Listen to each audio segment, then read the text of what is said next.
entitled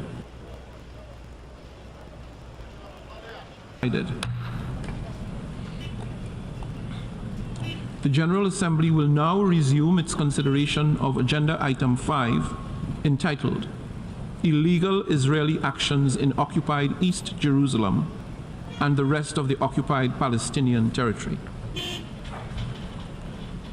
The President will now deliver a statement.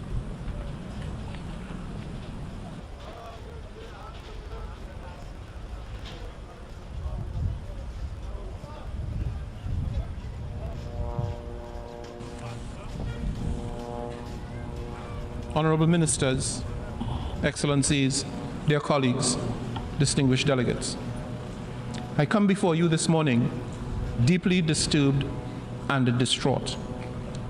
Only this Tuesday, we mark the anniversary of the United Nations Charter, the day on which our organization was founded out of the ashes of the most heinous crimes against humanity in history.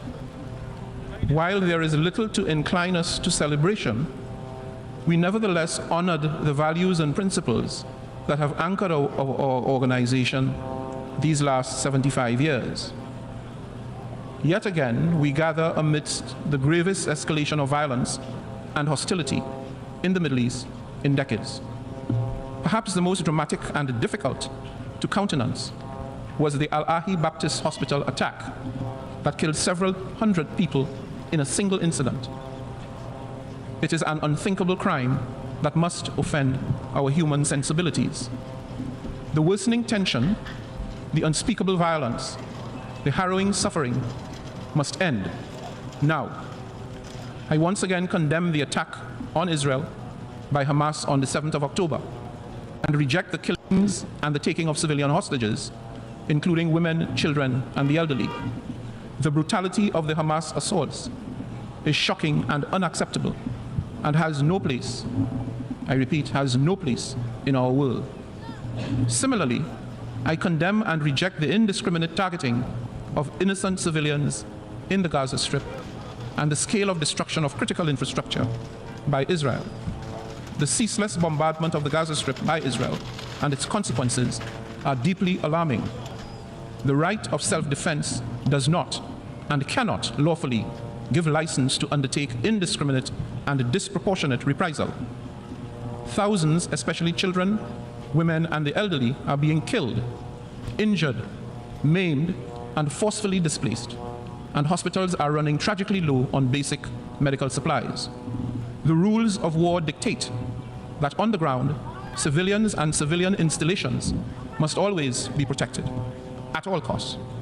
And here, in this august chamber, our preeminent priority must be to protect and to save civilian lives. It is also regrettable that among the appalling loss of lives are United Nations personnel upon whom this organization depends to provide and deliver critical humanitarian support and other services to millions of Palestinians in dire need. I express my sincere solidarity with all those who have lost their loved ones, their homes, and their sense of security or belonging. And I join the Secretary General in expressing my deepest condolences to the families of the 35 UN staff members who have lost their lives in the noble cause of humanitarian service. I also take this opportunity to pay tribute to the entire UNRWA staff and other humanitarian workers for their continued unwavering and heroic efforts under these very distressing circumstances. Excellencies, all parties to this conflict must abide by international humanitarian law and immediately create the necessary conditions to allow for an opening of humanitarian corridor to the Gaza Strip. We must ensure that urgently needed life-saving assistance reaches those in need, from the delivery of basic foodstuff to the safe passage of humanitarian aid, humanitarian and medical staff. Any action to the contrary, to deprive the people of Gaza unimpeded access to essential livelihood supply, would be a clear violation of their human rights and an affront to international humanitarian law. We, the United Nations, cannot allow our fundamental principles of human rights and of international law to be compromised. As the United Nations, we are obliged to uphold them without any conditions or reservations, and certainly without any exceptions. Over the years, the United Nations has conducted successful humanitarian operations that have had significant impacts. I am both appreciative of and encouraged by the Israeli cooperation that led to the successful passage into Gaza of some aid trucks from Egypt. But this is clearly a drop in the ocean of Gaza's 2.5 million inhabitants, almost half of whom are children. Excellencies, dear colleagues, at this juncture, the most immediate step is clear. The violence must cease and further bloodshed must be prevented. I call for the prompt and unconditional release of all hostages. I also call for an immediate, unconditional humanitarian ceasefire. And I also call for an immediate, unconditional opening of corridors of humanitarian assistance and release. The only path to a comprehensive, just and lasting peace is a negotiated two-state solution, consistent with international law, the UN Charter, and relevant United Nations resolutions. A solution that fulfills Israel's legitimate needs for security, and that fulfills the state of Palestine's legitimate aspirations for an independent state. I urge all parties, state and non-state, to set aside their animosities and focus instead on averting war through prioritizing saving lives. This means focusing on the core purpose of our charter. It means engaging in dialogue and harnessing the support of the Secretary General and his Special Coordinator, Tor Wennesland. I also welcome international initiatives that focus on consensus building, spreading accurate and verified information, and putting an end to the violence and despair. Given the gravity of the situation on the ground, this cannot be just another business as usual session. I urge the membership to use today's session not to further fan the flames of hate, division, and revenge. Let us seize the opportunity instead to unify our purpose and our actions, to save lives and to end violence. Let me assure you of my deep personal commitment to support any and all initiatives to this end. I thank you.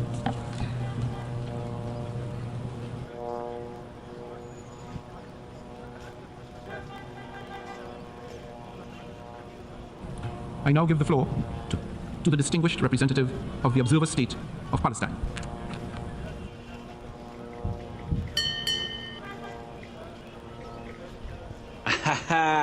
Hey, it's your boy, Skinny Penis.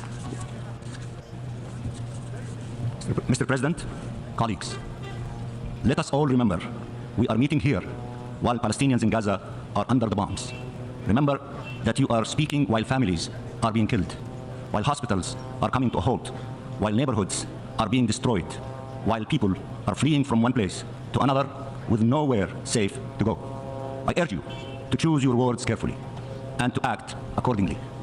For all those mobilized against an even greater man-made humanitarian catastrophe or of a regional spillover, and these are worthy goals, we say, stop the bombs or both will happen. Stop the bombs and save lives, as the President of the General Assembly has indicated. All lives, lives of children, of civilians, of 2.3 million civilians in the Gaza Strip. Mr. President, in Gaza, a father tells his daughter about the birthday he was planning for her and asks her not to miss it. A mother laments, "My children died before they had a chance to eat." The thoughts that cross the mind of a mother in the face of such grief. 3,000 children in Gaza were killed by Israel in the last almost 3 weeks. I repeat, 3,000 children, innocent children, angels, killed in Gaza during the last 3 weeks. A man embraces his mother and pleads like a child. "Come back, I beg you. Come back, and I will take you wherever you want." He hugs her and can let go. But there is no time to mourn. More death is on the way. 1,700 women were killed by Israel in the last 2 weeks. A young man wrote, "We will not leave Gaza.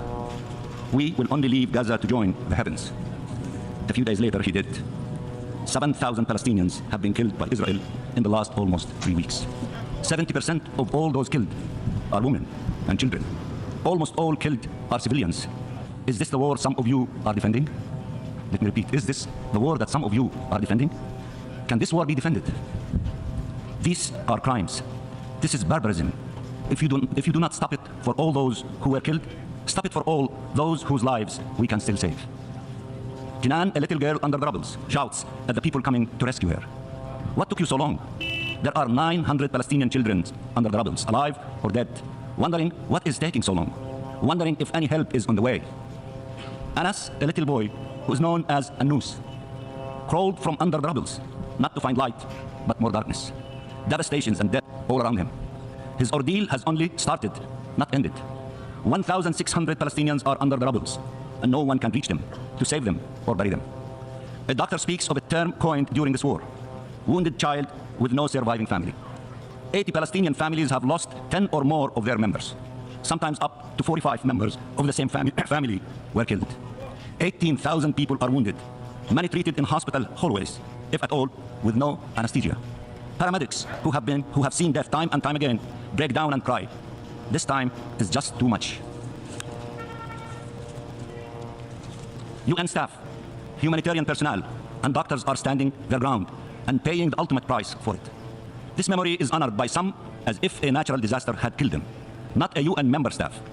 As hospitals turn into morgues, doctors and patients alike wonder, is help on the way?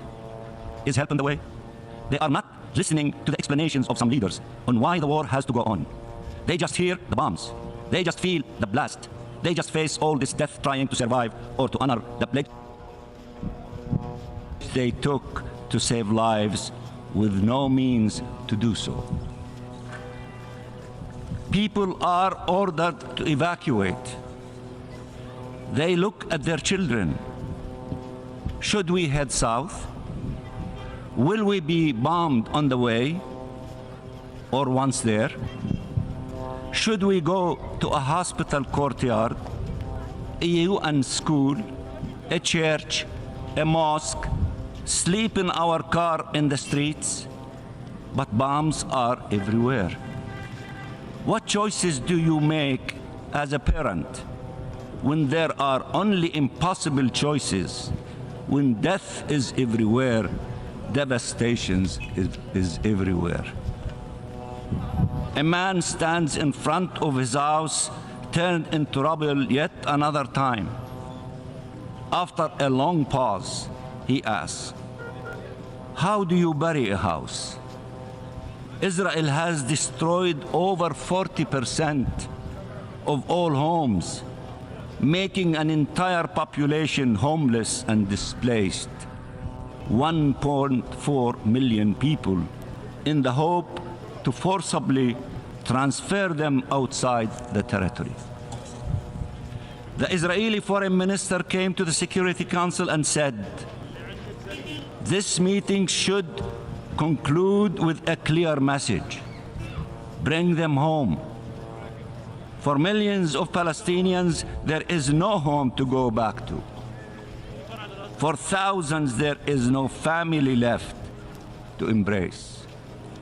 Not by an act of God, but by the acts of a government represented here in this chamber. He spoke of families and their pain. There is not a single family in Gaza that has not endured epic suffering. He told you horrible it was to kill civilians. Just before justifying the killing of a single family in Gaza that has not endured epic suffering. He told you horrible it was to kill civilians. Just before justifying the killing of Palestinian civilians by the thousands. He spoke of the fear felt by people when rockets are launched. Israeli bombs have not spared a single square meter of Gaza. He believes the difference between civilization and barbarism is who is doing the killing or how they do it. He believes the laws of humanity and of our international law-based order apply to others but not to Israel. That they protect Israeli lives and allow the killing of Palestinians and taking Palestinian lives. He believes Israel can pretend it is abiding by the very laws it is breaching live on your TV screens and before your eyes. That if you say Hamas enough times, the world will not be able to object to wiping off from the face of earth entire families, 4 generations at a time, or to a siege where you let in enough humanitarian aid to pretend you have a sense of humanity. but nowhere enough to address the immense needs that are growing exponentially as you keep bombing a besieged territory. He says release the hostages and takes 2 million Palestinian hostages. Let me translate these numbers. Compared to the population of Gaza, this is the equivalent of 28,000 Israelis killed, including 12,000 children and 6,800 women, 72,000 wounded, 5.6 million displaced. Is it more shocking now? More unacceptable? More outrageous? Why some feel so much pain for Israelis and so little pain for us, the Palestinians? What is the problem? Do we have the wrong faith? The wrong skin color? The wrong nationality? The wrong origin? Let me address all those who have in these past few days explained why one should not call for a ceasefire. How can representatives of states explain how horrible it is that 1,000 Israelis were killed and not feel the same outrage when 1,000 Palestinians are now killed every day? 1,000 Palestinians killed every day. Why not feel a sense of urgency to end their killing? Nothing can justify war crimes, crime against humanity, and genocide. Nothing can justify the killing of a single Palestinian child. Nothing. Nothing at all. Why not feel a sense of urgency to end our killing? Nothing can, as I said, justify war crimes. You are setting us back 80 years by trying to justify what Israel is doing now.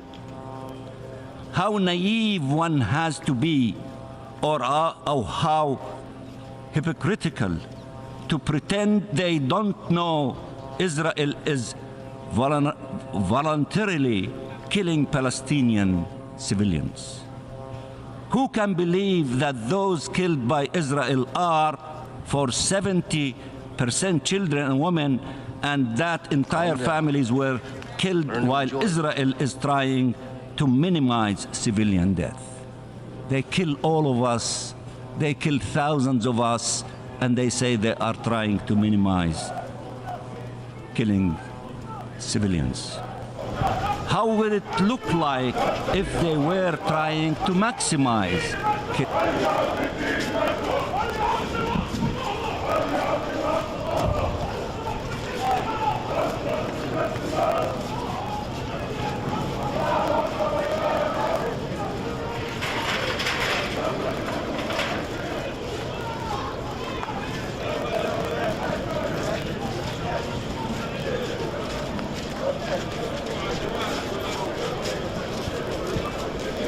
killing Palestinian civilians? If killing 7,000 is to minimize, killing 700,000 would be possible to maximize. We don't need you to offer us semantic reassurances about IHL and protection of civilians. We need you to honor these norms. Honor these norms, not recall them only to justify their breach seconds later. This selective outrage is outrageous and needs to stop, and need to stop now. These people you watch in your screens for a few minutes a day, every night, while they are being slaughtered, they have survived decades of military occupation. a 16 years long blockade, and 5 wars in the Gaza Strip.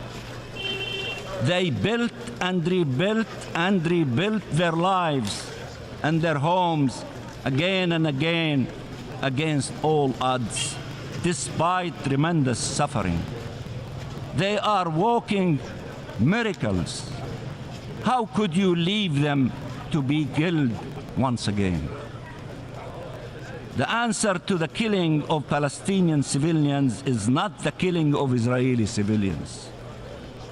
And the answer to the killing of Israeli civilians is not the killing of Palestinian civilians. Vengeance is a dead end.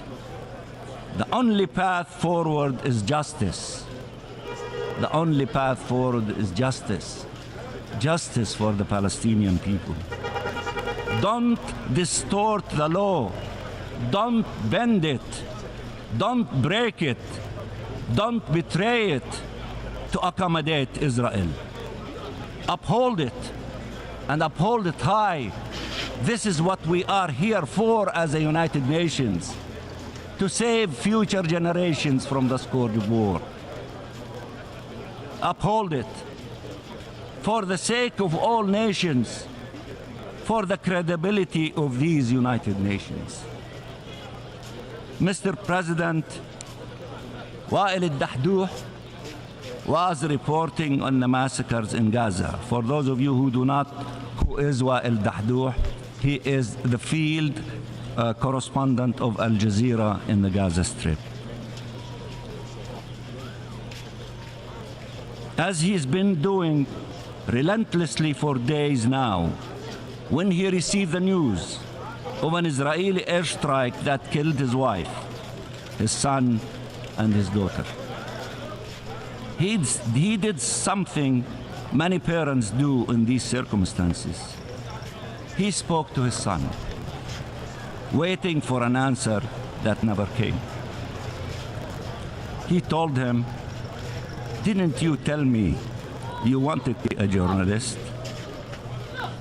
His son wanted to be a journalist, even though journalists are targets in Palestine. Remember Shireen Abu Akleh? Now, the dream of the son will haunt the father. Wael said a few words that I want you to hear well. He said, "They took their vengeance out on our children." He then said in a heartbreaking voice, "Malish, allow me to explain it to you. Literally, it means that's okay. But let me tell you what I believe he meant. Let me do it in Arabic. تبا لواقع تقتل فيه غزة." What a world where Gaza is being killed again before the cameras of the world. Shame on all those who do not respect our humanity, our dignity, our suffering. All those who justify the acts of the killer instead of standing by the victim, to all those who justify the crime and give condolences to the victim and explain that the killer is not responsible for the killing. Shame to all those who do not stand by our people in Gaza and put an end to the massacre. Shame to this forum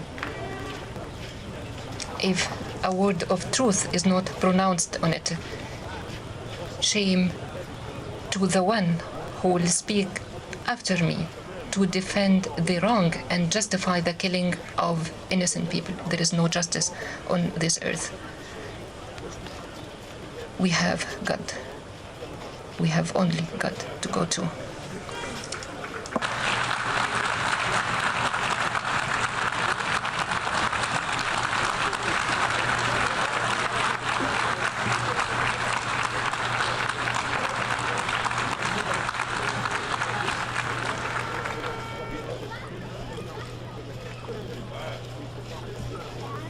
Finally, I appeal to all of you.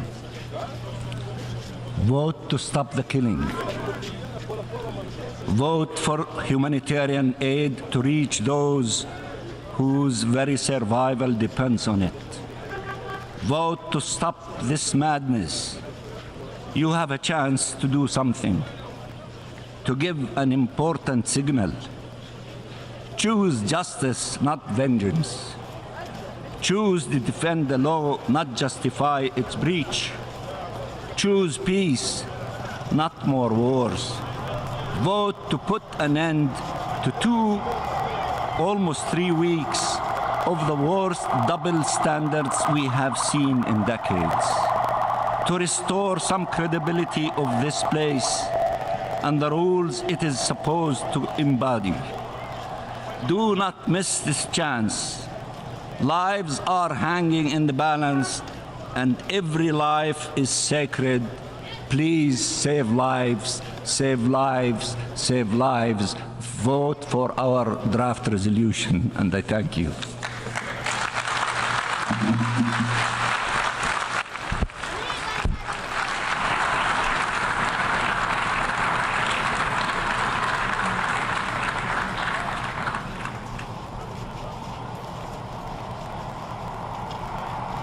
I now give the floor to the distinguished Deputy Prime Minister. I'll give the floor to Israel.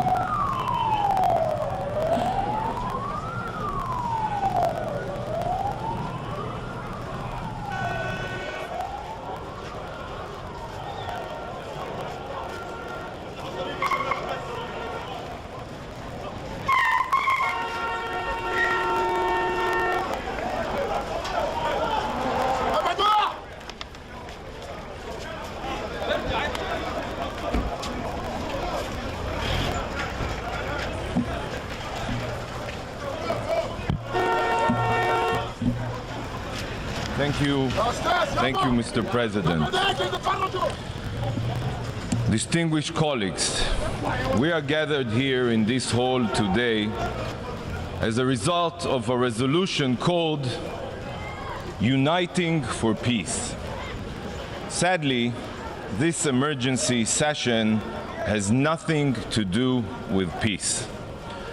Every member state here today who is convinced that we are about to discuss yet another round of conflict in the Middle East, another dispute between Israel and the Palestinians, is wrong.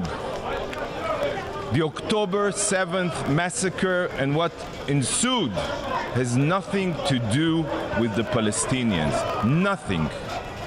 It has nothing to do with the Arab-Israeli conflict or the Palestinian question. This is not a war with the Palestinians. Israel is at war with the genocidal jihadist Hamas terror organization. Only. It is the law-abiding democracy of Israel against modern-day Nazis. These are the facts. Hamas do not care about the Palestinian people. They do not care about peace or dialogue.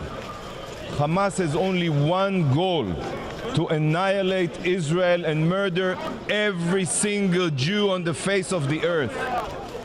Their original charter makes this very clear. I'll read you a few lines. Israel will exist and will continue to exist until Islam will obliterate it. Another quote: there is no solution for the Palestinian problem except by jihad. Another quote: the day of judgment will not come about until Muslims fight Jews and kill them. Friends, on October 7th, it became clear to the entire world that Hamas's charter was not a compilation of empty words. It was an action plan. An action plan. Imagine a bright sunny day, clear skies, music in the air. Young people are dancing, a rave, a concert for peace. Yes, for peace. It is early morning on the holy Sabbath. The sun has just risen to mark a new day. It is also a festive Jewish high holiday, Simchat Torah. Simchat Torah means the joy of the Torah, where we celebrate the book of books, our holy Bible. And then, in one split second, this idyllic Eden became hell on earth. The peaceful morning air was pierced with the wail of rocket sirens. Thousands, I'm telling you, thousands of Hamas mortars and rockets rained down indiscriminately on many Israeli cities and villages. But the rockets were only cover for the pogrom that followed. Barbaric Hamas terrorists invaded Israel from the sea, the land, and the air. They came with one purpose only: to savagely murder every living thing they encountered. Hamas Nazi murders went from house to house with hit lists. A thoroughly planned, willful, premeditated attack. They brutally murdered civilians in their beds. They drove pickup trucks with machine guns. Yes, we all remember, just like ISIS, and fired blindly at hundreds of young people at a concert. 300 were burned alive or butchered in that concert. Much of what remained were clumps of flesh and bloody limbs. Parents had to bring their children's toothbrushes for DNA so they could figure out whose limb belonged to who. These Hamas monsters raped women and children, parading naked girls that they raped and bodies that they defiled through the streets of Gaza, while thousands, and I'm telling you, thousands, you can see the footage, jeered and cheered. The savages tortured small babies. Just like the Nazis, Hamas terrorists removed infants from their cribs. Yes, we have it on video. Swung them repeatedly against the ground until their skulls became a pulp. Children were murdered in front of their parents, and parents in front of their children. I've seen a video of a terrorist filmed by himself, who tossed a grenade into a bomb shelter with a father and his two young boys inside. The father was killed instantly, and the two boys ran out of the shelter screaming that their father is dead and that they want to be dead too. All this is occurring, believe it or not, as the monster who murdered their father calmly helps himself to the contents of the family's fridge. Yes, no horror movie compares to the pure brutality that Hamas carried out. No, none. Amit Man, a 22-year-old from Kibbutz Be'eri, and a paramedic for Magen David Adom, Israel's Red Cross. She dedicated her life, literally, and you will understand why, to saving others. When the Hamas monsters invaded the kibbutz, Amit ran to the clinic to treat as many wounded as she could. For hours, Amit worked non-stop trying to save lives. She knew the sadistic terrorists were outside her clinic because she heard the gunfire, but she stayed there. She was committed to saving lives, not running away. Finally, the terrorists burst into her clinic and put a bullet through her brain. She was a Magen David Adom paramedic, the Israeli Red Cross, in uniform. But that didn't stop these savages. This is how the rescue teams found Amit.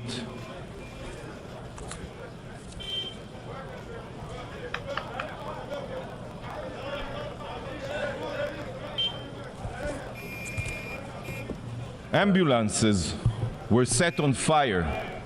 Not one, many. Dozens of Magen David Adom medical teams were intentionally targeted on their way to tend to the wounded, and many other paramedics were murdered. Barzilai Hospital in my hometown city, Ashkelon, in Israel, suffered direct hits from Hamas rockets. Not for the first time. Hamas has been deliberately firing rockets at it for years, intentionally. Yet not a single condemnation of this barbarity has been mentioned here. Not here, not by the Security Council, not by the Secretary General, and not by this absurd resolution. It seems that hospitals and medical teams only need to be protected as long as they are not Israeli. The hypocrisy is beyond belief, beyond belief.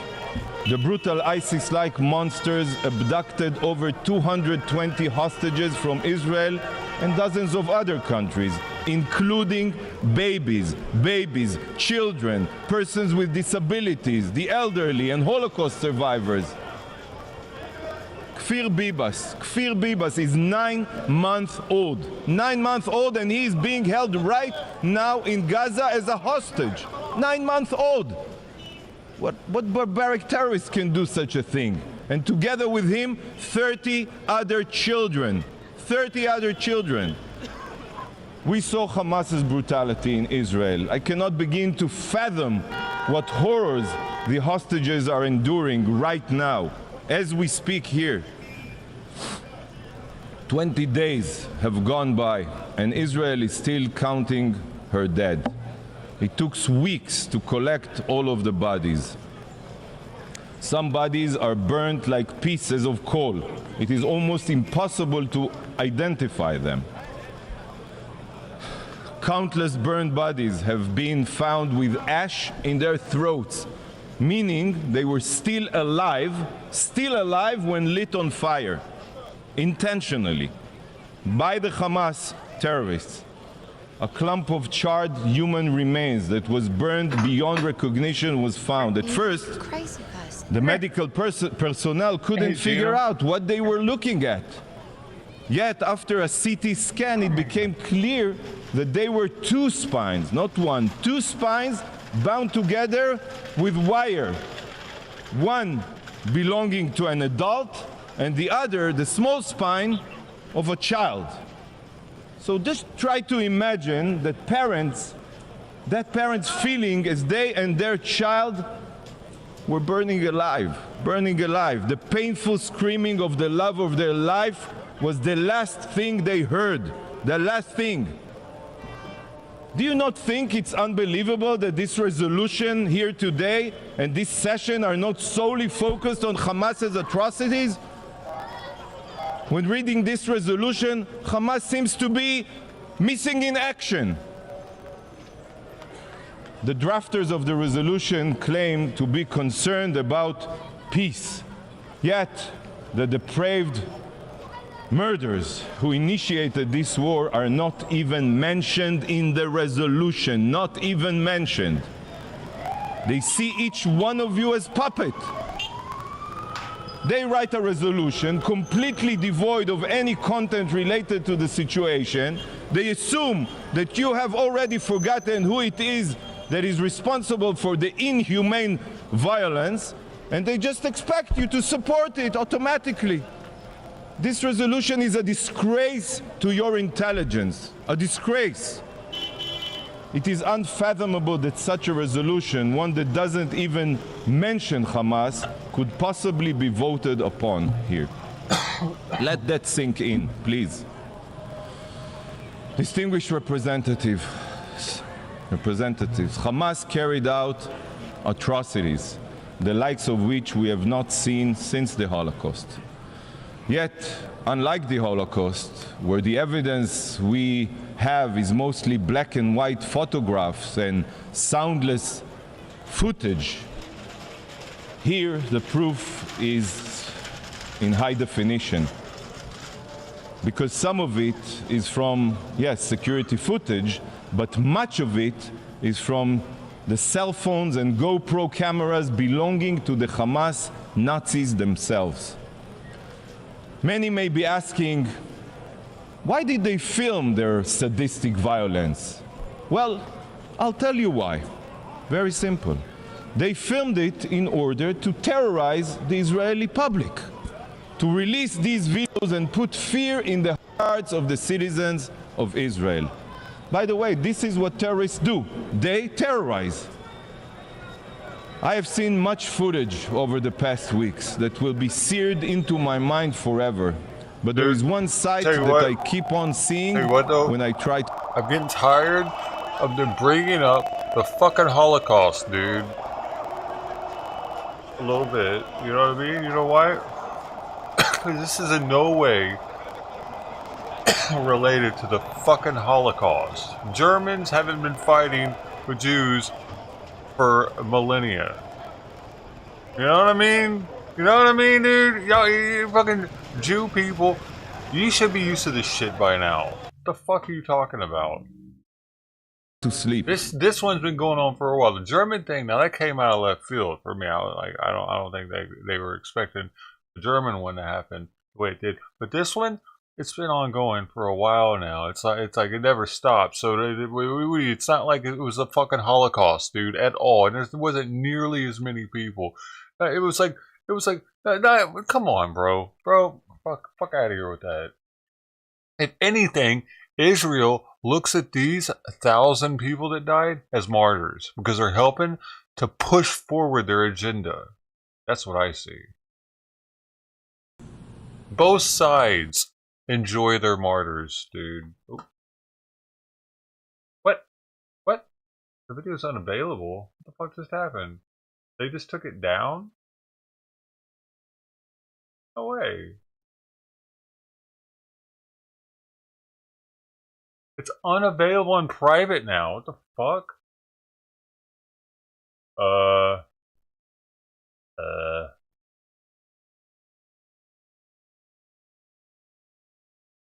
have been slaughtered. Thousands. I found it. I'm going to a different source, but that was weird.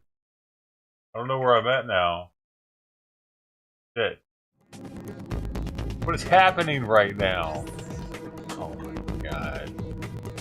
I don't have the patience. Going down at the same time. Oh, boom, boom, boom, boom. Little theme song going here.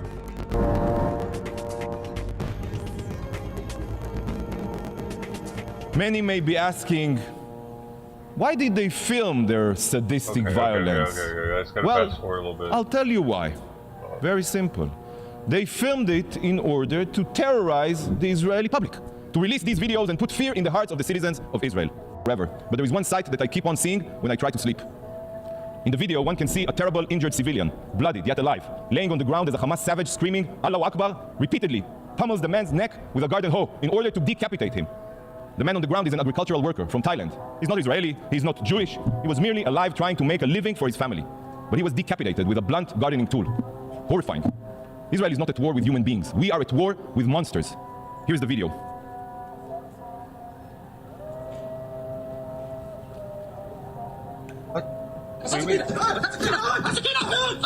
Oh, what is happening? Well, you can't show that on the UN, can you? What the fuck is going on?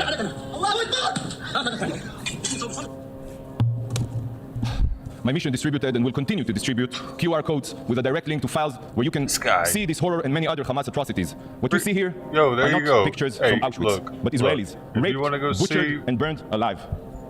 This is not Auschwitz. This is Hamas. Raped, butchered, and burned alive. There you go. Wait. This is not Auschwitz. But Israelis here are not pictures from Auschwitz. There you go. Does that work for you? Let me see if it works. That's fucking crazy though, dude. I can't believe you just like flashed that to YouTube. It's the guy getting decapitated with a garden hoe. Yeah, that's okay to put on YouTube. I guess they're not thinking about where this is going. They're just like showing their people in there. Oh shit! Okay, Yo. Auschwitz, but Israelis raped, butchered, and burned alive. Yo, that actually This is not worked. Auschwitz. The This thing is worked. Hamas. Holy shit. There are no words I in don't the English recommend language, in any that language, to one. describe the evil that we all just witnessed. And the reason it is not describable is because it has no place among humankind. Over 1,400 have been slaughtered, 1,000 injured, and over 220 hostages are being held right now by Hamas ISIS terrorists. To say that this is Israel's 9/11 would be an understatement. Proportionally, the death toll of this atrocity is 15. What do you mean he just said it, though, not Auschwitz? What am I doing? I'm too big.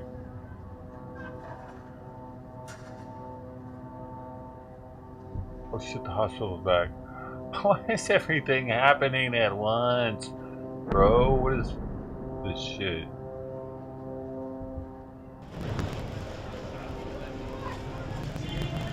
Alright. That video is effed. Oh, you saw it?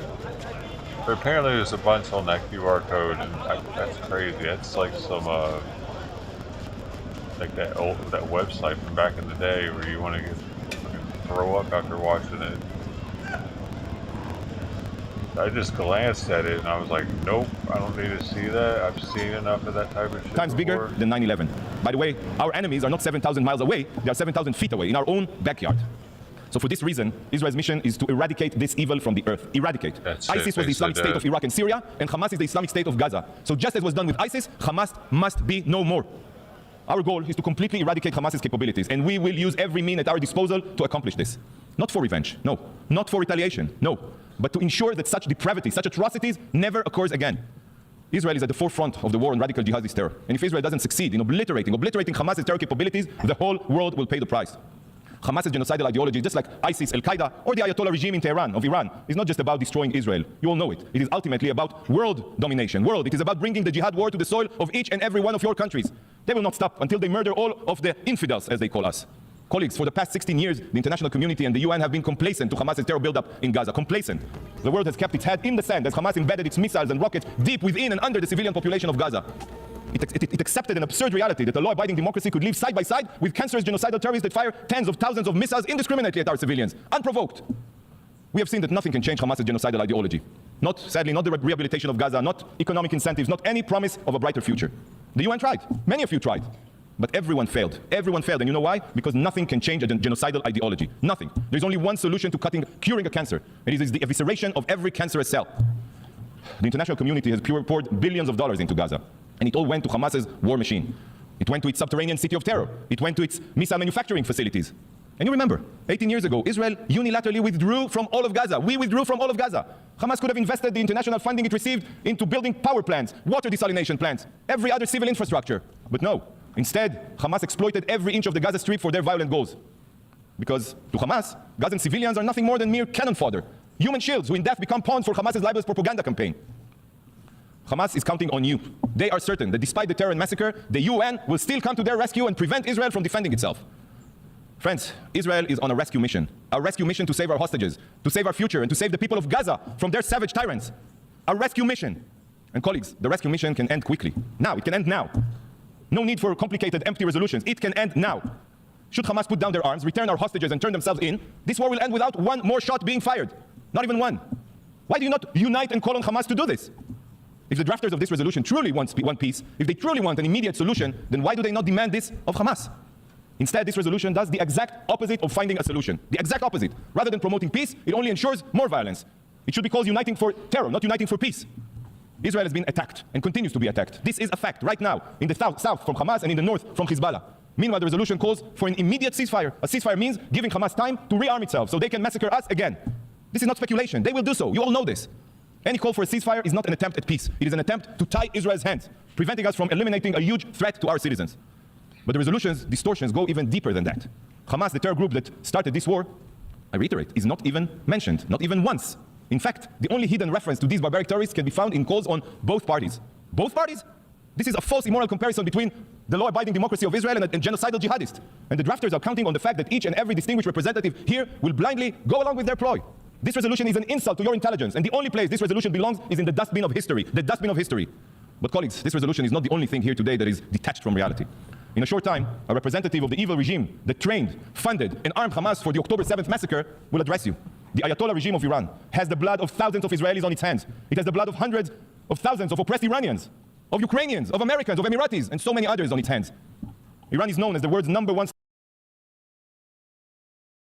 state sponsor of terror, and for good reasons. I got it.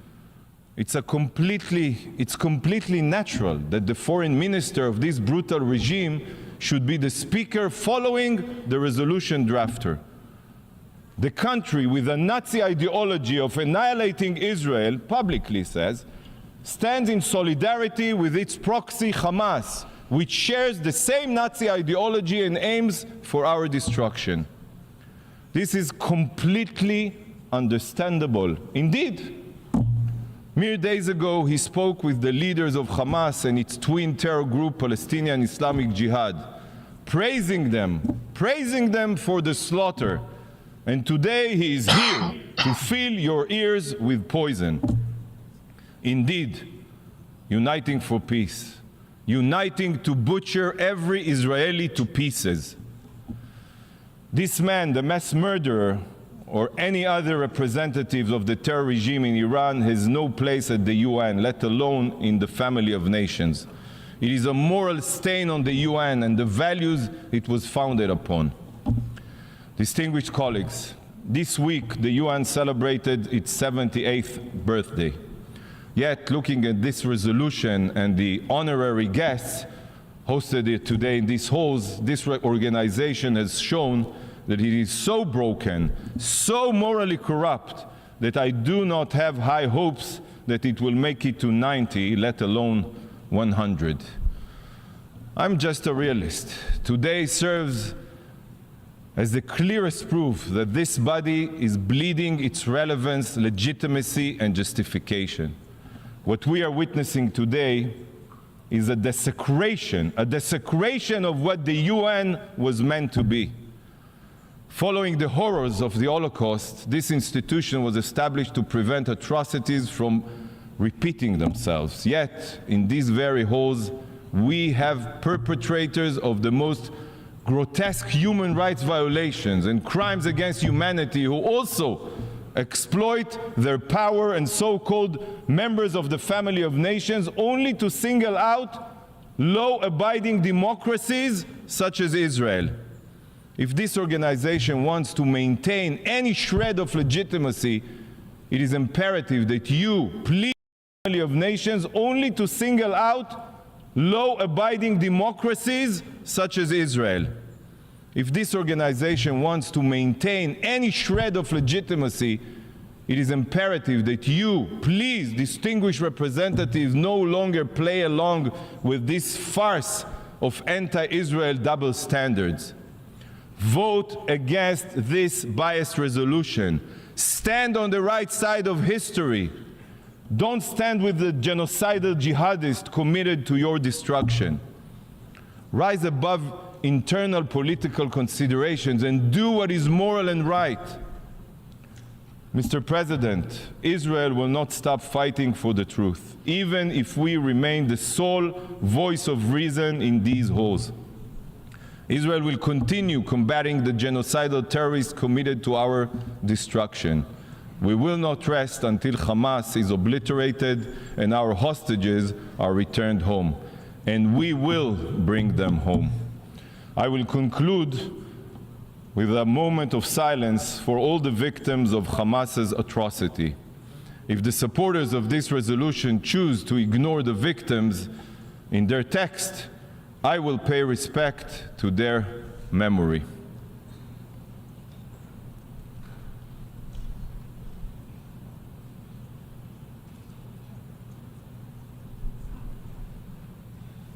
Thank you, Mr. President.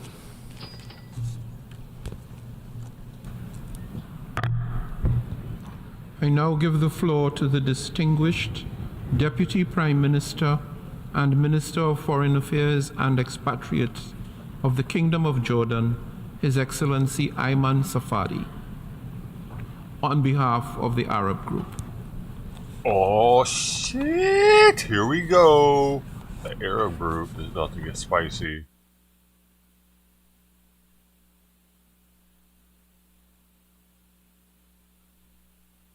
Bar time, baby.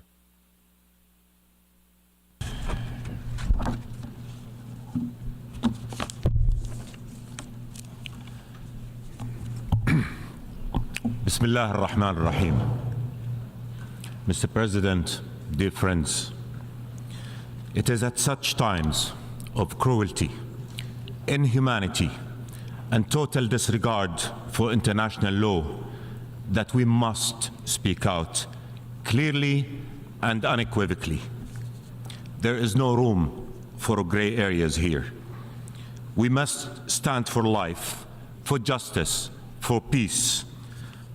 We must stand against this war in Gaza and the humanitarian catastrophe it is causing.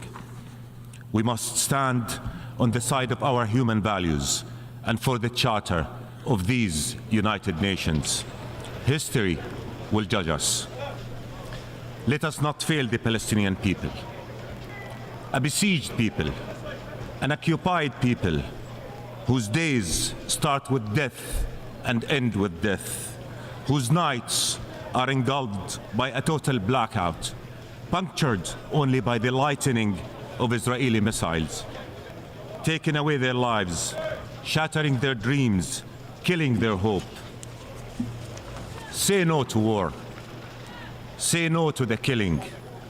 Call out war crimes. Defend the right of Palestinian children, women, the elderly, to food, to water, to medicine, to fuel. Speak out against using starvation as a weapon. Children are falling dead under the rubble of homes destroyed by Israeli precision bombs. Some are still alive under the rubble. There's no sufficient equipment to pull them out. Their parents can still hear them. They talk to them helplessly, knowing that they are running out of air and are slowly dying. Children who may miraculously survive face dehydration and starvation. Israel has killed over 7,000 innocent Palestinians since this new vicious cycle of violence and war erupted on October 7. These are people with names, with faces, with memories, and loved ones left behind. Among them, 16 health workers, 39 UNRWA staff, 22 journalists. Wael Dahdouh, a journalist, had his 8 children separated in 3 different houses, so they are not all killed at the same time if it gets bombed. Yesterday, his wife, Amina, 45 years old. His son Mahmoud, Dude, 60. if that's a true story, can you imagine, like, you're at a time where, like, you all might die because of what's happening. So you want to be together, but you actually separate just in case, like, your house is the one that gets blown up. That's pretty intense, man. And these stories they got, I always want to add, I wonder why they're not showing this. You know what I mean? Remember, I've seen before where they would be in the rubble, showing them dig through rubble and stuff, and pulling people out of the rubble. We're not getting any of that footage anywhere. I've been looking, dude. It's not anywhere to be found. So why not? If that's happening. Where was that was happening? Did they have earthquakes or something in that area? I forget what it was that we were watching where they were pulling people out of the rubble. They had been in the rubble for days, some of them, like 4 days, and they were still alive. I don't know if it's all lies right, but it's interesting that we haven't gotten any videos of that. I haven't seen any. Have you? 18 years old. His daughter, Sham, 7 years old. Like a couple, maybe? And his infant grandson, Adam, 50 days Maybe they're being old. suppressed somehow. Hear me well. 45 days old. YouTube doesn't like showing kids that are in danger Were or stolen harm. from him by Israel's war.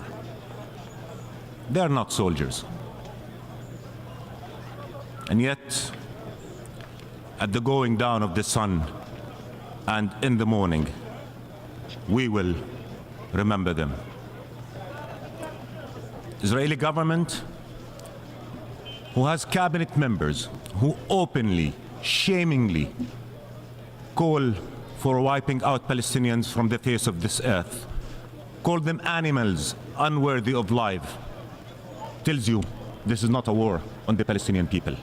If it is not, then why on earth did they kill Adam? عليه وعليهم. Upon them and upon all of those who have ascended to the heavens, may God's blessings remain. One doctor in Gaza describes how a boy with injuries and facial burns told him how his house was hit after finishing a meal with his parents. His father, sitting next to him, he says, was killed outright. His mother suffocated in the smoke. I don't have videos to show you. We respect the dead too much. We respect the pain of their families too much to show videos. But check out your mobiles. Thousands of videos depicting the abomination, the horror, the inhumanity to which thousands of Palestinians are being subjected and have been subjected. Israel is making Gaza a perpetual hell on earth. The trauma will haunt generations to come. And dear friends, don't be fooled. Don't let them tell you that this is a war between Muslims and Jews. I stand before you as a Jordanian, as an Arab, as a Muslim, and I tell you, we value life, Muslim life, Christian life, Jewish life. We value the sanctity of life. The Israeli representative did not say a word about Palestinian lives shattered in this war. Yet the Palestinian one before him, and I do, and I say, we care about all lives, about all civilians, Muslims, Christians, Palestinians, Jews, Israelis, all lives. Don't let them tell you otherwise. This is what an insult to intelligence is. Dear friends, rage must not blind us to the futility of violence. It must not desensitize us to the pain of fellow human beings. We condemn the killing of all civilians, no matter their race, their identity, their nationality, or their religion, because these are our human values, and this is our morality. Israel must uphold these values too. Dude, but their people are allowing these groups to do what they do. Like, they're embedded in them. How are they controlling everything? Are they the government there? I'm pretty sure Hamas is the government in all of Palestine at this point. How many wars? How much death has our region suffered? They have stockpiles of gasoline. Did that do? All of us. It did not bring security to Israel. It will not. It did not bring security to any of us. My friends, the right to self-defense is not a license to kill with impunity. Collective punishment is not self-defense. It is a war crime.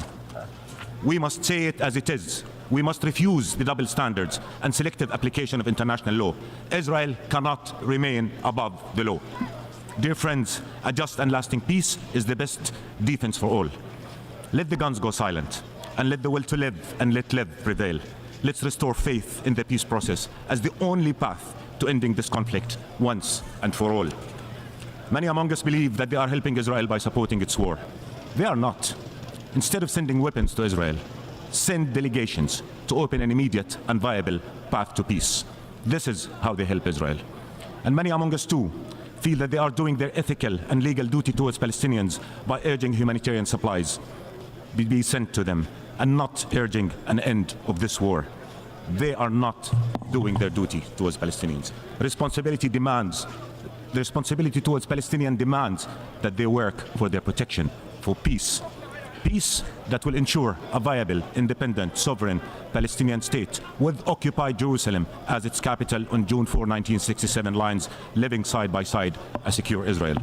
So that Palestinians live free from occupation and its indignity. So that no Palestinian or Israeli mother has to once again mourn her child. Ladies and gentlemen, Jordan, on behalf of the Arab countries, will put forward a draft resolution. We do so after the United Nations Security Council did not fulfill its responsibility. The draft resolution simply seeks what our United Nations was established to achieve: peace and compliance with international law. We all know Israel will ignore it. It did ignore many UN resolutions before, and yet vote for it. Vote for it. Make a stand. Ladies and gentlemen, a month ago, His Majesty King Abdullah II stood before this very assembly. His words echoed true then. They are even more relevant now. He said, and I quote, "Our region will not continue to suffer until the world helps lift the shadow of the Palestinian-Israeli conflict, the central issue in the Middle East. No architecture for regional security and development can stand over the burning ashes of this conflict. But 7.5 decades on, it still smolders. Where are we going?" Dear friends, let's make a collective cry out against more bloodletting. Let's unite for peace. Let's unite for justice. Let's unite for the right of every Palestinian and every Israeli child to live free from the horrors of war, free from fear, and looking for a life full of promise and full of opportunity. For the sake of the Palestinian people and for the sake of the Israeli people, vote yes. And contrary to what you just heard, the resolution does recognize the pain and the killing on the Israeli side as well. The resolution does condemn the killing of Palestinian and Israeli civilians. Don't be fooled. My friend, let the passing of the draft resolution be a message to Palestinians suffering the inferno of this Israeli war on them. Let it be a message that the international community sees them, feel their pain, and believes that Palestinian lives matter too. Make a stand for peace. Make a stand for life. Make it clear. Make it firm. And before I conclude, I too want to call for a moment of silence. But not just for one side or the other. I want to call for a moment of silence for all the civilians, for all the innocent who fell and who continue to fall in this ugly, abominable war. Thank you so much.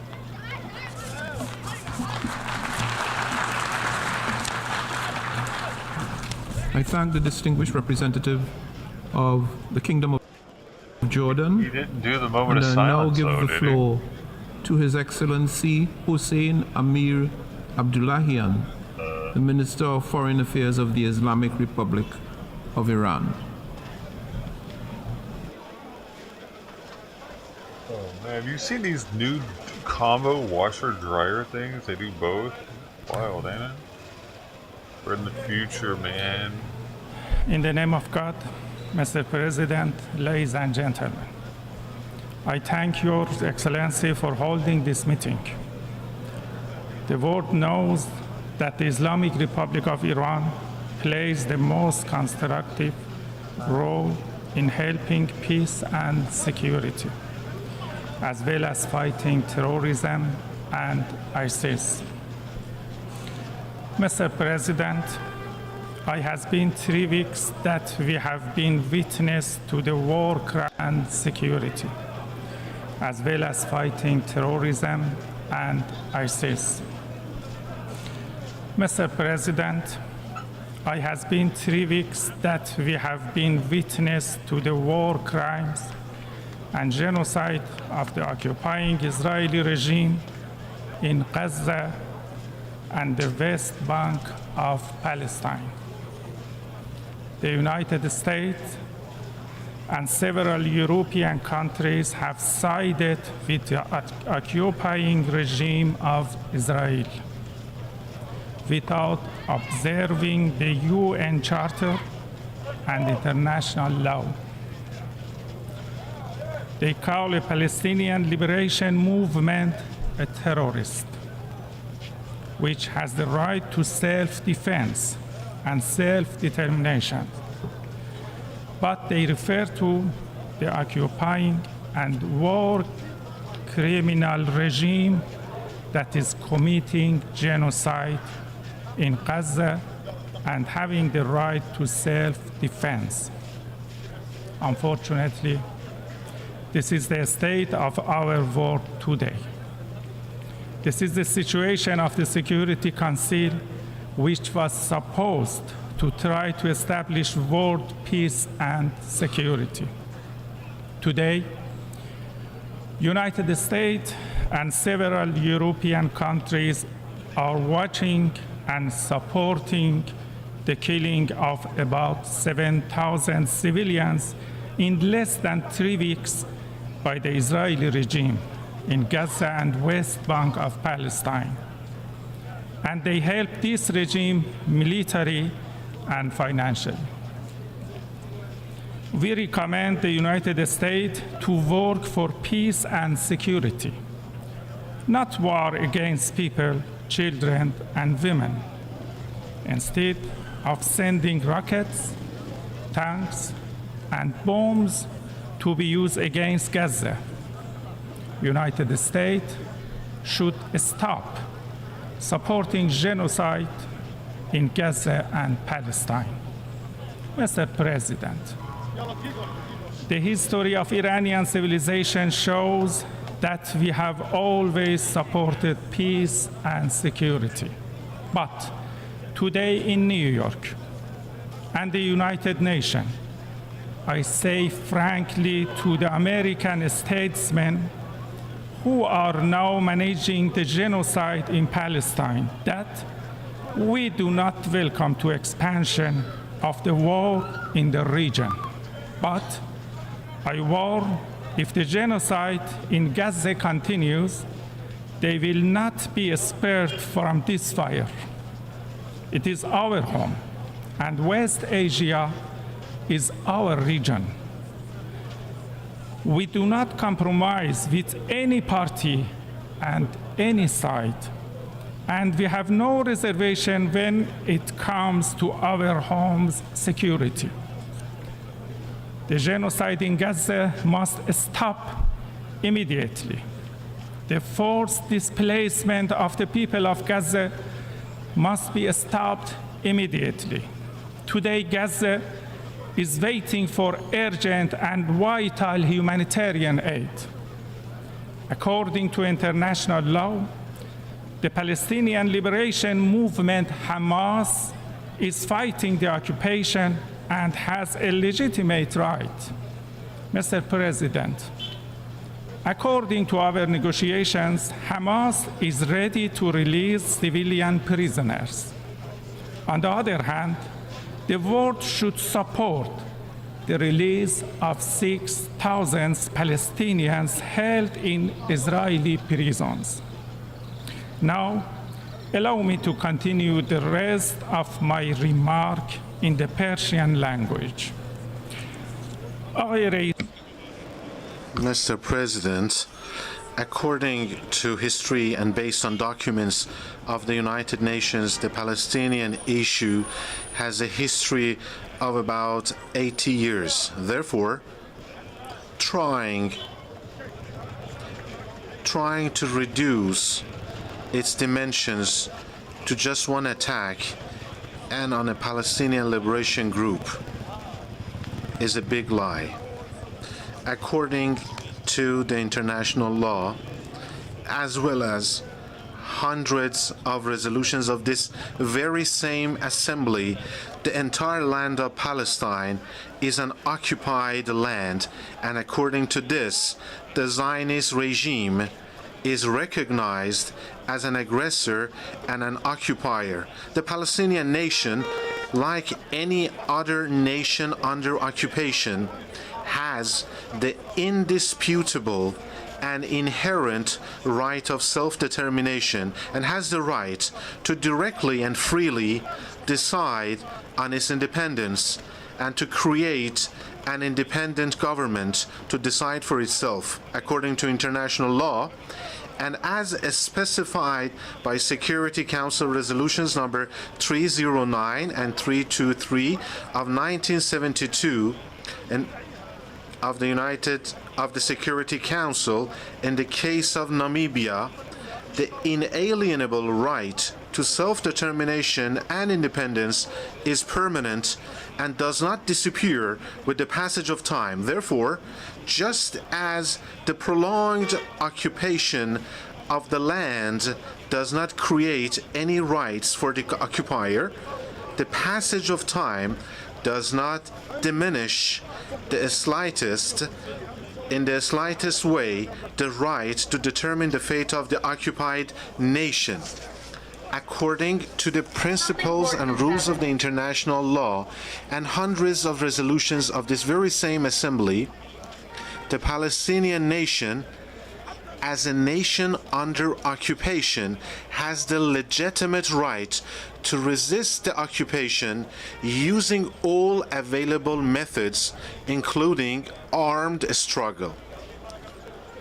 Therefore, the recent hypocritical efforts to introduce the struggle of the Palestinian nation against the occupiers as terrorist actions will not deceive the free nations and the awakened consciousness of the world. The United States of America, as the unwavering and permanent supporter of the occupying regime, is the main cause of the failures of the United Nations, especially the Security Council, in upholding the rights of the Palestinians. The country has for dozens of times prevented the Security Council from fulfilling its duties in this field. Mr. President, we believe that the complete and comprehensive solution to the Palestinian issue is only possible through the full realization of the inalienable right of this nation to self-determination and the establishment of an independent Palestinian state in all of the Palestinian territories and with Al-Quds as its capital. The entire land of Palestine, from the sea to the river, belongs only to the original Palestinians, including Christians, Jews, and Muslims. And no institution or country has the right or can give any part of this land, to another person or group. The Islamic Republic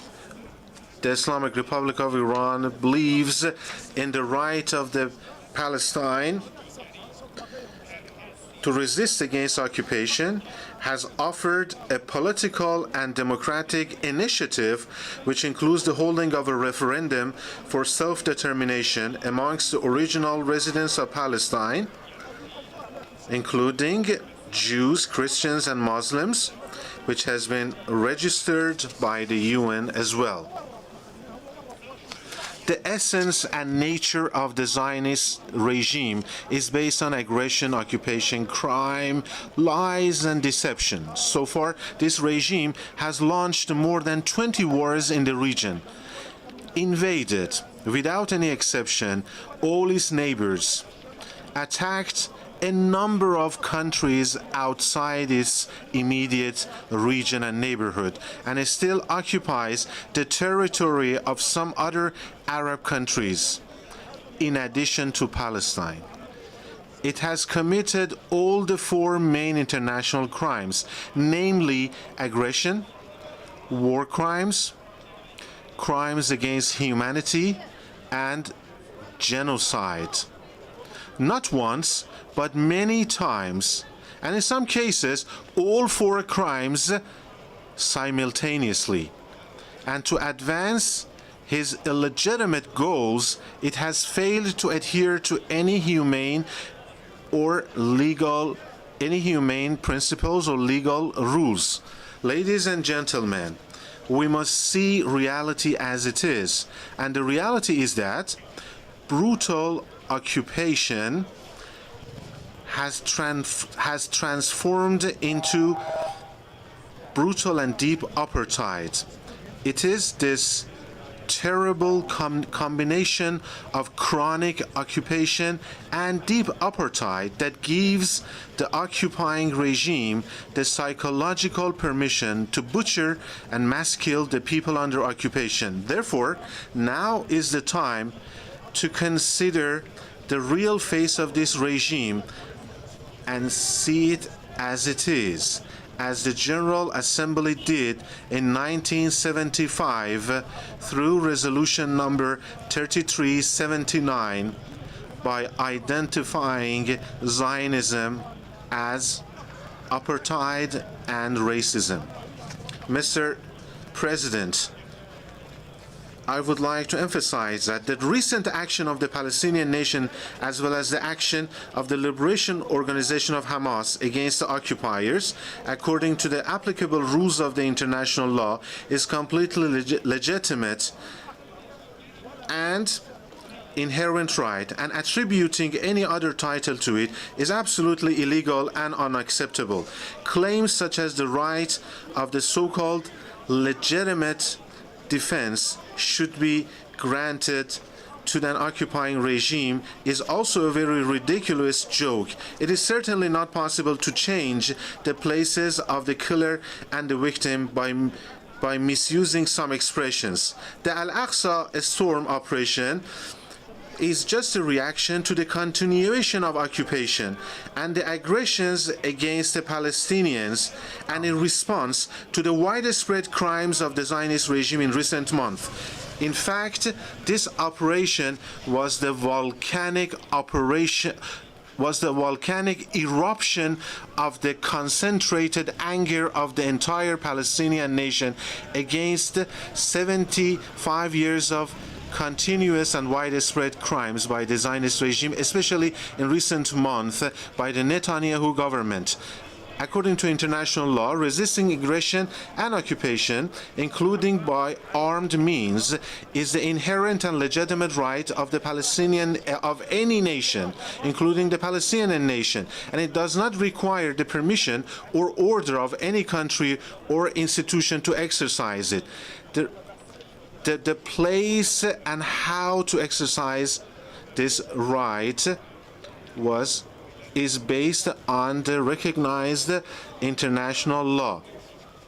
Those who repeatedly speak about the necessity of avoidance of an expansion of this conflict, and of course the Islamic Republic of Iran, we have never been after the expansion or the spread of war, and we will never be supporting it. But if, in the truest sense of the word, they don't want this war to spread out, they need to pressure the Zionist regime to fully and immediately stop the war crimes of the Israeli regime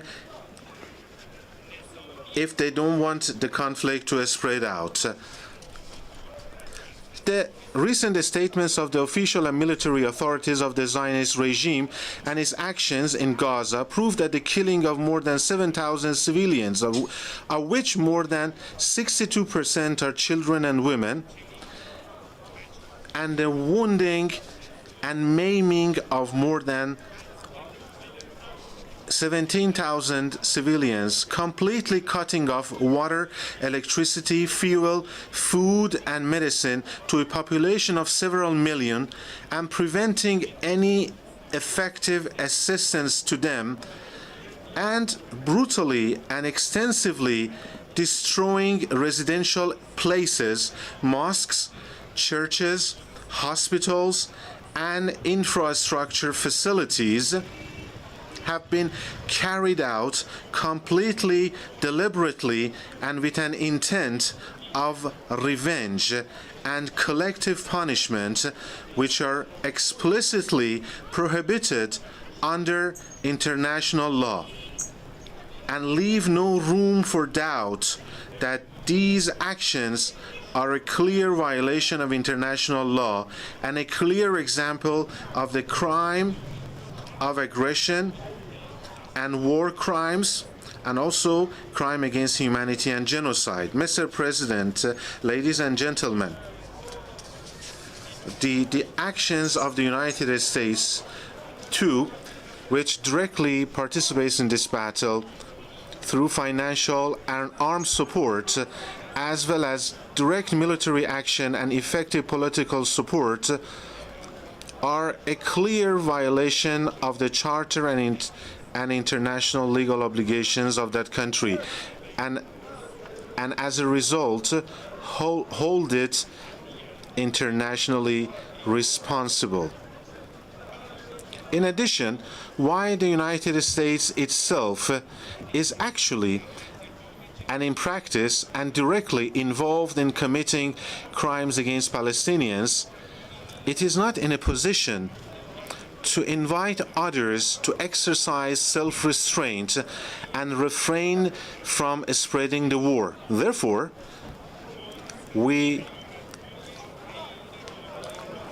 strongly warn against the uncontrollable consequences of the unlimited financial, arms and operational supports by the White House to the Tel Aviv regime, which have led to the expansion and added to the severity of the bombardments of the civilians and the Palestinian women and children in Gaza and the West Bank.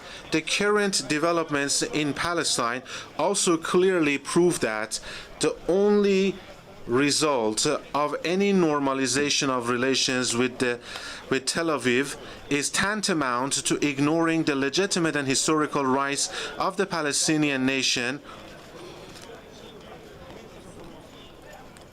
but any kind of normalization of ties with the Israeli regime is doomed to failure.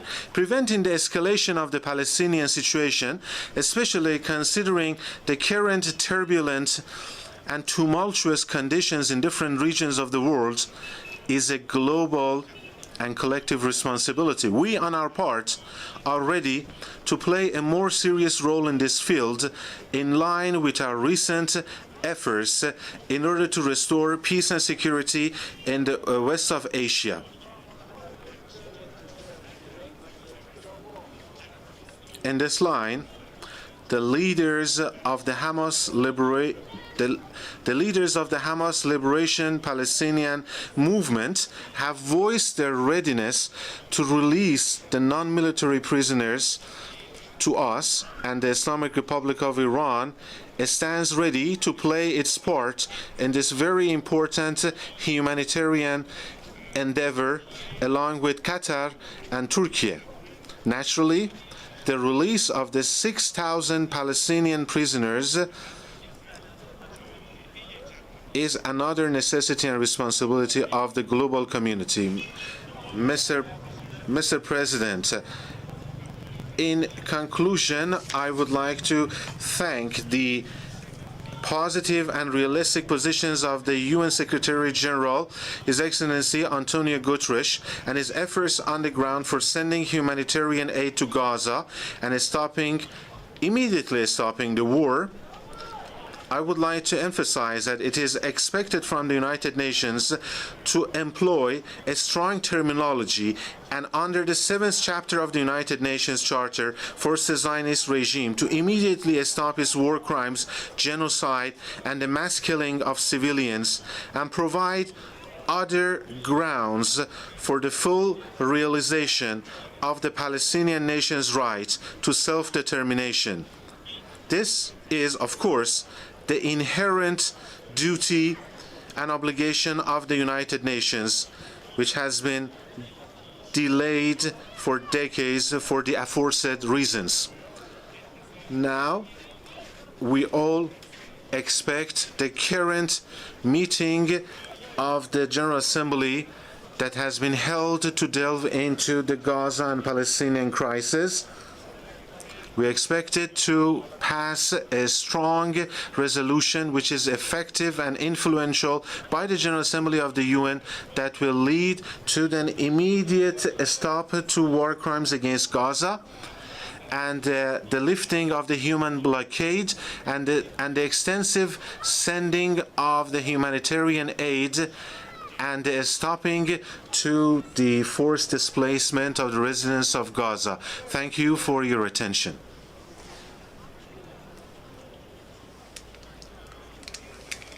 For Foreign Affairs of the Islamic Republic of Iran.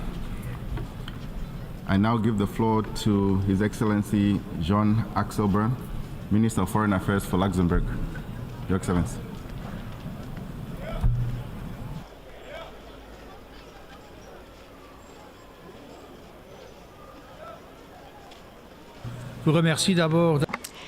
President, at the outset, Luxembourg would like to thank you for convening this resumed 10th Extraordinary Emergency Session of the General Assembly. Unfortunately, war continues to rage in the Middle East. The risk of a regional escalation is very much real. And yet the Security Council has not yet managed to shoulder its responsibility by adopting a resolution on the situation, and this owing to vetoes cast and divisions within the Council. Against this backdrop, it's important for the General Assembly to address this issue, as well as for all member states who wish to do so to be able to take the floor. Regional peace and security, as well as international peace and security, are at stake. President, as I already said at the Security Council during the high-level public debate convened by Brazil the day before yesterday, nothing can justify the atrocities committed by Hamas terrorists and by Islamic Jihad, targeting Israeli civilians on the 7th of October. Nothing can justify these barbaric acts, which shook the world. We condemn them in the strongest possible terms, just as the United Nations Secretary General did earlier. Luxembourg would like to unequivocally reaffirm Israel's right to defend itself within the framework of international law. Having said that, I would like to refer to what President Biden said. He called on Israel not to be guided by rage, recalling that the United States committed errors when responding to the September 11th terrorist attacks.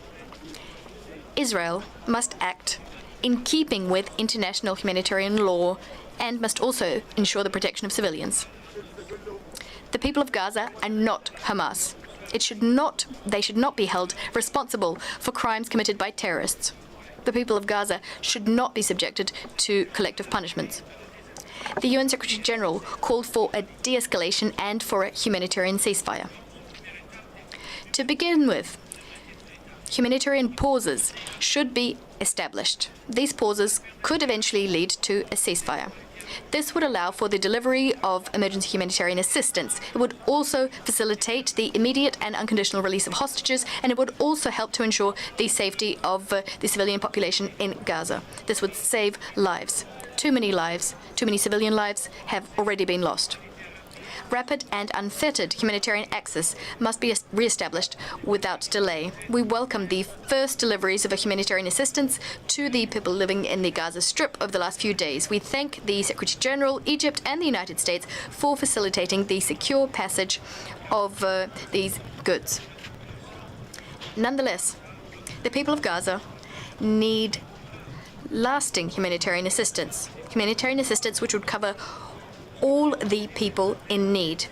To date, emergency deliveries of assistance excluded fuel, and yet fuel is absolutely vital for hospitals to operate as well as for the desalination of water.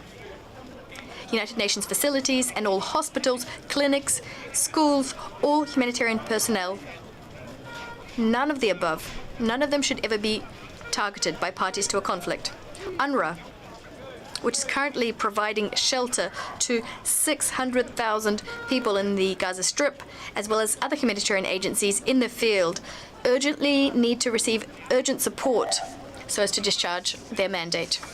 As for Luxembourg, we've decided to contribute 2.5 million euros, an additional 2.5 million euros to humanitarian efforts in Gaza and in the region, in particular supporting UNRWA, the World Food Programme, the International Committee of the Red Cross, and the Office for the Coordination of Humanitarian Affairs, OCHA. This emergency assistance will bring our total support to roughly 12 million euros. That's for the year 2023. The conflict, which began on the 7th of October, has resulted in over 6,000 lives lost in Israel and in the occupied Palestinian territory. Hundreds of children have been killed. 38 UNRWA personnel have also lost their lives. I'd like to pay tribute to the heroic work being undertaken by all humanitarian actors out in the field. They're braving every danger to tend to civilians affected by this conflict. In particular, I'd like to pay tribute to the ICRC. Its teams in Gaza are working in particularly testing conditions. I join the ICRC's call for the upholding of international humanitarian law by all parties.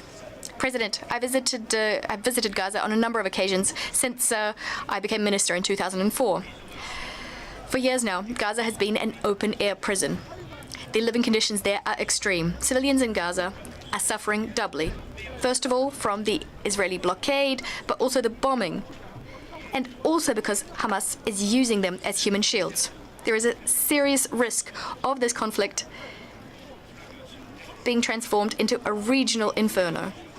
And this applies also to the West Bank, where we've seen an increase in settler violence and the forced transfer of Palestinian communities. Both of these have reached alarming levels. We must absolutely avoid any spillover of this conflict. In order to do this, we must work the international community must work in conflict and with all the main actors in the region. The international community must urgently restart the Middle Eastern peace process and pay it the attention it deserves. The Day for Peace in the Middle East initiative, which was held here in New York in September, can be viewed as a first step in this direction. Luxembourg remains committed to a peaceful resolution of the Israeli-Palestinian conflict, which would uphold Israel's right to security, all the while also respecting Palestinians' right to self-determination and to dignity.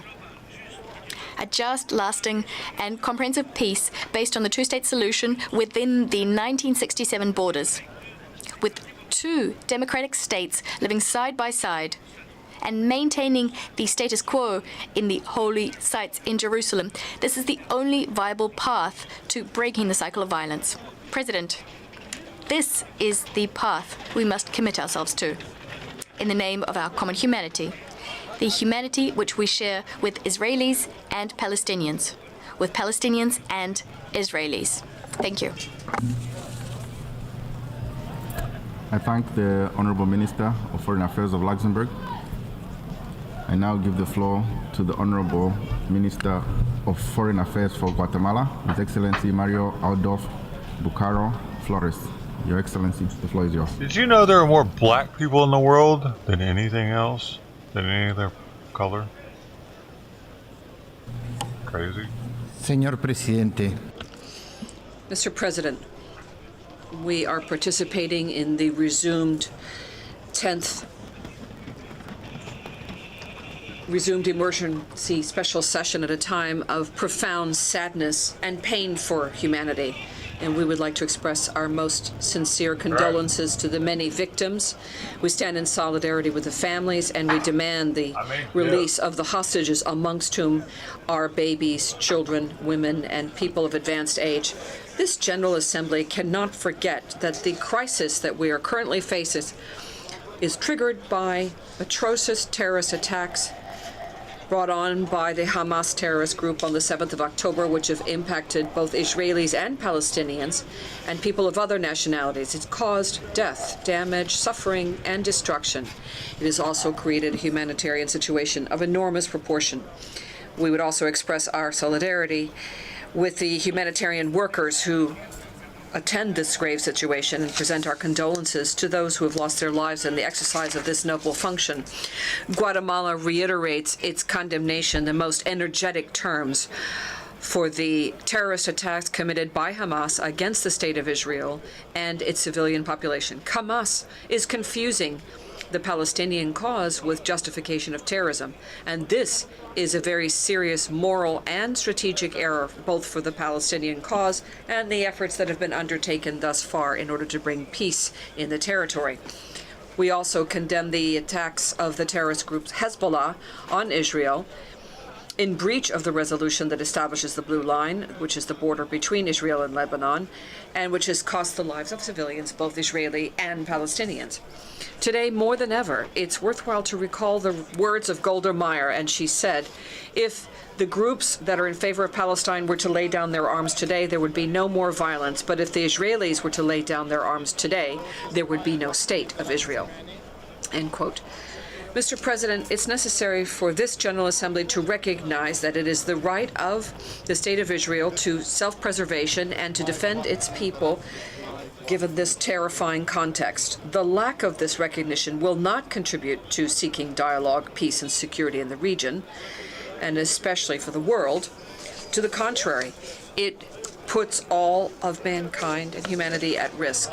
This General Assembly should act in order to reduce polarization and to discourage action and speech of hate, and the only way to do so is to stand united all together against terrorism, clearly and unequivocally condemning the actions of Hamas and other terrorist organizations with extremist and violent ideologies, and demand also from them that they cease their practices of putting arsenals and terrorist infrastructures in the basements of hospitals, schools, and religious centers, which then undermine the protection of civilians and use them as human shields. Given this catastrophic situation, which has created this terrible conflict, we are pleased to learn that humanitarian assistance is reaching people, and we urge acceleration of the pauses. But at the same time, it needs to be done carefully and verifying that these pauses are not used unduly by terrorist groups to commit new acts that would affect the civilian population and worsen the situation.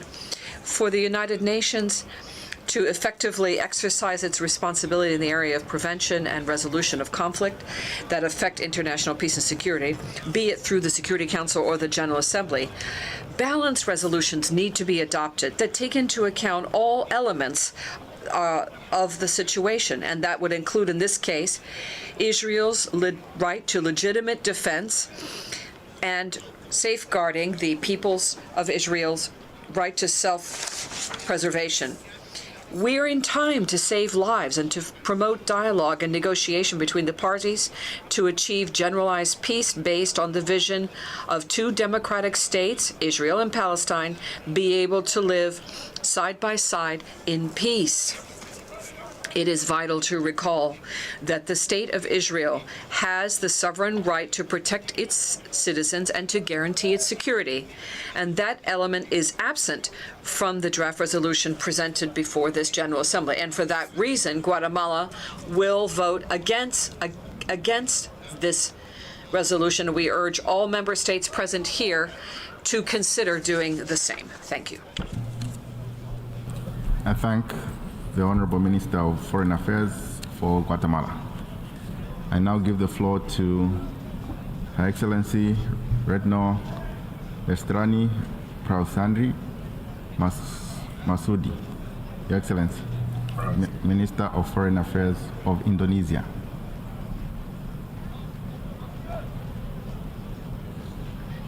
Your Excellency.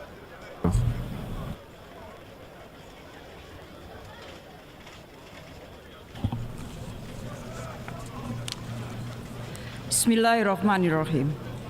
Mr. President, I'm standing here not only as the Foreign Minister of Indonesia, but also as a woman, a mother, and a grandmother. I plead, stop the killing, protect the civilian, let in the humanitarian assistance. Use your heart. Use your heart for justice and humanity. Mr. President, countless times have we stood in this hall to relieve the plight of our Palestinian brothers and sisters. Countless times have we asked the General Assembly for emergency session on the fate of the Palestinian people. Countless times have our hope been crushed due to narrow political interests. The world seems divided in different realities, as if there is a refusal to see the catastrophe in Gaza. The fact is, attacks and killings continue to take place. Yet, amid such a large number of victims, the Security Council failed to take decisive action. 2 days ago, we reminded the Security Council of their moral obligation to save the lives of innocent people. Bring humanity back in the Security Council, and humanity must come first.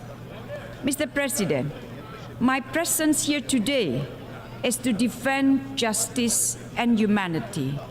To defend justice and humanity. Indonesia condemns, in the strongest terms, Israel's violence against Palestinians, against hospitals and places of worship in Gaza. Indiscriminate killings, kidnapping, and collective punishment of civilians must also be condemned because it is inhuman and against international law. This session must rise to the occasion where the Security Council failed to do so. The General Assembly must prove that we, the people of the United Nations, believe in the dignity and worth of human lives. In this regard, 3+1 concrete steps that we should take. First, stop the aggression to prevent more civilian casualties. The General Assembly should demand an immediate, durable, and fully respected ceasefire. We must be able to avoid future recurrence of the atrocities. The General Assembly should call for accountability, including the establishment of an independent commission of inquiry to investigate this horrifying humanitarian situation. Second, ensure humanitarian access and protection of civilians. I call the General Assembly, together with relevant UN agencies, to step up efforts in providing humanitarian assistance in Gaza. We must continue to support the effort by the UN Secretary General and key countries to allow humanitarian assistance to take place. With the destruction and human suffering in Gaza, 10, 20, 100 trucks loads of humanitarian goods just not enough.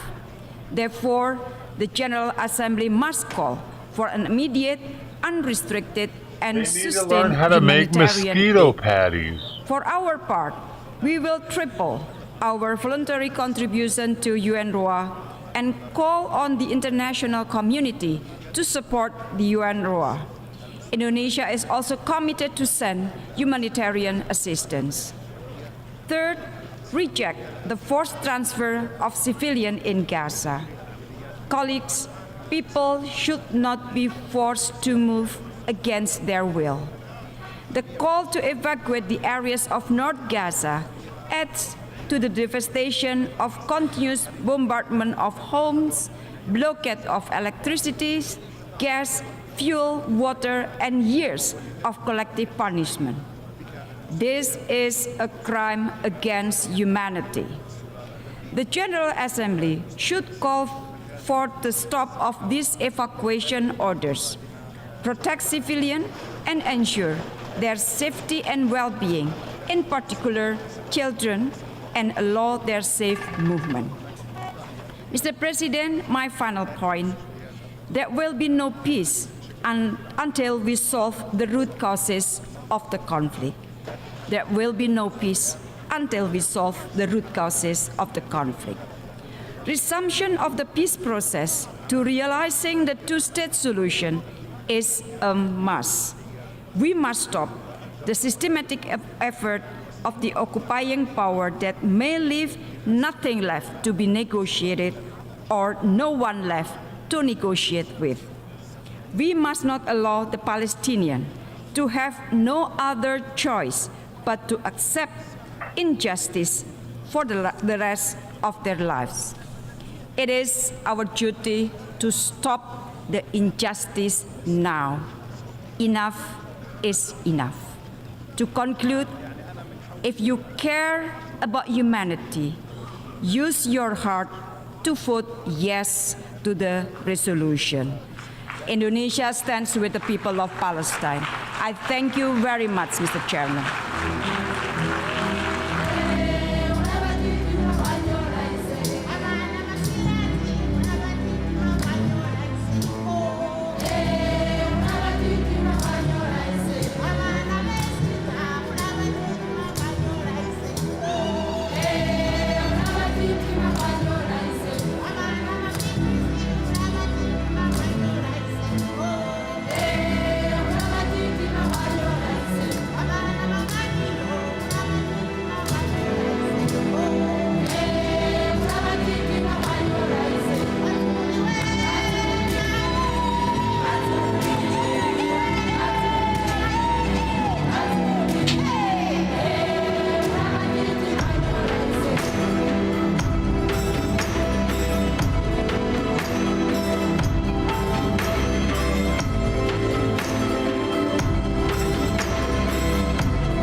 Take some notes, Gaza. You could be just fine.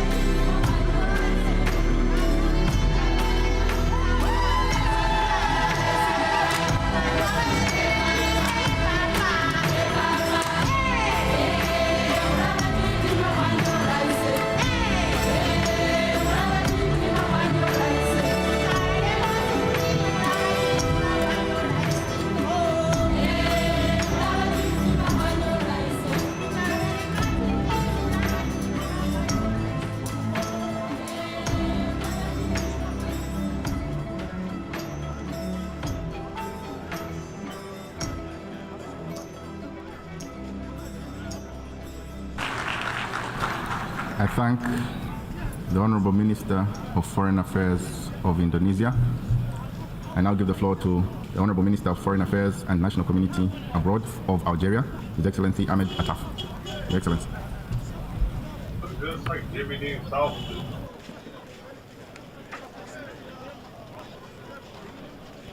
Very different texture. Bismillah ar-Rahman ar-Rahim. In the name of God, the compassionate and benevolent. May peace be on the faithful prophet. President, the delegation of Algeria should like to thank you and express to you our gratitude for meeting our joint request submitted by the Arab Group and the Organization for Islamic Cooperation, OIC. We requested an emergency extraordinary session of the General Assembly following the failure of the Security Council to genuinely protect the United Nations Charter and failure to protect the principles and purposes contained therein, a failure to protect international peace and security.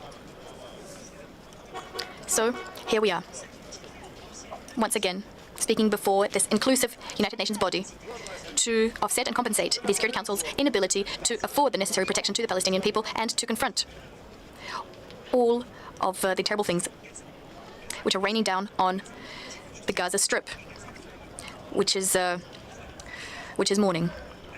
Once again, we're having recourse to the General Assembly, owing to the paralysis of the Security Council, the Security Council's inability to shoulder its responsibilities and obligations vis-à-vis the Palestinian cause, following its failure to act to dissuade the occupying power, Israel, to prevent its tyranny, its domination, its failure to protect Palestinians to protect civilians in Palestine, specifically in the Gaza Strip.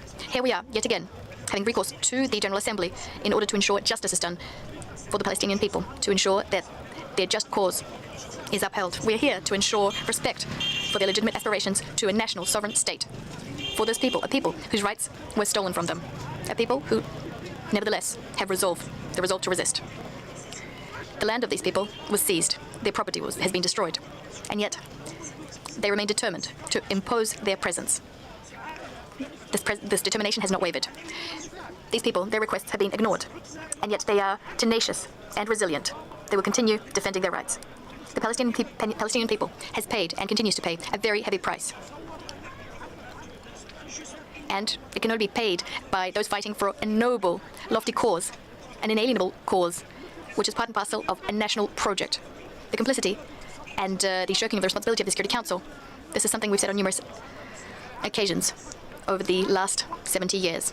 We've seen a vicious cycle over and over, which cannot and has not been broken, despite its ramifications and all of the damage it's done, consistently, repeatedly. Today, much like in the past, we are bearing witness to the following. The same causes, the same consequences, terrible consequences, unbridled Israeli occupation, the most abominable, the most heinous crimes, no definitive or lasting and just solution to the Palestinian cause, a lack of solutions, and this is having the following consequences. Peace, security and stability in this part of the world is being held hostage. The Palestinian people can't go on any longer. They're fed up with these double standards. They can't put up any longer with the non-constructive, unjustified understanding. And in fact, the Israeli occupying power is making the most of this situation. The worst of it is that the Palestinian people are suffering. They're suffering from the international community's indifference vis-a-vis the injustices, the oppression, the tyranny that they've been subjected to. We're telling the Palestinians that when the situation calms down, that their cause is not a priority for the international community. And yet when Palestine is victim to attacks, all of the efforts that are undertaken, and they're modest, they're few and far between, all of the efforts are directed to addressing the consequences of an absence of peace, instead of working towards peace. An entire generation of Palestinians has never experimented with the path to, has never experienced the path to peace. An entire generation hasn't seen a single serious initiative targeted towards getting back on that path. A whole generation of Palestinians which hasn't seen a single instance of international action geared towards addressing the situation, responding to their legitimate aspirations to restore their freedom, to put an end to the occupation of their land, allowing Palestinians to exercise their rights and create an independent state. Isn't it high time that we resolve this situation? High time. Which constitutes a violation of the values and principles our organization cherishes. Isn't it time that we put paid to this historical injustice which these people are being subjected to? People who can no longer continue fighting this haughty, arrogant, occupying power. Isn't it time that we start a large-scale international movement for peace, in the name of peace? A movement that can rekindle hope among Palestinians. A serious and honest movement which could help uphold the national, inalienable and non-time-barred rights of the Palestinian people. Rights which cannot be rescinded. The situation in the occupied Palestinian territory requires us to act swiftly, urgently, to put an end to the Israeli aggression, which is unjust. It's unjust vis-a-vis the Gaza Strip. We must aid the Palestinian people, afford them international protection. We need to take collective action with the involvement of all influential international parties. This action must be effective so that we can achieve fair and lasting peace in the Middle East on the basis of international documents, adopted documents which have international legitimacy. Our General Assembly has always been the rostrum from which we fight for just causes. First and foremost, the Palestinian cause. Under these very taxing circumstances, it's up to the General Assembly to reaffirm its fixed principles within a fair framework, and as part of its commitment to uphold the legal pillars so as to allow for an independent and fully sovereign Palestinian state. From this vantage point, Algeria would like to reiterate its call for fully fledged membership to be conferred upon that brother state, Palestine, thereby enshrining the legal, political, moral and ethical rights of the state of Palestine, so that this state can raise its voice in the community of nations and be heard, so that it can defend its priorities. This is a decisive measure vis-à-vis attacks aimed at undermining, disfiguring Palestinians. Palestine, which is being buried alive but which refuses to perish. This is an important goal from a strategic standpoint aimed at undermining, disfiguring Palestinians. Palestine, which is being buried alive but which refuses to perish. This is an important goal from a strategic standpoint as well. We must use all means at our disposal, use every opportunity offered to us by the General Assembly, this forum.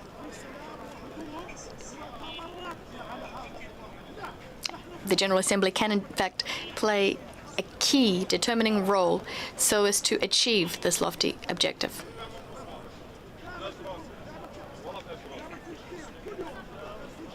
And in fact, by meeting this objective, we can strengthen the key pillars of the Palestinian national project. Thank you very much, Mr. President. I thank the Honorable Minister for Foreign Affairs and National Community Abroad from Algeria.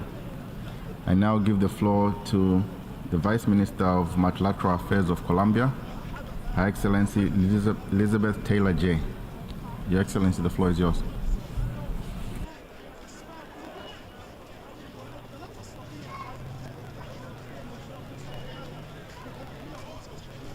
Señor Presidente. Mr. President, Excellencies. I appreciate the initiative of convening this emergency session of the General Assembly so that the international community can raise its voice in an energetic condemnation and rejection of the violence and suffering caused to the civilian population in the Middle East, especially the most vulnerable women, children, elderly, and the sick in the Middle East. Colombia reaffirms its historic support for a peaceful, definitive, and comprehensive solution to the Palestinian question based on the two-state solution that would live next to each other within safe and secure borders, doesn't work, it's probably because I turned it off. What is set forth in the relevant resolutions of this General Assembly and the Security Council. We deeply regret the blood-curdling escalation of violence that we have seen in recent weeks and the ongoing violations of international humanitarian law. Resuming the 10th extraordinary session of this General Assembly shows that an absence of a definitive response that's adapted to international law to the conflict between Israel and Palestine creates deplorable consequences for the civilian population. It destabilizes the region and calls into question the very meaning of life and humanity. Excellencies, all conflicts are complex, and there are many variables to address in them with a view to achieving a definitive and peaceful solution. This is the lesson that my country, Colombia, knows and has learned. We know from decades of how a conflict has affected us. Throughout the decades of the armed conflict and many attempts to negotiate peace, we have learned that only truly giving up the expression of differences through violence is absolutely vital and essential in order for societies to make a transition towards living together in peace. This is the invitation extended by my government. The President, Gustavo Petro, extends on a daily basis in his term, both inside our country and in different international scenarios, because we know firsthand that violence only produces more violence and more loss of lives, leaving in its wake a very unfortunate and harmful legacy for future generations.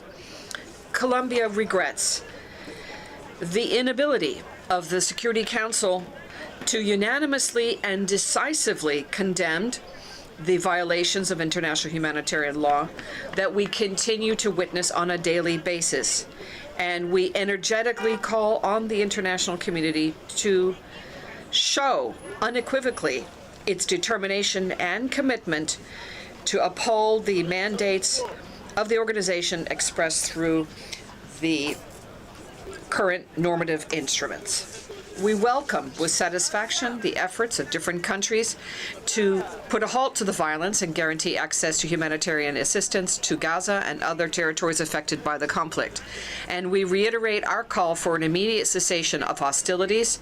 We call for the respect of international humanitarian law and the protection of life. And finally, we would like to insist on this call put forth by President Petro on the need to convene a worldwide peace conference to find a definitive solution to the Israeli-Palestinian conflict. Thank you. I thank the Vice Minister of Multilateral Affairs of Colombia.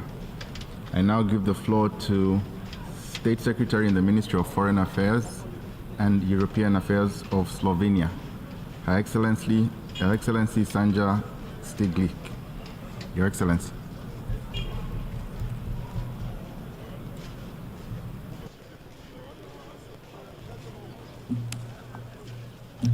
Mr. President, the unprecedented and dire situation unfolding before our eyes Where's America is a at, test man? for the Security Council, for the General Assembly, and for this organization as a whole. We hope that the Security Council will soon be able to unite its voice and speak to the civilians in the region. Current silence is deafening. As the Special Coordinator Venezuelan has stated, and I quote, "We are at the brink of a deep and dangerous abyss that could change the trajectory of the Israeli-Palestinian conflict, if not of the Middle East as a whole." Like most delegates in this hall, Slovenia is deeply troubled with the speed of the deterioration of the situation. The conflict can easily spiral out of control, escalate, and spill over in the region. We recognize the efforts made by the United Nations, several states and leaders to avert the crisis and humanitarian disaster. We call on all countries in the region and beyond to act responsibly and to cooperate and engage in a constructive dialogue to de-escalate the conflict. Mr. President, there can be no justification for the brutal terrorist attack of Hamas on Israel, and we strongly condemn it. It has triggered a new cycle of violence and civilian suffering. We call for immediate and unconditional release of all hostages. Israel has a right to self-defense in line with international law. At the same time, the international law is providing all civilians protection during the conflict. The scenes we are witnessing are heartbreaking. Majority of those suffering the most are women and children. No civilian should be a target, and neither used as a hostage or a shield. Slovenia calls on all parties to fully respect international humanitarian law and humanitarian principles. We support all efforts of the UN Secretary General and other parts of the UN system in addressing the pressing humanitarian situation. Without access to water, food, medical supplies, fuel, gas, and electricity, and with constant attacks on civilian objects, schools, hospitals, and protected shelters, the already dire situation in Gaza is turning into a human catastrophe. There is an urgent need for a humanitarian ceasefire or pauses in humanitarian corridors that will enable rapid, sustained, unimpeded, and safe access for humanitarian aid, equipment, and personnel to Gaza and its distribution within Gaza. We should massively scale up our humanitarian assistance to respond to the immense needs on the ground. Slovenia commends the work of humanitarian agencies and their personnel in Gaza, who continue to provide assistance and protection to the people, often at a great sacrifice, paying the ultimate price with their own lives.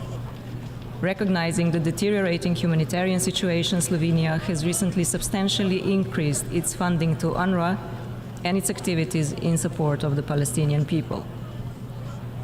Mr. President, resumption of a meaningful political process which will lead to the two-state solution, living side by side in peace and security, is of urgent and paramount importance.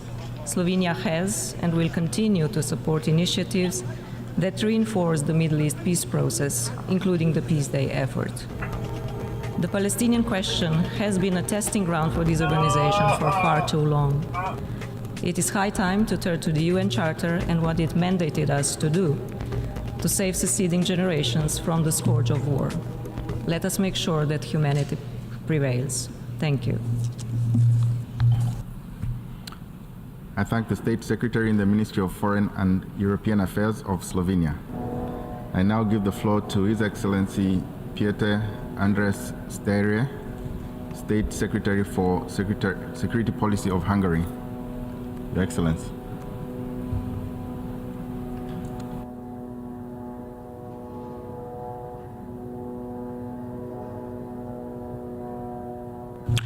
Mr. President, Excellencies, dear colleagues, while we align ourselves with the statement that will be delivered by the European Union, on behalf of Hungary, I wish to make the following remarks in my national capacity.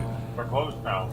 Mr. President, on 7th October, Hamas launched Operation Al-Aqsa Flood, a brutal surprise attack into Israel that included a barrage of over 3,000 missiles. Around 1,500 terrorists infiltrated Israel, targeting civilians and civilian locations, including residential areas and residential civilian locations. This resulted in more than 1,400 fatal casualties, more than 4,000 wounded, and more than 200 soldiers and civilians who have been taken hostage. I'm here today to condemn in the strongest possible terms these barbaric and heinous terrorist attacks carried out by Hamas and the ongoing indiscriminate missile attacks against Israeli civilians. Palestinian civilians must also be protected. In this context, Hamas must cease to use civilians as a human shield. In face of such violent terrorist attacks executed by Hamas, Hungary strongly emphasizes Israel's right for self-defense. We call on Hamas to cease its attacks on Israel and immediately release all hostages without any condition, to stop the bloodshed and spare all civilians from further suffering. Solve it right now. The region is witnessing one of the most difficult crises in its modern history. Therefore, we must utilize our collective diplomatic efforts and our collective capabilities and engagement in order to achieve de-escalation of the tensions and avoid this fight against terror turning into a full-fledged military conflict between countries, engulfing the region into the horrors of war.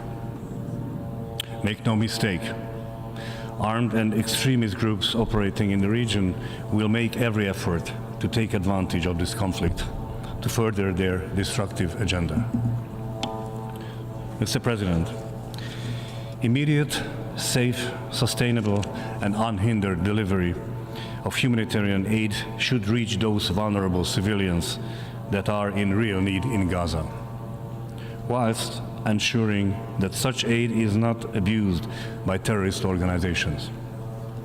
It is also crucial for humanitarian assistance and medical support to reach those held in captivity as hostages. It is essential that warring parties maintain a minimum of humanity even during the worst of war. We appreciate the extensive efforts made by Egypt, the UN specialized agencies, and the ICRC to support the delivery of aid. As I mentioned at the beginning, it must be a priority to prevent regional escalation, including the deterioration of the situation in the West Bank. We call on all regional actors to refrain from any action that can further aggravate the situation. We underline the need to engage broadly with the Palestinian Authority, the Israeli authorities, as well as regional and international partners who could have a positive role to play in preventing further escalation.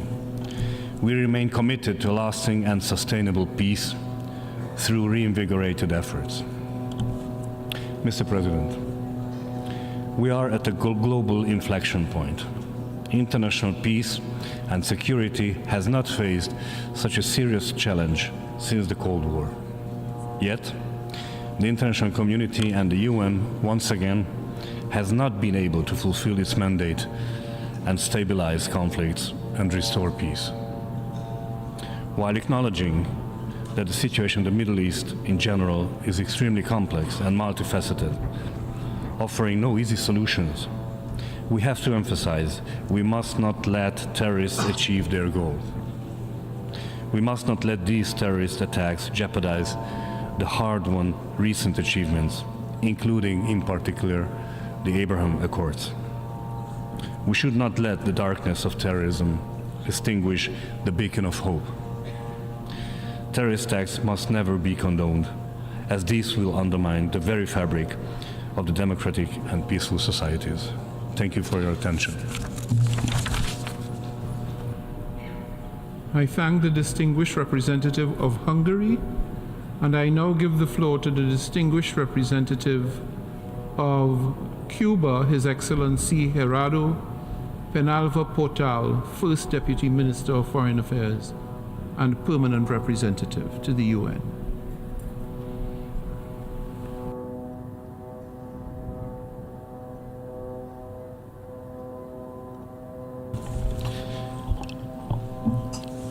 Hemos seguido con With great consternation and emotion, we have followed the very grave events in the Middle East. In that context, Cuba supports the resumption of this 10th extraordinary emergency session. The main priority for the General Assembly at this moment should be to bring a cessation of violence and the administration of urgent humanitarian assistance for the suffering Palestinian people. We demand an immediate ceasefire, and we demand an end to the bellicose rhetoric and stop the forced removal of Palestinians from the land that by right they belong to. Cuba reiterates its deep-seated concern for the resumed violence in the region, which is a result of 75 years of Israeli practices of occupation, illegal occupation, and settlements, in flagrant violation of the inalienable rights of the Palestinian people on their own land. This is also the result of the protracted lack of respect of the principles and purposes of the Charter of the United Nations and international law, including many relevant resolutions of the United Nations. In the midst of the current humanitarian disaster in occupied Palestinian territory of Gaza and West Bank, Cuba reiterates its solidarity, which is unwavering, with the Arab and Palestinian causes. We, in the most energetic terms, condemn the assassination of civilians, especially women, children, and humanitarian workers of the United Nations through bombing, indiscriminate bombing of the people in Gaza, and the destruction of houses, infrastructure, civilian infrastructure, and hospital. Cuba rejects and has always rejected the death of civilians and innocent people for all parties involved in this conflict, without making any difference of ethnic, faith, or nationality differences, as referenced by the distinguished Vice Minister of Jordan on behalf of the Arab group. We also condemn the cutting off of water services, electricity, and fuel to the people of Gaza, which considerably worsens the already precarious humanitarian situation, which is a result of the embargo on Gaza Strip, which in itself is a flagrant violation of international humanitarian law. Nothing justifies such actions, which are a collective punishment, grave violations of international humanitarian law, and war crimes and crimes against humanity. The impunity with which the Israeli government acts can only be explained given its confidence that it will not be held accountable for its acts and that it has the support of the government of the United States. It is shameful that once again the Security Council has been unable to fulfill its mandate. It's regrettable that the United States has, in the Security Council, vetoed 46 resolutions related to the situation in the Middle East, including those on the Palestinian question, and the most recent was just a few days ago. An end must be put to the double standards, selectivity, and political manipulation, which makes vulnerable the cause of international peace and security and jeopardizes it.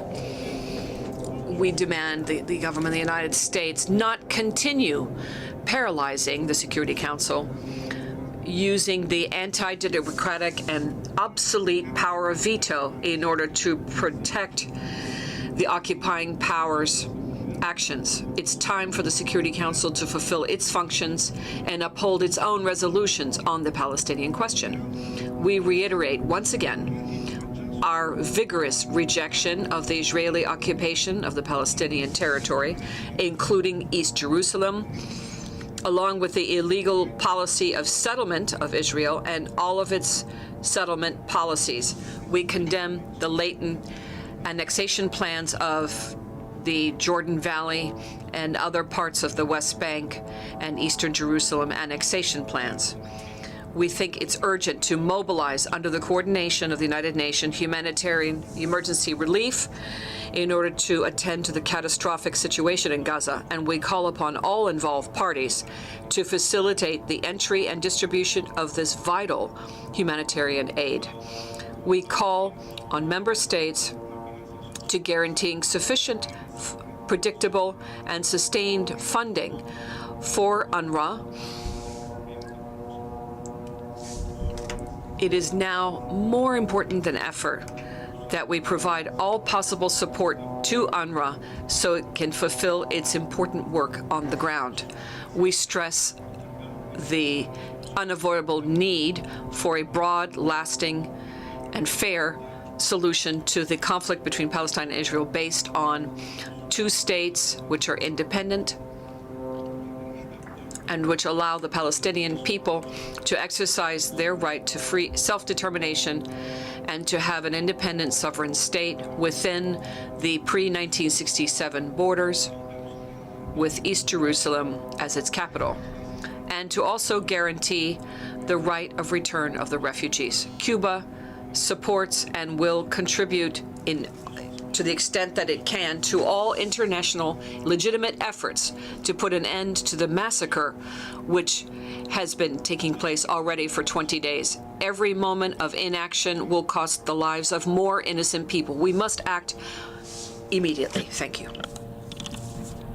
I thank the distinguished representative of Cuba, and I now give the floor to the distinguished representative of Mauritania, speaking on behalf of the Organization of Islamic Cooperation.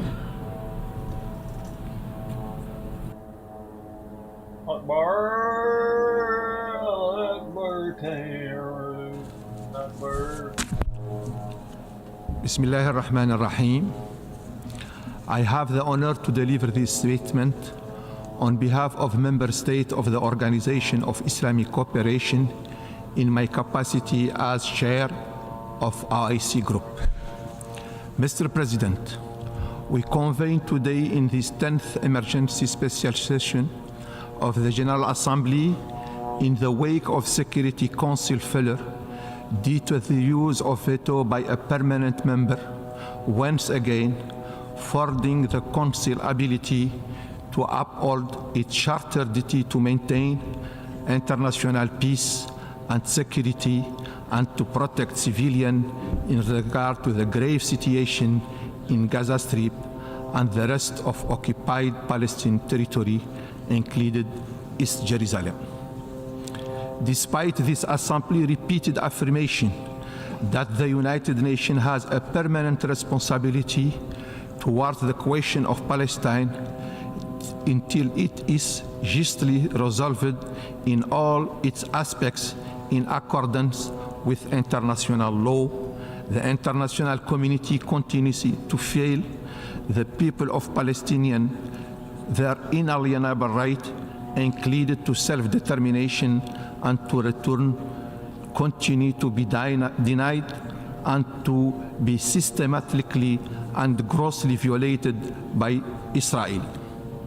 The occupying power, which persists in its blatant contempt of the role of the law, included the Charter, international humanitarian law, and international humanitarian right law, committing grave breach with impunity. Thus, we are witnessing yet another daily Israeli onslaught against the Palestinian people in the Gaza Strip, and assault that has surpassed all level of brutality and humanity, terrorizing the entire civilian population and resulting in thousands of innocent victims. So far, more than 6,000 Palestinians in the Gaza Strip have been killed in Israeli airstrike and bombardment as of 24 October, with 68% of the victims being children and women. More than 16,291 Palestinians have been injured. Over 1,550 people are missing, presumed to be trapped and died under the rubble, among them hundreds of children. It is shocking that in the span of 2 weeks since Israeli military aggression on Gaza was launched, about 1.5 million Palestinian civilians have been forcibly displaced from their homes, with nearly 90,000 people crowded into 100 UNRWA designated emergency shelters, according to available data provided by the OCHA. They have fled to those shelters in fear, seeking refuge under the UN flag, as their homes and neighborhood, school and hospital, mosque and church are being indiscriminately and deliberately destroyed by Israeli airstrikes, all in grave breach of international humanitarian law. Yes, as we all know by now, even UN facilities have not been spared. 38 UNRWA schools and facilities have been hit in Israeli strike, causing death and injury to civilians, damage to facilities, and widespread fear and panic. 29 UNRWA personnel have been killed in Israeli attack, along with other humanitarian workers in the Gaza Strip. We reiterate the call made by the OIC Extraordinary Executive Committee meeting on Foreign Minister held on 18 October 2023 for an immediate cessation of illegal and inhuman Israeli aggression against the Palestinian people, and the rejection of a targeting of civilians under any pretext. The forced displacement from their homes and their starvation and denial of safe access to humanitarian aid and essential supplies for survival even worse. All these actions are in contravention of international norms and law, including the UN Charter, international humanitarian law, and human rights law, and the most basic shared human principles and values. They are illegal and reprehensible.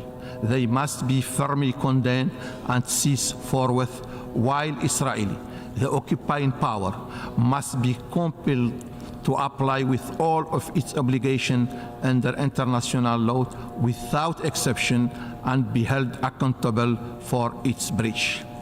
We hereby underscore that the fact that a ceasefire is urgently needed, and there must be protection for the civilian population in the Gaza Strip and the rest of occupying Palestinian territory, including East Jerusalem. All effort at this time must prioritize the protection and safety of human lives in accordance with international law and our shared moral and humanitarian obligation and values. Moreover, Israel must end its inhuman siege on Gaza.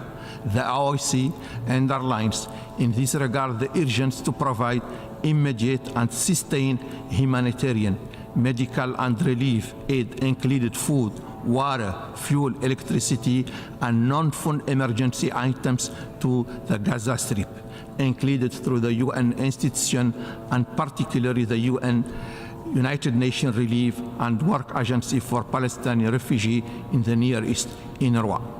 Assistance is desperately needed, especially by the 1.4 million people who have been forcibly displaced from their homes and lost everything as a result of this aggression. The OIC wishes to also draw attention to Israeli systematic violence, human rights violation, provocation, incitement, and acts of terror against the Palestinian civilian population in the occupied West Bank, including East Jerusalem, which have not ceased for one day. Since the beginning of the month, Israeli occupying forces and extremist settlers have escalated their rampage through the population, cities, villages, and refugee camp, killing more than 91 Palestinians, including 27 children, included over 1,334 civilians, demolishing homes, desecrating Islamic and Christian holy sites, torching properties, destroying crops, uprooting trees, forcibly displacing more than 545 people. The majority of them children, and hundreds of Palestinians have been arrested and imprisoned, all in grave breach of international law and violation of the relevant UN resolution.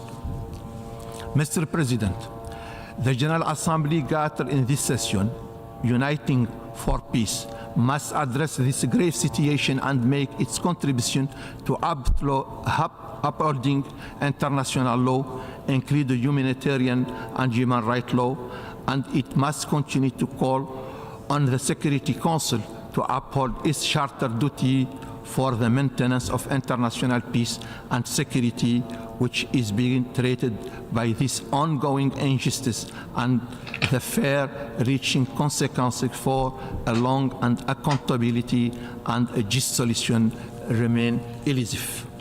Clearly, the absence of any moral, legal, or political deterrence has only emboldened Israel, the occupying power, to carry on with impunity with its illegal policy of colonial settlement and annexation, blockade, forced displacement of Palestinian civilians, systematic ethnic cleansing, organizing act of terrorism, desecration of holy places, especially Al-Aqsa Mosque, and to persist in its denial and violation of the inalienable right of the Palestinian people, included to self-determination and independence. This illegal situation must be brought to an end. The OIC expressed its deep regret that the Security Council paralysis unable to fulfill its duty and implement its own resolution. The Council is failing in its historical obligation toward the question of Palestine, such obligation that remain pending despite passage of over 75 years, thereby severely undermining its key role in maintaining international peace and security and protecting defenseless civilians, including the Palestinian civilian population in Gaza Strip and the rest of the occupied Palestinian territory. The continued use of veto is unacceptable and irresponsible under this crisis situation. Consequently, there is an urgent need for immediate action by the international community, including the Security Council, to bring a halt to this Israeli aggression, to end impunity and assure accountability of Israel, the occupying power, for its war crimes and crimes against humanity, including this aggression and its more than 16 years illegal blockade on Gaza Strip, to provide international protection for the Palestinian people and to open humanitarian corridors so as to allow all necessary supplies of medicine, food, water, fuel, and other life necessities reach the civilian population in Gaza without delay. We express the hope that the General Assembly's action will make a tangible contribution in this regard and call for full respect of its decision. In closing, I reaffirm the historic support of the Organization of Islamic Cooperation for the realization of legitimate, inalienable rights of Palestinian people to self-determination and the realization of the sovereignty and independence of the State of Palestine over all the Palestinian territory occupying since 1967, with East Jerusalem as its capital in accordance with the relevant UN resolution and the Arab Peace Initiative. I thank you. Sayyid al-Rais. Mr. President, allow me now to deliver a statement in my national capacity to comment on what is happening in the Gaza Strip. At the outset, I would like to thank the President of the General Assembly of the United Nations for his responsiveness to our request to hold this session, and we would like to join the statement that has been issued by the Arab group delivered by His Excellency, the Jordanian Foreign Minister. After the unfortunate and regrettable failure by the Security Council to arrive at a solution to this continuous tragedy, the Arab group and the members of the Organization of Islamic Cooperation and the Non-Aligned Movement and other states decided to submit a request to the President of the General Assembly of the United Nations to resume the 10th emergency special session to discuss the situation in Gaza. The current situation in the Gaza Strip is tragic in every sense of the word. Thousands were killed in a continuous and the indiscriminate shelling using internationally banned weapons and aggression that takes no consideration the sanctity of hospitals or mosques or churches or schools. And the UNRWA staff and journalists were also not spared. Civilians are living in a difficult and exceptional times as they are being shelled and as all means of basic existence are being taken away from 2 million civilians in breach of all international laws and values. The current situation, Mr. President, requires us to combine our efforts to put an immediate halt to hostilities and to allow for the unconditional delivery of urgent humanitarian assistance and to put an end to the disposition of Palestinian civilians. This is a natural result of decades of ignoring the need for a political solution to the Palestinian cause, which comes in the establishment of an independent Palestinian state with East Jerusalem as its capital in accordance with the United Nations resolutions of relevance and the Arab Peace Initiative. And here I would like to quote from the speech that was delivered by the Mauritanian president last Saturday at the Cairo Peace Summit, which was held in Egypt. And I quote, "The time has come for us, for everyone, to reach the conclusion that no one in this region will enjoy peace and security sustainably unless others enjoy it as well. Because peace cannot be achieved by winning a battle or winning a war. Peace is contingent upon it applying to everyone." End of quote.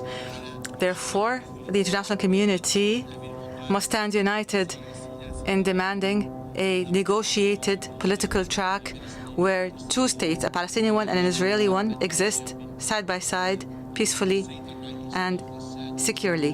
Mr. President, ladies and gentlemen, in closing, what we are witnessing, these are the atrocities that we're witnessing are a source of shame for humanity. And this is why we present a humanitarian resolution that aims to establish a ceasefire so that we can stop the shedding of Palestinian blood and deliver urgent humanitarian assistance. We ask all member states to join in the sponsorship of this resolution and to vote in its favor. I thank you.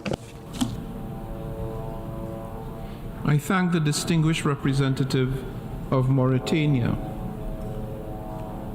We have now heard the last speaker in the debate on this item for this morning. We shall hear the remaining speakers tomorrow at 10 a.m. in this hall. We stand in adjournment.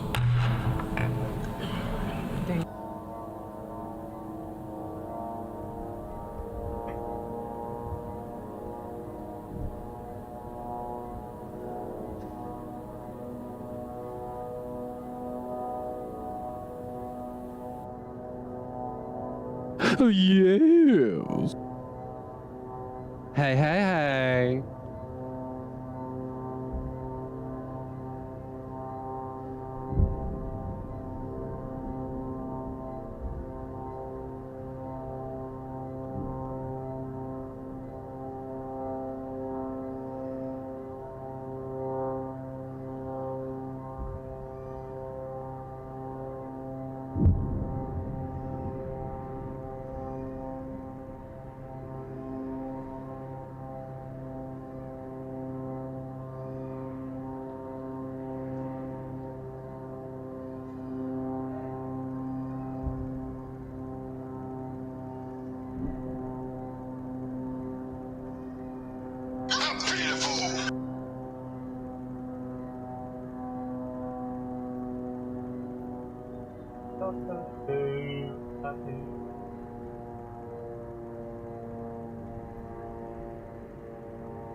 Emotions. I thought you had a vagina. Oh. That you, baby. This could be a song. Congrats all the way, Sister T. Thanks for the 200 hours of your time, by the way. I know you got the double OG last night or this morning or sometime. Bro, did anybody notice me get up at like 3 something and put the hospital stream on? Is anybody actually up then?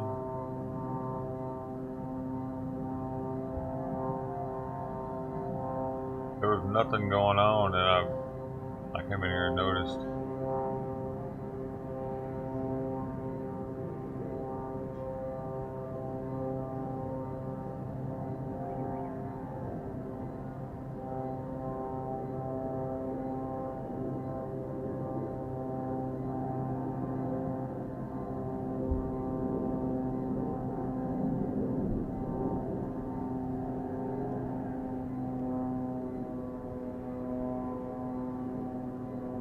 Damn, you know you can buy Thanksgiving extravaganza from Whole Foods for $539.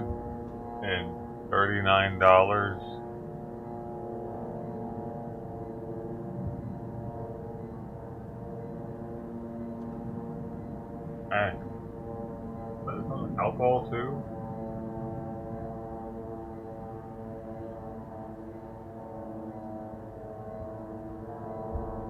It comes with so much stuff. Classic roast whole turkey with turkey gravy, maple bourbon ham, brown sugar citrus glaze, sea salt and cracked pepper green beans, classic cream spinach, roasted butterscotch squash with cranberries and sage, creamy mashed potatoes, traditional herb stuffing, cranberry orange sauce, shrimp trio platter, classic antipasta platter, truffle and chive deviled eggs, spinach artichoke parmesan dip, vegetable crudités with hummus, aromatic butternut squash soup, and brochet rolls.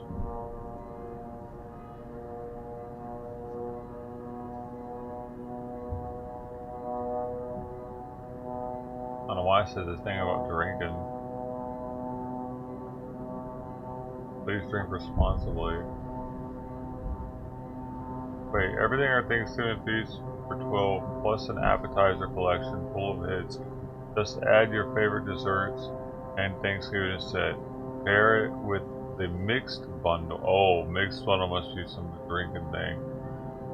Yo, I might have to do something like this for Thanksgiving. I always just don't have like last year I had a colonoscopy on the day after Thanksgiving, so while I remember I live streamed it while everybody was eating Thanksgiving. I was in here like pissed off, wishing I could eat. as a spiritual experience.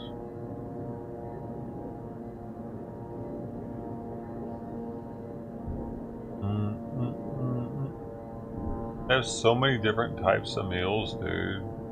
Stuff that's oven ready, stuff that doesn't have surf and turf meal. Wait, are these year round? No, holiday meals. Orders must be made minimum 48 hours pickup date. Did you know Whole Foods did this? This is really awesome.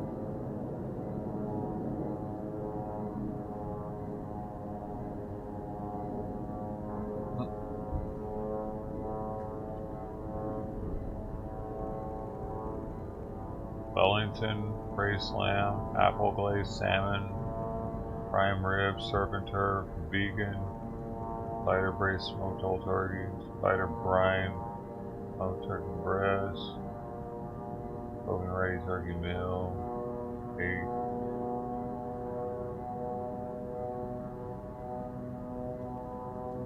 Organic heirloom turkey meal. For 12, for 8, for 4. Classic roast whole turkey. What's the difference? Heirloom and roast. Classic and heirloom. Oh, where's the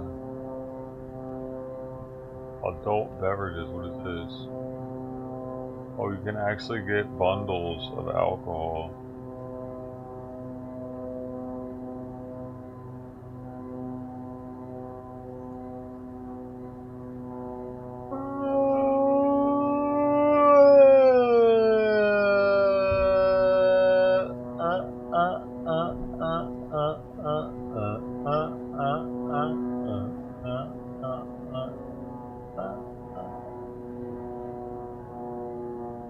Oh, game day. Dude, they got stuff for everything on here. Game day platters you can get.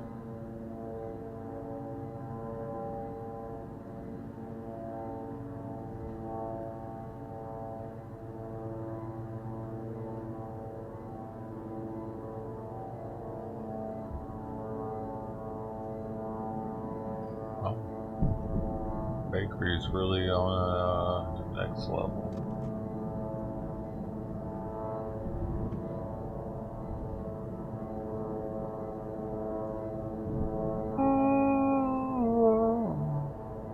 Turkey night. Oh, you want more of that? You want more cowbell there?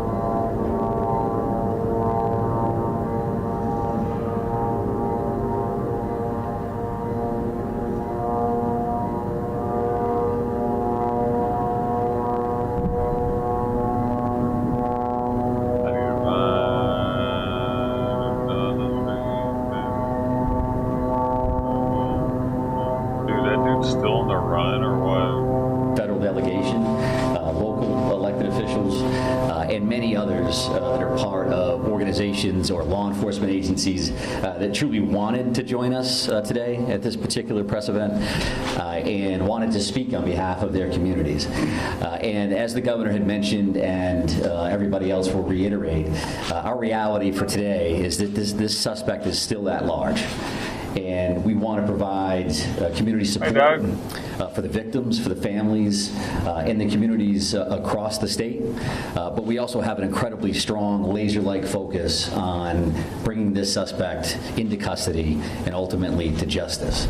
So because of that mission for this particular event and today's activities, we're keeping the list of speakers in the agenda pretty tight.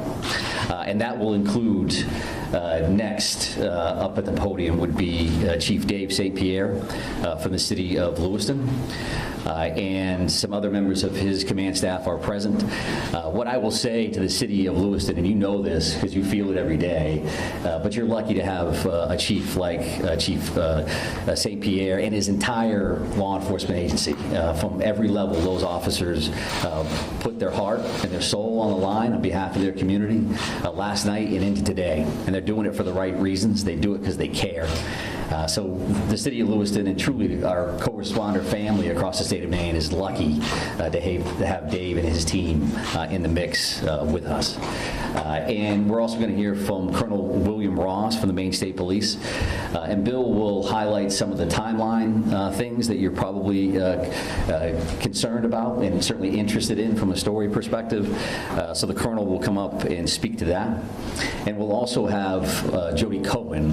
And Jody is the special agent in charge for the FBI out of the Boston field office. And Jody will highlight some of those federal partnerships and some of the things that our federal partners are bringing to the table, bringing to bear to help us with this investigation. We also have a bunch of people here. Once you start naming people, you're going to have a problem because you're going to forget somebody or screw something up. But I would also tell you that a couple of our other federal partners are here. Kevin Neal, he was the U.S. Marshal for the District of Maine. We also have James Ferguson, and Jim is the special agent in charge from the ATF for the Boston Field Division. They are heavily invested with staff along with the FBI, and we can't thank them enough for all that they're doing on behalf of our state. I would also tell you that we are going to close with a brief Q&A. And we're going to try to get some of those questions out there. We appreciate your time, your patience, your professionalism, your partnership at getting this information out. I would think that those questions are going to be brief because, again, we do have a suspect at large. And while you can help us with that, we also need to get back to our teams to push forward on that. So with that in mind, I will be back up to the podium to kind of steer that a little bit. But for starters, I would like Chief St. Pierre to join us. Thank you. Thank you, Director Sawchuk, and welcome media partners, and thank you, Governor Mills, for those kind words. I'm going to keep this short. What I would like the very most is to express our deepest sympathies to the families and friends of the victims of this heinous crime. Where's everybody going? This is truly a tragedy that goes beyond comprehension. I'm confident in our community. You can beat your meat here. Has and will continue to come together throughout this endeavor to bring this to a successful conclusion. Although difficult, I do ask the public to continue to be mindful of their own personal safety and also that they be patient with the process as much as possible. There is extensive work and attention to detail that goes into such a large-scale investigation. I'm confident in the expertise and professionalism of our investigators and all law enforcement officials that are currently involved. This is an all-hands-on-deck approach. We have a great deal of collaboration and resources that have been made available to us. There are far too many to name individually, but I think Director Sawchuk named quite a few appropriately. There are far too many, as I've stated, but they are all appreciated more than you know. I want to thank all of our brave men and women of the Lewiston Police Department, Fire Department staff. I lost somebody else. I had 28, went to 27. That came from far. It's going to go to 26 now, man. And continue to work tirelessly in bringing the situation to an end. We hope to locate and hold the person accountable. I think you'll hear next from the state police, who is taking the lead in this investigation. Although that we are working hand in hand with them, I think Colonel Ross will be able to fill you in a little bit more.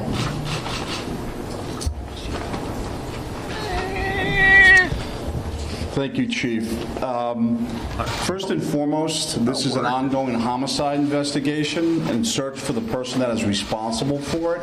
We're in the early stages of this investigation. He's probably dead, dude, in the woods and I just want to let you know we will have updates. We'll be putting some type of a schedule out later on. But again, early stages of a homicide investigation. We want to be careful that we're doing things correctly. We don't want to get ahead of ourselves. I'm going to give you a bit of a timeline here to kind of fill in some of the blanks and give you some of the facts as we know them right now. A lot of this information will then be transferred to the Attorney General's office, as they will be the lead prosecutor, again, in any homicide investigation. Last night, October 25th at approximately 6:56 p.m., the Auburn Communications Center received a 911 call of a male shooting in Just-in-Time, or the Spare Time Recreation Center in the town of Lewiston, located at 24 Mollison Way in Lewiston. Shortly after that, at about 7:08 p.m., the Communications Center received multiple 911 calls about an active shooter inside of a Schmenge's Billiards at 553 Lincoln Street in the town of Lewiston. A large law enforcement response from multiple surrounding agencies assisted the Lewiston Police Department in trying to identify who this individual was and what was happening. As you can imagine, this was a very fast-paced, fast-moving, very fluid scene, very dangerous scene that these guys and girls were going into. 18 people are now deceased at this time. The victims at the just-in-time establishment, 7 people are deceased.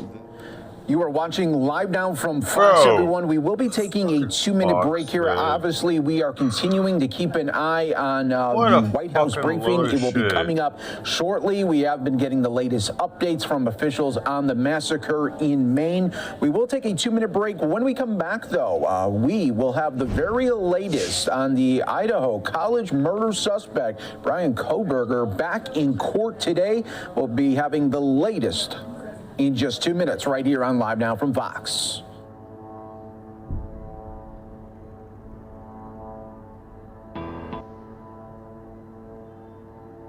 School board, I want to bring up. Red. Take it.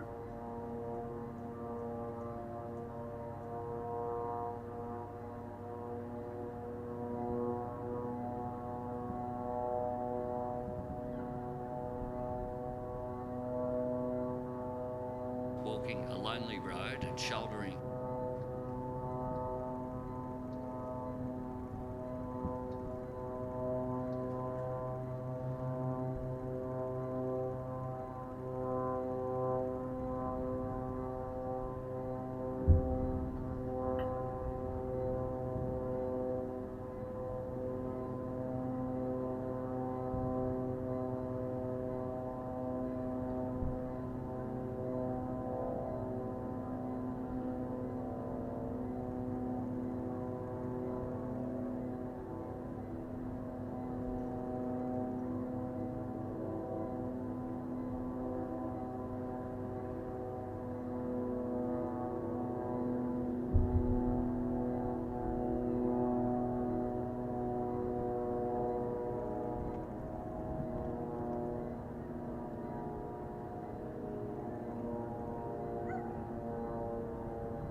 Here, once you start naming people, you're going to have a problem because you're going to forget somebody or screw something up. That we are going to close with a brief Q&A, and we're going to try to get some of those questions out there. He should be considered armed and dangerous.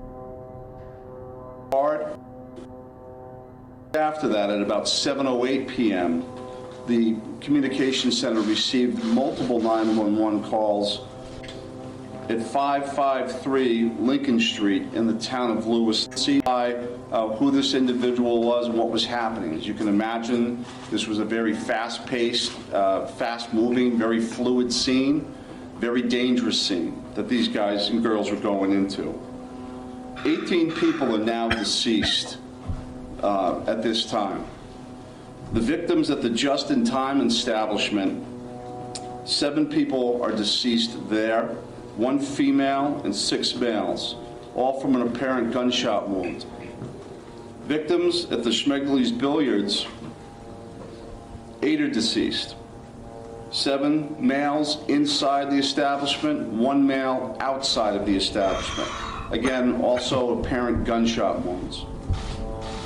Multiple people were transferred to area hospitals, Central Maine Medical Center, St. Mary's, and Maine Medical Center. 3 people that were transferred to those hospitals are deceased, for a total of 18 people deceased at this time. The investigation into the person responsible for this identified a vehicle located at the Przebskat boat landing in Lisbon. That person, through the registration of that vehicle, was identified, it's been stated earlier, as a Robert Card, born in 1983. Several of the deceased have been identified, and their families, next of kin, have been notified. Approximately 8 people at this point have been identified. 10 people, 10 of these victims, still need to be identified at this time. Currently, there is an arrest warrant for 8 counts of murder for Mr. Card. And the reason it's 8 counts because 10 people have not yet been identified. As those people are identified, the counts will probably go to the total of 18. He should be considered armed and dangerous. Based on our investigation, we believe this is someone that should not be approached. This is someone that should be, if you come into any contact with this individual or someone that you think looks like this individual, you are to call 911, and I'll provide some tip line numbers at the conclusion of my briefing. Lewiston Police Department, federal, state, county, and other local municipalities are involved in a coordinated search at this moment for this individual. So there's the ongoing investigation and there's a search to apprehend this person. Both happen simultaneously. I can't stress this enough. This is an ongoing investigation in the early stages. More information will come out in conjunction with the Attorney General's office as the lead prosecutor. We can't share all of our information right now, and I'm sure you understand that. I'm going to give out 2 numbers that go to a tip line. 911 is also appropriate for this, but if anyone can call these 2 numbers, this would go to the state police tip line. Area code 207-213-9526, 207-509-9002. And we'll be sending something out later that has that information in it if you weren't able to grab that now. Again, this is a very fluid situation. We have a lot of resources, as Chief St. Pierre had mentioned earlier, that are on the ground in a coordinated effort to apprehend this individual. We've notified the Department of Education, and they have determined what they're going to do with the schools. A lot of schools, area schools, were shut down today based on our conversation with them. Again, as more information comes in, we'll be providing it to you. Thank you for your time. This is a very difficult time for, I think, the community of Lewiston, difficult time for obviously the victims' families, and it's a tough time for law enforcement. It was a rough night last night, but we're committed to bringing whoever's responsible this to justice. And again, we are currently looking for Mr. Card right now, someone that we'd like to apprehend. Thank you. Thank you, Colonel. And FBI Special Agent in Charge, Cohen, if you could join me, please.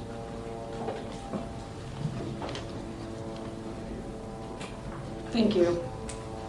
My name is Jody Cohen. I'm the Special Agent in Charge of FBI Boston Division, which covers the state of Maine. Our hearts go out to everyone who is impacted as a result of this senseless violence. The FBI is working hand in hand with our law enforcement partners. Our evidence response team is here processing these very extensive scenes. We are providing investigative and tactical support, as well as our victim specialists are working with those affected by this tragedy. As this very active investigations continues to unfold, we're asking the public to stay vigilant and come forward with any information that you might have that you feel is helpful to our investigators. My pledge is that the FBI will carry out this investigative case with rigor. We will work day and night alongside our law enforcement partners to get the answers to the questions this community deserves. We thank the public for your continued cooperation and patience as we continue to work this very active investigation. Thank you.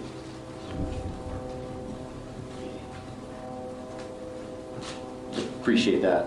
And I would say that the reality here from a resource standpoint is that when we've asked for anything, the answer has been yes, period. Tactical teams, evidence response teams, full-blown investigative units, detective units that have come from multiple states, whether it's the commissioners from Vermont and New Hampshire reaching out to me directly, Massachusetts saying, what do you need, Mike? What can we do for the state of Maine?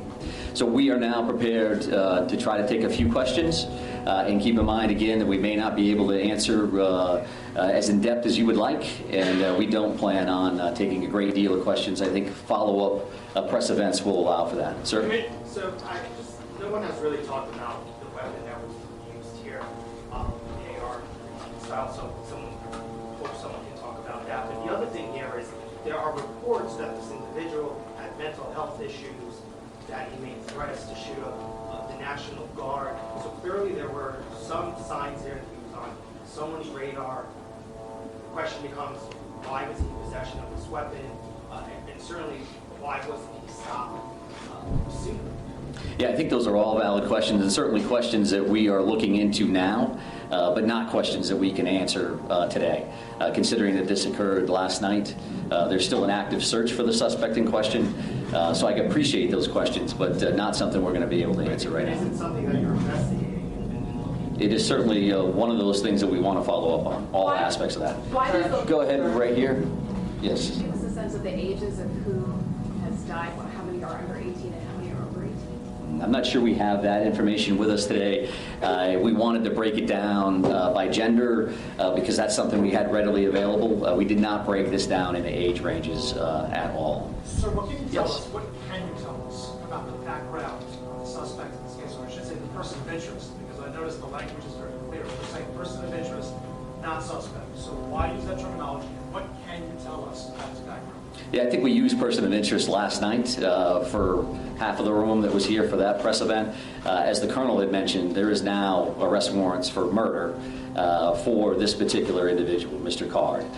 So he is viewed as a suspect, and there is a full court press by all of our partners to bring him into custody. What was the second piece of that question? What can you tell us about his background?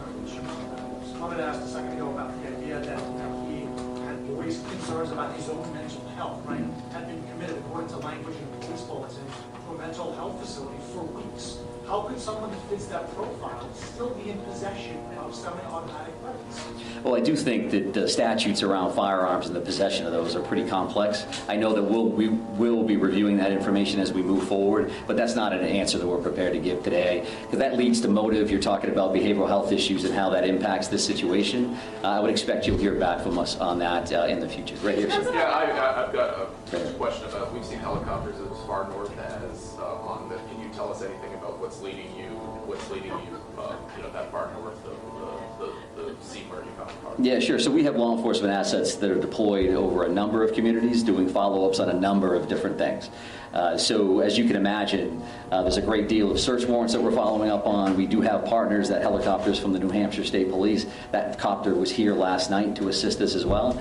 So whether we have tactical elements out or we're searching an area, some of those air assets would be very, very valuable for us. So that's what they're doing. That's leading you there? We're not going to speak to what brings us to a specific community one way or the other. Yes, right here. Identifying the unidentified victims, what are people encouraged to do? Is there DNA being tested from family members who may have missing loved ones? Like, what's that program right now? Yeah, so we did have a family a reunification center open last night. We do have behavioral health liaisons that are fully engaged to work with families and work with loved ones and work with victims for that matter that may be in the hospital and seeking treatment. So those things are actively occurring. We're dealing with each one of those situations separately. So do we need DNA on that? Are we just waiting to find a loved one, some kind of family member that we can make a notification? I think that varies across the board. I'm going to take two more questions. Right here. Yes, was there some sort of triggering event? I think we're always concerned around motive. That you say triggering event, that's a motive for us. Again, that's not something we're prepared to discuss today, but I do appreciate the question. It's clearly something that's important. One additional follow-up from you. Can you help us kid why these locations, why this bar, why this building? Was looking for someone, was he looking for something? I think that does speak to motive, so I appreciate the follow-up, but not something we're going to be prepared to answer today. And then one more question, right here. Right here. Can you say, is Card, first off, can you clarify, with the arrest warrants issued today, and can you say if Card is still in the state where he's still on? Well, we're actively searching for him. If I knew the answers to those questions, and this would be a different press conference, I would assume. So we don't know his location, and I'll leave it at that. And we are working with the Attorney General's office reference to those questions. So with that in mind, we're done taking questions for now. So we are going to actually take off at this point. Thank you very much for being here. I appreciate that. Have there been any credible sightings? We've not really gotten any answers. Thank you.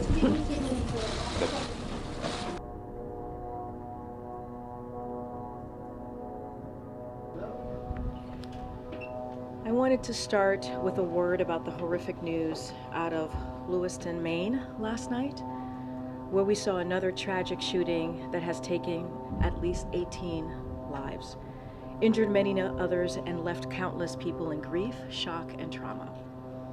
As the President said in a statement earlier today, he and the First Lady are praying for the victims and their families, for those still fighting for their lives, and for the families, survivors, and community members reeling from this latest act of gun violence. And importantly, we continue to urge all residents to heed the warnings and guidance of the local officials and federal law enforcement are on the ground.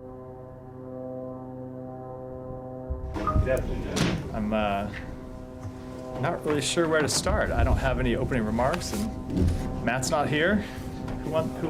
Who wants to kick us? Go, Jen, go ahead. Do the honors. Can you give us any updates on the opening of the Rafah crossing? Where do negotiations stand to try to get civilians to be able to access that gate? What is the expectation you're giving to the Egyptians and the Israelis in terms of who will be able to leave? So it continues to be a matter that we're working on. Ambassador Satterfield is on the ground in Israel, continuing close consultations with both the Israeli government and the Egyptian government, as well as the United Nations. There have been convoys moving through. As you know, we've unlocked that piece. There haven't been, to our estimation, there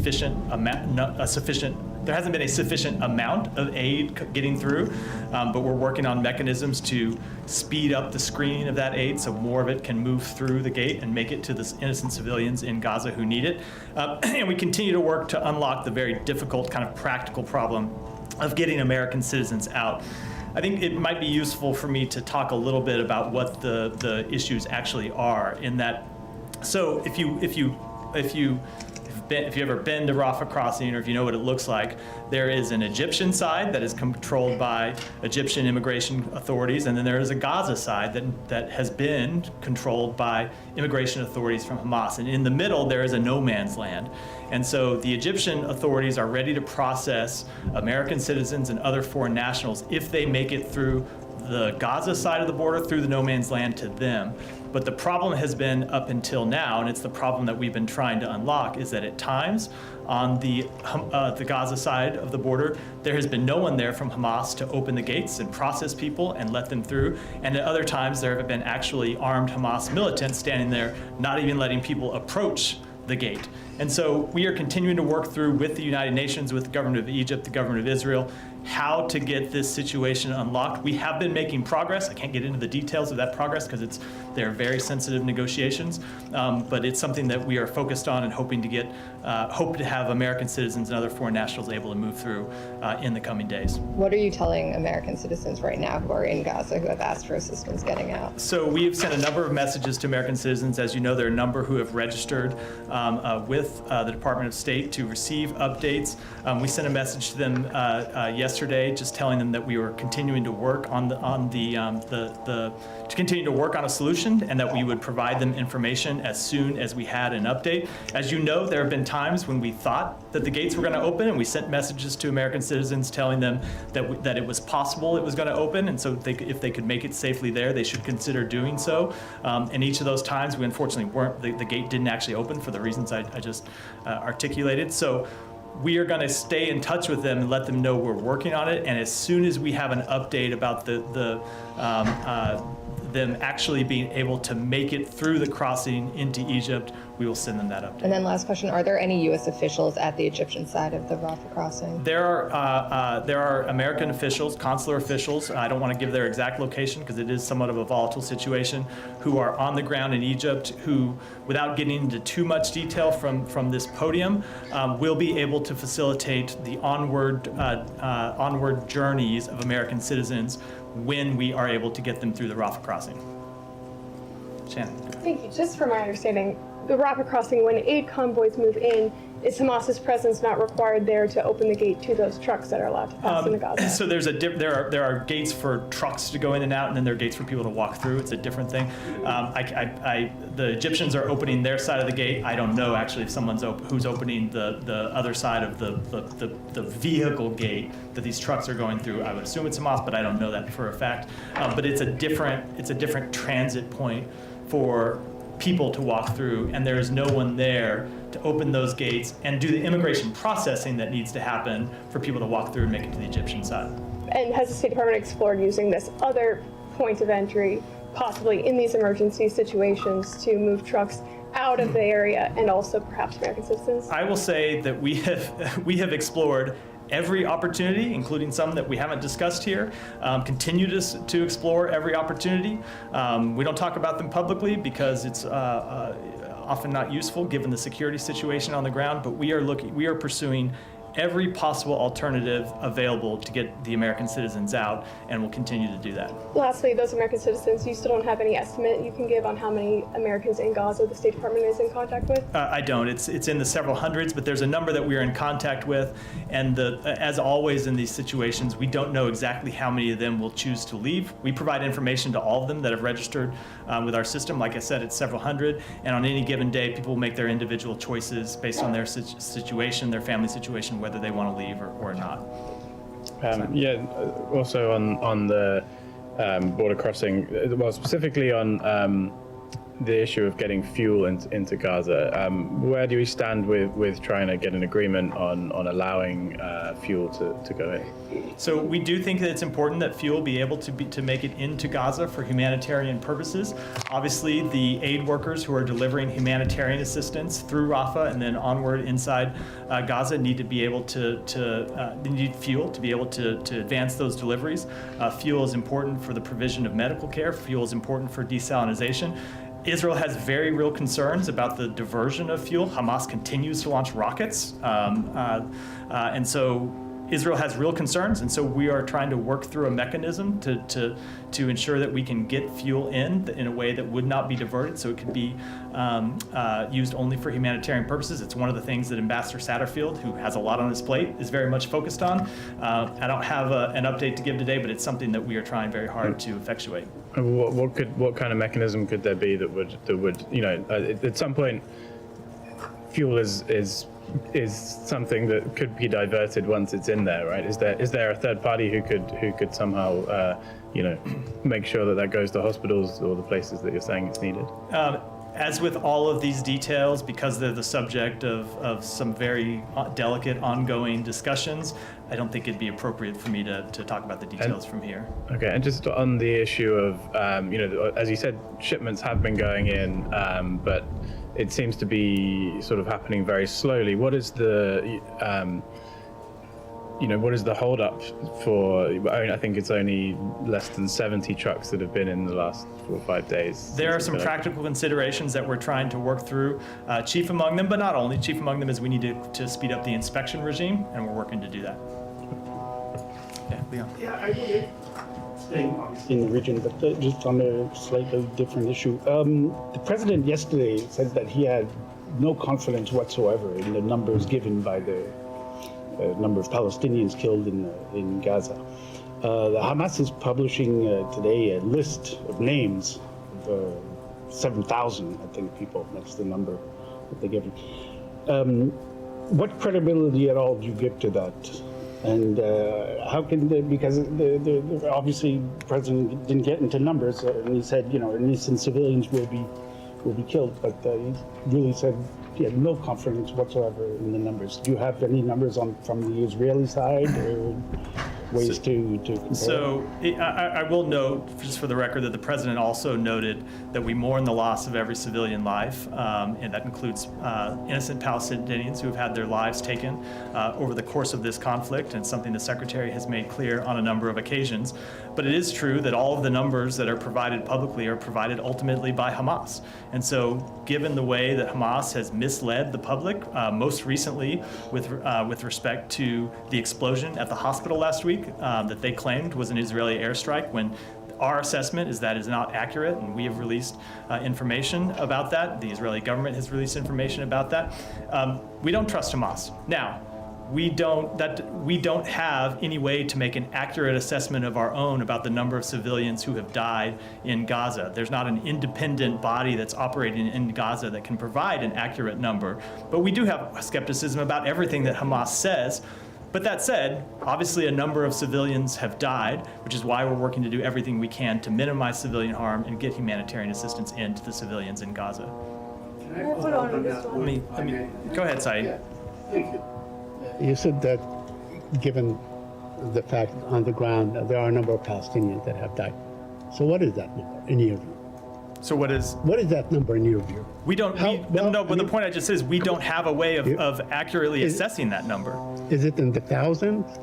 Is it in the thousands? See, I say there are a number, but I cannot stand here and give you there is not a United States body, there's not a United Nations body, there's not a credible body that is in there assessing the number. But let me just say that we know it's a significant number of people who have died. We mourn the loss of every one of those civilians, and that is why we are doing everything we can to make clear to the Israelis that they need to operate in a way that minimizes civilian harm, and that we are doing everything we can to get humanitarian assistance in for the benefit of innocent civilians. We just are unable to offer our independent confirmation of the number because there's no independent body that is making assessments. The only organization that is currently giving this number is Hamas, and obviously we don't trust Hamas. Okay, but just to follow on what the president said, that this is war and war people die and so on and all these things.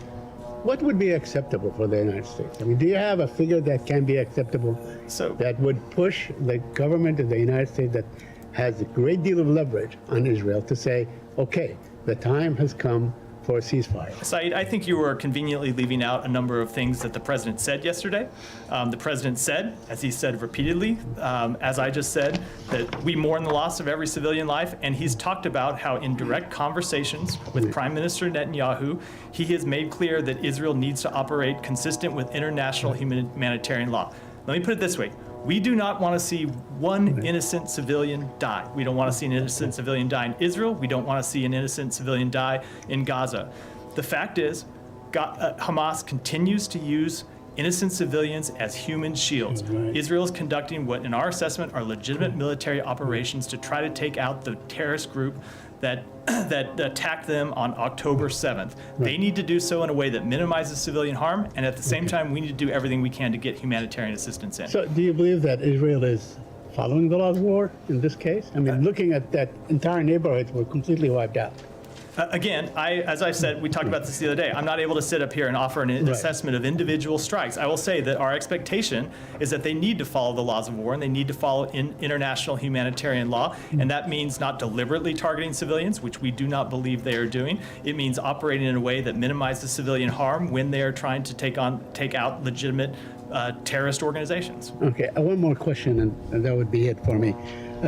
Secretary Blinken, according to a report in Axios that was published yesterday at like 7 o'clock in the morning, Secretary Blinken told his guest, or the group that he met with on Monday, that he's asked the Qatari PM to rein in Al Jazeera war coverage. Can you confirm that? Did the Secretary ask the Emir of Qatar to rein in Al Jazeera coverage? So I'm not going to speak to private diplomatic conversations, but you have heard me say from this podium that we would hope that everyone that talks about this war, everyone that covers this war, would use reliable sources of information, would make sure that their coverage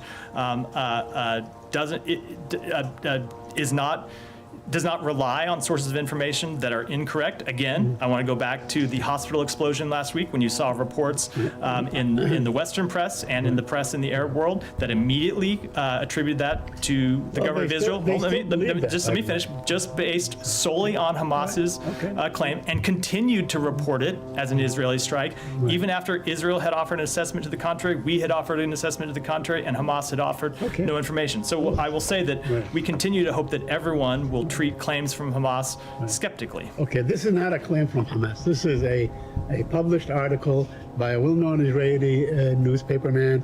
He wrote it in Axios and so on, and he attributed it to solid sources and so on. And he said that Mr. Blinken told the Jewish community leaders on Monday, he also met with Palestinian leaders on Monday, and he told them that He asked the Emir of Qatar to train Hamas. And the reason I ask it, because yesterday at about this time, or an hour before, at noon, Israel bombed the place where the family of a Al Jazeera prominent correspondent, the senior correspondent in Al Jazeera, and they killed his entire family. Do you have any comment on that? So, two things. Number one, if you're suggesting a link between the two, well, you asked them, and hold on, you asked them in direct, you asked them in direct, so I'm glad you're not suggesting that, because any such suggestion would obviously be preposterous. No. I will say that just as we mourn the loss of every civilian, that includes those journalists who are in harm's way. And I would say, as we've noted a number of times from the United States government, we we give special respect to journalists who put themselves in harm's way to let the world know what is happening and to bring information to the world. So obviously we mourn the death of those journalists. It is a great tragedy. Alex, go ahead. On this topic, two questions. I'm sure you have seen media reports about Hamas delegation visiting Moscow today. What role has Russia been playing in this fight against Hamas, in your assessment?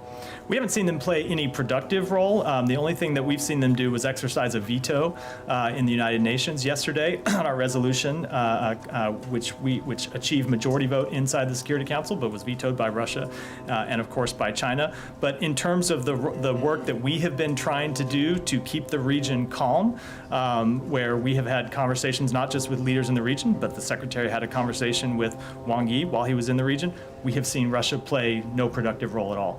Any reaction to Hamas dialogue, having dialogue with Hamas in Moscow? I wish I could say I was surprised, but I'm not, and I don't have any further comment. And on Iran, yesterday President warned publicly, Ayatollah, that should there be any attack on U.S. forces in Syria and Iraq, it will trigger a response. We have seen multiple reports that this is not one, at least two attacks since yesterday. There hasn't been any response. What should we expect in the next couple of hours, days? So I am not going to preview any action from this podium. I will say that we always reserve the right to defend ourselves and our interests. We will never hesitate to take action when needed to protect and defend our forces and our interests overseas. And any response, should one occur, any U.S. response will be at the time and place of our choosing. And as I said, I certainly wouldn't discuss it from here. Please come back to me later on the Caucasus. Okay. Yes. Since you disputed the number of civilians killed, just wanted you to verify this. So the UN said that 35 of their workers have been killed in Gaza, 24 journalists, including the family of our colleagues, Wael Dahdour. Is this something you dispute as well, or you just say Palestinian civilians? No, I don't. I'm not able to verify that. We don't have an independent U.S. assessment to make of that. But no, I do not dispute numbers from the United Nations. Obviously, there is a great difference between the United Nations and a terrorist organization like Hamas. But the United Nations using the same numbers. I don't know where they're getting their. I don't know where they're getting their information. The United Nations obviously has connections with workers that it has on the ground, so I'm not able to speak to their assessments without having any more detail of how they arrived at them. Just link this with the Israeli cabinet ministers have been calling Palestinians in Gaza human animals, and many people in the Arab world believe that this is an incitement campaign that will lead to more killing and, in a way, sanction the killing of Palestinians, including civilians. Is this something that you condone, or can you condemn what Israelis are saying from this podium? I think it's important that everyone involved in this conflict, everyone involved around the world, remember the basic humanity of every individual, of every human being. And as I said before, we think it's important that Israel respects civilian life in conducting their operations. Okay, one more on the Jordanian foreign minister who just spoke at the UN, and he was speaking on behalf of the Arab group. He said that collective punishment against civilian Palestinians in Gaza is a war crime. Now, the US has been providing Israel with lethal weapons. They've been giving them a cover, even when they're in an obvious breach of international law, like cutting off water, electricity, and fuel. Do the lawyers at the State Department believe that the U.S. is immune from persecution later on when the dust is settling? So I would say that we would agree that we oppose collective punishment in any instance, and that's not what we believe is happening here. We believe that Israel, as I've said, is conducting legitimate military operations against a terrorist group that embeds itself in civilian populations, that uses civilians as human shields, that puts its military headquarters in schools, in hospitals, in residential apartment buildings. civilians. Israel has a right and an obligation to do everything it can to respond to the terrorist attacks and take on the terrorist organization that launched them. But as I've said, they need to do so in a way that protects civilian life to the maximum extent possible. One last quick one. Go ahead, Matt. Well, I'm just mystified by that last response. You oppose collective punishment, and you say that that's not what you're seeing here. And yet, numerous people have said that that is what's going on. And that is not an assessment that we have made. Obviously, a number of civilians have died in this conflict, and we want to see civilians protected. You accept that? Of course. But you don't accept. I just want to make sure, because I asked Secretary Blinken about this last week. I said, do you think that, much like what Saeed's question was, do you think that the Israelis are complying with the international laws of rules of war? And he said last week, well, there'll be plenty of time to figure that out at the end. But that's not really what the question is do you think that they are complying with them now? And I am not trying to minimize what happened on October 7th at all. But since you guys have made it a priority to tell the Israelis that it's important for democracies to respect these laws and rules, do you think that they are? We have not made, we have not, as is consistent with what the Secretary said on Friday, we have not made any kind of formal assessment. There are a number of strikes that happened. You would have to look at the facts and the circumstances of every one of those strikes. Hold on, let me just to make that kind. When is it that you make that kind of determination? I'd say to make that kind of formal assessment. Right now, what we are doing is having conversations with them to ensure that they are conducting the strikes that they're conducting consistent with the laws of war and protecting and you think that they are? We have not made any kind of formal assessment, but hold on, but let me finish. It is our assessment. They are not deliberately targeting civilians. They are warning civilians to get out of harm's way when they're taking a military strike. It is a difficult situation because of the point I made about Hamas using it as human shields. I'm not suggesting anything otherwise. I just want to know, is it your assessment that they are right now? We have not made any kind of formal assessment. I know. I'm not asking for a formal assessment, but it sounds to me as though you're saying that you guys believe that the Israelis are operating within the rules of war and humanitarian law. They have launched a number of strikes, and to make that determination, you would have to conduct an examination of every strike, which obviously we have not done. Those are very fact-specific determinations that people here at the State Department would have to make. We have not made that assessment. I will say, we do believe that they are not intending to strike civilians, that they're trying to conduct their operations in a way that minimize civilian harm. Okay, and what doesn't that mean then that you think that they are complying? Again, Matt, it is a legal determination that requires intense. I'm not asking for a legal determination, but the question that you've asked is a legal question that requires a legal determination. There are formal assessments the State Department makes as to this question, and they require looking at very fact-specific determinations as regards to each strike. We are in the middle of this conflict. We have not made those determinations. What I can say is what in our conversations with the Israeli government, they have told us they're trying to minimize civilian harm, and we have impressed upon them the need to do that. Okay, and you believe that they are doing that? We do. Okay. Thank you. Therefore, you would disagree with the UN Secretary General when he said yesterday in front of the Security Council that there were clear violations. It is just not an assessment that we have made. But he's made it. He has. It's not an assessment that the U.S. government has made. You've made similar assessments when Russia bombs places in Ukraine. You very quickly will say what you think is happening in that bombing, right? And why do you need to assess every single Those have been after the result of internal determinations here at the State Department. I would say you've come out much more quickly than that. Given the amount of time that the bombing has been going on in Gaza, you've had enough time. You've had more time than in some cases. We have not seen Russians warning civilians to vacate apartment buildings when they launch them. We've seen evidence in Russia's case of deliberately targeting civilian infrastructure.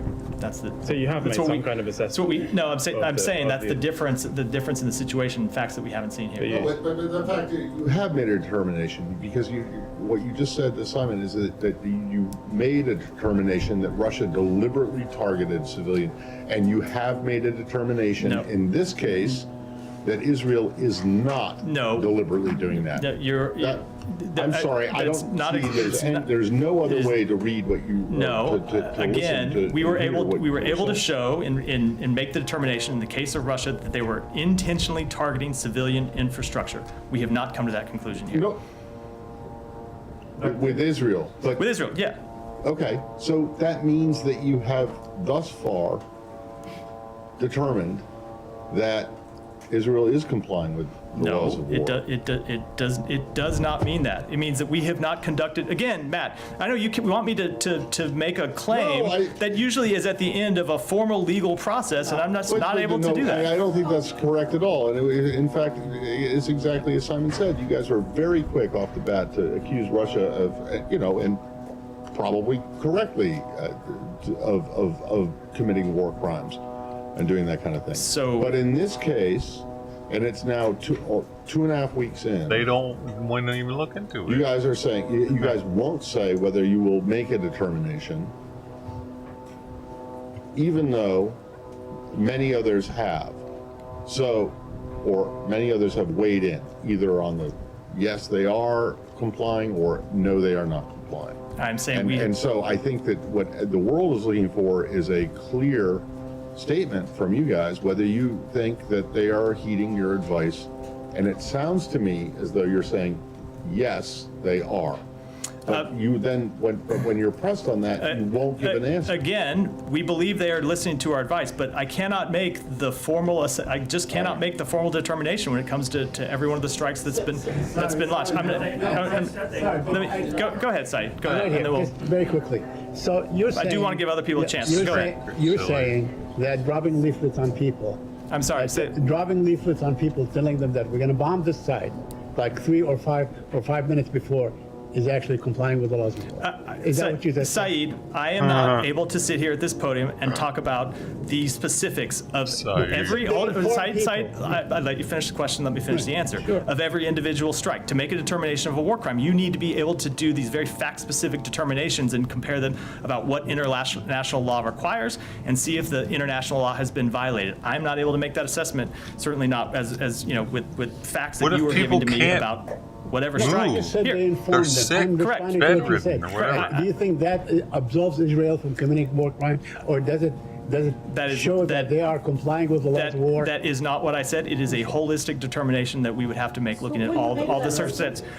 Go ahead. Thank you. So let's go to Africa. Today, Africa.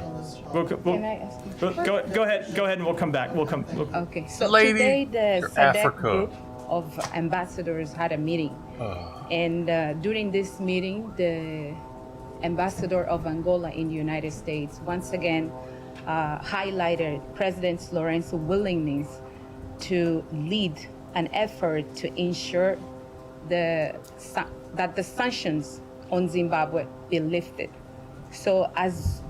And this is a consent of all African countries that those sanctions are unfair.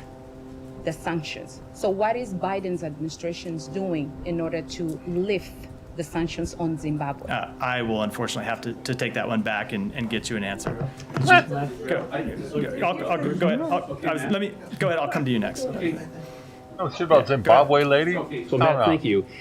Regarding the attacks on Israel, what conversations has Secretary Blinken or other State Department officials had with the Lebanese government, as well as the UN Secretary General, pertaining to Hezbollah activities or missile firings, and the United Nations interim force in Lebanon obligations to intervene or stop the attacks and have follow-up? So I will say that we have made clear that all of the parties, to every party in the region hostile to Israel, that if they are thinking about this, entering this conflict, they should not take that step. Okay, then it seems like Qatar and Turkey are playing both sides. Is either government truly an honest broker and having a positive impact that you know of on stopping the assaults against Israel? We believe that Qatar has played a very useful role in this conflict in a number of cases, most importantly securing the release of the 2 American hostages that were released last Friday. Qatar continues to engage productively on this question with entities in the region. The Secretary has publicly thanked them for that role, and we hope it will continue. Is that Qatar? About the numbers of people who've been killed in Gaza. Qatar? John Kirby just said during the White House briefing, when asked about the thousands number, he said, quote, "We would not dispute that." Number 2, when it comes to trying to figure out the numbers of people, yes, I take it that U.S. officials aren't inside Gaza, but with the rise of organizations that use and basically reverse engineer information on social media to try to pull together those numbers, why isn't the U.S. government doing that? Is the U.S. government doing that? And if not, wouldn't that be helpful in trying to determine just how much loss of life has happened and whether that would go towards giving more informed advice to the Israelis? Sure. We would welcome any credible assessment of the loss of life inside Gaza. We don't have the ability ourselves. We are not on the ground there, able to talk to people and families who have reported lost loved ones. It's not an ability we have when we don't have United States government personnel inside Gaza. But if there was a credible third party that could do it, of course we would welcome it. I would say, whatever the exact number is, we know that a significant number of civilians have lost their lives, and it is a tragedy.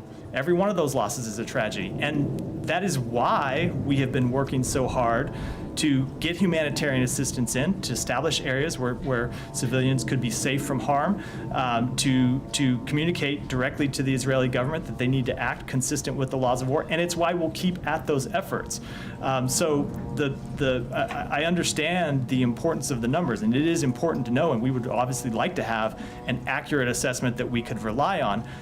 But it's not going to change our work to protect civilian lives, what that number ultimately is. We're going to stay focused on that. One more. And when it comes to the transport of fuel into Gaza, particularly to deal with desalination, particularly with keeping hospitals operating, are there third parties that the U.S. and its regional allies have identified that could verify that the fuel that is brought in actually gets to those locations, is not diverted? How quickly can that third party or those third parties be brought online to make this happen?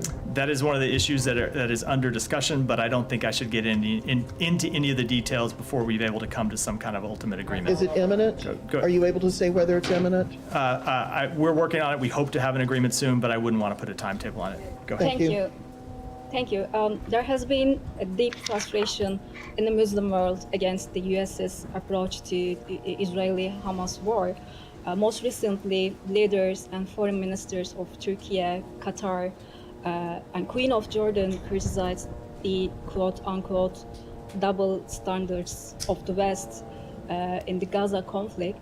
So I'm wondering, how will the US address this deep frustration and anger in the Muslim world and its Muslim allies and partners about its approach to Israel, about its unconditional support to Israel? I think we will try to keep having honest, open conversations with people, both with leaders in the region and directly with the public. It's one of the reasons we stand up here and take questions. It's one of the reasons the Secretary has done a number of interviews, including with Arab television networks, and we'll continue to do that to make clear what our policy is, that we think it's important that Israel be able to respond itself to terrorist attack, as any country would, including countries in the Muslim world, but that they need to do so in a way that protects civilians from harm.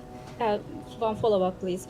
As my colleague mentioned, UN Secretary General said, Israel's actions are clear violations of international humanitarian law. So I'm wondering, by refraining from raising concerns about Israel's such actions, such violations, does the U.S. think it has lost its moral ground in other global issues in other parts of the world? I mean, are you worried that your approach to Israel will undermine your message and your calls for respect to international law and human rights in other parts of the world? No, I do not. I think that we will continue to be clear that in any conflict, civilians must be protected.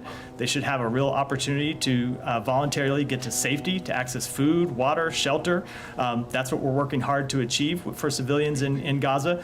And we will continue to make clear that those rules apply equally to all parties in a conflict, including Israel in this conflict, including Russia and Ukraine, with respect to Russia's invasion of Ukraine, with respect to any parties to any conflict in the world. We will continue to reinforce that message because we believe that efforts to mitigate and respond to civilian harm are both a moral and strategic imperative that we will continue to push for in this instance and in others, and that they are the necessary actions that democracy should take.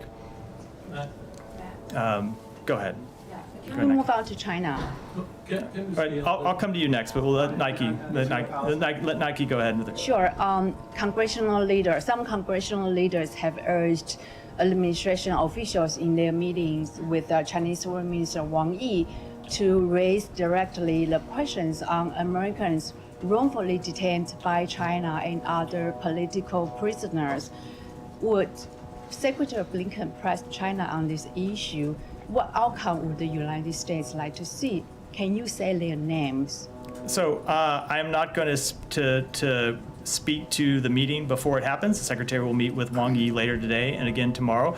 But I will say that in all of our meetings with Chinese officials, we have raised areas of concern that we have, and those areas include wrongfully detained Americans.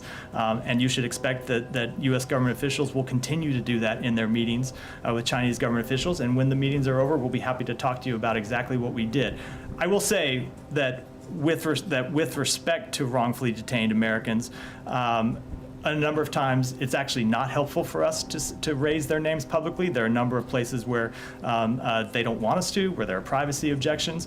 But I can assure you that we are working behind the scenes to try to secure their release as soon as possible. And on Taiwan, Foxconn, the global known supplier for Apple iPhones, is recently under investigation. The timing is sensitive because it comes at a sensitive moment when Foxconn's founder, Terry Guo Taiming, is entering into the Taiwan's presidential election.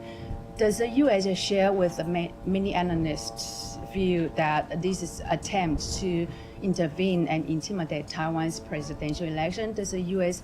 have a position on a presidential election of a self-ruled democracy? I will say that we have deep confidence in Taiwan's democratic process, believe it's up to Taiwan voters to decide their next leader free from outside interference. The United States does not take sides in Taiwan's elections, as we don't in elections anywhere in the world.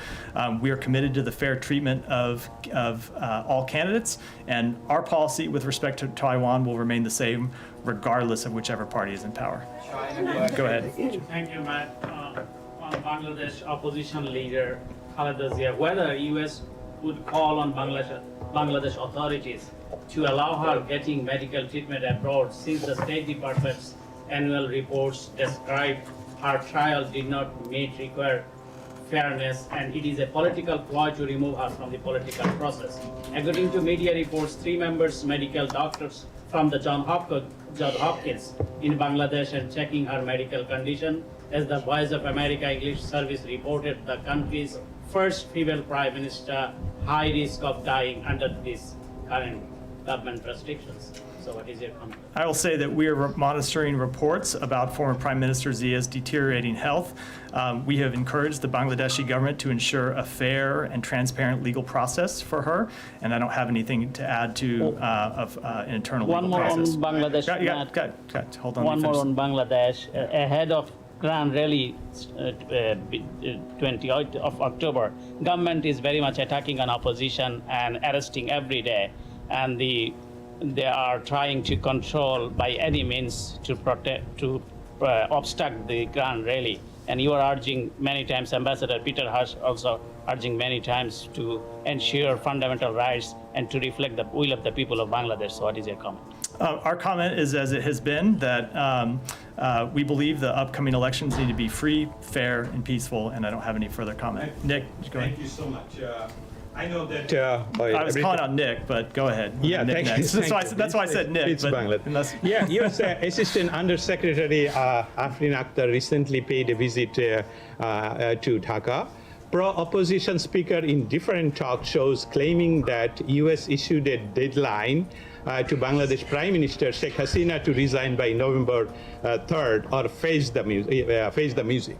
Though U.S. Embassy gave an explanation, but opposition analysts continue to claim U.S. stand with opposition. Can you categorically confirm or deny? And then I have another question. Thank you. I will just say that no, we do not take a side on internal political matters. Thank you so much. I'll be very short. You know, just to explain now, a big festival in Indian subcontinent going on is called Durga Puja. This is an annual Hindu festival, and last 5 days is very important for this Durga Puja.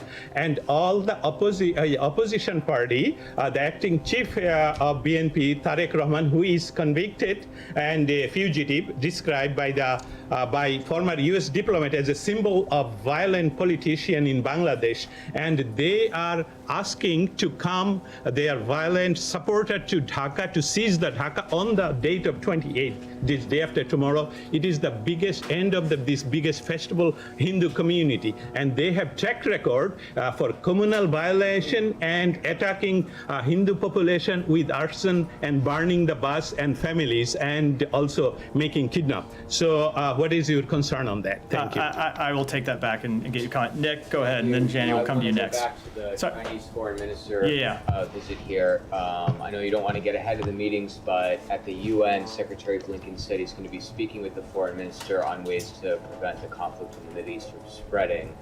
What, if any, specific asks are going to be made in that respect during the meetings here? So what I expect is that Secretary Blinken will continue a conversation he started with Director Wang when he had the occasion to speak to him while we were on this trip to the Middle East. He called him when we were in Saudi Arabia to say that China should use whatever ability it has as an influential power to urge calm in the region. We know China has relationships with a number of countries in the region, and we would urge them to use those relationships, the lines of communications they have, to urge calm and stability.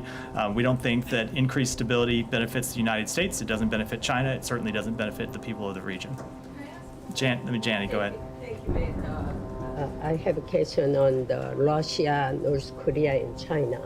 Russian Foreign Minister Lavrov told reporters that arms deals between North Korea and Russia were groundless, and that the United States had made false reports without evidence. Also, Russia claims that the U.S. Security Council sanctions against North Korea are meaningless. How will you refute this? With respect to the last, it's interesting to hear them claim that they are meaningless, given that Russia voted for those very resolutions that impose sanctions on North Korea. I will say that our assessment has not changed, that we have seen the flow of weapons between Russia and North Korea. We believe that those violate UN Security Council resolutions. But that said, we will continue to act to support our allies in the region, in Asia, and with respect to Ukraine, we will continue to provide them the weapons they need, the security assistance they need to defend themselves, including a package that we announced today.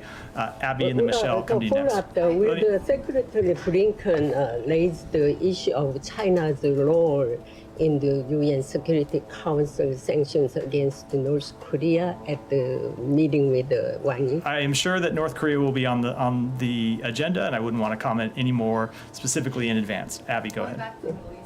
Two questions. The UN humanitarian coordinator on the ground there said that there is nowhere safe for civilians to go in Gaza. Do you disagree with that statement? And what is the latest on U.S. efforts to create safe zones?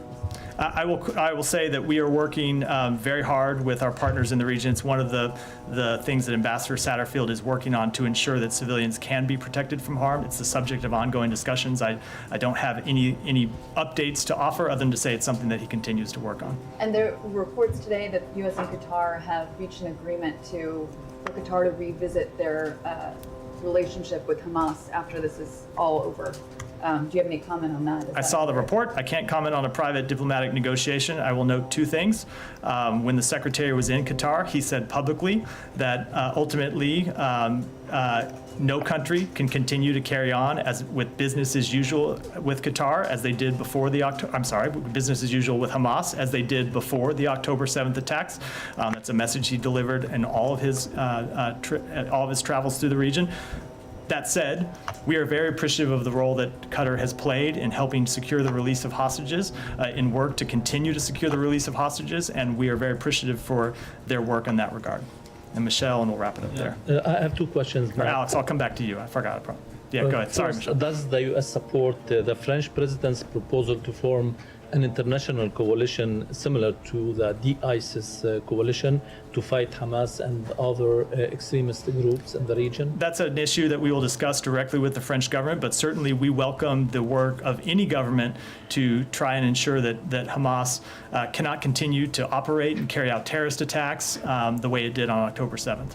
And second, are there any considerations to withdraw the UNIFIL forces from the south of Lebanon? So I'm not aware of any such plans at this time. The United States remains committed to UNIFIL's mandate of monitoring the cessation of hostilities and the Blue Line generally. UNIFIL's independence and freedom of movement is critical to its ability to fulfill its mission. Thank you. Alex, we'll wrap there. Any update for us on the RFI reporters situation? Have you heard back from the Russian government? To expedite? We have not yet been officially notified by the Russian government, and they have not yet responded to our requests for consular access. We continue to make those requests to consular access and hope that they will be granted. Thank you. And today is Evan Gershovic's birthday. Has there been any attempt? I'm sorry, what? Evan Gershovic's birthday is today. Have you guys reached out to him in jail?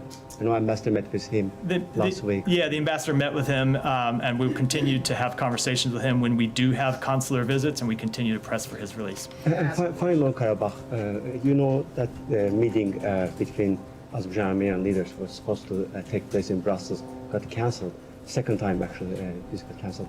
I'm just wondering, given all the latest developments, and also we have Iran in the picture, what is your hope for the Washington-backed peace process? Is it a distant dream at this point, or?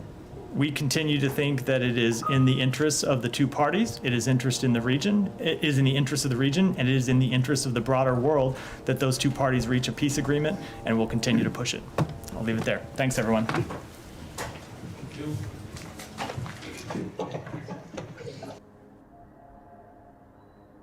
To assist with the response.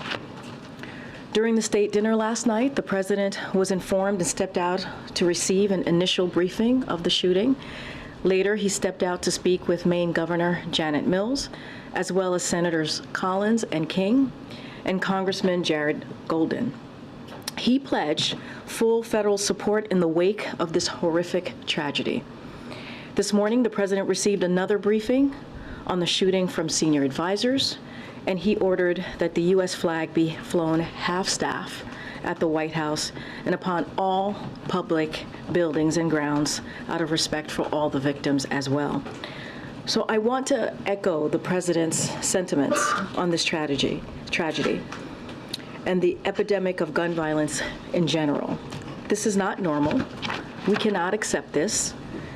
There have been literally hundreds of mass shootings in the last year alone, leaving empty seats at dinner tables across the country, and leaving those who survive these heinous acts both physically and mentally scarred. And while we have made progress since the president signed the bipartisan Safer Communities Act into law, much more must be done.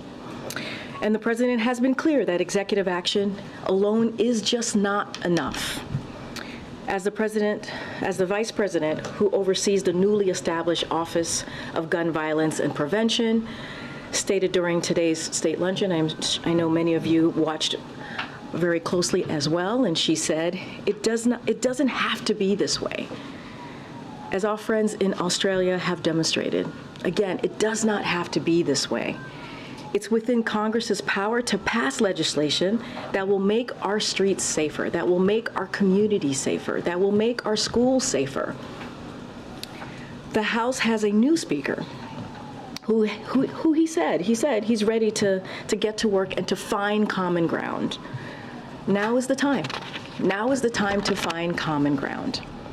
Let's work together to ban assault weapons and high-capacity magazines. Let's work together to enact universal background checks, require safe storage of guns, and keep guns out of the hands of criminals and dangerous individuals who have no business being armed with a weapon of war. The President will continue to do everything in his power to protect the American people, to protect our communities, to protect our children. And we urge congressional Republicans to come to the table, if there truly is common ground at this time. With that, as you all know, I am joined today in the briefing room by the Director of National Economic Council, Lael Brainard, to discuss the GDP report that you all saw this morning and any other economic news that's out there. With that, Lael, welcome to the briefing room for the second time.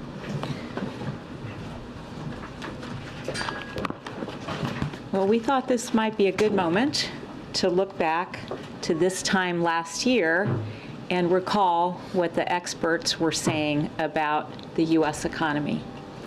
A year ago, the consensus view was that unemployment would need to go up to 4.5%, and the economy would need to stall out in order to get inflation down to where it is today. But it turns out that was wrong, and you can see that here in the chart. U.S. growth has been much stronger than the naysayers believed. Unemployment has remained below 4% this entire time, but inflation has actually fallen in line with that forecast. In fact, today we learned that GDP grew by 4.9% in the third quarter, even as core PCE inflation on a quarterly basis fell to 2.4%, its lowest level in nearly 3 years. That strong economy is a testament to the resilience of American consumers and American workers, supported by President Biden's plan to grow the economy by growing the middle class. Consumer spending is robust as Americans have rejoined the labor force in record numbers, and real wages are up over the last year. President Biden vowed to build the economy from the bottom up and the middle out, and that's exactly what we're seeing in the data. Last week's survey of consumer finances showed that Americans' median net worth is 37% higher than it was before the pandemic, adjusted for inflation. That's the largest gain in the history of the survey, and the wealth gains were strongest for the bottom half of the income distribution and for Blacks and Hispanic families that have traditionally not seen as large gains. Just yesterday, the UAW and Ford reached a historic tentative agreement that provides a record increase for auto workers and is a testament to the president's strategy to ensure a strong future for auto manufacturing here in America with good union jobs. That's good news for American workers and good news for the future of the U.S. auto industry. So in the data in that agreement, we can see that the president's strategy is yielding real results, even as we continue to work to bring costs down. Thanks, Liv. So the president celebrated the GDP report, saying that it's a testament to the resilience of the American consumer. But the report also showed that personal savings dropped by $360 million. Do you have a message to Americans who are dipping into those savings to afford the inflation? Well, again, as I said, what you are seeing is Americans are back in the labor force in record numbers, much higher participation that was anticipated, and higher than pre-pandemic. So they're at work, and that is showing up also in the wealth number. So if you actually look at American households' median wealth in inflation-adjusted terms, it's You actually never know. gone up since before the pandemic. So I think the U.S. consumer, U.S. workers, they are absolutely the reason that we're seeing this resilience in the economy, and they are actually seeing increase in their wealth over this period. Well, what about a message to Americans who are dipping into savings to seeing an afford increase in their wealth? lifestyle? So I think that, again, because net wealth is rising, because real incomes are rising, because Americans are working, that's exactly what we would want to see in the economy.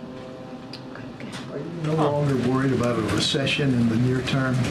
So I think the data in recent months has all pointed in the same direction, which is that we are seeing strong ongoing growth with inflation coming down. We're seeing unemployment staying below 4%, 20 months in a row now, with inflation coming down.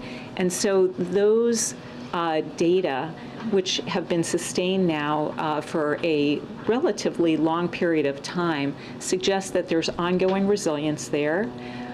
We're seeing small business formation at a record rate. There's a lot of dynamism in the economy that people are really taking notice of.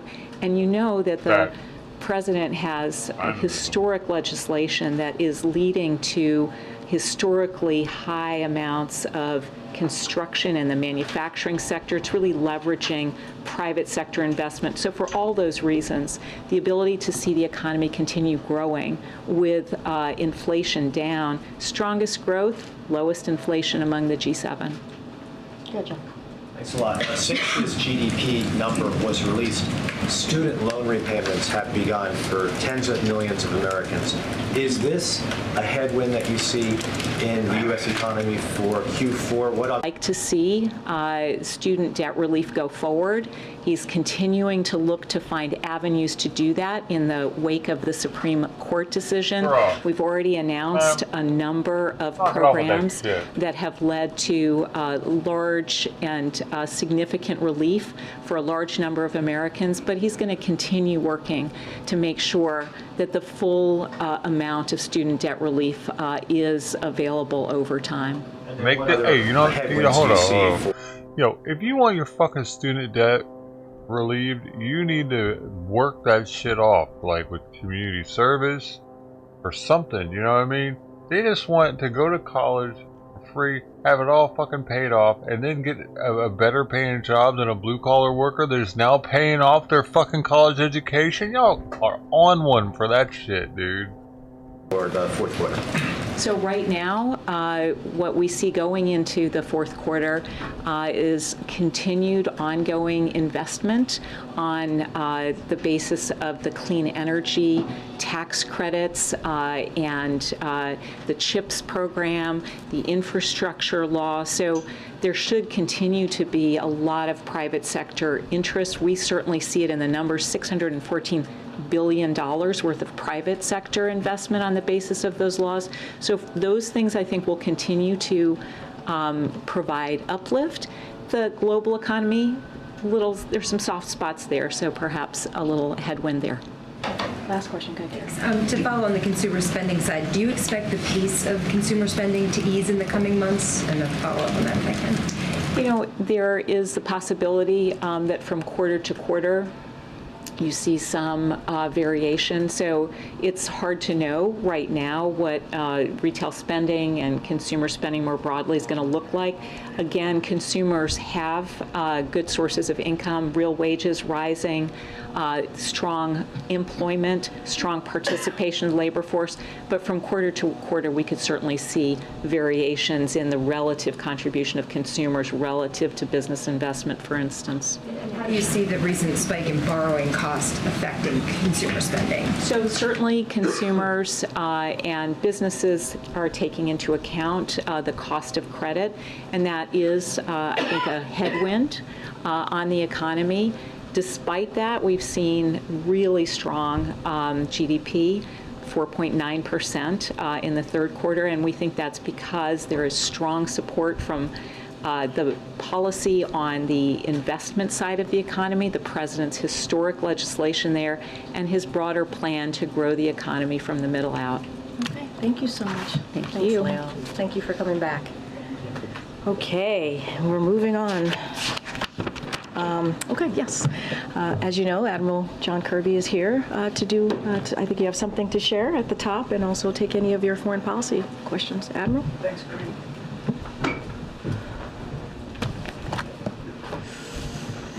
Good afternoon, everybody. Let me start. I've got a couple things I want to get through. Let me start with the Middle East. The president continues to be routinely updated by the national security team on the situation there. Obviously, continuing to support. We are continuing to support Israel's military security assistance continues to flow to them as needed almost on a daily basis. And obviously, we're still laser focused on the humanitarian assistance situation, making sure that more food, water, medicine can get in. Since the 21st of this month, some 74 trucks have now gotten in, 12 over just the last 24 hours. Not enough. More needs to go, and we're working with partners on the ground to see if we can accelerate and increase the flow of humanitarian assistance in. So again, it remains a high focus for him and for the national security team. I do want to, if you'll allow me to, just to take a couple of minutes to update you on the battlefield situation in Ukraine. As we have said publicly, Russia has launched a renewed offensive in eastern Ukraine across multiple lines, including around Avdiivka, Liman, and Kupiansk. Now, I spoke about this in a gaggle recently, but this offensive was not a surprise. We've been watching this build and come. We've warned that President Putin still aims to conquer Ukraine, and we've been working to ensure that Ukraine has the equipment it needs to defend its territory. Just today, you may have noticed, we announced another package of security assistance, which includes air defense capabilities, Javelin anti-tank missiles, more artillery ammunition, and more ammunition for the high mobility artillery rocket system, otherwise known as HIMARS. Thus far, using all these capabilities, the Ukrainians have been able to hold on and hold on the defense against this offensive, successfully repelling Russian tank columns that have been advancing on Avdiivka. Since the 11th of October, Russia has suffered significant losses in this offensive attempt of theirs, including at least 125 armored vehicles around Avdiivka and more than a battalion's worth of equipment. We expect more Russian attacks to come. This is a dynamic conflict, and we need to remember that Russia still maintains some offensive capability and may be able to achieve some tactical gains in the coming months. Now, to pursue that outcome in Avdiivka and elsewhere on the battlefield, Russia continues to show no regard for the lives of its soldiers. We believe they have suffered thousands of casualties in their effort to conduct this offensive, some of them on the orders of their own leaders. We have information that the Russian military has been actually executing soldiers who refuse to follow orders. We also have information that Russian commanders are threatening to execute entire units if they seek to retreat from Ukrainian artillery fire. Russia's mobilized forces remain undertrained, under-equipped, and unprepared for combat. As was the case during their failed winter offensive last year, the Russian military appears to be using what we would call human wave tactics, just throwing masses of these poorly trained soldiers right into the fight.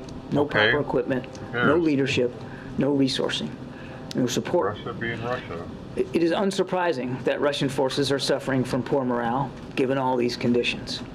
Russia's renewed attempt at an offensive is a sobering reminder that President Putin is not giving up on his aspirations to take all of Ukraine. And as long as Russia continues its brutal assault, we have to continue to support the Ukrainian people in their self-defense. Because his intentions are clear. You heard the president talk about this last week. He basically said that if Western weapons to Ukraine stopped, Ukraine would have a week to live. So to ensure that we can continue to do that, it's critical that Congress step up and pass the supplemental request that the president put forward last week, which included a significant amount of resources for Ukraine, for their self-defenses, for their humanitarian and economic needs. It's time now to move forward with that supplemental funding, because time clearly is not on our side or on that of Ukraine going forward. So with that, take some questions. The president yesterday, John, said he has no confidence in the death toll numbers presented by the Palestinians in Gaza. What's he basing that on? How did he reach this conclusion? Well, we all know that the Gazan Ministry of Health is just a front for Hamas. It's run by Hamas, a terrorist organization. I've said it myself up here. We can't take anything coming out of Hamas, including the so-called Ministry of Health, at face value. And secondly, the president's talking more about humanitarian pause and reviving the Israeli-Palestinian peace process. What's prompting this tone shift? So, two thoughts here, Steve. For one, the president has never backed away or never stopped affirming the need for a two-state solution. Since coming into office, we've been working on that very hard. And I know it's a lofty goal, and it's taken a lot of people a long time to try to get there, and we haven't gotten there. But he's not stopped working towards that goal, and he still believes, as he said yesterday, that when this conflict is over, that still has to be the goal we're driving to, a state for Palestinians that they can live in peace and security and justice. That is a strategic long-term goal. In a tactical sense, as Secretary Blinken said, we do think that there should be consideration made right now for humanitarian pauses.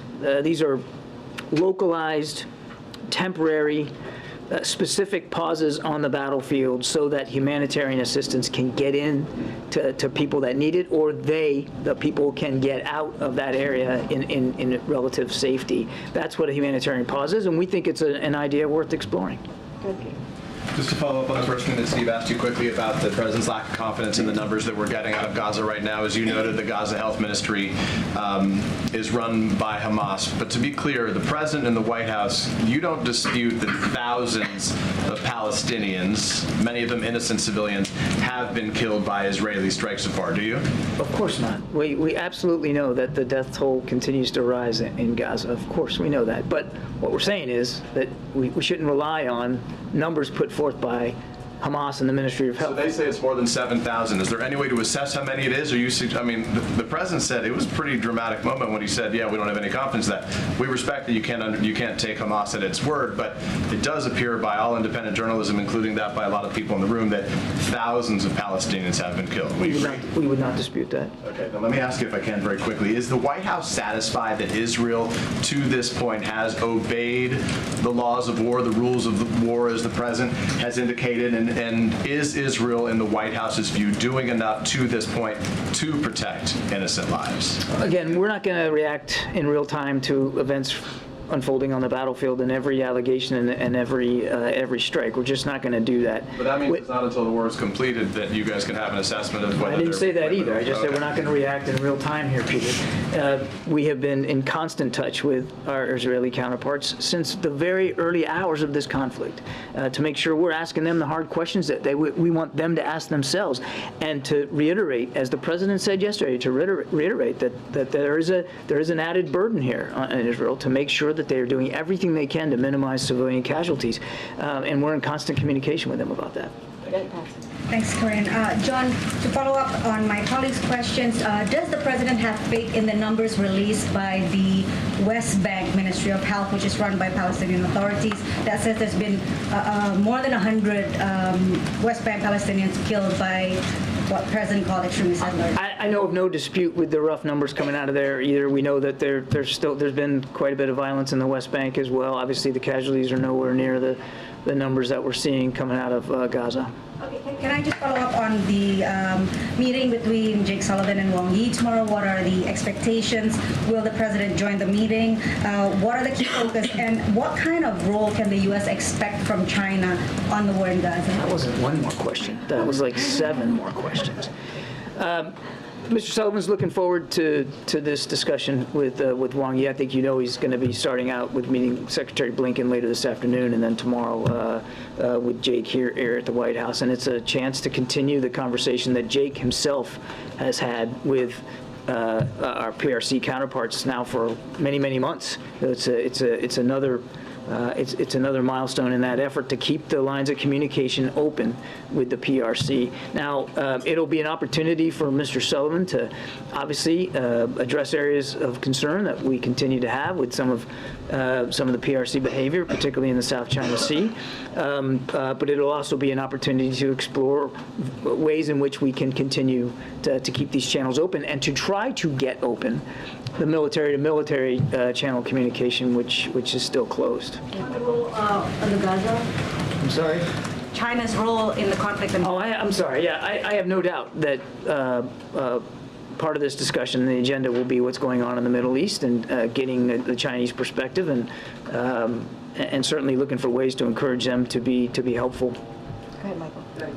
John, the Florida governor says that the state is sending weapons and drones to Israel at the request of the consulate in Miami.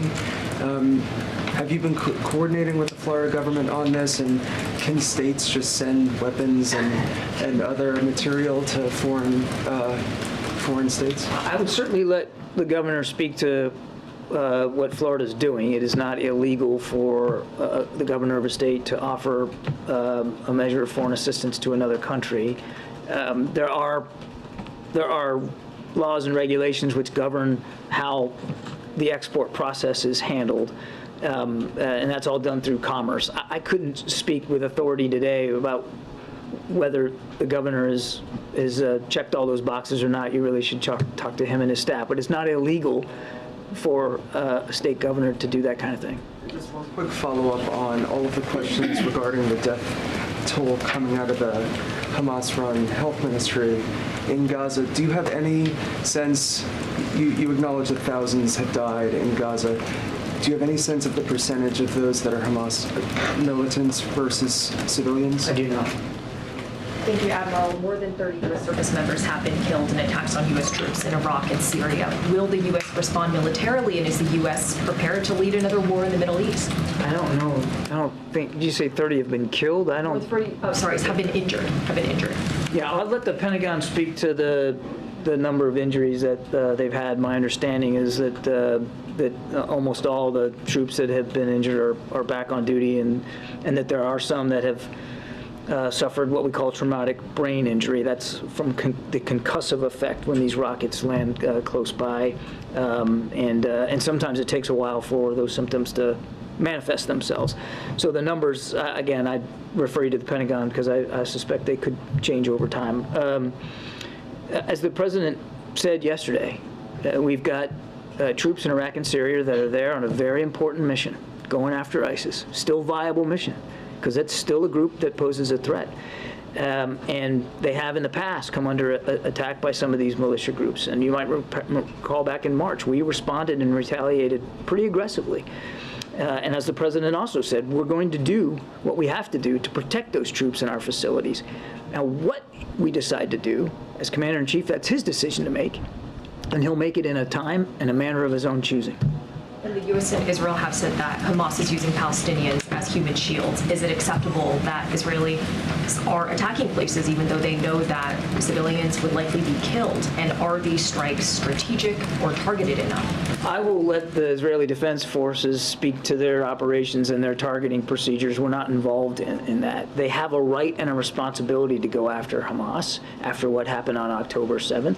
And we've said, as I just mentioned to Peter, we've obviously had conversations with them about and the president said yesterday, the need to be careful about causing civilian casualties and to be targeting Hamas leaders in a way that minimizes risk to civilians and to collateral damage. You mentioned the idea of a humanitarian pause a little earlier. Did the president raise that with Netanyahu when they spoke yesterday? I won't go beyond the readout. When we talk about a humanitarian pause, can you fill out a little bit more of what the U.S. believes that would look like? How long would that last? Would it be like a cessation of the bombing? Would it be a halt in some of the cross-border incursions. We saw some of that yesterday, or I guess earlier today. Would it be just in the cross-border incursions? The Israelis sent tanks over the border very briefly yesterday. So would it be a halt in that, a halt in the bombing? What exactly would it look like, and how long would it last? Not going to be a satisfying answer to you, but the answer is it depends. A humanitarian pause is, by definition, like I said, a temporary and local agreement to stop the fighting long enough to do some discrete task. In this case, it would be to get humanitarian assistance in and or to allow people to get out, because Hamas is not, they're not encouraging and in some cases not allowing people to leave their homes. So it could be, I mean, Kevin, it could be a matter of hours, it could be a matter of days. I mean, it is by definition of short duration and of geographically sort of a localized area. Now, it could also be more than one spot, right? I mean, that's what I mean, it depends. But we think it's a valuable idea that's worth looking at to help alleviate the humanitarian suffering in Gaza. And did you have any response or reaction to senior leaders of Hamas visiting Moscow today? I can't speak for their travel habits or their conversations with the Russians. Our message to any other nation around the world is this is not a time to be supporting Hamas's ability to continue to kill Israelis, and it's certainly not a time, or any nation out there that wants to be involved should look for ways to be involved to help Israel defend itself and to help get humanitarian assistance in. So we'll see what comes of the conversation. Two quick things. Was there any coordination by the Florida governor with the White House on sending munitions over to Israel? Not that I'm aware of. Okay, and then second, can you elaborate a little bit on the execution of Russian soldiers? How long has it been going on? Do you have any idea how many people and why? I mean, it seems kind of, I don't know, they're getting rid of their own soldiers, you know? I'm not qualified to answer that last question. I mean, it's reprehensible to think about that you would execute your own soldiers because they didn't want to follow orders. What do you mean? America would do the same fucking thing. It's called treason. I mean, it's barbaric. But I think it's a symptom of... Dude, if we were in the same situation as Russia and our government was like, hey, we want to get that shit back, and they told the military what to do, and a bunch of soldiers was like, no, we don't want to do it, they can kill you for that, right? I mean, in a time of war, they can kill you for that. When you're not in a time of war, it's different, but when you're in a time of war, act of treason is punishable by death. So... what is he? This dude's an admiral, man. He's in the Navy, or he was, still is. I think he still is actually a reservist or some shit. Of how poorly Russia's military leaders know they're doing, and how bad they have handled this. They just want to make Russia out to be so bad. From the very beginning, we've been talking about poor command and control, poor logistics and sustainment. They can't feed their guys in the field for crying out loud. And now again, they're willing to shoot them for not following orders. It also speaks to the desperation. Maybe they shot one guy or a couple guys or something. He's talking about they were shooting whole battalions or some shit. You know what I mean? I doubt it. In the manpower crunch. And I got asked this question a day or so ago, but Russia obviously, bless you, Russia obviously has a bigger military than Ukraine, and they have access to more manpower to man it. But they are in such desperate need to make some kind of progress, particularly in the Donbass, the Donetsk area, that they are literally throwing young men into the fight who haven't been properly trained, haven't been properly equipped, and certainly are not being properly led. That's what the Civil War looked like, too. John, the president said that if Iran or its proxies attacked U.S. troops, that we would respond. So what is he waiting for exactly? He did say that. Where's the response? He said that.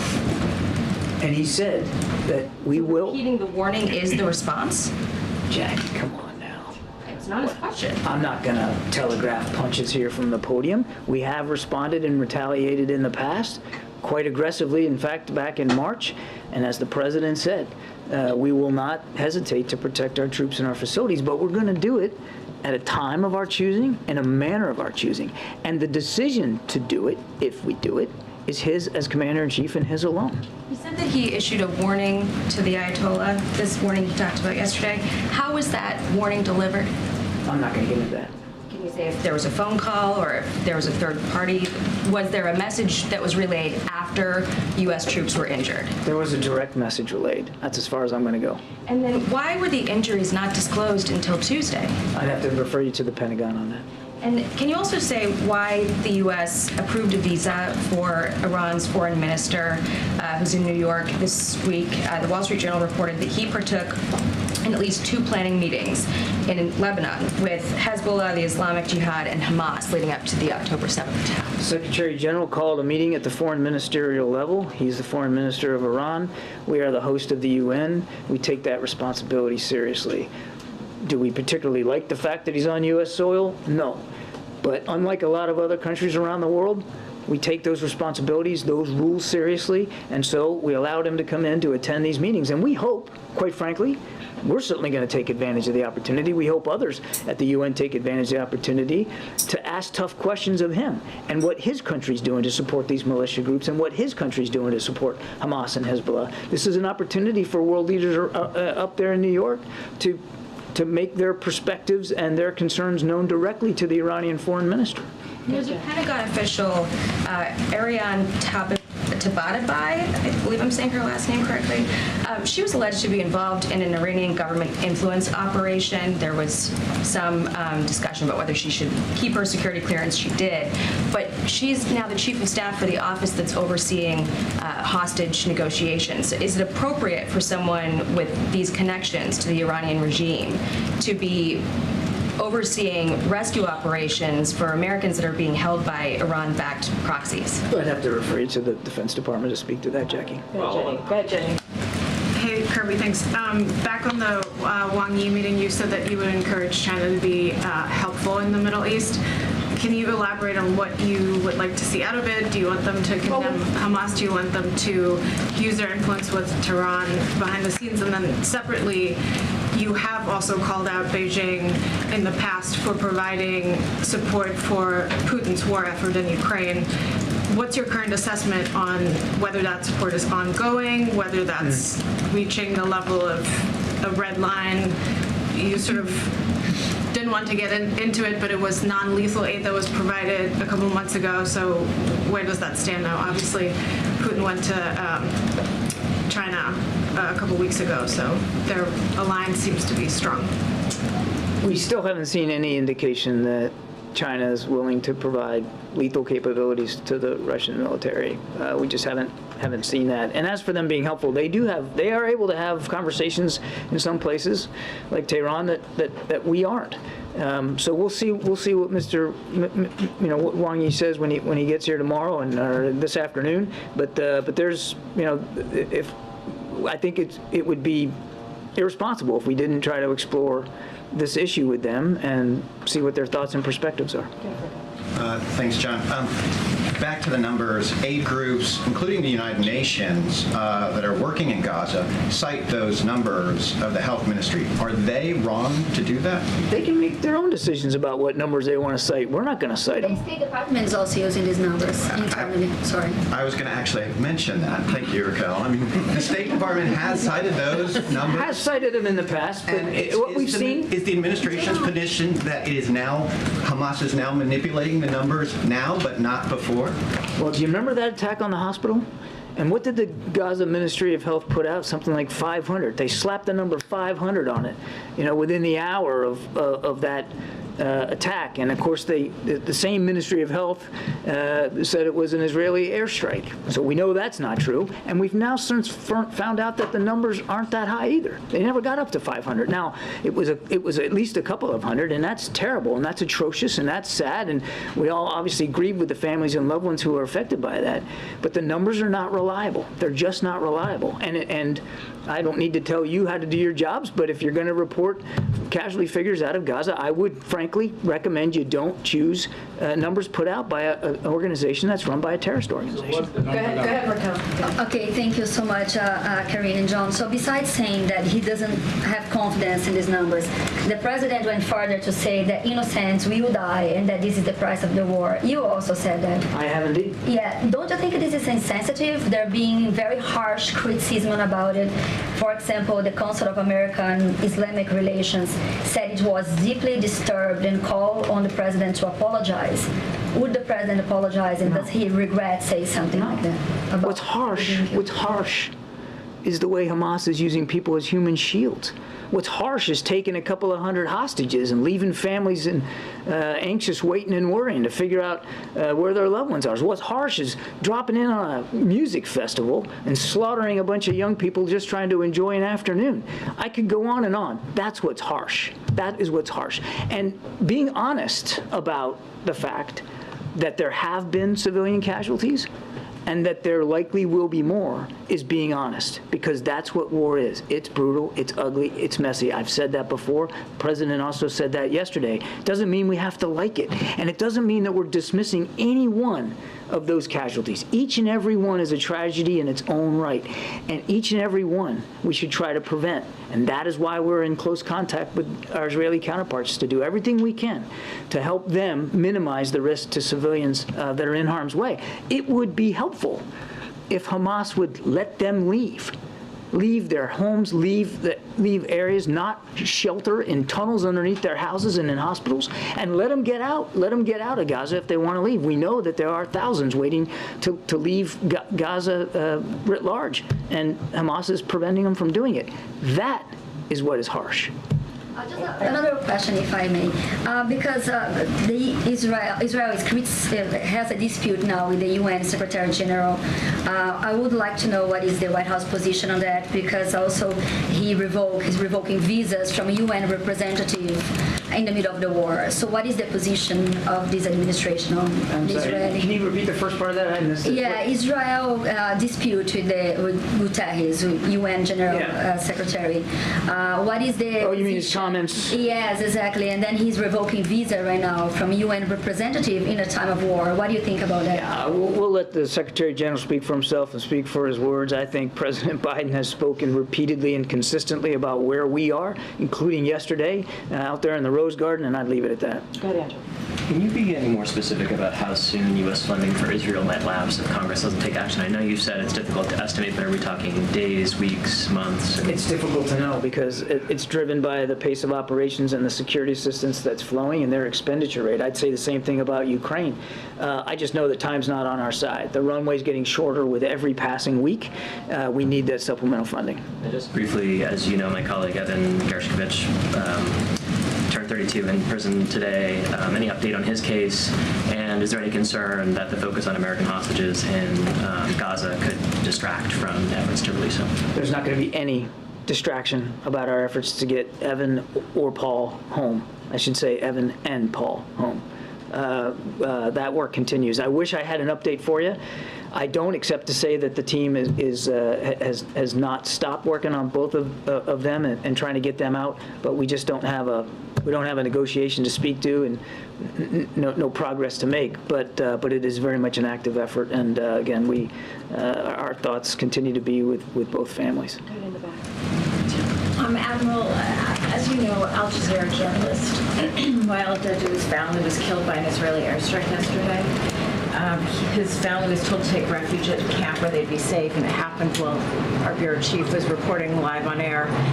This is coming as reports are emerging that the Secretary of State also told Al Jazeera to tone down its coverage of the war in Gaza. Does the president believe that targeting Al Jazeera journalists and their families should end? The president doesn't believe that targeting journalists at all in any way is appropriate, but I can't speak to the specifics of that case. I've seen the reporting, and certainly our thoughts and prayers go out to his family. I mean, that's just horrible. But I can't speak to the circumstances in which that strike occurred. But make no mistake, the president believes strongly in what you all do for a living and how you need to be able to do that freely and securely. And we know that all of you take great risks sometimes in doing that job. But I'm talking about Al Jazeera journalists specifically in light of the reports that Secretary Blinken approached the Qatari government asking us to tone down our coverage. So you're asking me in the context of like, do we have some kind of beef with Al Jazeera? Yes. I'll let the secretary and their staff speak to his conversations in the region. I won't do that. We recognize Al Jazeera as a valuable voice and an outlet that has incredible reach in the region and beyond. I don't need to tell you that. It's truly a global network, and we value the work that you do. Just because the Committee to Protect Journalists says that at least 24 journalists have been killed in Gaza trying to cover this story. Are you concerned that Israel is trying to silence journalists who are trying to tell both sides of this story, including our Al Jazeera Arabic bureau chief? I've not seen any indication whatsoever that Israel is going after journalists, in particular because of them trying to tell the story. I've seen absolutely zero evidence of that. That's an unfounded allegation. Good answer. Thanks. Admiral, do you have any update at all on the progress of the attempts to have hostages freed? Nothing that I can speak to today, no. And the president said yesterday that he has conveyed to the prime minister that if there is any way to buy some time to free these hostages, that there should be a humanitarian pause. But if there is no progress, how long should that pause last? It should last as long as we need it to last to get the hostages out. But to Kevin's question, a pause is by definition temporary and perhaps localized. But again, we can't assume that all these hostages are in the same place or in the same sets of conditions.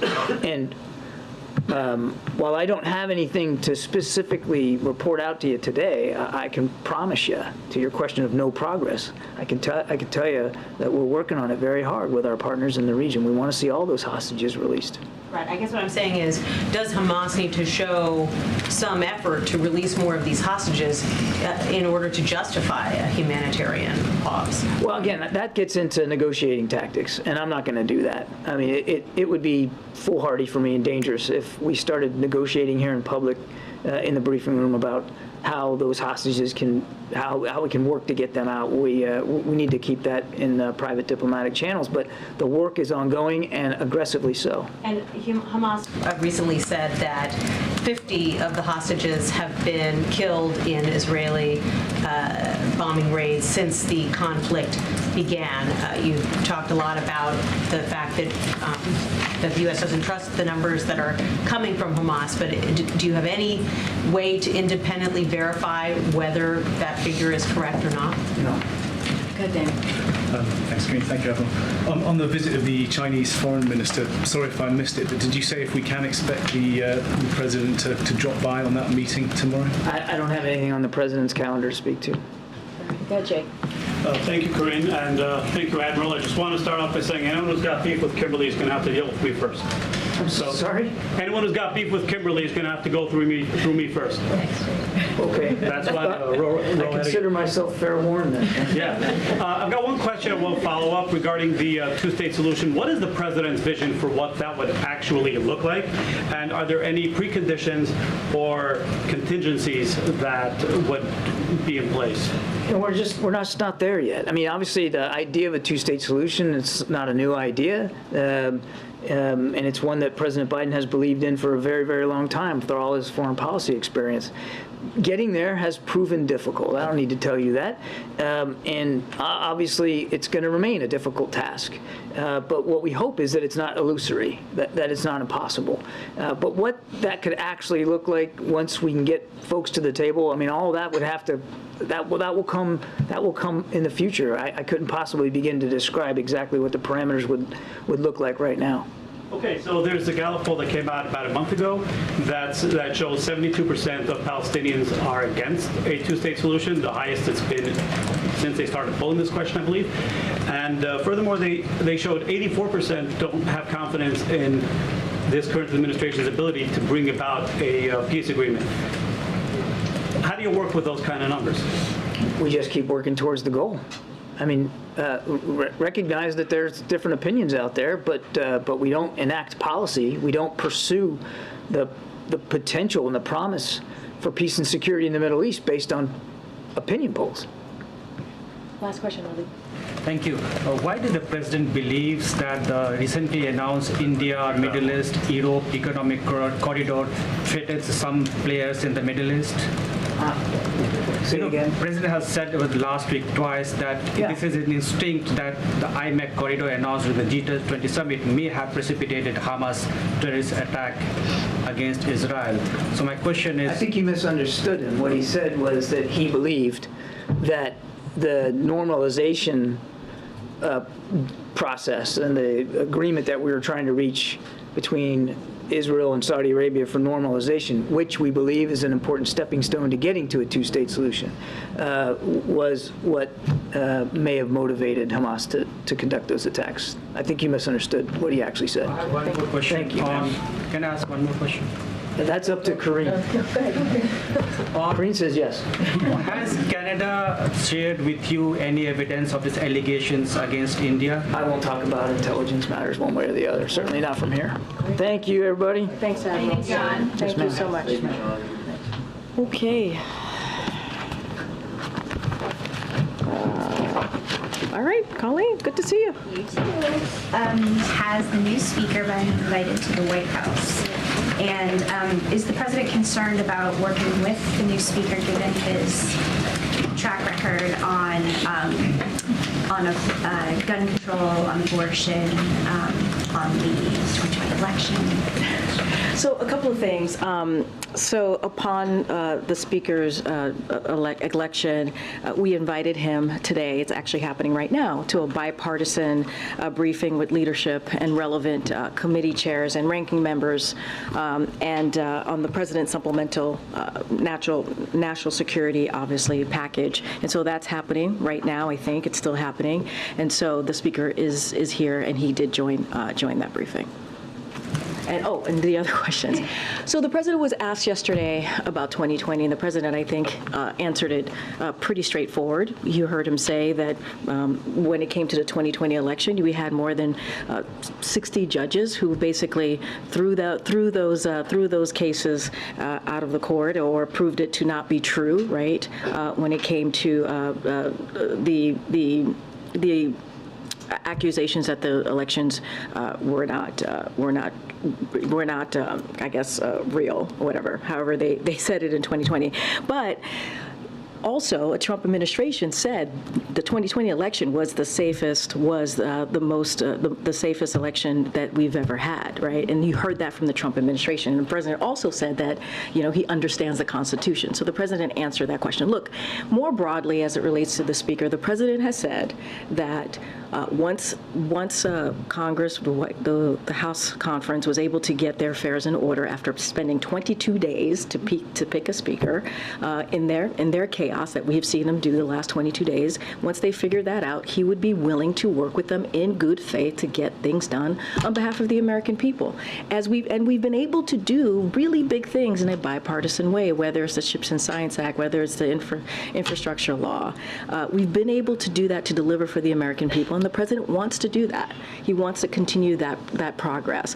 And let's not forget, in the midterms, the American people were very clear. They want to continue to see that type of bipartisanship. They want us to continue to grow the economy. And so that's the president's focus. He's willing to do that. He's willing to take up the speaker's words on working on common ground to make that happen. Is the president confident the House, since it's in order again, can get the supplemental taken care of before the referendum? So a couple of things there. As we know, we've heard from many Republicans even on the supplemental, especially the national security supplemental, and how we've seen bipartisan support. And so that's really important. And I have a couple of folks that I want to actually read out. Leader McConnell said our national security priorities from Russia to Hamas to China are all connected, and this requires a worldwide approach. Senate Armed Services Ranking Member Roger Wicker said he absolutely supports linking Ukraine and Israel aid, and that a solid majority in the House and Senate could too. Senate Appropriations Vice Chair Susan Collins said each of these 4 elements are critical. So we have seen a bipartisan support, strong bipartisan support for the national security supplemental. That obviously that includes Ukraine and Israel. And so there is no reason we should not be able to move forward to get that done. Get some. Thanks, Corinne.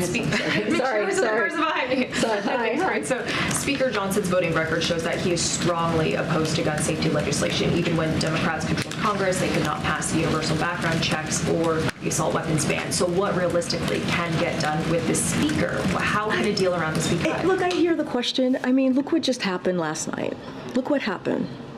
In Maine, in a small community, I think about 30,000 people, and clearly, the gunman is still at large.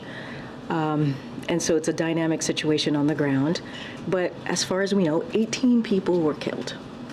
And we should not have weapons of war in our communities, in our schools, and anywhere in our communities. And this is an epidemic. This is a gun violence epidemic. And the time is now to act. And here's the thing, Speaker Johnson and all of the members on the Hill, Republicans in Congress, they have the ability to stop this. They have the ability to put forth legislation to deal with this issue. They can change this. They can help save lives.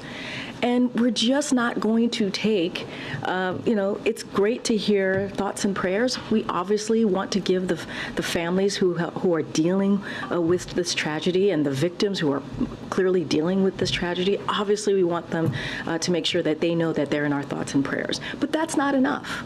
That's not enough. And so we were able to do a bipartisan piece of legislation to deal with gun violence, a piece of legislation, obviously that's law that we hadn't seen in 30 years. So there's ways to get there. There's ways to get there.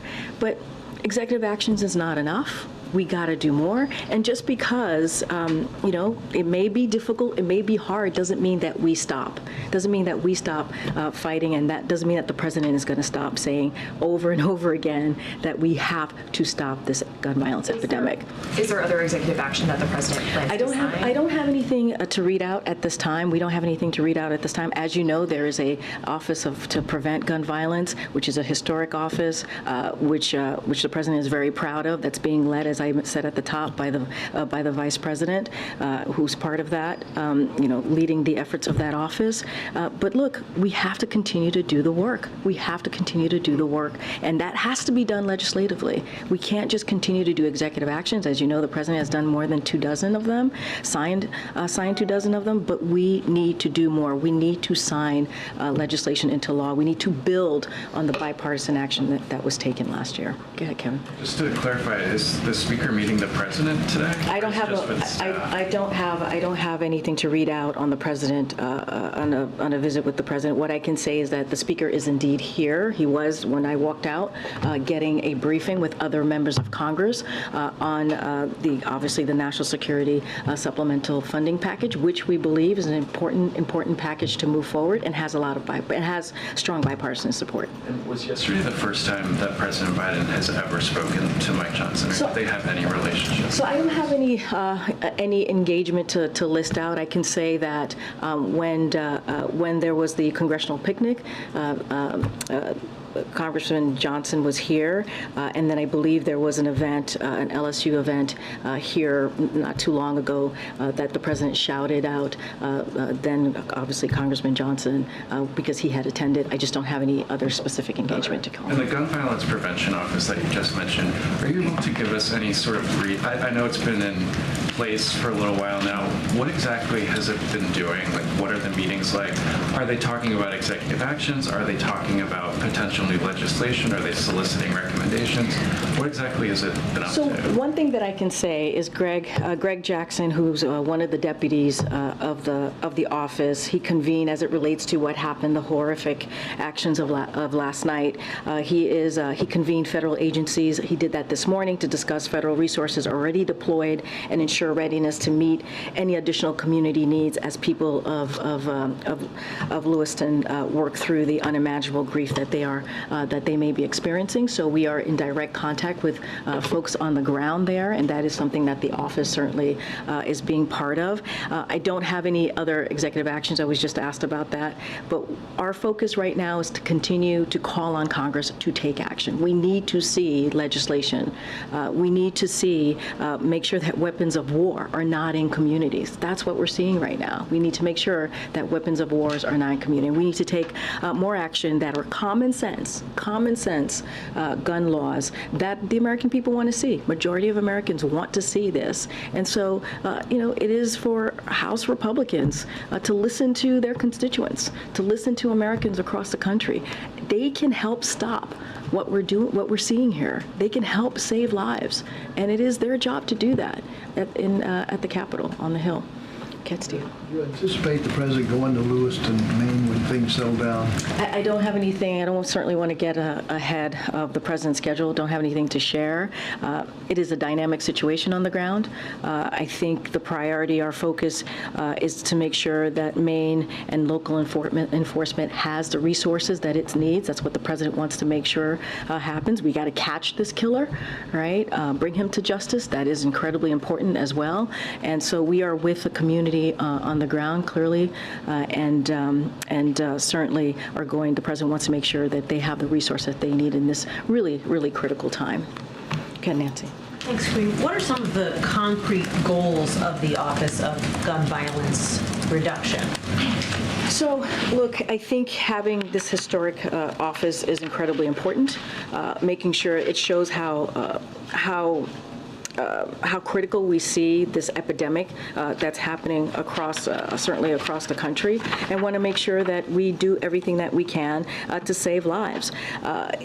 Look, one of the things as well that we want to do is make sure that we offer any type of emotional, mental assistance. That's going to be done through the office. We want to see what other executive actions can be done. We believe that legislation is the way to go, but there might be additional executive actions that can be done. So we want to make sure that we look at, that's one of the things the office is doing, looking at all of the potential options that we can do to continue to build on what the president has been able to do. Having conversation with communities on the ground, listening to them, taking in advice on what it is that they further actions that can be taken on the ground. So there is, this office is, I think, critical at this moment as what we're seeing with these communities really going through, this horrific epidemic. When you see guns being the #1 killer of children, we have to take action. And so I think this is when you think about the office, and you think about what it does, preventing gun violence, it's a way for the president to show that he's taking this very seriously. It's a way to try and figure out what else can be done to really stop this epidemic, and also work with communities on the ground. And is there a time frame for how long it's going to take this office to figure out what should be done before they start aggressively trying to implement? I mean, I don't have a timeline. Look, as I said, we're going to see if there's additional executive action, but honestly, it is for Congress. We have to see law, right? We have to see ways for Congress to take action on making sure that there aren't weapons of war on the street, right? To make sure that there is common sense legislation out there that Americans want to see. We have to actually see legislative actions to really deal with this issue, build on the Bipartisan Safer Communities Act. We need to do that. That's how we're going to deal with this epidemic.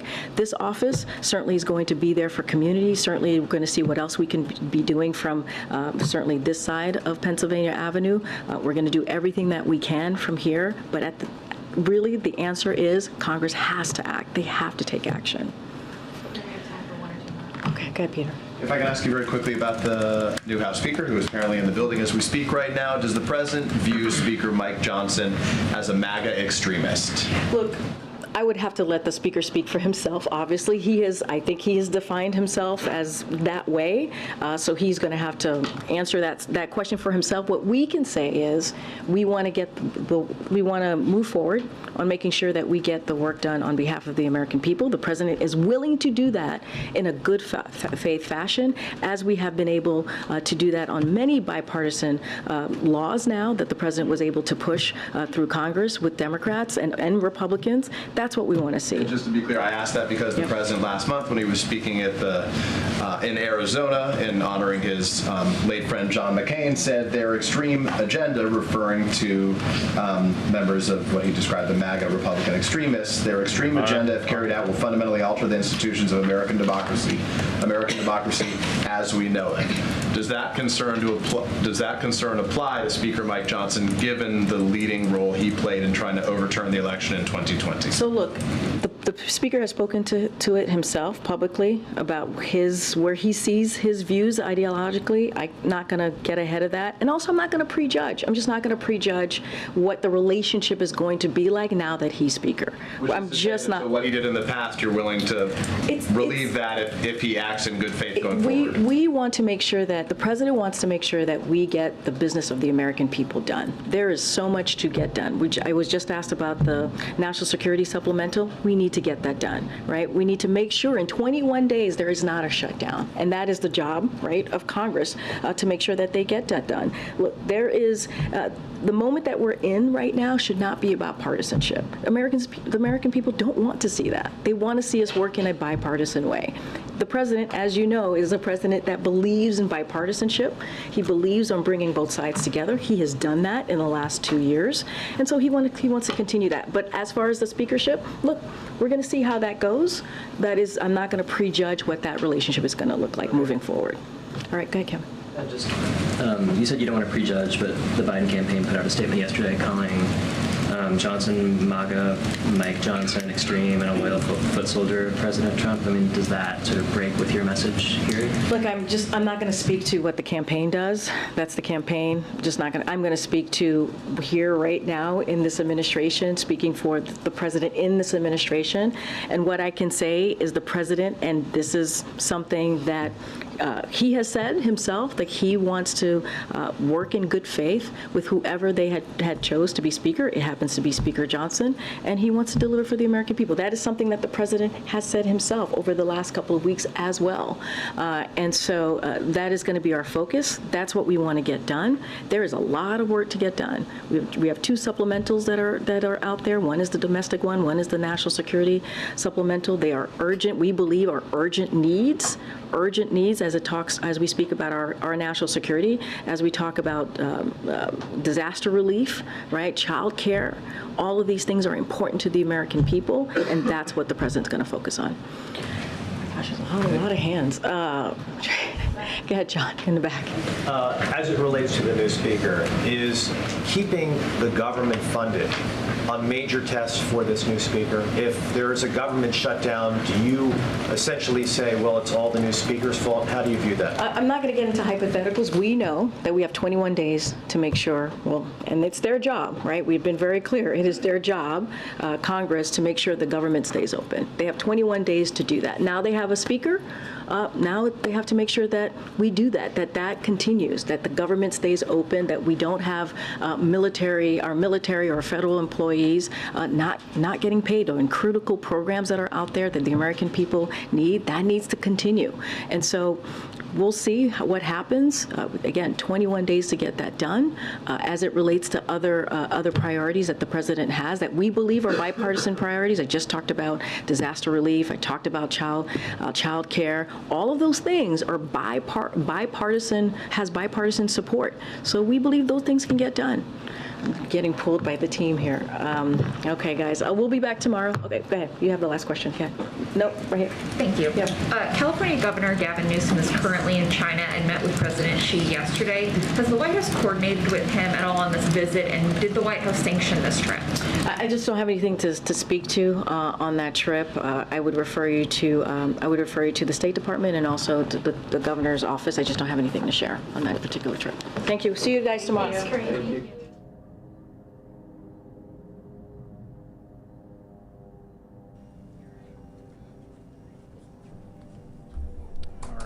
Good afternoon, everyone. Just a few things here at the top, and then we'll get right to your questions. Regarding the ongoing situation in the Middle East, the department remains squarely focused on supporting Israel's defense needs in the wake of Hamas's terrorist attacks, deterring a broader regional conflict, and ensuring force protection for our troops serving in the region. Secretary Austin spoke with Israeli Minister of Defense Yoav Gallant yesterday as part of their near-daily phone calls and received updates on Israel's operations to restore security.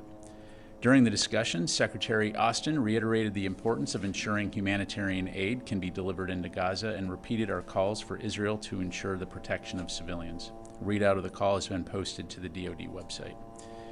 In addition to the security assistance for Israel we've announced previously, I can confirm that in addition to the Iron Dome interceptors we're flowing to Israel, we're also planning to provide the 2 U.S. Iron Dome systems currently in our inventory to Israel to help further bolster their air defense capabilities and protect citizens from rocket attacks.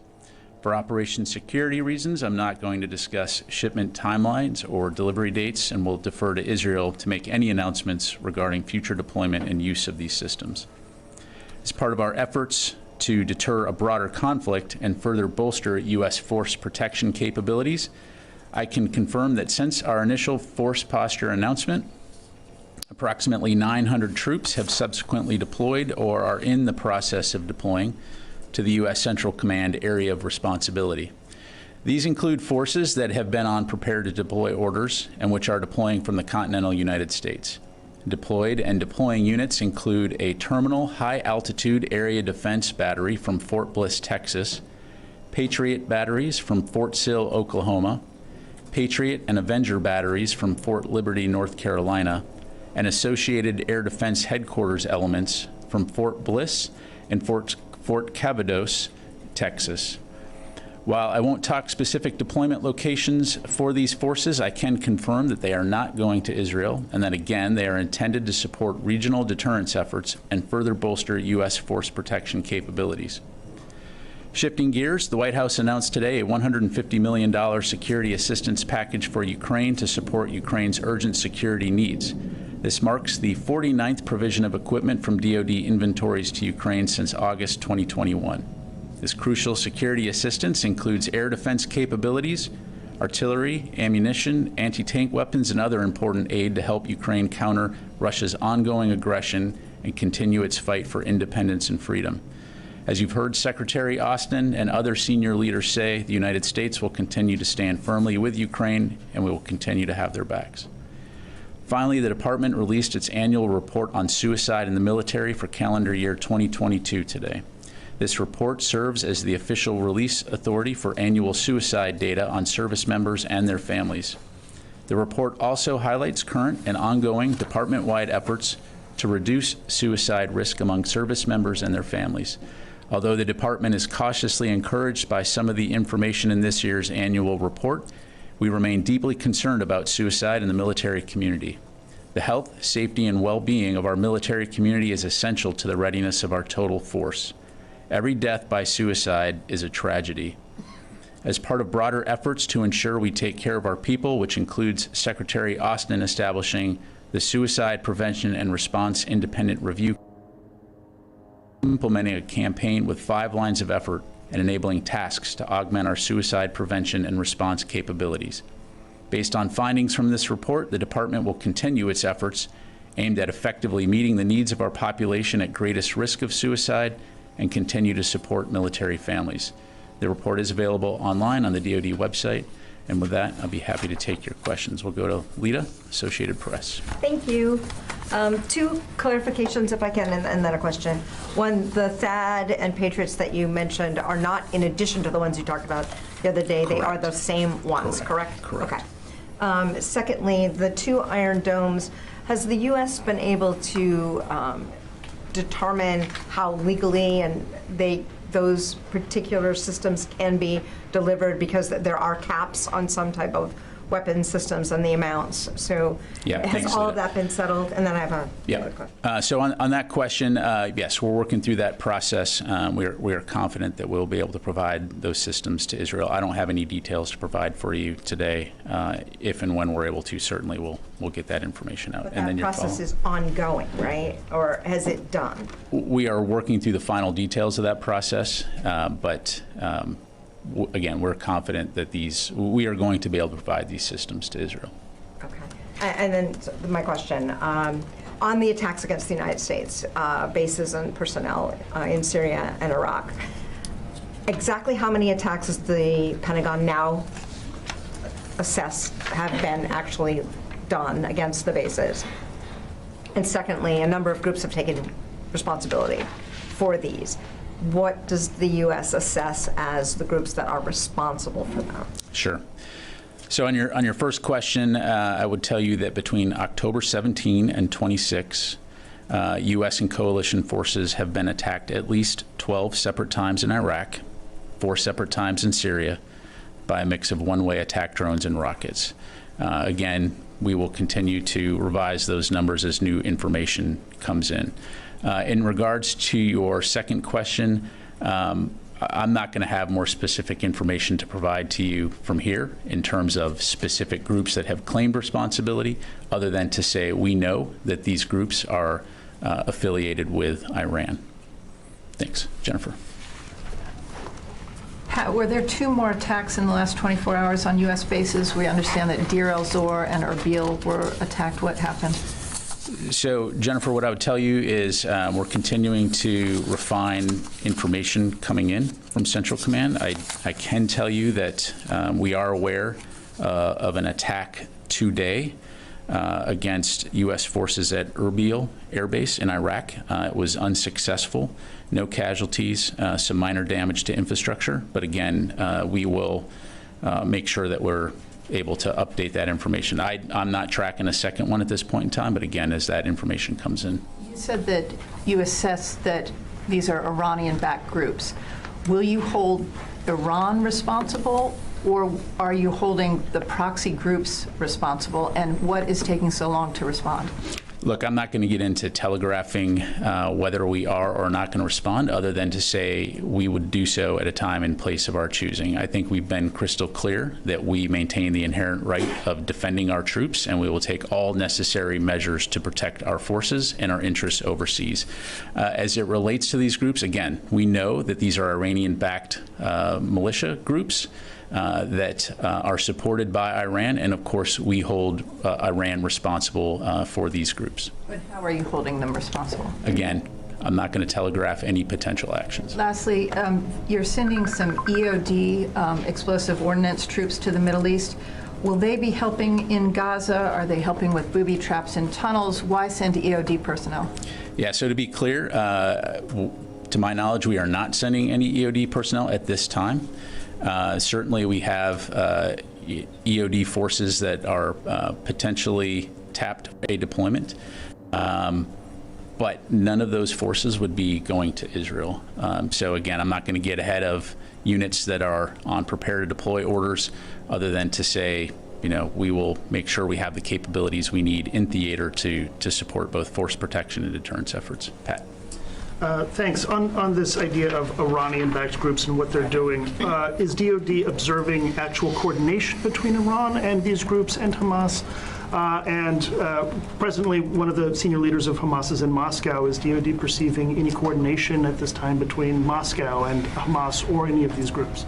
Yeah, so I think your question was these groups in Iraq and Syria and Hamas, right? So let's separate these two things. One is the situation in Israel, which is Israel and their fight against Hamas.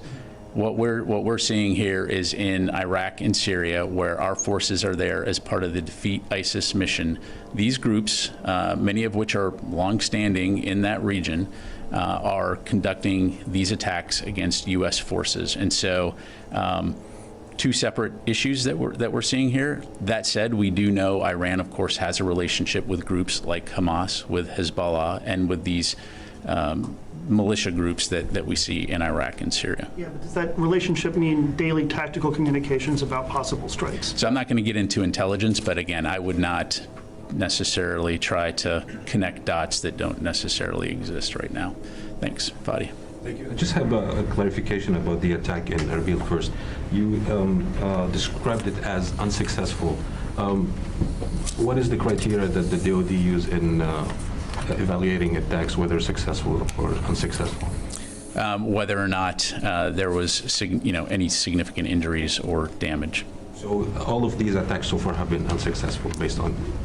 Okay, just clarification. Yeah. Okay, and you might know that yesterday, family members of Al Jazeera correspondent in Gaza were killed in an Israeli airstrike. This adds to more than 7,000 civilians who've been killed according to health authorities in Gaza. I know the president yesterday seemed skeptical about these numbers. The other officials in administration are skeptical about these numbers. However, the White House issued a memo in 2023 about the transfer of conventional weapons, and that links human rights violations to transfers, and there's a monitoring process there. Is the DoD trying to monitor how Israel is using weapons provided by the U.S. and the toll on innocent civilians in Gaza? If so, can you detail some examples? If not, why not? Yeah, thanks, Fadi. So first of all, seeing those reports, and certainly our hearts are with any innocent civilians that have been killed in this conflict, whether they be Palestinians, Israelis, Americans, or any other from any other nation. No one wants to see that. In terms of our focus, we continue to communicate closely with Israel on what they need to defend their people against terrorist attacks. And as you've heard us say, we are communicating regularly about the importance of abiding by the laws of war, by protecting civilians, and we'll continue to do that. As it relates to the types of equipment that we provide and the capabilities we provide, we have long-standing agreements in place, and I'll just leave it on that. Is there any active, when you say you're pushing the issue with the Israelis, is there any work being done to verify whether Israel is adhering to its obligations or not? Look, I'm going to defer to Israel to talk about their operations. Again, they are professional military. We're professional military. We communicate on a regular basis. And as I mentioned, having those discussions about the importance of abiding by the laws of war and about protecting civilians, and we will continue to do that. Idris. A couple of questions. Firstly, how long will it take for the air defenses that are going to the region to be operational? Are we talking days or weeks? And secondly, the French earlier today said that one of their warships heading to the region would support hospitals in Gaza. Has there been any consideration or planning about the U.S. warships that are in the region helping hospitals in Gaza? Yeah, thanks, Idris. So in terms of the deployment of the systems, I'm not going to get into the specifics other than to say many of those systems will be on, some of them are already online, and many of them will be online very soon. But again, for operation security reasons, I'm not going to go into specifics. As it relates to our carrier strike groups in the region, right now, they are there for a deterrence mission, and also, again, to support a wide range of contingencies. So as it relates to France or other countries, I obviously can't speak to that, but we, again, have the flexibility and adaptability should our mission change. One last question. Yesterday, President Biden said, I'm sure innocents, and he's referring to Palestinians, have been killed, and it's the price of waging a war. Does the Secretary agree with that? Look, I think it's important, again, to take a step back in how we got here. And, I don't have to tell you, October 7th, vicious terrorist attack by Hamas against Israeli people. And so the United States rushed quickly to assist our partner Israel in terms of what they need to defend their people. As we've consulted with them, we've again not only provided assistance, but had those discussions about the importance of making sure that innocent civilians are not caught in this conflict, to include the Palestinians. The United States has been working very closely with Israeli officials, Egyptian officials, others to figure out how best to get humanitarian assistance into Gaza. We fully recognize that there's a humanitarian situation there that needs to be addressed, and everyone wants to see the Palestinian people be able to live in peace and security. It's terribly unfortunate that a group like Hamas is using facilities throughout Gaza to shield themselves with civilians. And again, we're going to continue to communicate with our partners on the importance of civilian safety, but we also recognize Israel's inherent right of self-defense as well. Thank you. Nancy. How wanted to follow up on a statement you made earlier this week and get some clarity. You said that General Glenn was traveling in Israel in part to help address civilian casualties and reduce those figures. And then the president said that the U.S. doesn't trust the Palestinian figures. Does the U.S. military have an estimate of how many Palestinians have been killed since October 7th in Gaza? I don't have one in front of me. I don't have those numbers. And the figures that I'm tracking are coming from Hamas, but I don't have any civilian casualty figures independently from the United States now. I guess what I'm having a hard time understanding is the U.S. was able to give an estimate for how many Palestinians were killed in the hospital attack. Why is it able to... I'm not tracking that either. The Intelligence Committee said it was then I between have to 1 refer you and to 300. them. Yeah. Between what? 1 and 300 that were killed in the hospital attack. They put that out earlier this week. Between 1 and 300? 100 and 300. 100 and 300, okay. Yeah, sorry, 100 and 300. And I guess what I'm having a hard time understanding is why is the U.S. able to make an assessment on that attack but can't provide estimates on how many Palestinians have been killed, especially with the president saying that those figures can't be trusted? Yeah. So at the risk of speculating here, because that's what I'm going to be doing, you and I have both been following conflicts in the Middle East and terrorist attacks for a very long time. And you know that how difficult it is to prove the situation on the ground without having independent observers go there and look at this information. And if you look at an incredibly dense place like Gaza, and you look at the situation there, a lot of those reports, that information comes in, it's going to be very difficult to independently verify it on a case-by-case basis. So in the situation of the hospital, again, a lot of international focus and attention on that. And so, of course, our intelligence community is able to zero in and focus on that and really gather information. But even that took days to get. So, we've all seen a lot of the news alerts that come out after various airstrikes or explosions. In some cases, it's coming from various sources. It's hard to confirm.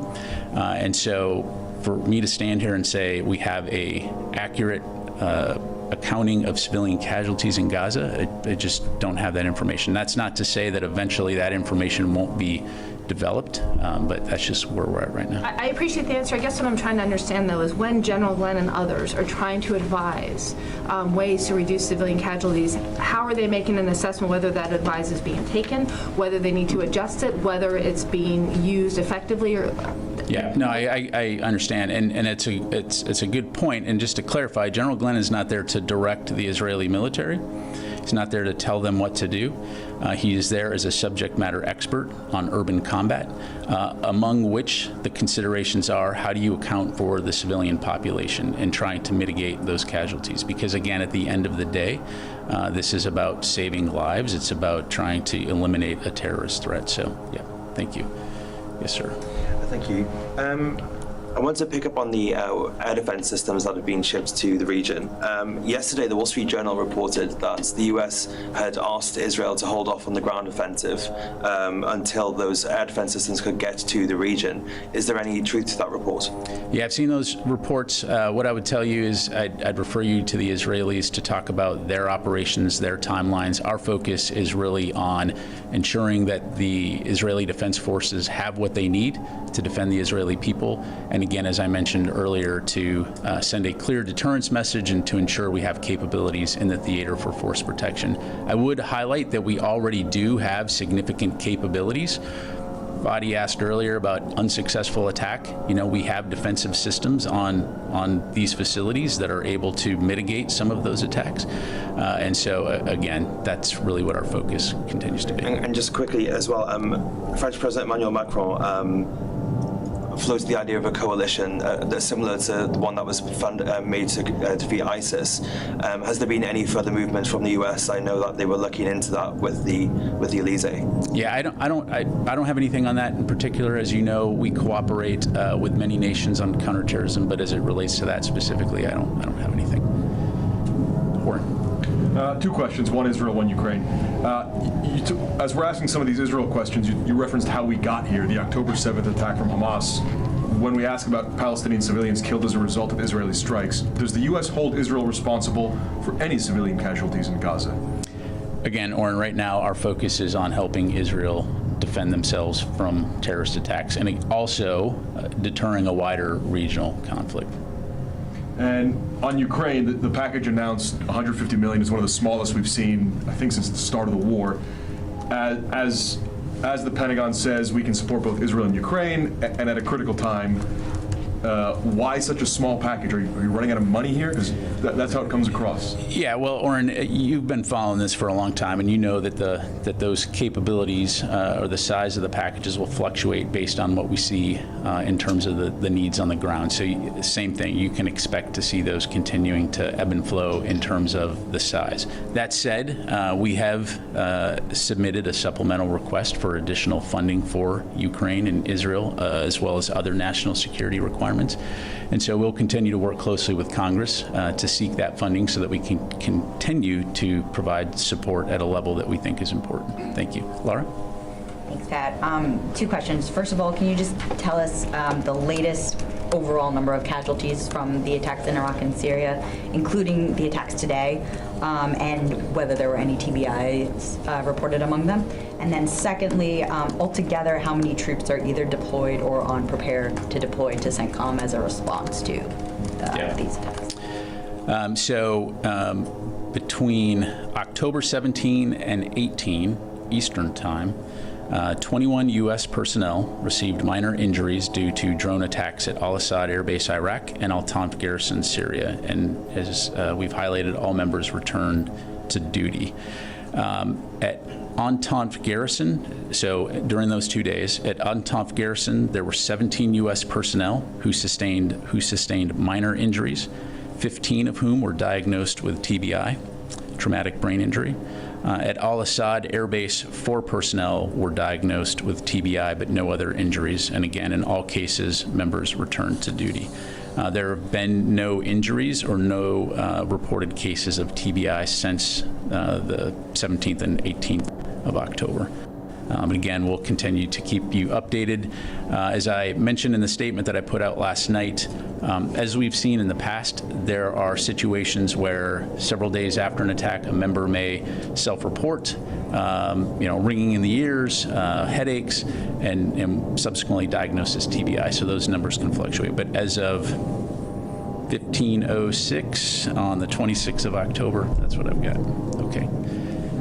On the second question, how many troops altogether are either deployed or on prepare to deploy? Yeah, so beyond what I just announced, I'm not going to have any specific numbers to provide in terms of the broader theater footprint. As it relates to prepare to deploy orders, those numbers are going to continue to fluctuate just based on mission requirements, readiness rates, et cetera. So I'm just not going to be able to provide a number. Last number we heard was 2,000. Yeah, so that was a mark on the wall, again, based on the moment in time, but again, that's going to continue to fluctuate.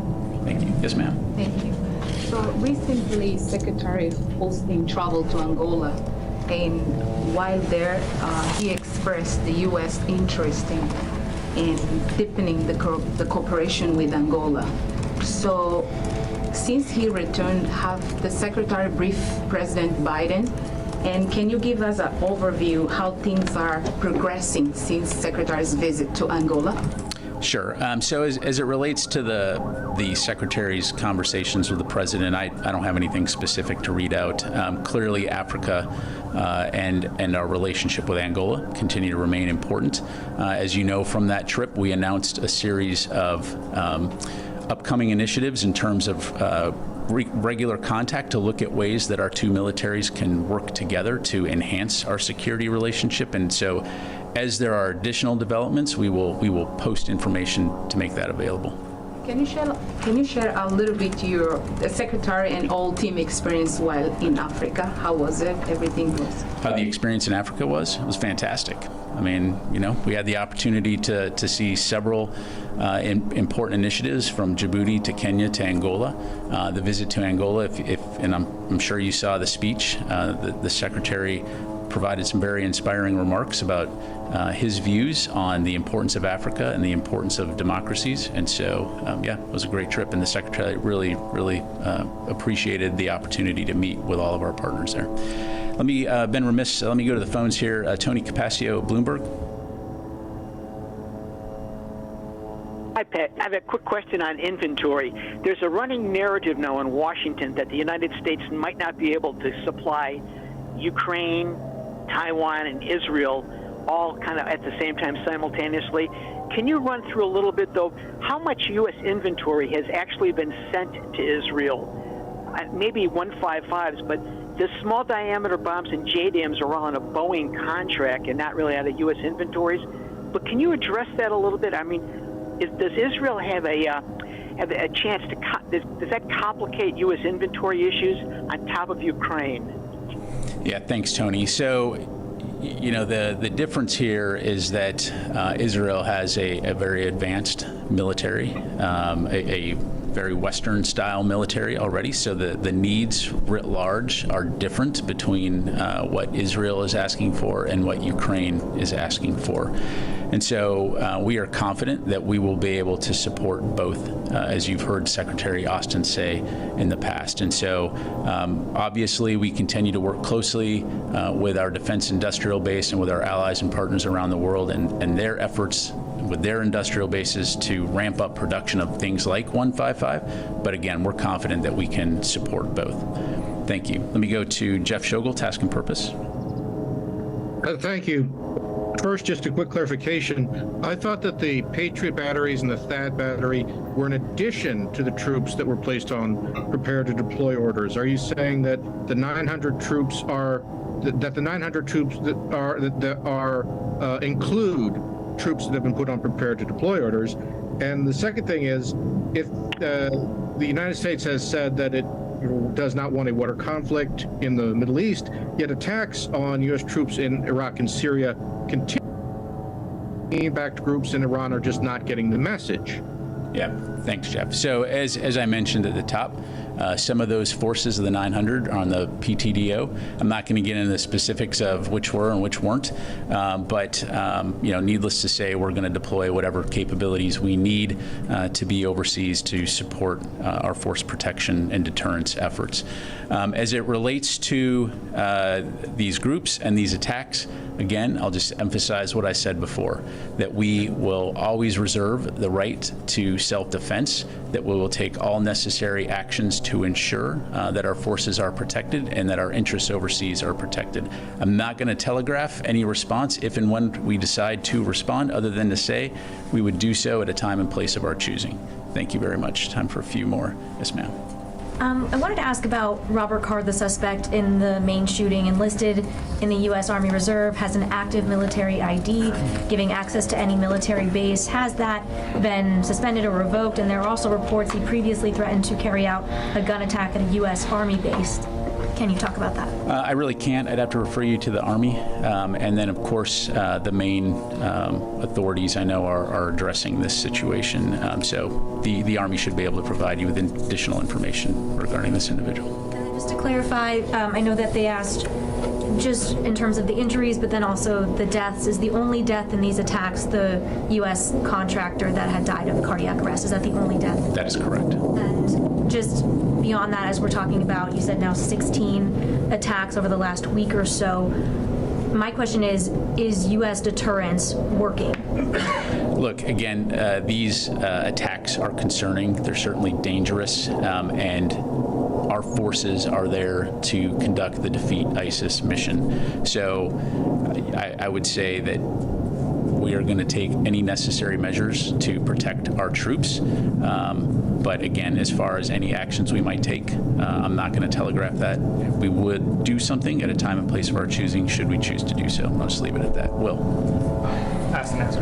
Okay. Time for a few more. Tom, and then we'll go back here. I wanted to follow up on your use of the phrase laws of war. I know on Tuesday you were asked what specific laws of war, and I don't want to get into that area either. But what I am curious is, Israel has signed many protocols from the Geneva Conventions. Are those what you refer to when you say the laws of war, without going into the weeds on what specific ones?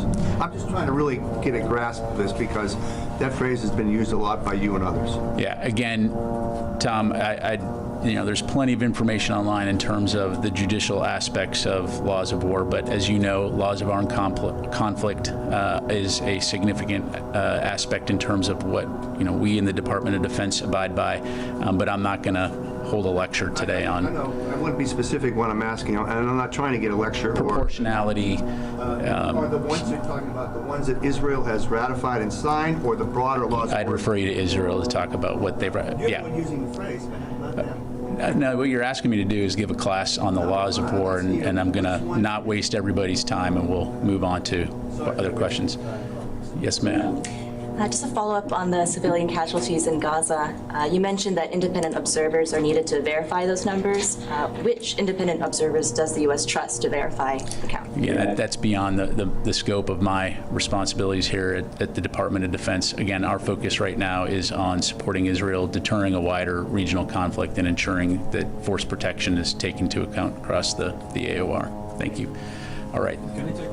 I'll do two more, Jennifer, and then Fadi, and then we'll... Can I get your response to two recent reports, including one suggesting that there was a meeting in Beirut between Iranian leaders, Hezbollah and Hamas before the attack, and second, that 500 Hamas fighters trained inside Iran? Do you have any evidence of either of those stories being accurate?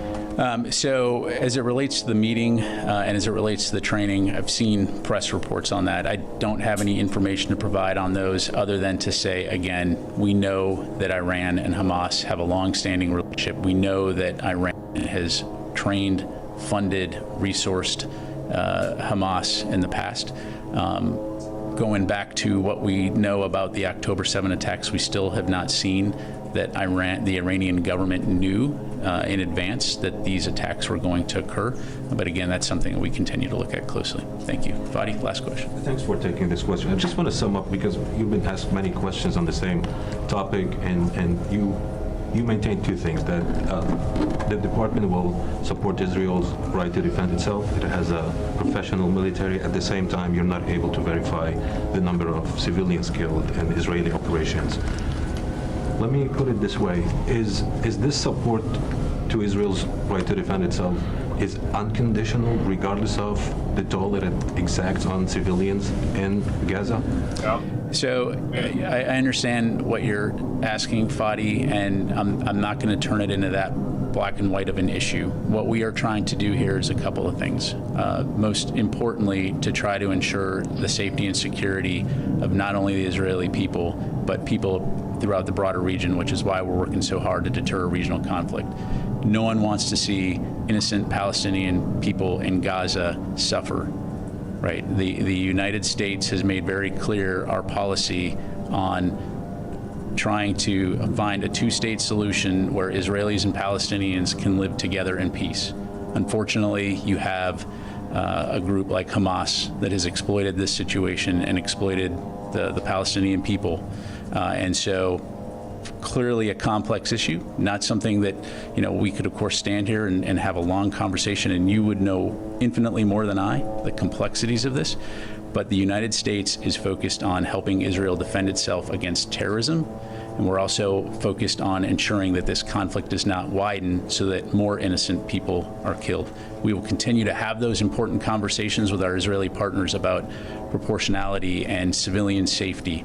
But I'm not going to speak for the Israelis, and I'm not going to speak to individual specific strikes because that would be inappropriate. But I can assure you again that this is important to us, and it will continue to be important.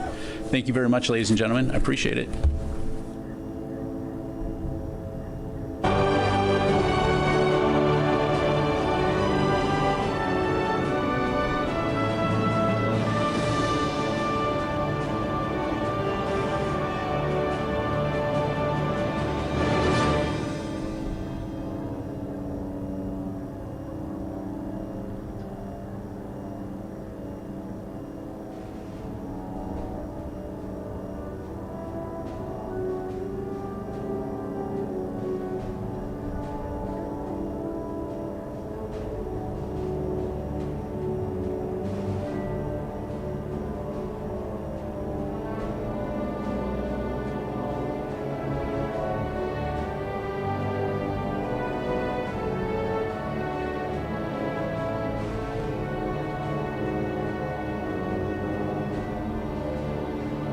The tensions between the United States and Iran are rapidly getting hotter by the day. more than 20 Americans have been injured by drone attacks on their military bases inside Iraq and Syria. So they are targeting our military personnel, and we knew this was coming. And they have the proxy assets to do it. Iranian-backed groups have hit us at least 13 times in just the past week. Iran already warned Israel it would attack if they invaded Gaza. And now President Biden is upping the ante, at least with his words, issuing a stark warning toward the Islamic Republic that the United States will not tolerate attacks on American troops overseas. My warning to the Ayatollah was that if they continue to move against those troops, we will respond. And he should be prepared. It has nothing to do with Israel. Mark Thiessen, the president has been hit in recent days for more words than action. And what I am careful about is that he's taking some great action that they cooked up in the Situation Room with a bevy of Pentagon officials and generals, and they just can't tell us. Well, I hope so. I mean, keep in mind that he's inching up closer and closer to Donald Trump's policy, which was he drew a red line with Iran that he said if you kill you or one of your proxies kills a single American, we will take military action against Iran. Well, our men and women have been hurt. We're told at least 2 dozen. So what does this red line look like? Is it perforated? Is it dotted? We got 30 Americans dead in Israel, people taken hostage, and there have been no consequences for it at all.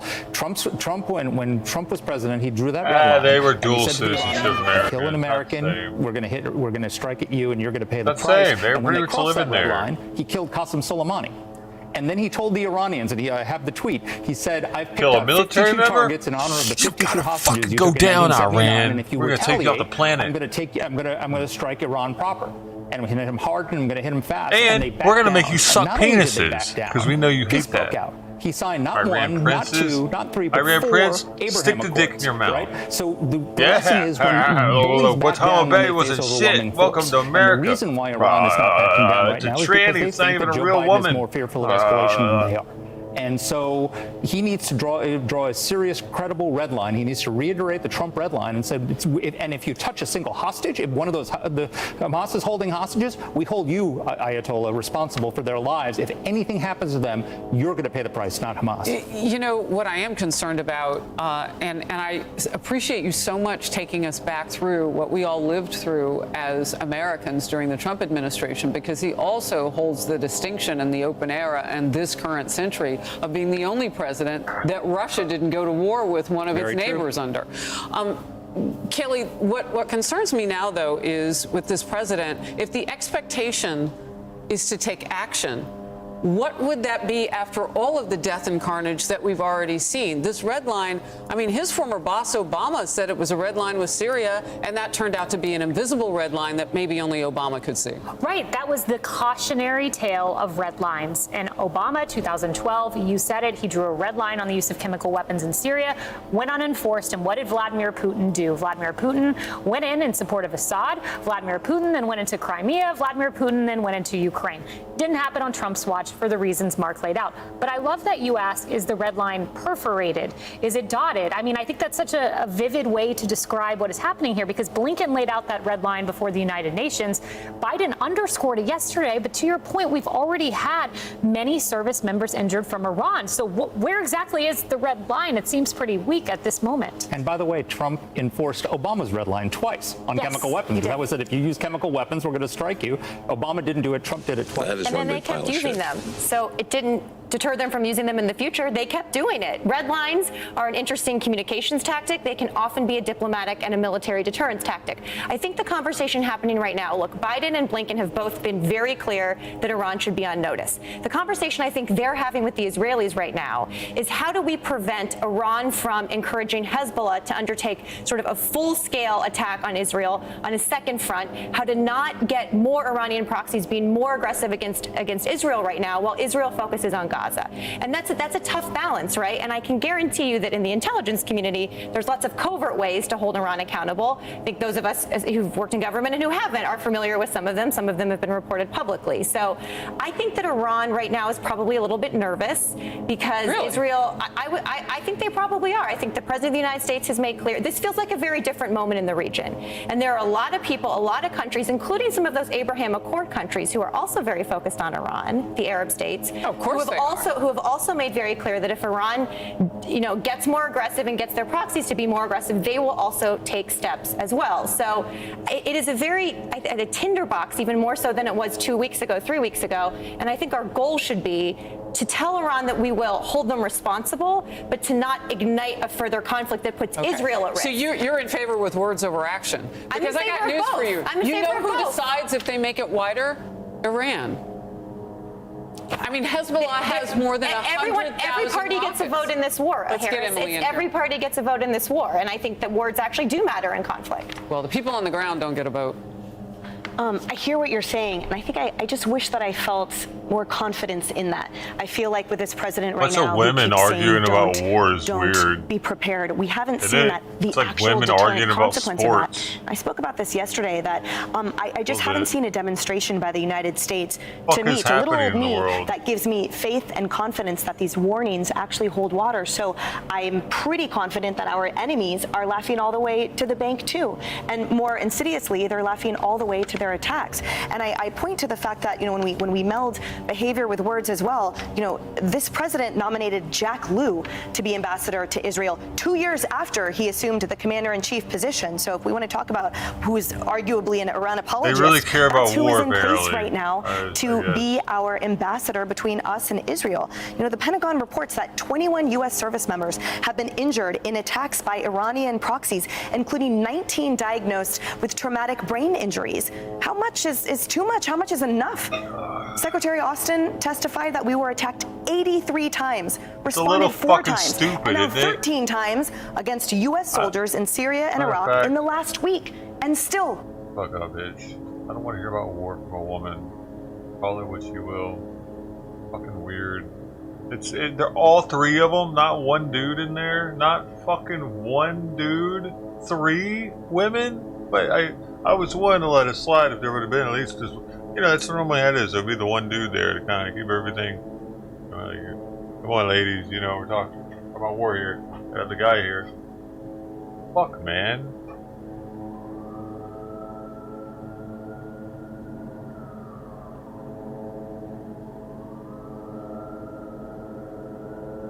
Why are they doing that, dude? Is it try to get more women viewers that want to try to get the ladies that want to listen about war more?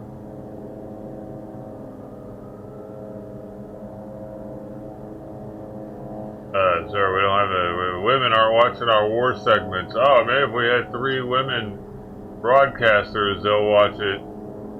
But sir, women hate each other. Let's try it anyway.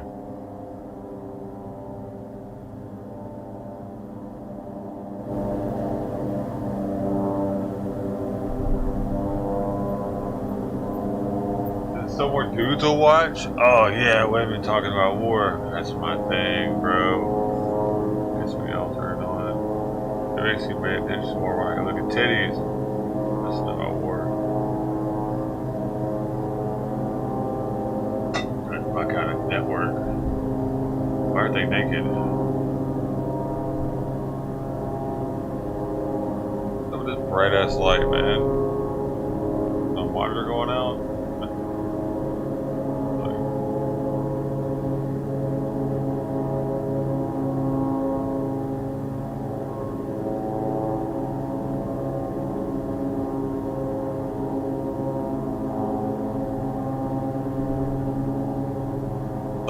I don't see women wanting to read The Art of War or something like that. You know what I mean? It's just not. Women are supposed to be nurturers, not.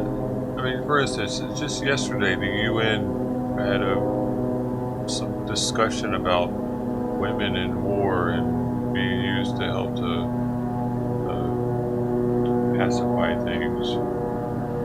Somehow, I don't know, dude.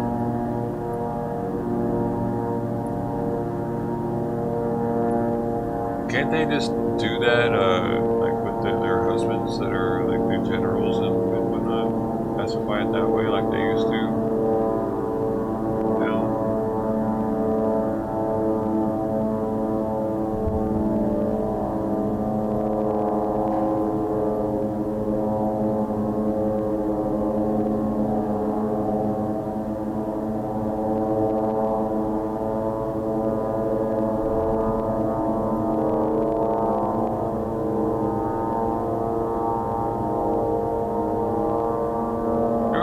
When there probably weren't even women in the war room, like when they were talking about war and shit.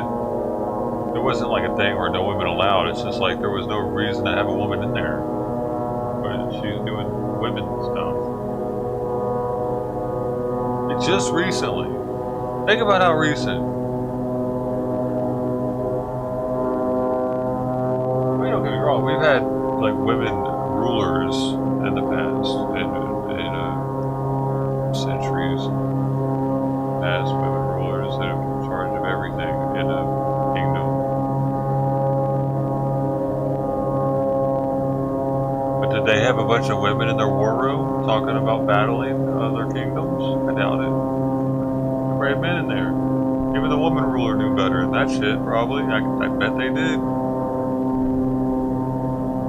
Nowadays, everybody is, hey, it's all inclusive, let me in. I want to come into the meeting. Now we want to hear it. We want to have some decisions in this shit. We gotta live here too.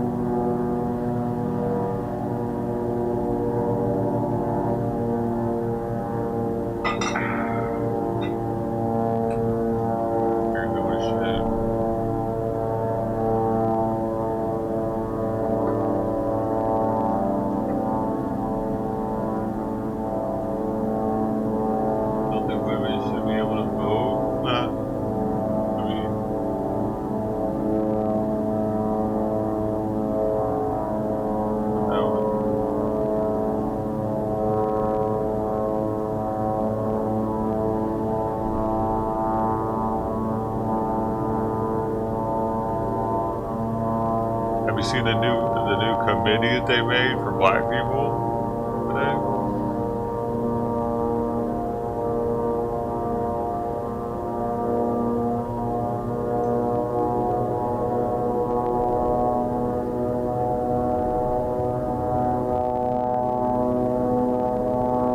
Is we have to eradicate poverty as we know it. We have to make it as easy as possible for black folks to buy a home, to be stable in their communities. And they talked for a long time too. Towards culturally sustaining practices, which in the last question we heard about the importance, but I just want to highlight. Thinking aggressively about education from. So what I was going to say, I was just going to amen. And scholarships and. Hopefully they're going to stop shooting each other so much.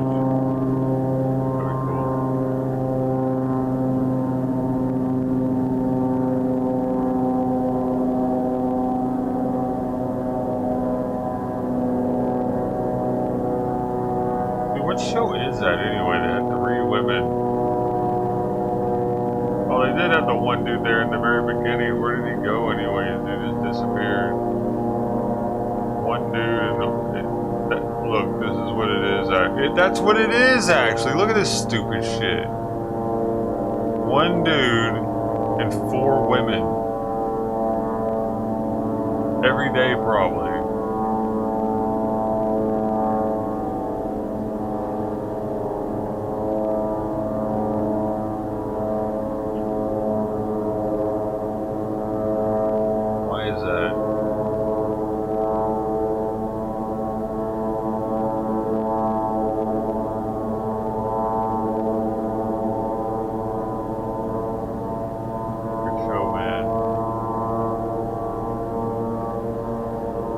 It's like The View, but with a dude. The View, +1.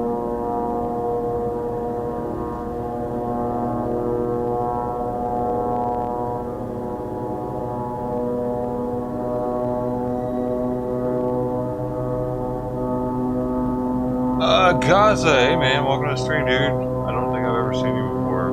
How you doing? Can you?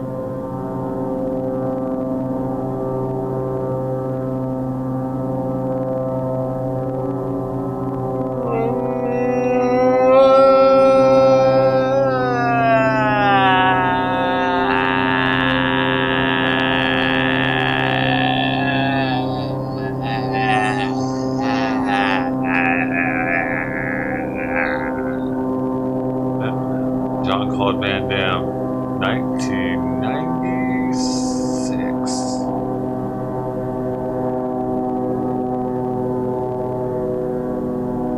He was opening a jar.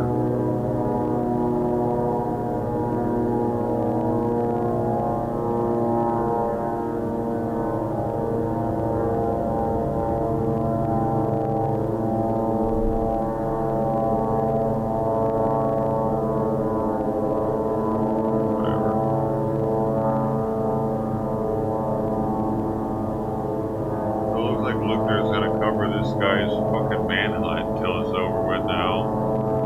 Look how ridiculous this shit is. He's still getting paid too.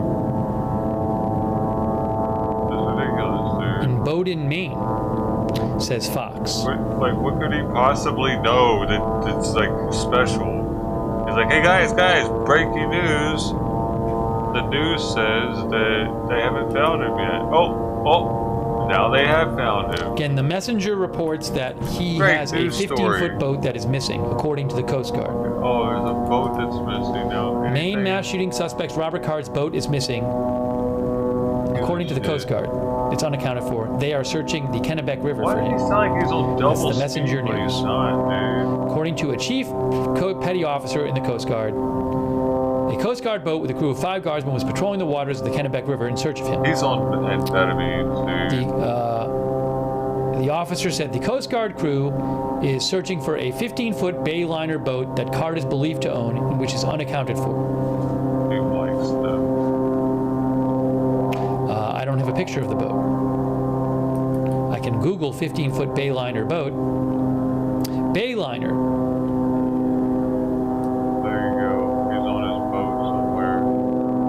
He's in Mexico. Hey, fuck you. The person just left. You know what I mean? Go back, get that guy, and tell him, fuck you, alright? If you guys don't mind. Everybody that's left in the past 5 minutes, go back, get them in a room, and fucking everybody fart in there.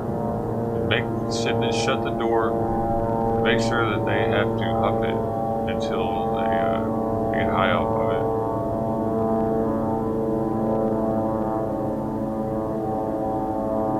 I want them high as shit off of it though. No, I want them to smell it for an hour afterwards. The way they would stay away from it.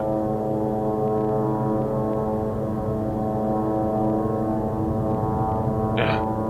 I want them to smell it for an hour. Everybody's fart cocktail. It'll be like 20 farts all at the same time. If we can do that, if we can pull that off, we might actually be able to do something to make it to the Guinness Book of World Records. The most, the most complex smelling fart.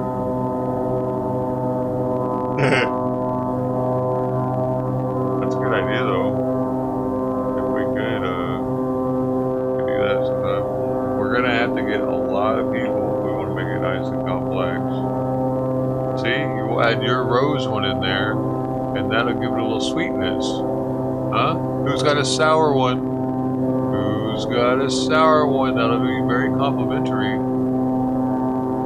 No, we can even start a line of these to where we could have sweet ones, we could have some sour ones, and people could just hop them in the movie theater. They could have a little to-go hopper things, batteries and shit.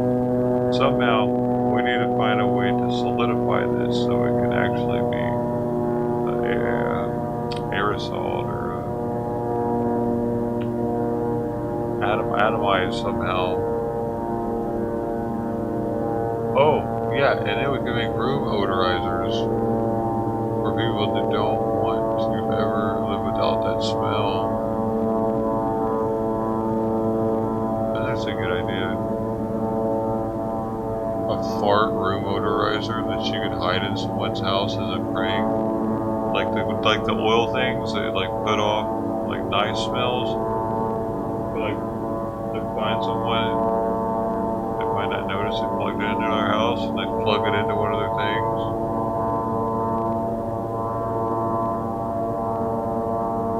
They're like, what the fuck is that smell? Go, is it a thing? Yeah, it just emits a constant fart smell, like the potpourri thing.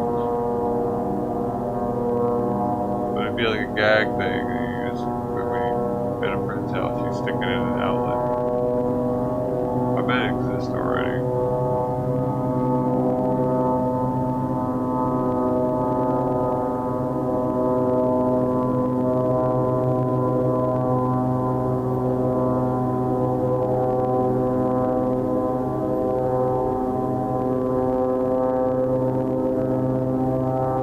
Man, I think I should have sprayed some coyote urine or something on this grass out here, man. This fucking skunk is tearing it up.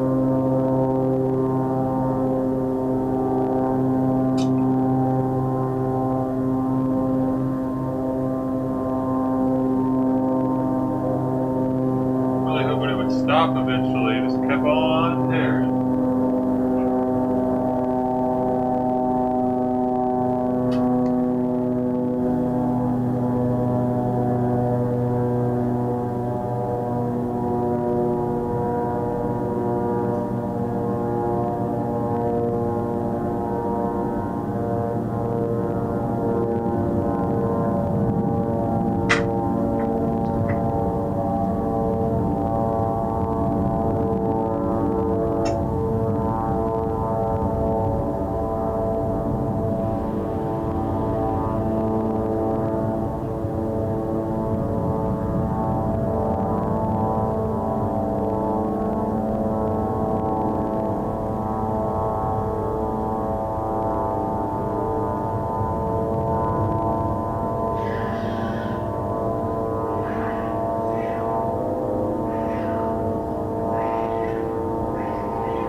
ready to support not just the people in the community, but the people outside who are watching this and really struggling with this. And not sure what to say, not sure how to have the conversation with your child or your neighbor or just about what's going on, or your friends who live across the country who are calling, hey, just want to make sure you're safe. What do you say?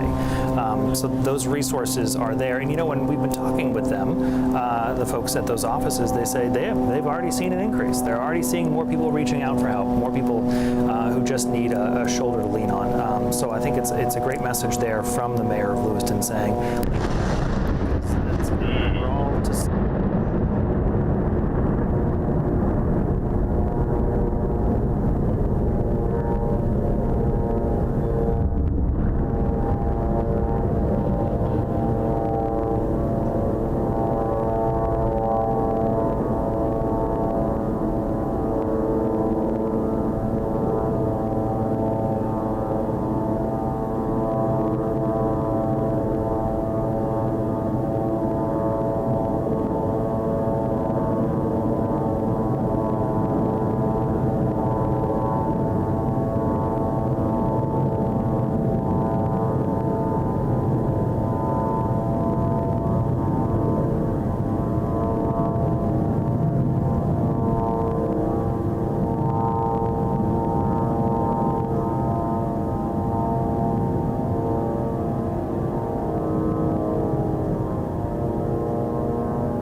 see tanks rolling now.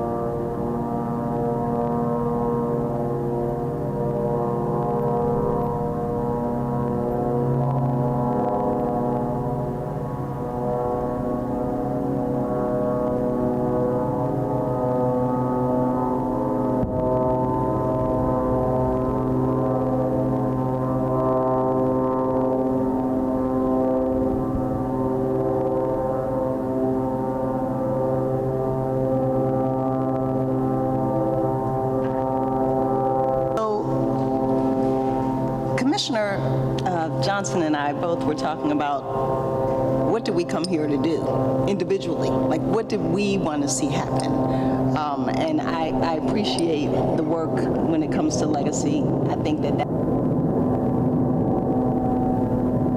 Glad you were coming together.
Breaking news, breaking news, breaking news, breaking news, breaking news, breaking news, breaking news, breaking news.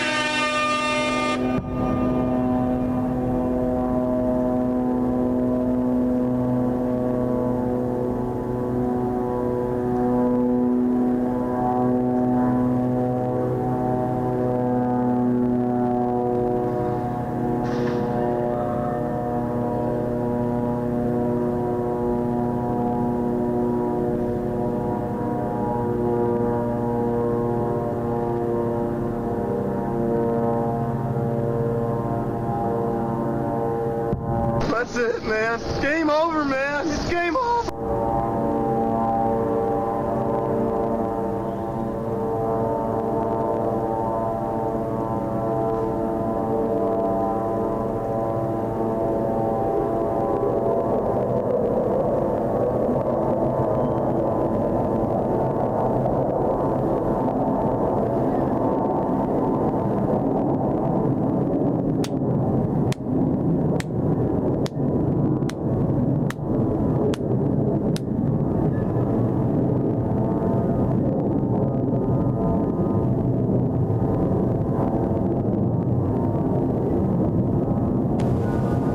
I'm sorry, I wasn't listening.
Breaking news.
He's live on the ground in southern Israel, as he has been since this began. How significant was that overnight operation into Gaza by the IDF, Trey?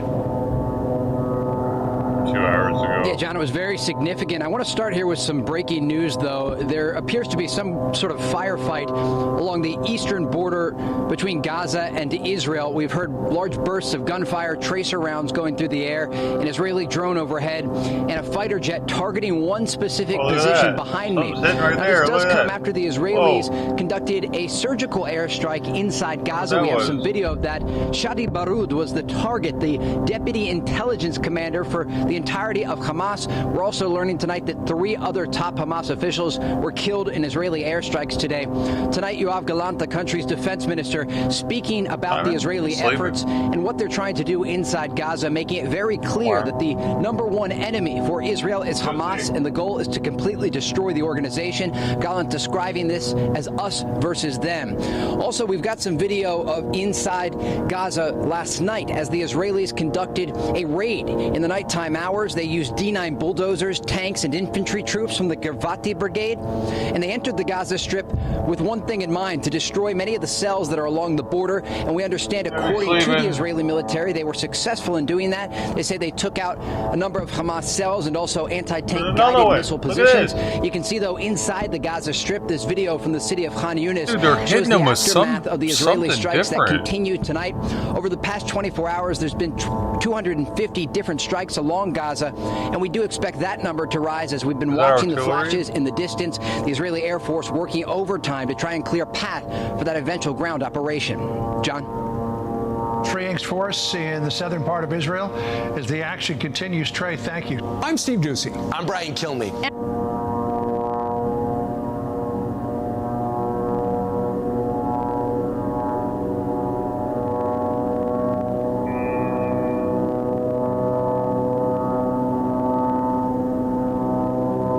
Another one. Oh, it broke up into 3.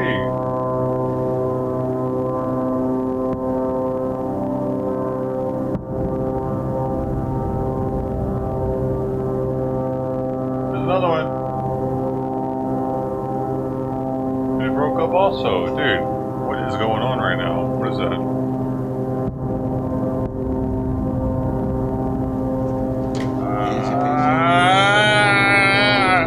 Mr. Ejector, yo, I'm so high too.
there's something. There's artillery or something, dude. I mean, or the rocket Fillmore thing.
Every time I see one of those things, there's a boom shortly after it.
War's over.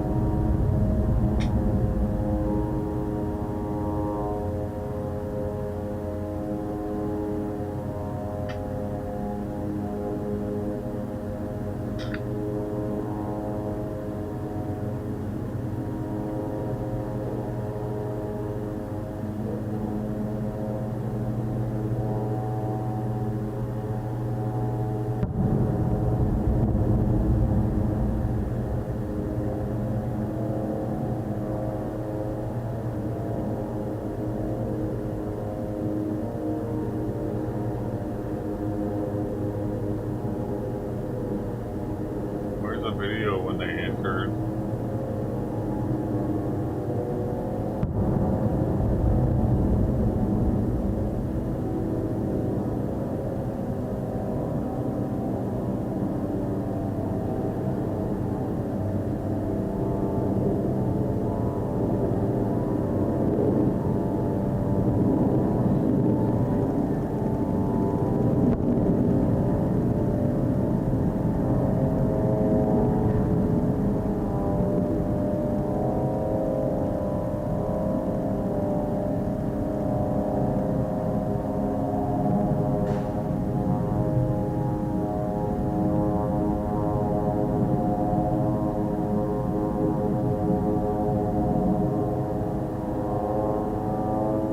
Police are currently searching for a Robert R. card, 4/4 of 19.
Jews are showing up. The Jews are showing up to say hurrah, hurrah. Showing up to say hurrah. They're gonna come and punch you in the nose because you say you free Palestine hoes. You're gonna get up and waving from the Jews today.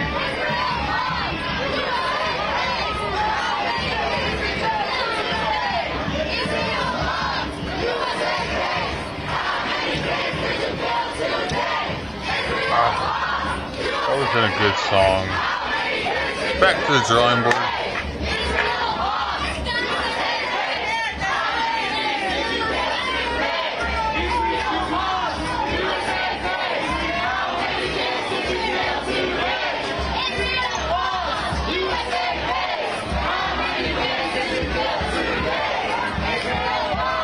USA pays.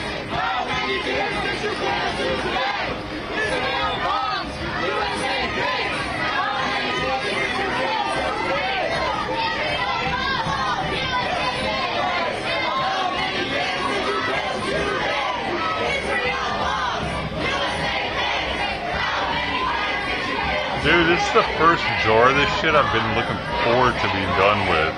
This consistency is so horrible to work with.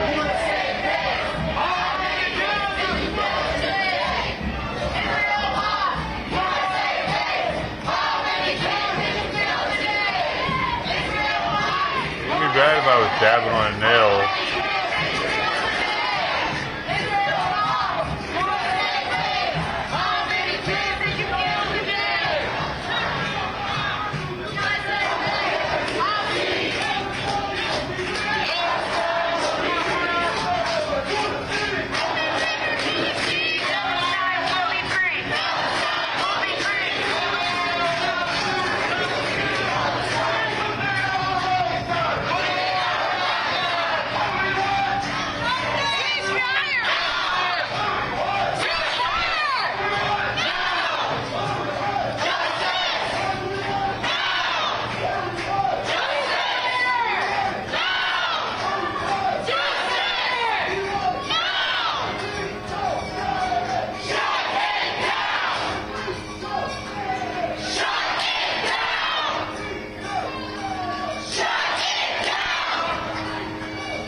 I can't even see it, bro. I think I got all of it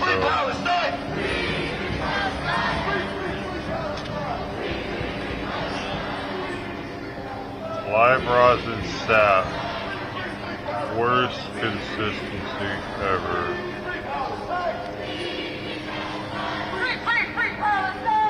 I saved this for a really long time too.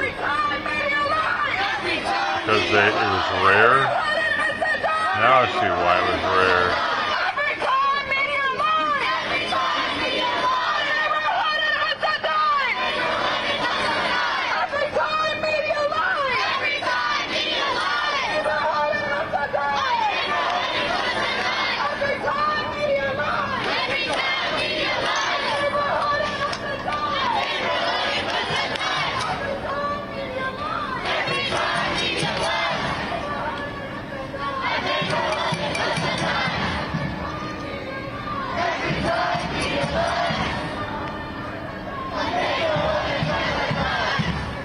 Time media lies. A Muslim gets his virgins. A lot of virgins. They're all for that. That's a good deal.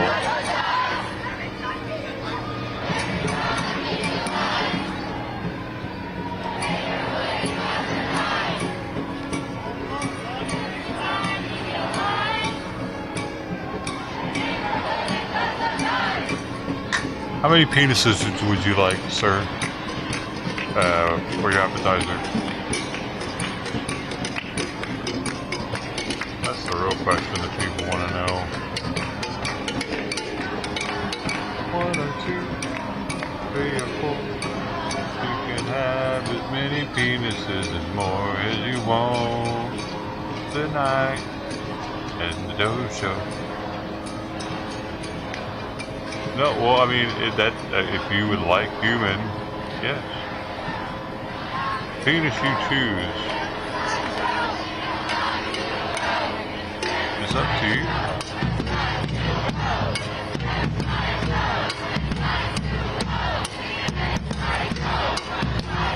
But choose wisely. Because it is the penis. You'll have the rest of your life. Anytime you want a penis in your mouth, that's the one.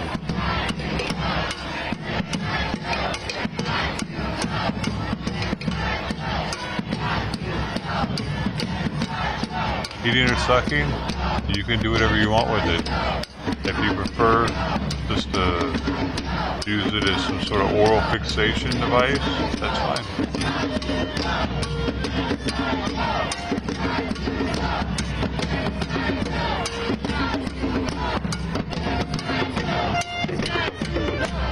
If you want to use it as a piece of jewelry to put through a lip piercing,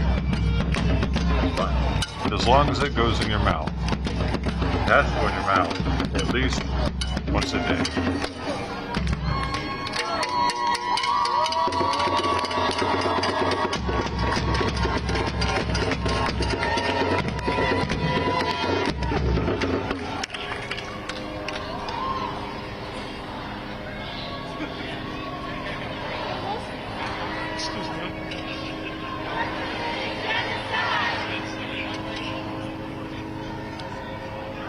I'm going to pick a kind that I can use as dental floss.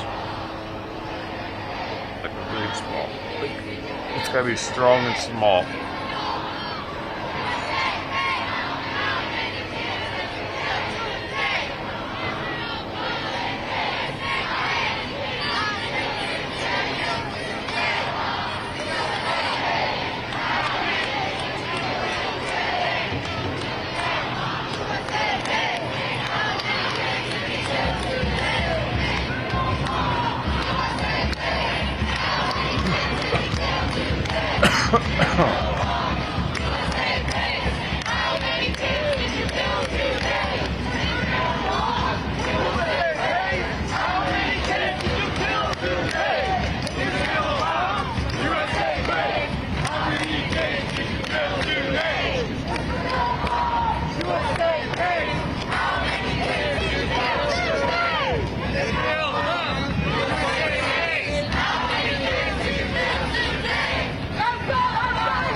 Little bacon butt never hurt anybody, did it?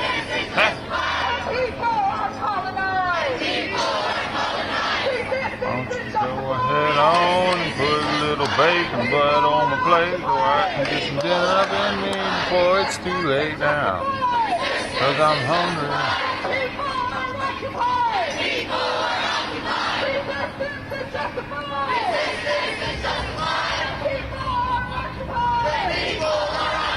their job. Nah, they all work at Starbucks.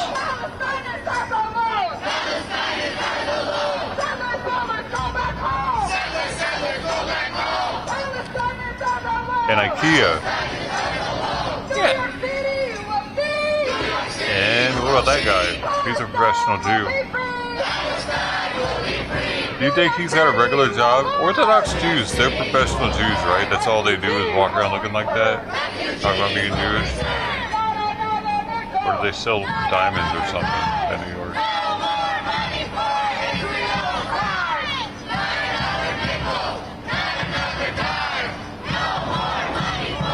You could use a barber.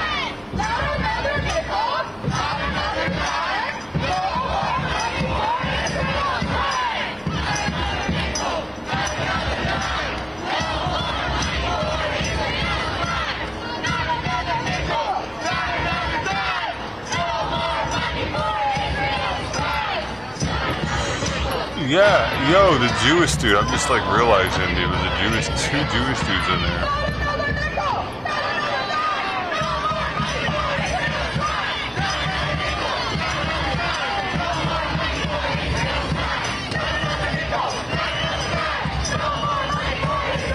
Like, he's not supposed to be there, bro. And especially to see an Orthodox one. So it just goes to show not all Jews are Zionists. Shouldn't they be though?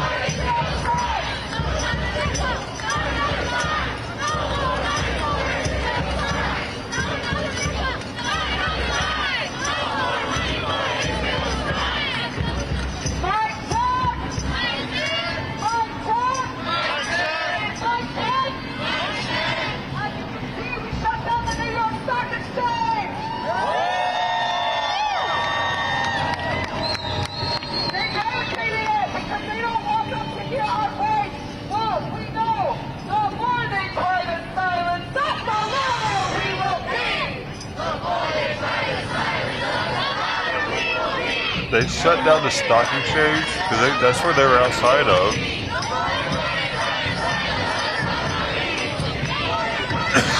That's what it said.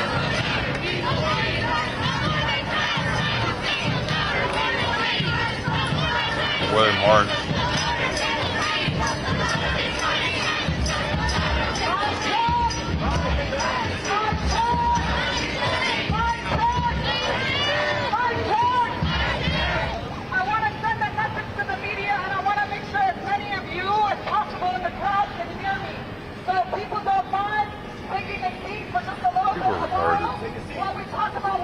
What the fuck is shutting down the stock exchange going to do for them? Let's hurt America. Hurt Americans that might have needed to trade out or into something and now they can't, and the price is going to get out from under them or something and they might lose everything for leverage trading. I don't know how any of that shit works. What does that mean, you shut the stock exchange down? They can't exchange, right? We're the weapons manufacturers that are dropping bombs on Gaza being traded! Shame! Shame! Yo, look at the Jew with the kid. What the hell, dude? The kid's already got the hair things. Whoa, dude. The kid was like 4. It already had like really long things on the side of his head. 7,000 Palestinians, at least 2,500 of them children have been massacred, genocided, and This kid doesn't know what the fuck's going on. Stupid having him there. This is not a war! This is not a conflict! This is a genocide! This is a genocide! This is a genocide! This is a genocide! This is a genocide! This is a genocide! The U.S. government sends What if this is? $10 a day to military aid in Israel. What if this is is actually a gay Jewish Orthodox couple with a kid. $3 billion a year, $10 million a day on an ongoing basis to send weapons, to send bombs, to send bullets that are dropped. Hey, I tell you what, lady, we'll stop sending bombs for Israel. Same time, we'll stop sending humanitarian aid. We'll see how that works out for them. And we are here in the heart of capital, in the empire, in the belly of the beast, Wall Street, to say that Wall Street has Palestinian blood on its hands. Wall Street has blood on its hands. The U.S. weapons manufacturers and investment companies are making the bombs being dropped on Gaza and profiting off of the ongoing genocide of the Palestinian people. A lot of people there. I look at the numbers to get an update on what's happening in Gaza. The death toll continues to rise. It's actually about 8,000 Palestinians, including 3,000 children. Bro, we can't trust these fucking numbers they keep throwing out, honestly. Especially this side. Are still missing under the rubble. 100,000. And they're using to murder them are being traded on the New York Stock Exchange where we stand right now. They are paid for with your tax dollars to the tune of $3.8 billion a year.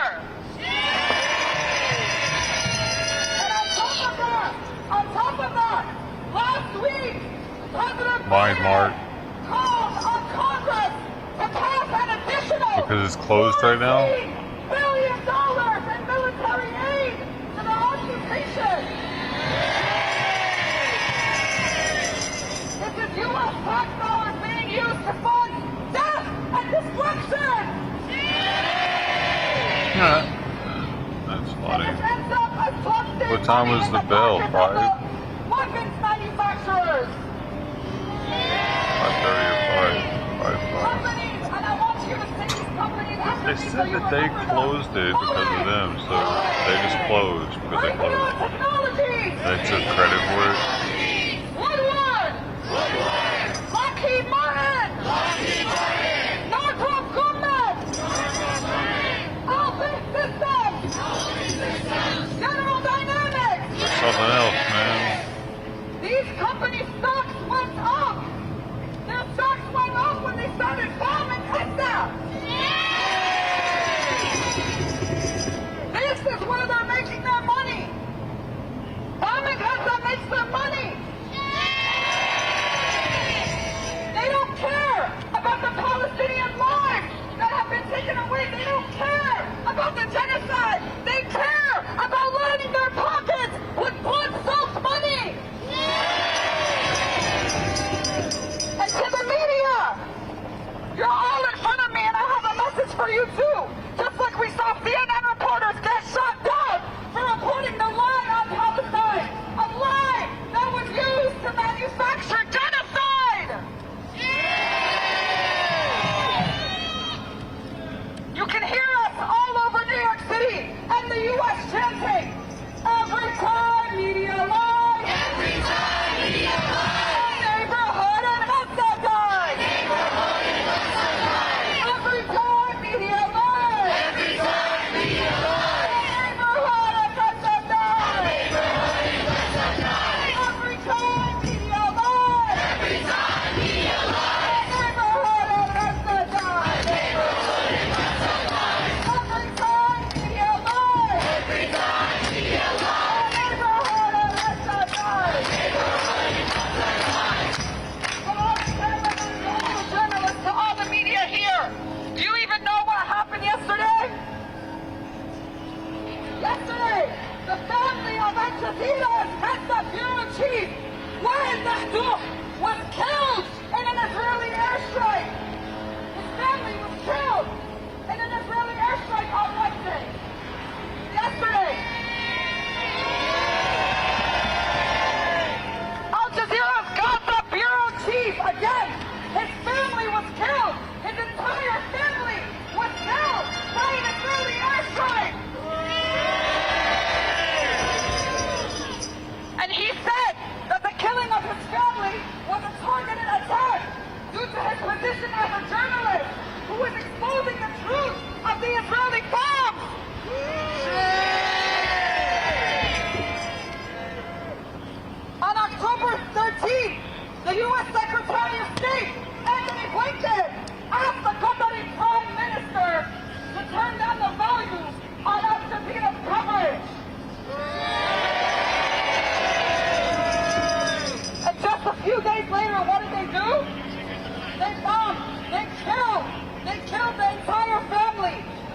chief of Argentina and Gesta.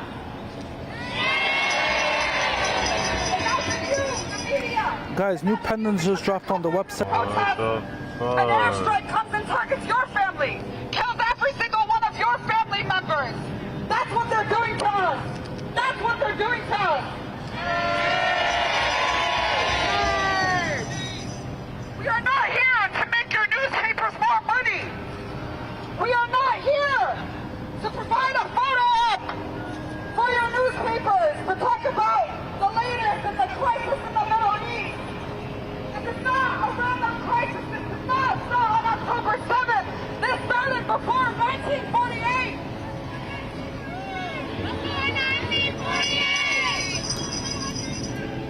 Because Israel was created through the murder of Palestinian people. Israel was created through the murder of the Palestinian people. Israel colonized Palestinian land. Israel colonized Palestinian land. Israel has no right to exist. Israel has no right to exist. Because its existence is Palestinian genocide. Israel's existence is Palestinian genocide. Israel's existence is Palestinian genocide. 1, 2, 3, 4. Occupation no more. 5, 6, 7, 8.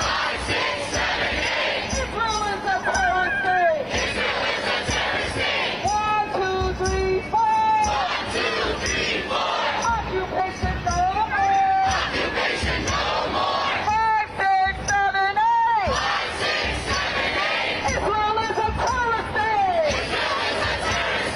1, 2, 3, 4. Occupation no more. 5, 6, 7, 8. Israel is a terrorist state. Israel bombs. USA pays. How many days did you kill today? Israel bombs. USA pays. How many days did you kill today? Israel bombs. USA pays. How many days did you kill today? Israel bombs. USA pays. How many days did you kill? Back up, guys. Back up. Back up. Israel bombs. USA pays. How many kids did you kill today? Back up. Israel bombs. USA pays. How many kids did you kill today? Israel bombs. USA pays. How many kids did you kill today? What if you don't back up? What are they gonna do? Run you over? What if you just stand there? What if you run at them? What if you just run at them? What if everybody just ran at them? Would they run back? Would they run at you? Everybody would just fall over. The dominoes.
Fight back! Hey, my favorite part.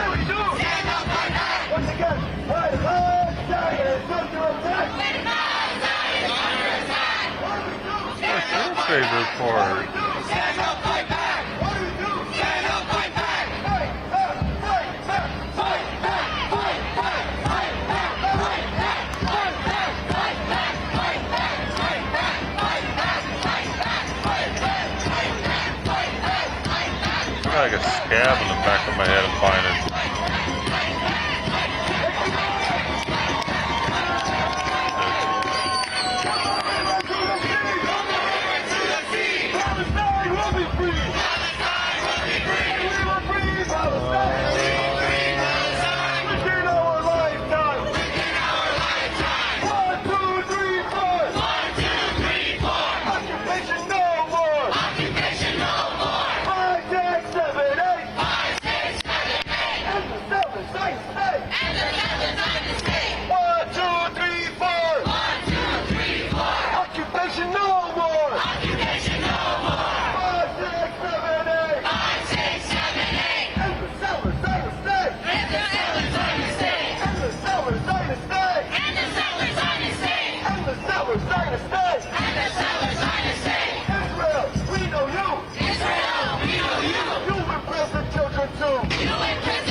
Israel, you can't hide!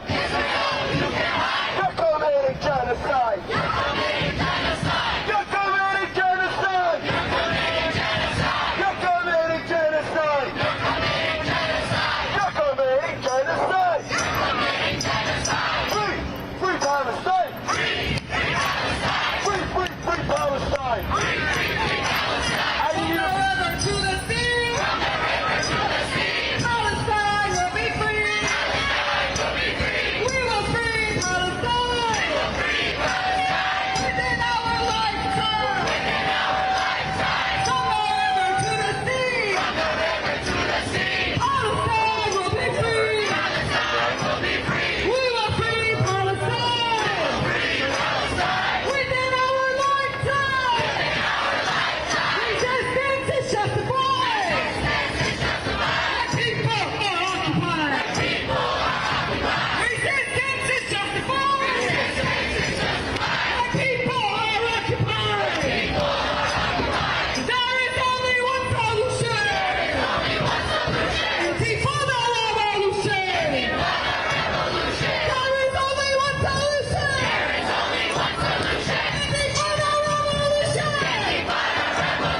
Intifada revolution! Intifada! One love intifada!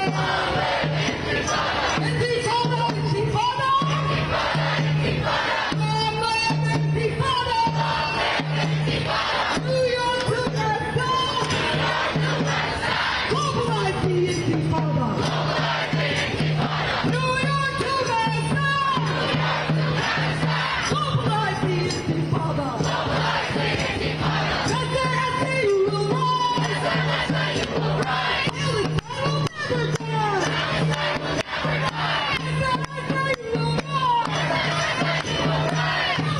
will never die! Palestine will never die! From the river to the sea! Palestine will be free! Bedouin.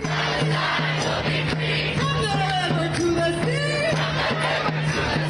Palestine will be free! Every time we align! Neighborhood in Hussein! Every time we align! Neighborhood in Hussein!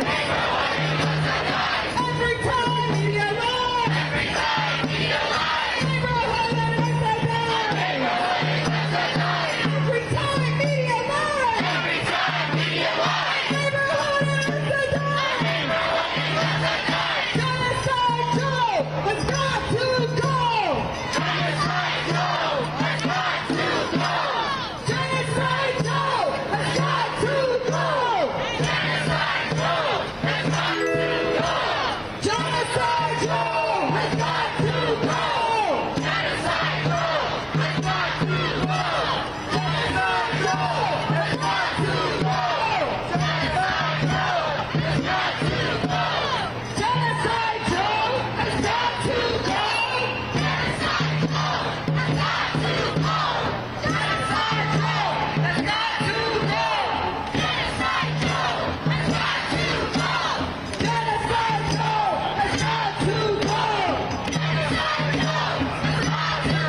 I'm learning about Dead Sea Scrolls over here.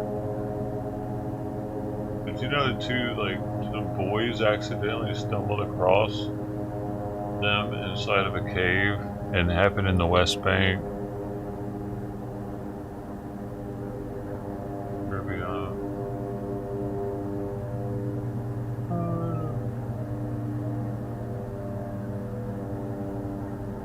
They stumbled across the first ones.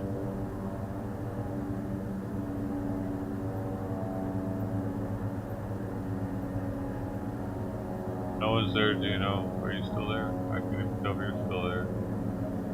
Running timestamps horrible.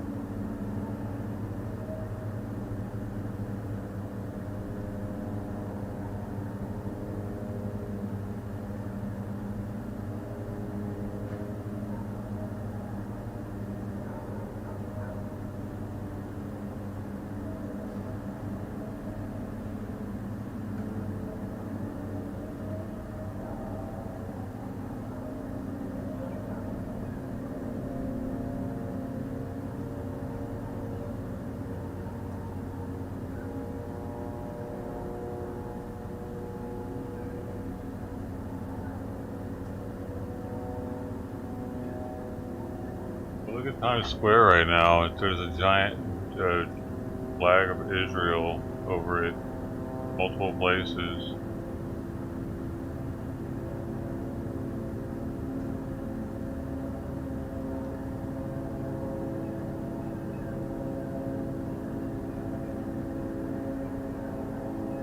Interesting. I didn't know that was happening. Did somebody pay for that? Must have.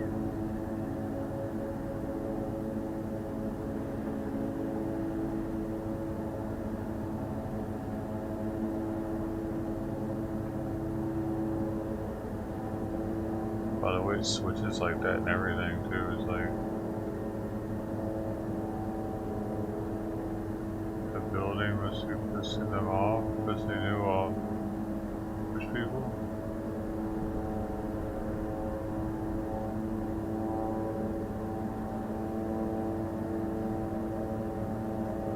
Oh, Palestinian people.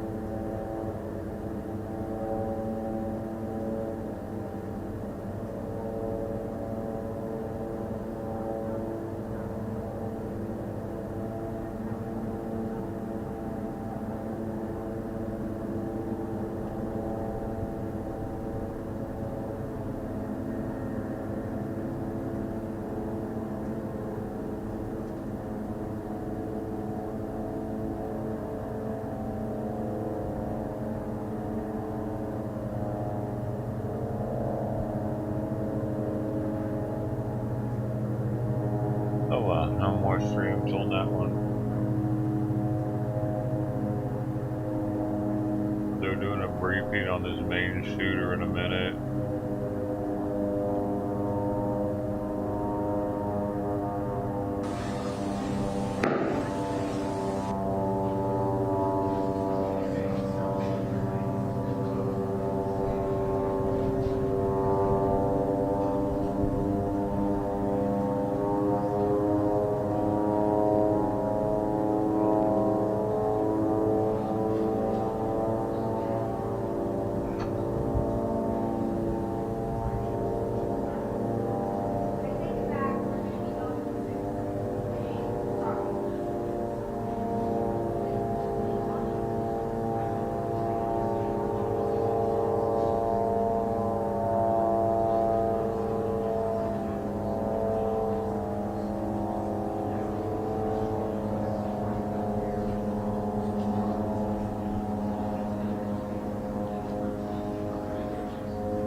Good evening.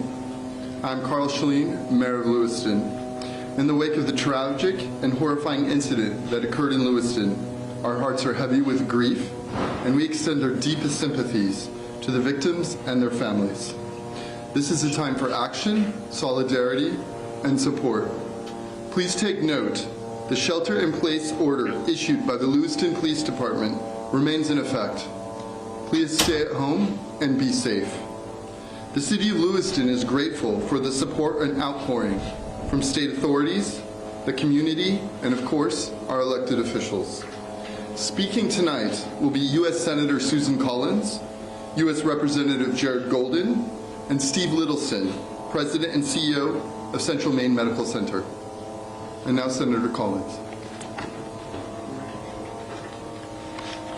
Thank you, Mayor. Today is a dark day for the state of Maine.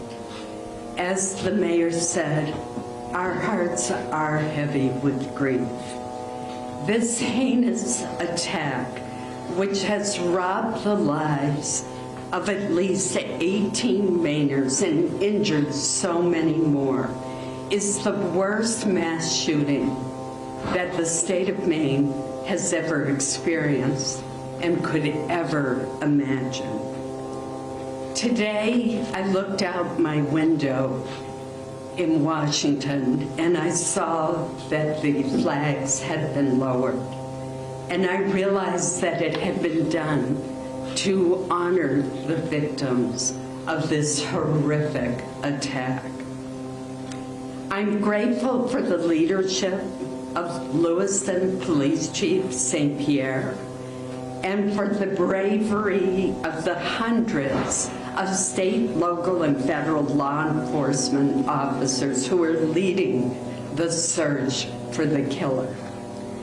I'm also very grateful for all of the hospital employees who came back to work to take care of the victims, and for our first responders whose bravery was so evident.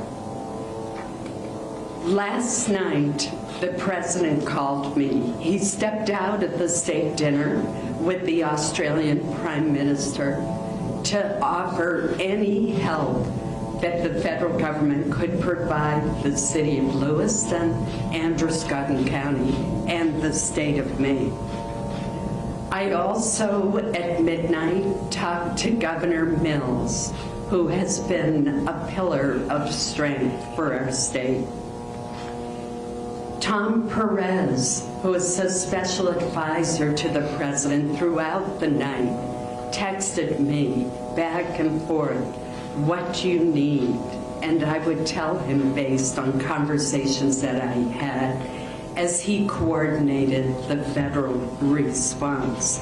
This morning, Secretary of Homeland Security, Mayorkas, has called and offered help from his department.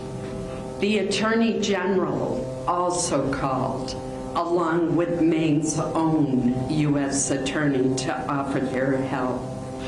Right before I came into this building, I had a call from the Deputy Director of the FBI, who told me that there were 80 FBI agents on site participating in the search for the killer.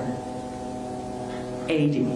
That doesn't include other people from the Marshal's Office, from the ATF, the DEA, and the Department of Homeland Security, and the Coast Guard. This has been a concerted effort at the state, local, and federal level, and everyone is determined to bring the killer to justice.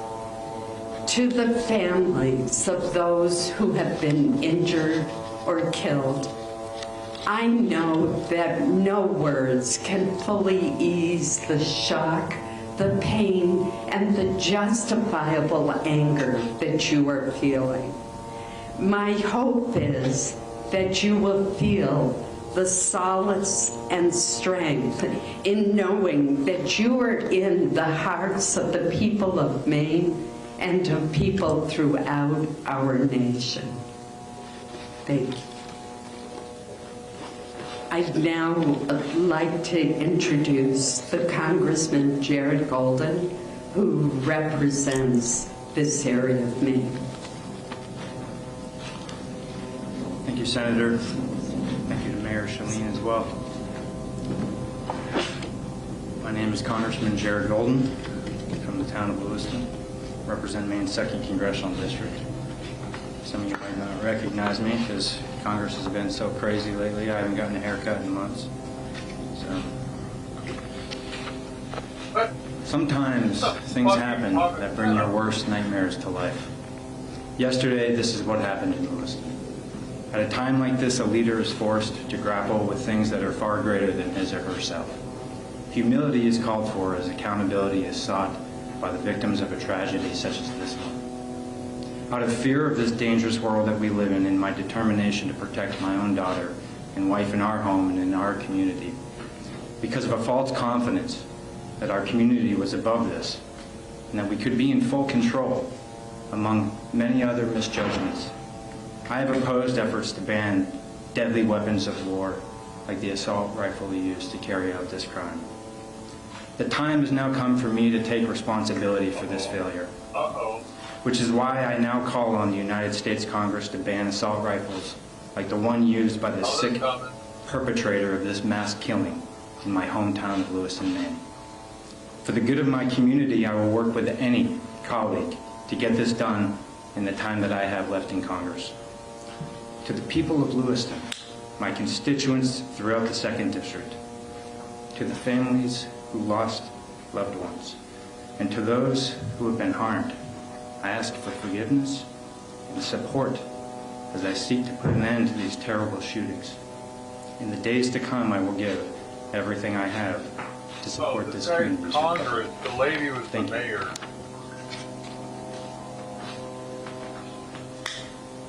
And now I would like to introduce Steve Littleson, President and CEO of Central Maine Medical Center. Good evening, everybody. I'm Steve Littleson, the CEO of Central Maine Healthcare, which includes Central Maine Medical Center here in Lewiston. On behalf of the 3,000 professionals and team members of Central Maine Healthcare, I too would like to extend our deepest condolences to the families of the victims of the events of last night. I would also like to acknowledge the compassion and the expertise and the teamwork displayed by the healthcare professionals in this community last night when called upon under the most extreme circumstances. Just to give you the numbers as we have them now, I know there's been some confusion, and I would like to take the opportunity to just let you know what we dealt with and what we have currently in our hospital. All but one of the patients that were taken from the scenes last night were brought to Central Maine Medical Center. One was transported directly to St. Mary's Medical Center here in Lewiston. Of those patients, 2 were treated and discharged. One of those patients was transferred from Central Maine Medical Center to Maine Medical Center in Portland. 3 patients, unfortunately, passed away in Central Maine Medical Center last night. Of those, 8 remain now, and we have 5 patients who are in stable condition, 3 who are in critical condition in our critical care unit. Just to give you a sense of the scope of what we dealt with within a relatively short period of time, last night within about 45 minutes to an hour, we had 6 fully staffed and running operating rooms at Central Maine Medical Center caring for the wounded and the victims. The professionals that were operating simultaneously in those 6 operating rooms included orthopedic surgeons, general trauma surgeons, urologists, vascular surgeons, as well as anesthesiologists and support personnel. I would like to also express our appreciation for all of the support that we received and continue to receive even through today. First from the City of Lewiston. Secondly, from law enforcement. We still have a law enforcement presence on the campus at Central Maine Medical Center. The other area hospitals that came to our support, we needed blood transferred to Central Maine Medical Center very quickly, and 2 of the hospitals, Maine General and St. Mary's, accommodated us. Maine Med in Portland stood by and was ready to accept patients, and as you know, they did accept one of the patients that we transferred to them. And also the various community partners that came to aid and support us last night, including emergency response personnel, personnel from Life Flight of Maine, and others. As one of the counselors said to me before we walked in tonight, you know, often people underestimate our capabilities here to care for people locally. I think last night we proved that by working together we can do just that under the most trying circumstances. Thank you.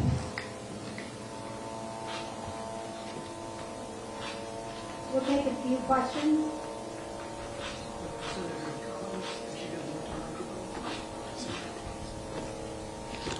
Senator, you just heard from Representative Jared Golden that he has changed his mind under the self-regular ban.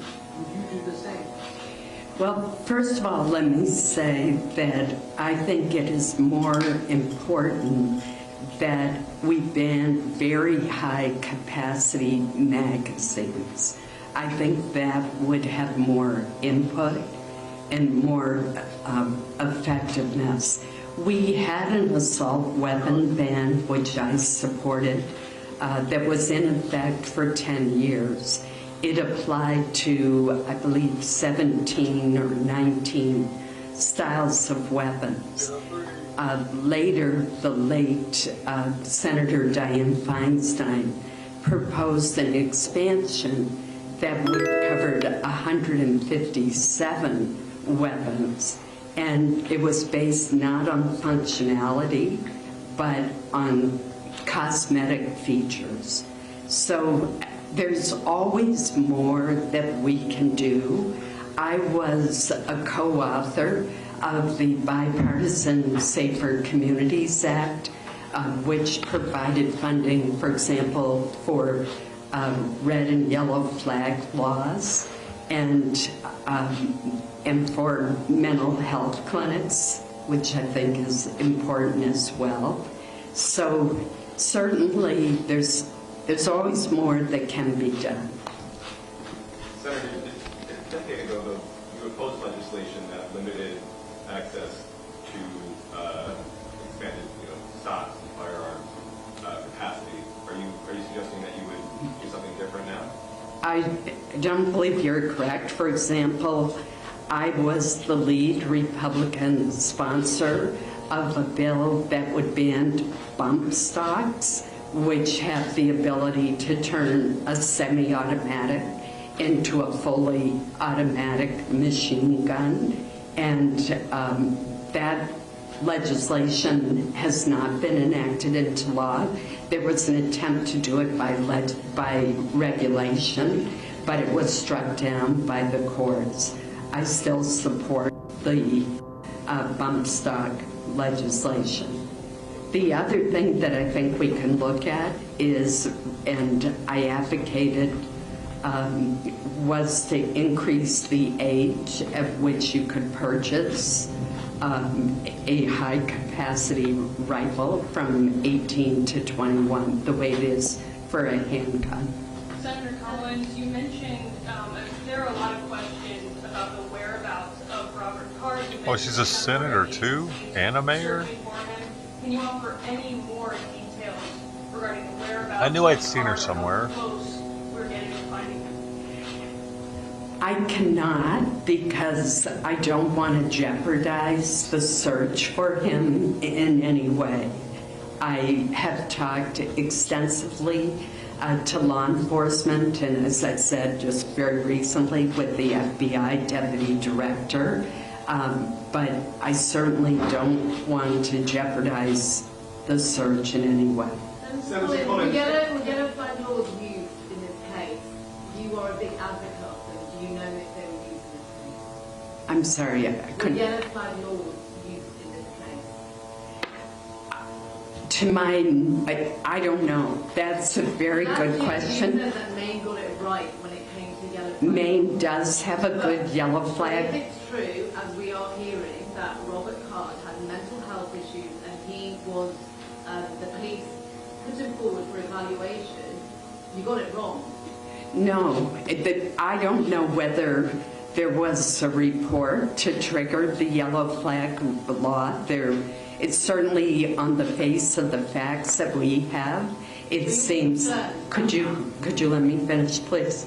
It certainly seems that on the basis of the facts that we have, that the yellow flag law should have been triggered if in fact the suspect was hospitalized for 2 weeks for mental illness. That should have triggered the yellow flag law, and he should have been separated from his weapons. I'm sure after the fact that's going to be looked at very closely. Obviously that's a state issue, and I do not have knowledge of what happened in that instance. Senator Collins, Mark Stone from Sky News, thank you for your time. I wonder if I could just ask you about the weapons again. Why do you think it is that you and so many other lawmakers in America believe it is right for Americans to have the right to own such high-velocity weapons? Well, first of all, let me say, and I'll repeat it again, that for 10 years we had a ban on certain kinds of assault weapons, and I supported that ban. And when George W. Bush proposed that it be extended for 10 more years, I supported that effort, which did not succeed. Later, years later, there was an attempt by former Senator Dianne Feinstein to greatly expand the number of weapons that would be covered by that ban. And it was based not on lethality, but more on how they looked, on cosmetic features. And I did not think that that was appropriate. We do have a Second Amendment in our country. And that gives people the right to own a weapon that powerful, you think? And Maine, I would point out, has one of the highest rates of gun ownership in the country and has a long heritage of responsible gun ownership. It has also had a very low rate of violence. What makes this crime so heinous is in a typical year, Maine might have 22 murders, and last night we almost approached the number for the entire year. Is anyone here briefed on the investigation to tell us? We cannot talk about the investigation now, but thank you so much, and I appreciate your patience with us in this news conference. Thank you all. Thank you. I don't know what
person some corn or something outside with the Lord.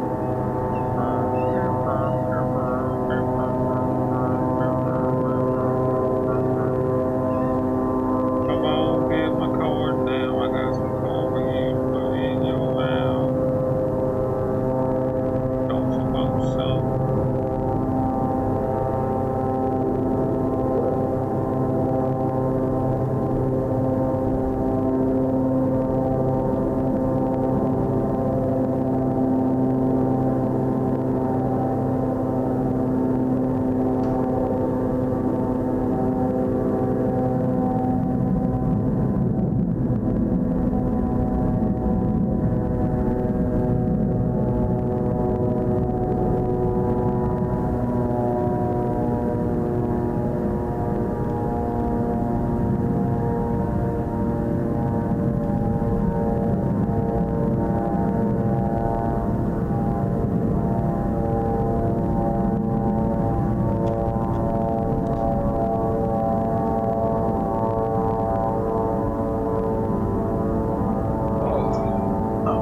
Yeah, man.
Meow, meow, meow, I hear a little kitty. Oh, oh.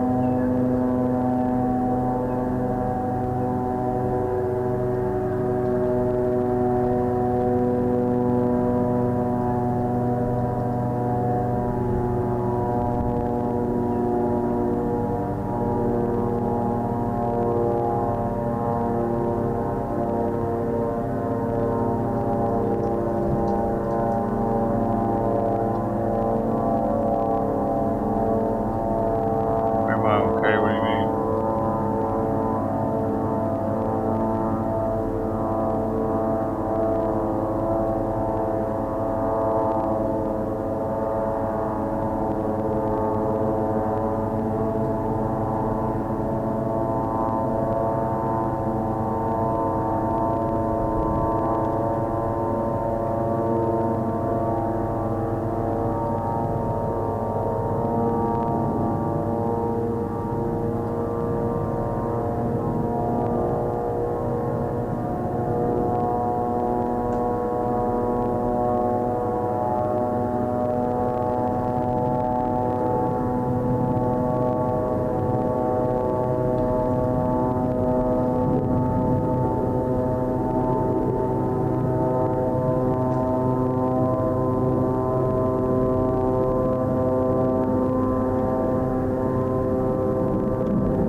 gotta do that every now and then with the drone. They're one with the drone. Oh. Drone. Stick the drone inside of you.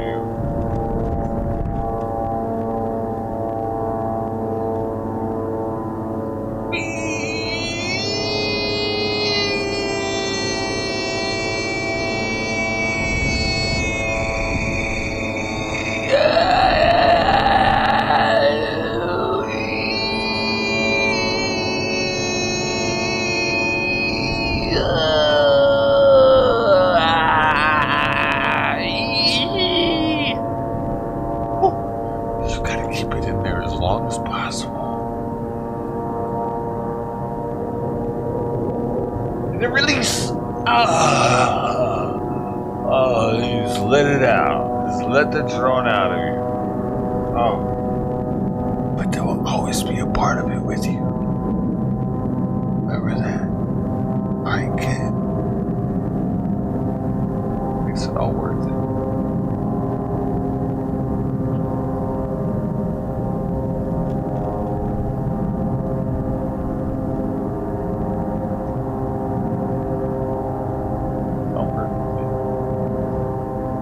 Keep your head up. Chin high. Move on to the next drone.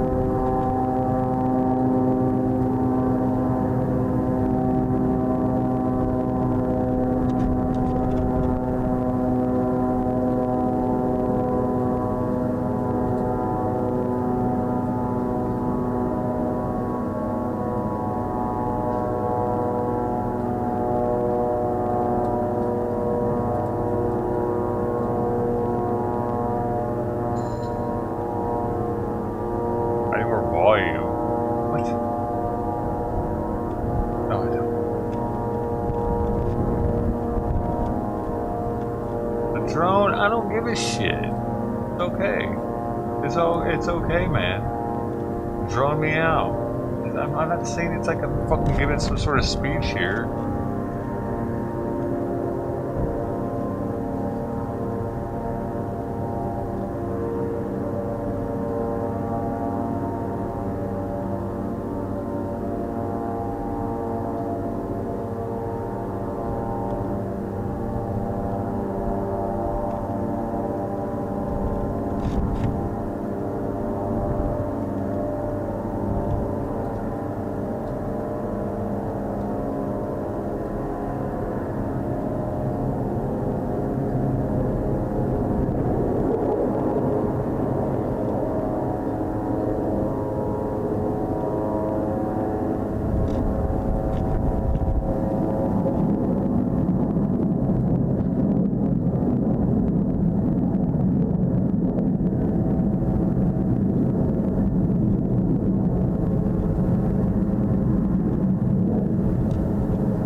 said foot, going in on foot. Oh, that's what you said. My feet are strong.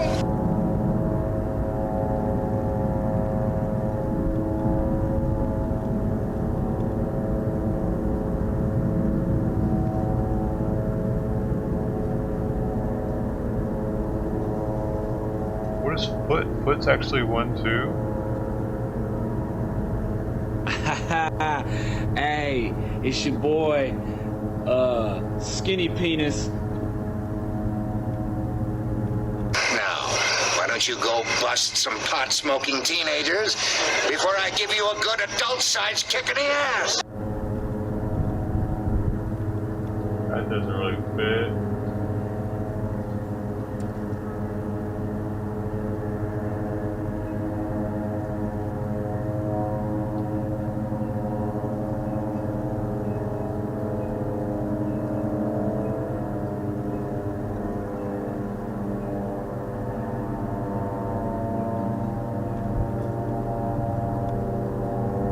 Many of them that aren't used. I don't know if they are. I'm just checking. Hello, gorgeous. Oh, look at that. Hello, gorgeous. This one. Every day I gotta refresh myself. It's like I'm doing flashcards. Never fear. I is here. Nobody ever does that when they get here. Hey, Jim Hobb is at the 50-hour mark, dude.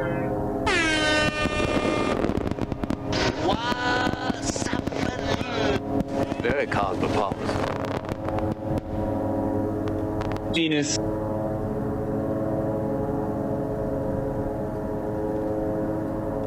Don't get a skinny one yet.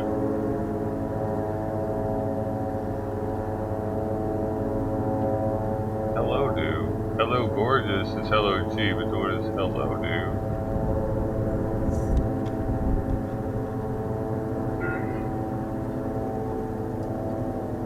You had me at hello.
kid would go away, man.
Oh, they found him. Oh shit, where was he?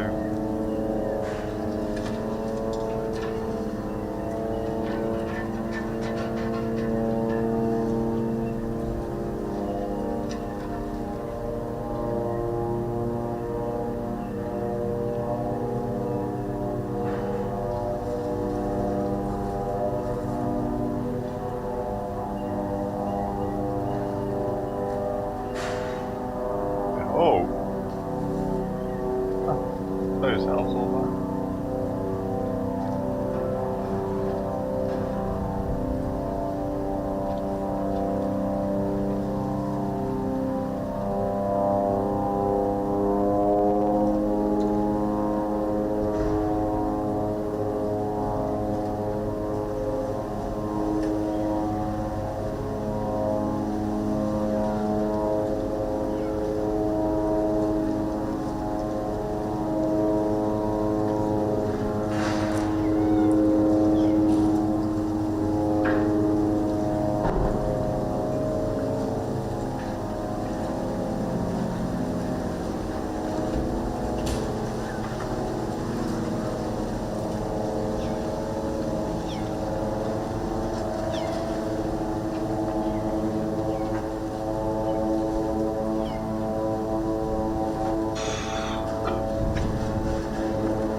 It's going crazy, bro.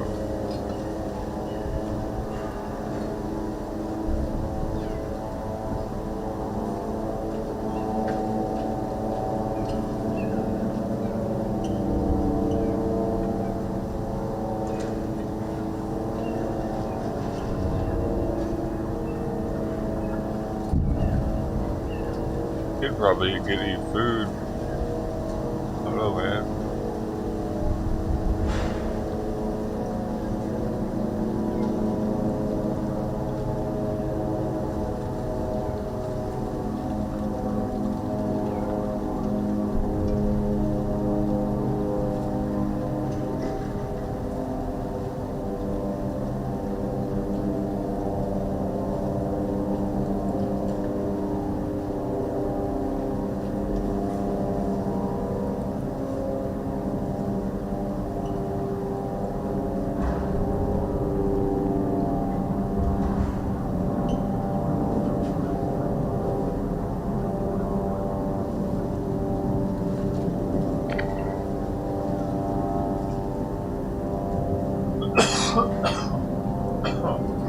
Right.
Uh-oh.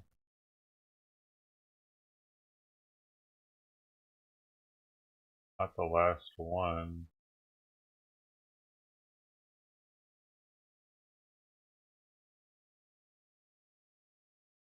Bro.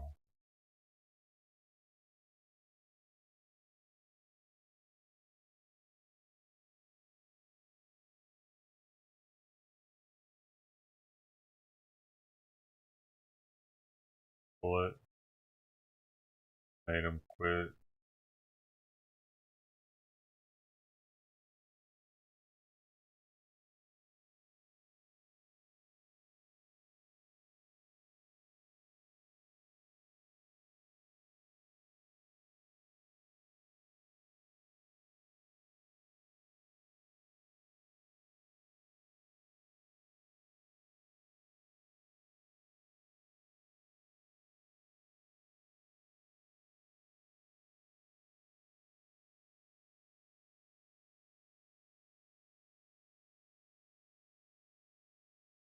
We are, in front of us is a big field, and then off to the right of us, there's another field with a few trees, this little hill that I mentioned, and then the home of interest here with probably like 9 law enforcement cars gathered in that area, 2 armored vehicles. One is actually New Hampshire State Police. I saw that on the side when it passed us a little while ago, and that helicopter still hasn't left. We can hear in the background it's circling back around. We haven't seen it shine any spotlights or anything. We still have drones up, but the silence is notable from law enforcement. They may be waiting for Robert Card to, who they believe is in this home, to decide to come out. That will be something that we will have to wait and see what happens here. And Alex, it is becoming more difficult to hear you as that helicopter flies overhead. You've referenced it a few times now, but again, it doesn't seem like they have been shining much of a light with the helicopter, although it kind of looks like, Brian, like the light just flicked back on that they had pointed at the house there. Yeah, so this is the second angle that we're getting from this scene, Alex. I know you probably cannot see it, but we're getting a slightly better vantage of what is happening. The police lights outside this house, and then to the left of the specific shot we're seeing now, the house, which we can see right now, which I'm clear there's some moving light on it. So there's some activity around the house right now. Yeah, what are you seeing, Alex? Yeah, I'm just trying to get a close look here. We just still have those 2 armored vehicles parked in front of the home, shining their lights, and it is still, oh, go ahead, Amanda. I was just going to say, we can tell you what we can see here, which again, like Brian said, you probably can't see well from where you are because of that hill that we can see here. But we're seeing lights shine across the home that they seem to be focused on here. Again, NBC News reporting that this is the home of Robert Card. But yeah, it seems like there are pretty big spotlights that have been moving over this home. On this side of the house that we can see from here, and it's tough to make out. I can't tell if that is a window, a light in a window in the center over the peak. Yeah, can you make out, Alex, from where you are? There's something on over the home. Yeah, I think I know what you're talking about. It is very hard to see from this angle because of that hill. We can see that there are some lights being shined on this home, but we just see that tiny sliver of light, and I do not know. Oh, we did see a big spotlight go over the field across this home. I believe it might be coming from, I'm not sure where it's coming from, but we did just see this giant spotlight shine across the home here in this field. I'm not sure where that was coming from, but yeah, we can't really see much from our position, definitely as it has gotten darker. There's a sliver of light shining on this home here. I'm not sure if it's a window. Very hard for us to make out just from our position, and how the home is covered by some trees and this hill. I did mention that spotlight a few minutes ago. I haven't seen it again.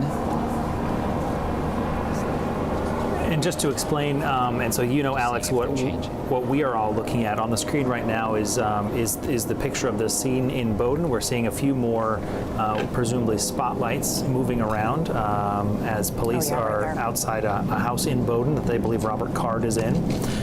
Robert Card is the man police believe is responsible for the shooting last night, the shootings last night in Lewiston that killed 8 people, left 13 people injured. 18 people killed. And this is the latest scene where the biggest concentration and focus seems to be now. And we heard, probably about a half an hour ago now, we heard what sounded like a bullhorn of police talking to, saying Robert Card, asking him to come out of this house. We have not heard any of that for a little bit now. But to be fair, it could also be drowned out by the helicopter that has now arrived and is circling the property as well. And Alex, you talked about the spotlights that you're seeing on the field to sort of set the scene for people. It sounds like the field is really the only separation between you and the reporters and this home where they seem to be focused. Yeah, I'll be honest, you know, when law enforcement first came up to us asking us to turn our lights off because of a dangerous situation, you know, I kind of crouched down. I got a little nervous because we're somewhat close to this home. There is some distance, but it is this open field and just this little hill that's kind of acting as a barrier between us and this home here. I just saw a light from the police kind of shine up and then go towards the house. They may be repositioning their lights or just adding more light to the situation. You guys had touched on it, you know, why we were here in the first place along Meadow Road in Bowdoin, because as NBC was reporting, this is the home of Robert Card, and they were investigating, executing a search warrant, and it's been, you know, a very busy place today. There were reports earlier today of gunshots being fired, but that turned out to be false, and that was from the Maine Department of Public Safety. There were loud noises, and I want to comment right now, the armored vehicle appears to be driving close to the home, and has disappeared behind this little hill between us and the home. So that armored vehicle has just disappeared. Not sure. Wow, and we just saw, Alex, we just saw a lot of the lights go out there and then come back on. Yep.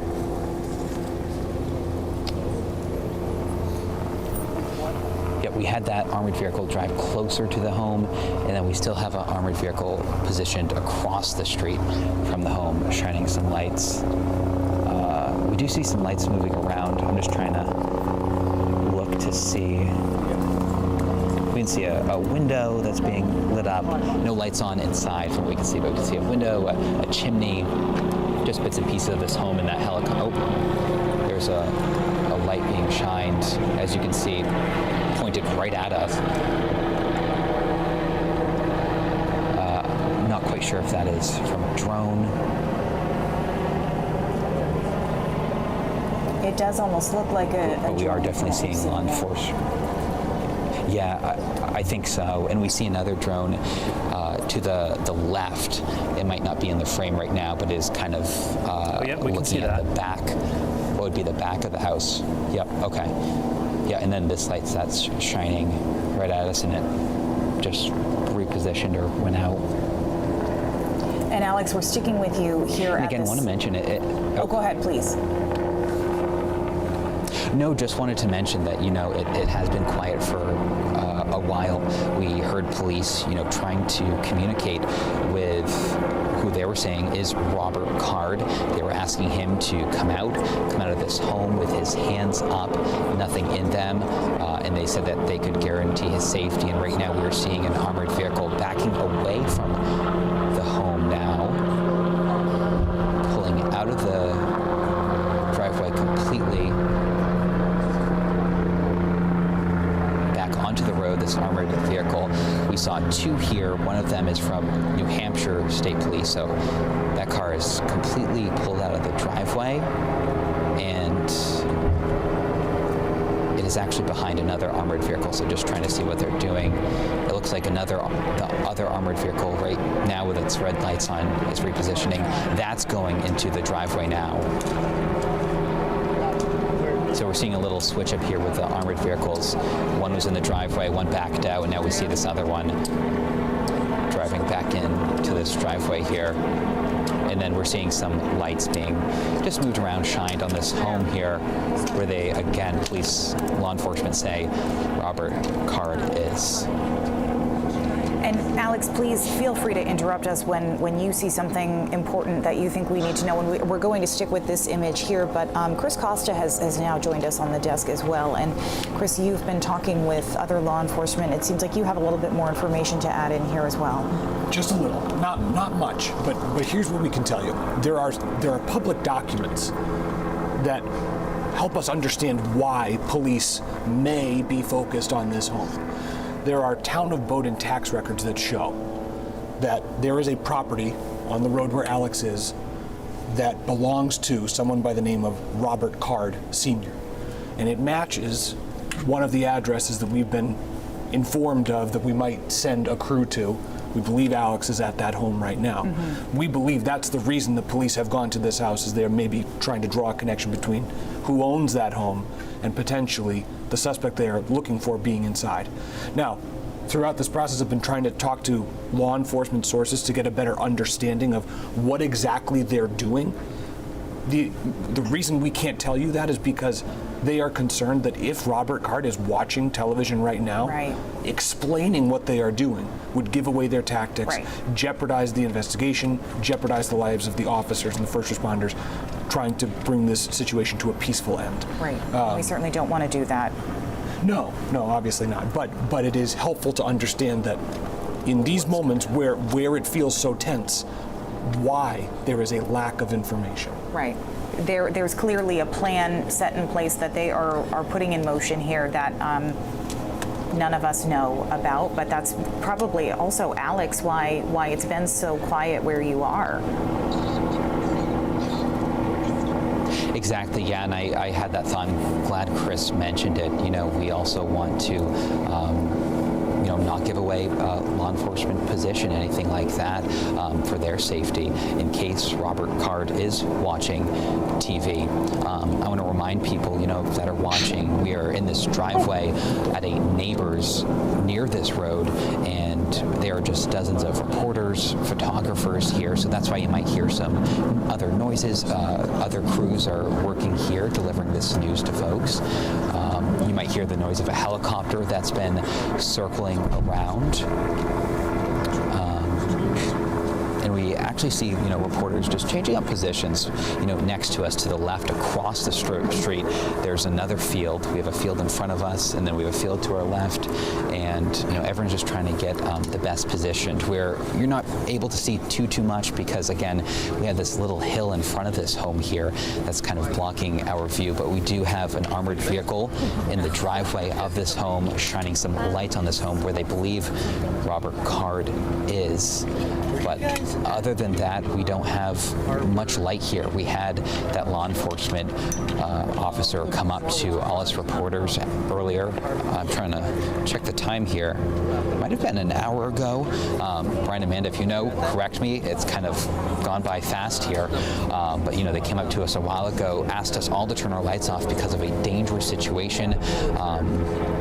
I kind of crouched down because I wasn't sure what was going on, and got a little nervous ourselves. So we heard of this dangerous situation, and we slowly watched law enforcement approach this home here on Meadow Street in Bowdoin, and then they started communicating to Robert Card, who they say is in this home. They were asking him to come out into the driveway and stand in front of a truck that's supposedly in this driveway. We cannot see that truck because of that hill there blocking our view. They said that police were saying that they can guarantee Robert Card's safety. They were telling him that, and that they would not hurt him. Alex, I just want to clarify with you. Has there been any indication from the law enforcement officers on scene that Robert Card is in fact in that home? Is there any confirmation of that right now? So there's no confirmation. We're just hearing law enforcement say Robert Card's name. That was a little while ago. It's been quiet now, but a little while ago we heard them say, Robert Card, we know that you're in there. Come out with your hands up. So they have not told us, hey, we know Robert Card is in this home, but it sounds like listening to them, they believe Robert Card is in this home here on Meadow Street. We're going to take a brief pause here, Alex, just to listen to what's going on and to really get a sense of the scene.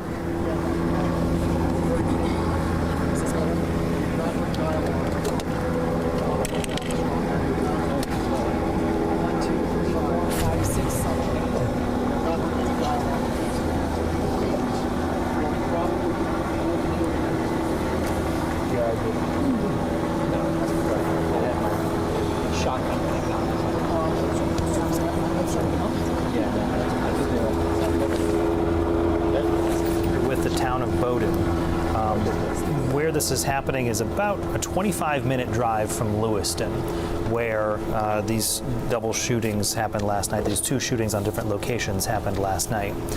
It's about 14 miles.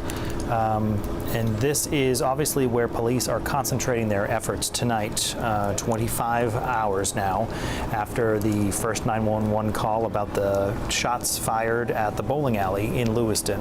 And then just 12 minutes later, about 4 miles from there at a bar where 18 people in total have died and 13 were injured.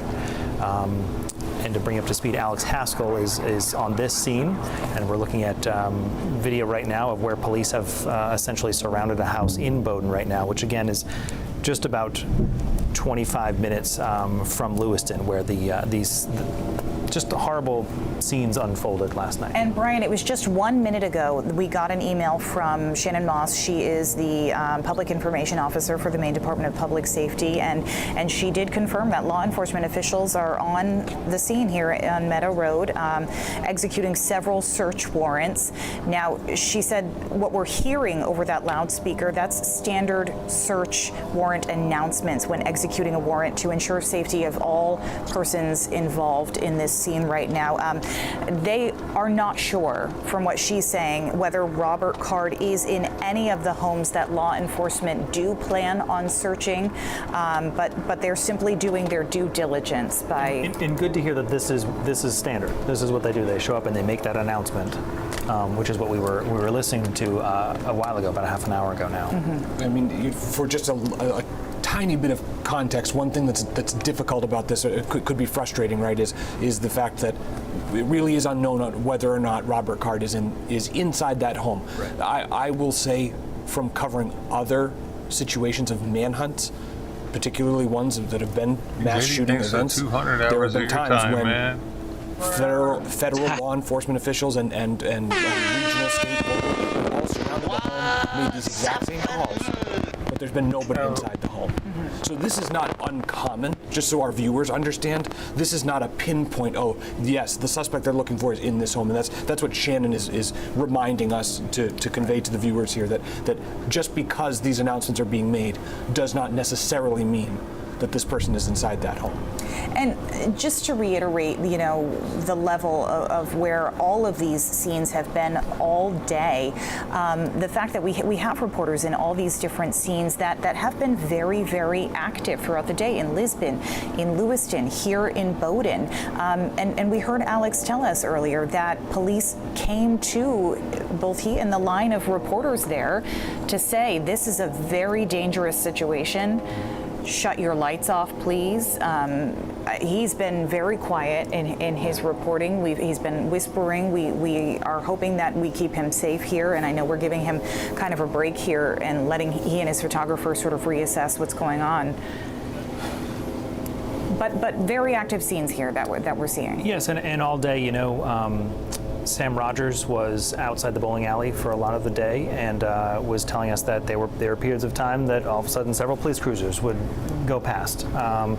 We heard the same from David Guilford, who was in Lisbon near the high school there, and he would see tactical crews suddenly just load up into a truck and head off.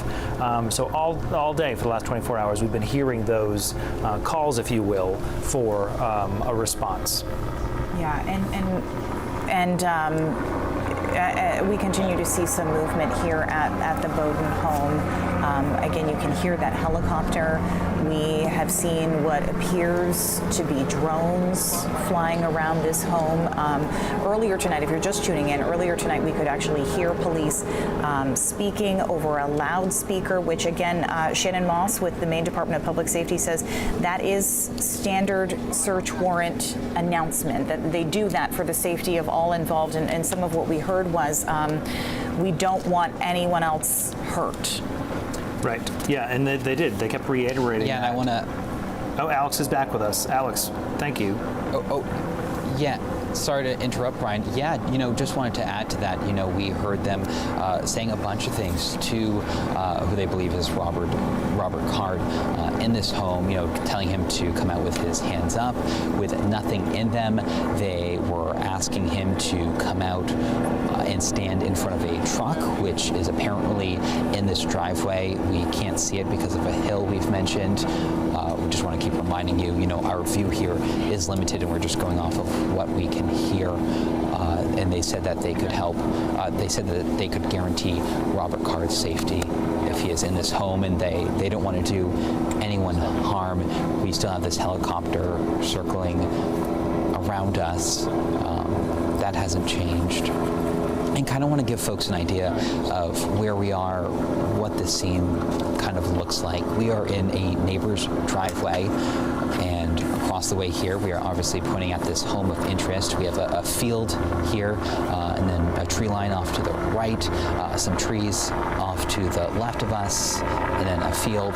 And then again, as I mentioned, that hill that's blocking our view of this home that has some lights shined on it. And of course, we want to be, fairly vague with law enforcement position in case Robert Card. We heard Chris Costa mention this, in case Robert is there listening, watching TV, we don't want to give him any information on where law enforcement are. So we'll be vague in our description, but you can obviously see here members of law enforcement are in front of this home. We have two armored vehicles here. One is New Hampshire State Police. Not sure what the other one is. Earlier, we saw about 9 vehicles come down this stretch here, pull up in front of this home, and we've seen these armored vehicles kind of switch in and out, shining lights on this home.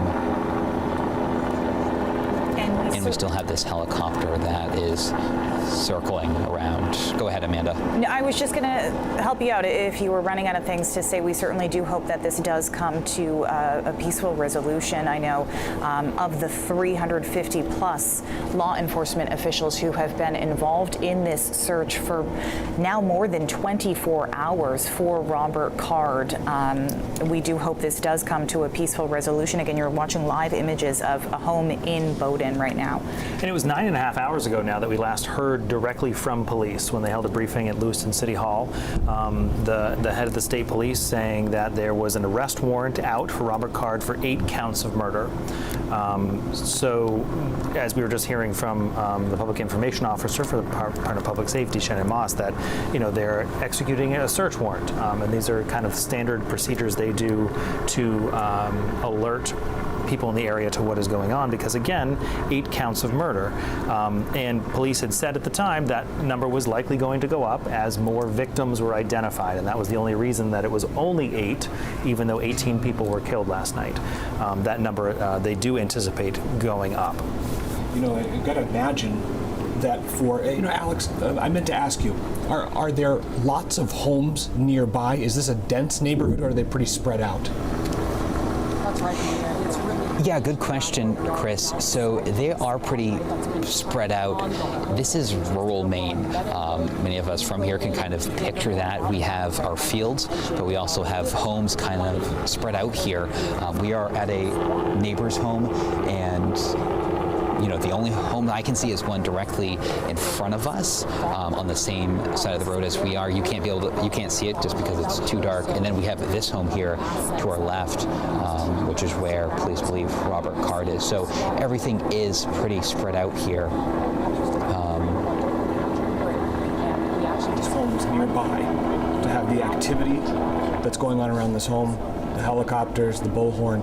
Yes, we understand that these are standard procedures when executing search warrants, but given the shelter in place, given the fact that police have said that this person is armed and dangerous, I can imagine that it might put a lot of people who live in that area on edge. Obviously, I would defer to them, hearing their personal experience as they live this, but trying to put ourselves in the shoes of the people who might be watching this from across a yard. Because, that's shelter in place has been for Bowdoin, has been one of those communities. Lewiston, Lisbon, Auburn, Bowdoin, most of Androscoggin County.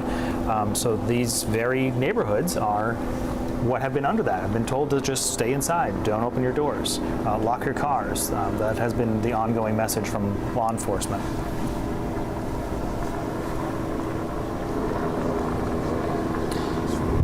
Guys, I can chime in here.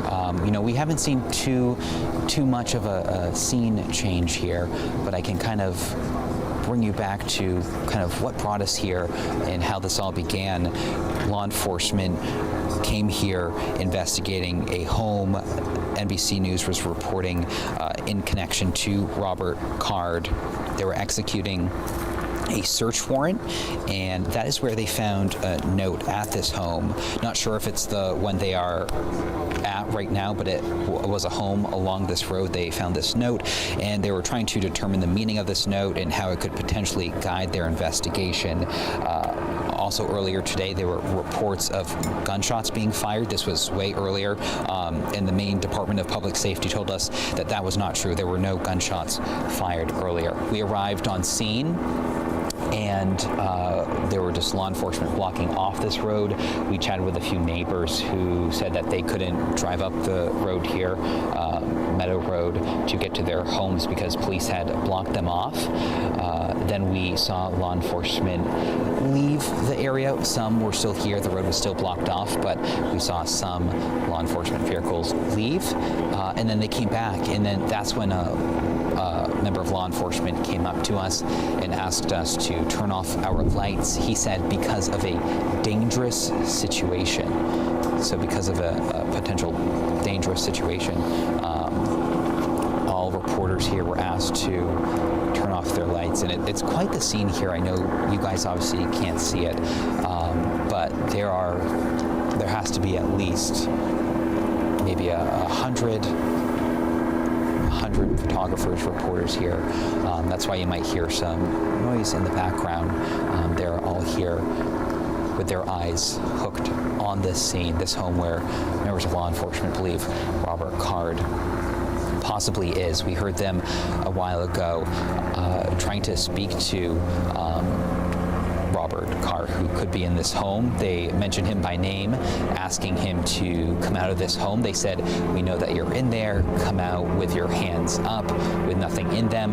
They asked him to come out into the driveway and stand in front of a car. They said that they could guarantee his safety and don't want to hurt him.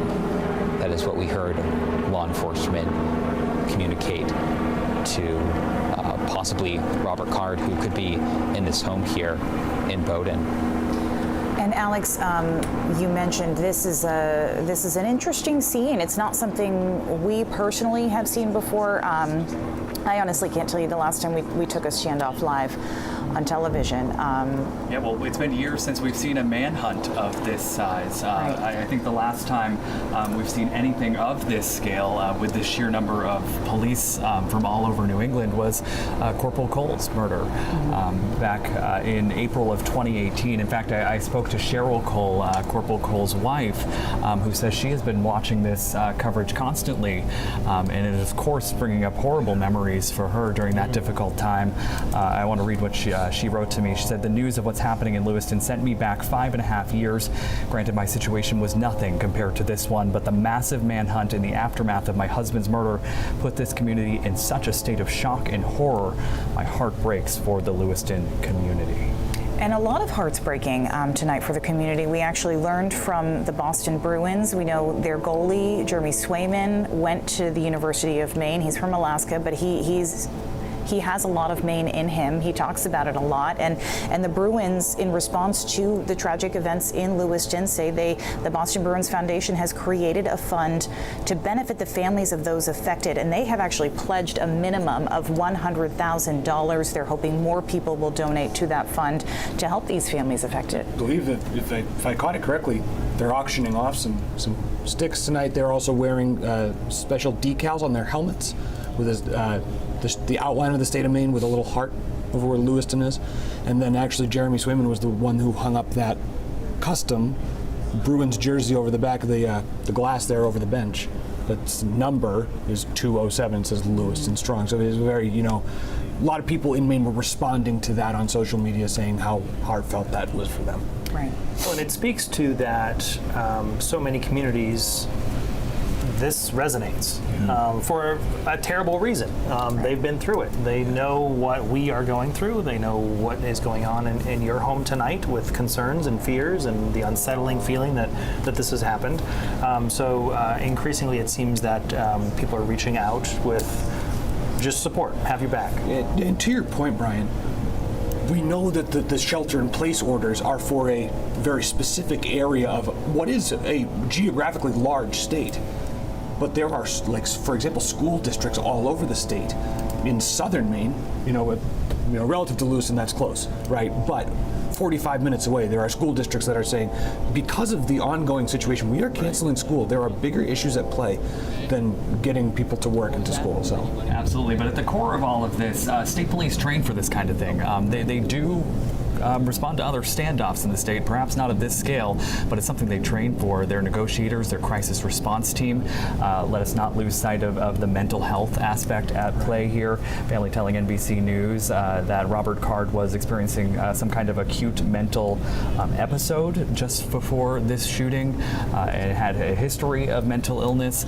So the folks who are on the ground there aren't just police in tactical gear that we talk about. It's not just the armored vehicles that we've shown plenty of video about. It is mental health professionals who are trained to respond to a situation like this if Robert Card is in fact in that home. And as we're watching some of this video, Alex, I know you're still with us. There we go. Please, please. It sounds like there's movement there. So we just had an officer kind of come up to all of us and ask us if you have a car in the roadway, they want you to move those cars to the side of the road so traffic can move freely. So not sure exactly what that means. They wouldn't share much details. Not sure if that means they're clearing out and it's open to the public now. I'm not seeing the armored vehicles here. That perhaps those cars are from news outlets really all over the country this evening, right? Yeah, exactly. I mean, I think there has to be close to 100 reporters and photographers at least. So try to picture that, a few of them fit in each of these cars. They're all piled up on this small, skinny road here in rural Maine. And you might have seen a vehicle go across the road here. That is one of the armored vehicles that have just come back and is right next to us now. Adam our photographer that's with me here, he has zoomed out. So this armored vehicle is coming back and trying to get by as the road is filled with TV crews and their cars. So people are trying to adjust that there. We're seeing a state police car move. We hear them speaking, move out of the roadway so this armored vehicle can get through. Yeah, we're looking at look down the road here. We're looking at another angle here too, Alex. We have our colleague Sam Rogers is there with his photographer Scout, and they have another angle here that's showing just how congested that road is. It was quite shocking when we first got here to Meadow Road in Bowdoin, just a few hours ago, just how many cars were lined up along this small road, and now that the number of cars have, only increased. And so imagine cars piled up on both sides of this small road and these giant armored vehicles trying to get through there. It is quite the scene, and we have many reporters and photographers here. Again, with our lights off. That is why it is so dark here. If you're just joining in now or would like the reminder, it is dark here because law enforcement asked us to turn off our lights because of a dangerous situation. And then they approached this home where they started to call out the name Robert Card, asking him to come out. And we don't know. It has not been confirmed if he is in fact in this home, but we have heard law enforcement say, we know that you are in here, asking him to come out with his hands up and empty with nothing in them. And there's a hill kind of blocking this home here, but apparently there's a truck in the driveway. That's what law enforcement are saying, and they want Robert Card. They were asking him to come out and stand in front of this truck in the driveway, but we can't see that because of the hill, and we have members of law enforcement shining more lights on this home here. You might be able to see, from what I can see from this home, is a chimney, a small window, but it doesn't appear any lights are on inside. It looks really dark because if law enforcement weren't shining a light on this home, we wouldn't be able to see it. So it's very dark here besides the lights from law enforcement, the small tiny lights of our phones with about 100 law enforcement, 100 reporters and photographers here, just these tiny lights. And of course we have the moon that's providing some natural light, but of course, as you can see, not a whole lot. And we are wide open here. We are in rural Maine. We're in a driveway of a neighbor that's allowed us all to gather here and kind of watch this scene unfold here in Bowdoin, where Robert Card could potentially be. We don't know. That has not been confirmed, and things have been silent here for a while. We saw heard attempts by police to try to communicate with Robert Card, who they think is inside this home, but they have stopped that for some time now. And we have had a helicopter, as I'm sure you can hear, just circle around constantly. That has been a constant presence. And the question was asked earlier, kind of where are other homes positioned in this case? This home is isolated that we're looking at now. There are no homes exactly next to it. There are neighbors down the road. There's one directly in front of us, a home across this long field here. Their lights are home, and you can't help but wonder, what are they thinking tonight? That this is happening right across the street from them, the neighbor's driveway that we're in right now. What are they thinking with, dozens of crews, reporters and photographers in this driveway, checking out this scene? It is quite, this isn't the best word, but crazy. It's pretty wild that this is happening. One thing I think that's important to mention, as Zach brought up earlier, about the crisis negotiators that are involved in this, there are a lot of things that you are seeing and hearing through the images that we're able to bring you right now, and there are a lot of things that you are not seeing.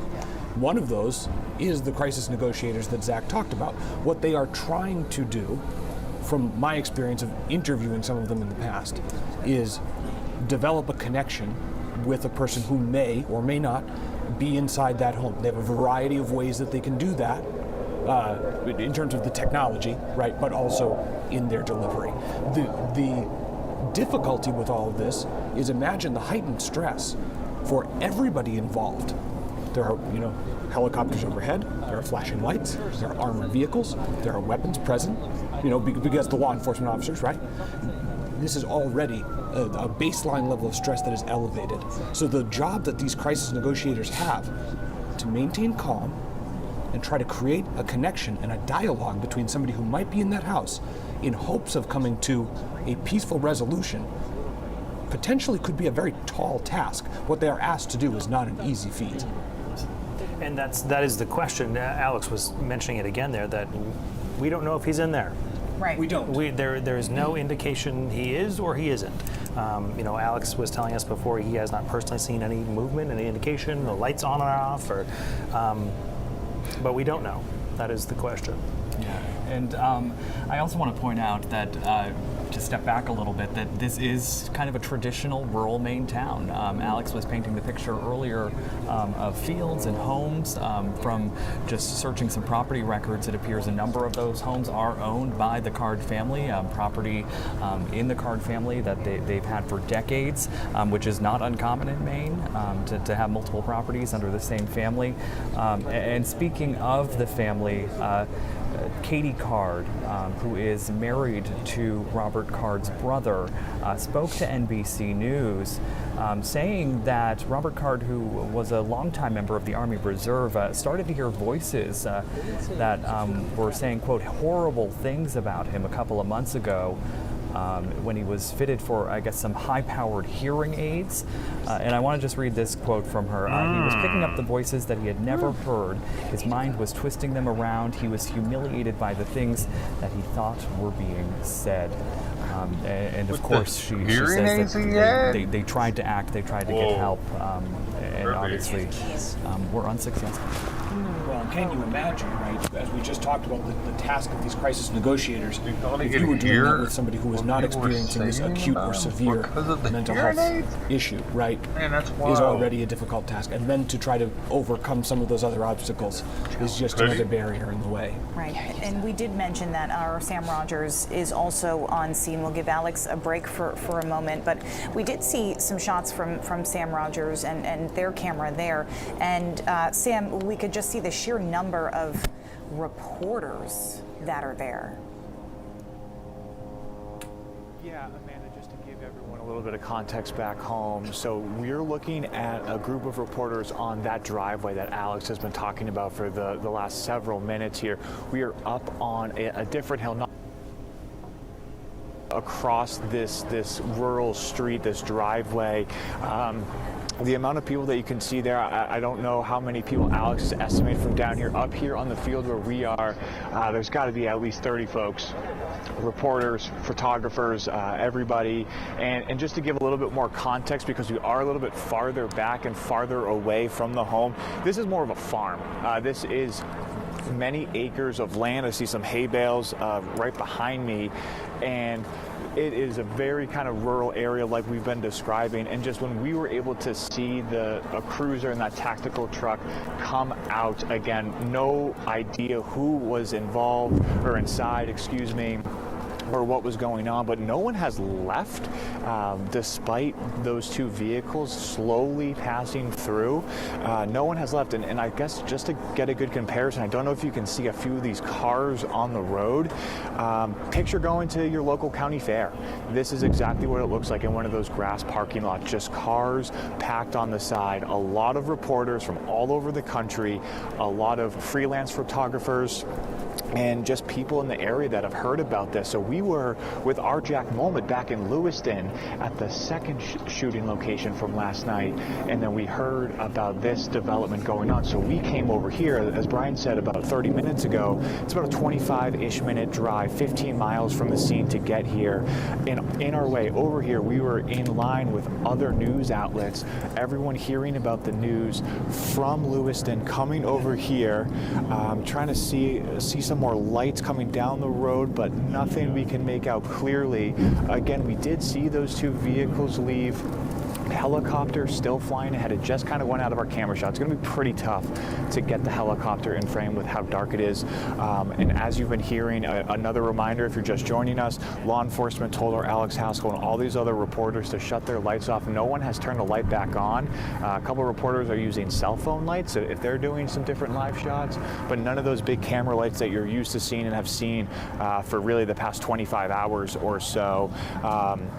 But yeah, Brian and Amanda, just to get things back to you, again, very rural location. Those two vehicles moved through about 5 minutes ago. I don't know because of if it was the road is so tight. Like it's hard for one car to pass through right now. I'm looking over the road right now. But there wasn't any type of rush to get out of here. I'm not sure if there's a back, exit point from the house that we're looking at. That being said, want to make sure we kind of see everything that happens, but just saying, telling you guys like it is, those vehicles moving at a very slow speed to get out of here, but that helicopter is still rotating above. And Sam, I want you to stay with us for a second, but I'm wondering if the folks in the control booth can pull up that map we have to show what Sam was talking about. I want to just show how close we are to that original scene. You can see Lewiston right there on the left side of your screen, just over I-95. We're talking about 15 miles, a 25-minute drive, as Sam had said, from the point of that initial scene at the Spare Time Recreation bowling alley to where police are now surrounding this home. Also not far from that scene in Lisbon, where they found the car at that boat launch. It's interesting. We had seen an update from Lisbon police about an hour ago. And actually, I should check the timestamp on when they posted it on Facebook. I know we found it about an hour ago, where they announced kind of what the status is in their community from Lisbon police. This is from the chief of police on their Facebook page.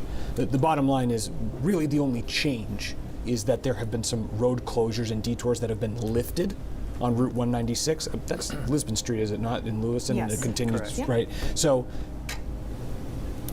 let's not read too much into it, right? Let's not say this is all good news. He's not in Lisbon. We talked about how in Monmouth, right, earlier today, they said there's no credible information to indicate that Robert Card would be in Monmouth, but they still have to leave no stone unturned. I think it's a similar situation here with Lisbon, right, where they can say, okay, we're going to allow these roads to be reopened, but we are still asking you as residents to shelter in place. Throughout the overnight hours, they say your safety is our top priority. Right, and again, just to reiterate, we don't know that Robert Card is in this home in Bowdoin, and in fact, public safety telling us that this is kind of just normal procedure for them when they do have to execute a search warrant. We heard them earlier talking over a loudspeaker, but Alex, we'll go back to you at the scene here. We have not heard police speak over the loudspeaker in a while, and it is interesting that they are asking for that light cut off. Amanda, and I wanted to add to that because I was chatting with my photographer here.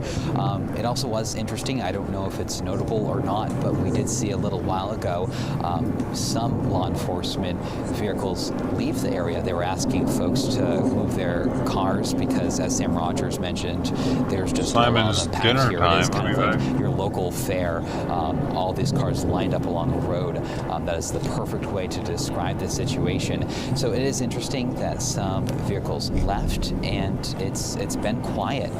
We have a few vehicles here from law enforcement. We still have that helicopter above us continuing in its circular pattern. We have lights shined on this home of interest here where Robert Card could potentially be. And want to remind folks, because it's been so long, when we heard police speak, they were saying, Robert Card, we know you're in there. We want you to come out with your hands up, with nothing in them. They were asking him to stand in front of this truck that's in the driveway. We can't see the driveway just because of how the land is here. There's this hill blocking a home, so we can't see very much of this home. But they were asking Robert Card to come and stand in front of this truck with his hands up. Police were also communicating that they would not hurt him and that they could guarantee his safety. And again, we don't know if Robert Card is in here, but obviously police are very, very interested in what's going on here at this home in Bowdoin. And we heard Sam Rogers mentioned it. It is rural Maine. We have fields here, trees, and homes are really spaced out here. So no one directly next to this home here. But I can see across the way past this home here, just some lights through the trees, and it's what I presume is, some neighbors. But thankfully they're far away. So that is the scene right now. Here from our perspective, we still have that helicopter. It is also worth noting, we had at least 2 drones up above this home. We have not seen those drones for some time. They were shining lights at this home, but we are not seeing those drones anymore. I want to remind you, you might hear some other voices. Oh, I'll let you go ahead, Brian. It's Zach here. Alex, you spoke to neighbors earlier. What were they saying about the family and about Robert Card himself? Yeah, Zach, so I was chatting with an older gentleman who was parked along this road because it was blocked off. He could not get to his home. He lives up this road here. So he was saying that he knows the Card family, that they're really nice, amazing people, and he is just shocked that this could happen. He was just stunned, and you could really just see it on his face, shocked as we all are in this situation. And he says he was waiting along this road in his truck with his dog for hours, hoping to get by law enforcement to get to his home, for this road to open up, which has not for quite some time now. So I imagine he is still behind us here, waiting to get back home. We want to stick with this scene here, so I'm hoping we can keep it sort of in a box while we bring up some of the victims that we do know are confirmed, because that is certainly, we don't want that to get lost in the shuffle of all of this as police are continuing their manhunt for Robert Card. There are victims. There are 18 confirmed dead out of these 2 shootings in Lewiston. And Zach, you actually spoke with some family members today. Yeah, several of us have reached out to loved ones and family members who have shared a lot of different memories. We've talked to coworkers of folks. We've talked to folks that coached sports alongside people. Ron Morin, for example, was a softball umpire who friends really remembered him as a guy who always had a smile on his face, would offer a huge hug, and was just such a great person. And that's what you hear over and over and over again when these kinds of things happen, right, in other parts of the country. But it really is true. In this case, we had Peyton Brewer-Ross, who worked at BIW, Bath Iron Works, General Dynamics, and BIW, sharing a statement with us today that all of us at Bath Iron Works are heartbroken to share that we've lost a member of our BIW family. We send our deepest condolences. Thoughts and prayers are with those families and friends. And of course, Tricia Aslin, we know, was bowling last night when this happened. We heard from some of her friends and family. Joshua Seal there, we heard from his wife a little bit, or Arthur Stroud, I'm sorry, is who we heard from his wife, but Joshua Seal, we know, a victim. Bob Violette, Joseph Walker. Joseph Walker, also known as Joey, was the son of that Auburn City councilor. And we heard from him last night. Our Jack Mohamed spoke with him of just how difficult it was to not know, but knowing deep in his heart that his son was among the victims, because he had not heard from him. Joey Walker there, the manager at Schmenges, and the son of that Auburn City councilor, Leroy Walker, spoke to Lester Holt earlier, remembering his son as a guy who loved that establishment, was there to have fun, loved the cornhole tournaments, and folks gathered that night after work. We've been talking about that it was an industry day, a day they were given a little bit of a discount to go in and have a beer and a bite to eat, and just enjoy themselves. And obviously he was in a place that he loved, and this happened. And we briefly mentioned Joshua Seal. I do want to say his wife Elizabeth did post to Facebook that he was just the world's best father to our 4 pups. Loved spending time with them, traveling, going for a day trip to the beach or going camping for the weekend. Not only was he an amazing father, he was a wonderful husband, my best friend, and my soulmate. Just incredible to hear these words about, as we learn more about some of those lives lost in this tragedy in Lewiston. You're back looking at the Amanda, live pictures from Zach, Bowdoin tonight. Oh, yes, you're Alex. there and can... Hi, Brian, sorry. Just wanted to update you guys. We are seeing some movement here. We all obviously want to be careful not to give away law enforcement position in case Robert Card is in this home watching our coverage. We always have to be careful of that. But we just saw this armored vehicle that was in the road across from this home of interest, pulling to the driveway. And it was quite the scene. We saw many members of law enforcement follow outside of this vehicle, follow this vehicle into the driveway. So they are definitely on foot, doing their thing, handling the situation the way law enforcement does. So we are definitely seeing some movement here. So not sure exactly what they're going to do next, but the scene is changing, but over by us, and it's still us just watching with our lights off. Law enforcement came to us a while ago and asked us to turn our lights off, all our cameras, because of a dangerous situation. And then they started approaching this home saying, "Robert Card, we know you're in this home. Come out with your hands up with nothing in them." They were communicating that to Robert Card, who could be in this home or he could not be in this home. We do not have that confirmed. And we do have this helicopter again. You can hear that constantly. But that is the scene right now. Things moving here a little bit, still shining light on this home here in Bowdoin. And for our viewers, the image you're looking at right now is from our crew at NBC News that's also there. And basically you're seeing that line of vehicles that Alex has been talking about down the road. And this, we know this is tough to see at home because it is so dark, but it speaks to what this environment is right now for all those people who are there. We know there is a large number of members of law enforcement there. We know there is a lot of media there. And they are essentially in the dark.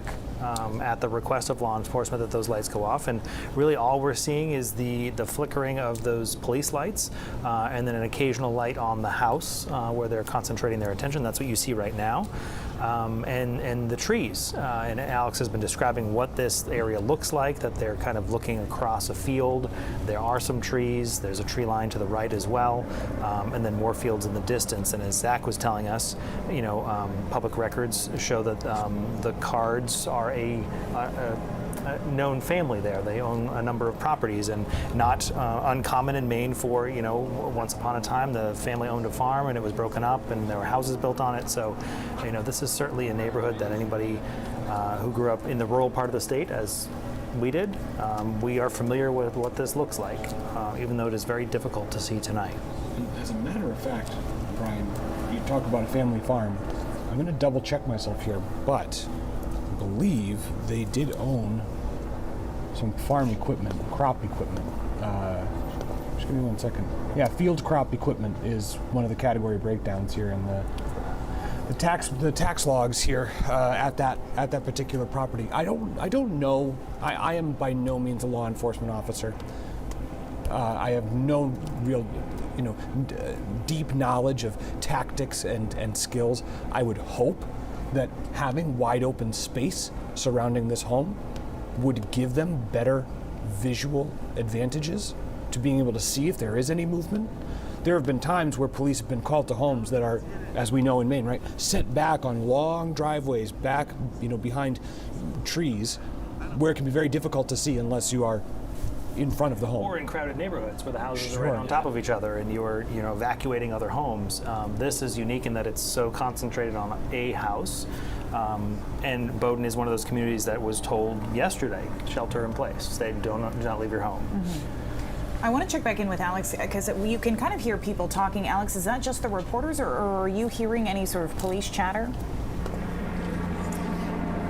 Yep, no police chatter at all, Amanda. We have dozens of reporters from all across the country here in this one person's driveway, this neighbor, and across the street here, a road in a field. So there are just a lot of people here right now, and they're doing the same thing that we are, just trying to understand and watch what's happening. All eyes are on Bowdoin tonight, on this street, on this home where Robert Card could possibly be. And I've just been watching this home and just seeing lights move around. They're shining a light in a window. That is all we can see right now. And I heard Chris mentioned, something that might benefit law enforcement in this case is that, it's wide open. It's not tight, homes next to each other. It's just this home with some trees around it. It's hard to see what it's like behind the home. I do see some trees, but it's hard to understand how close they are to this home.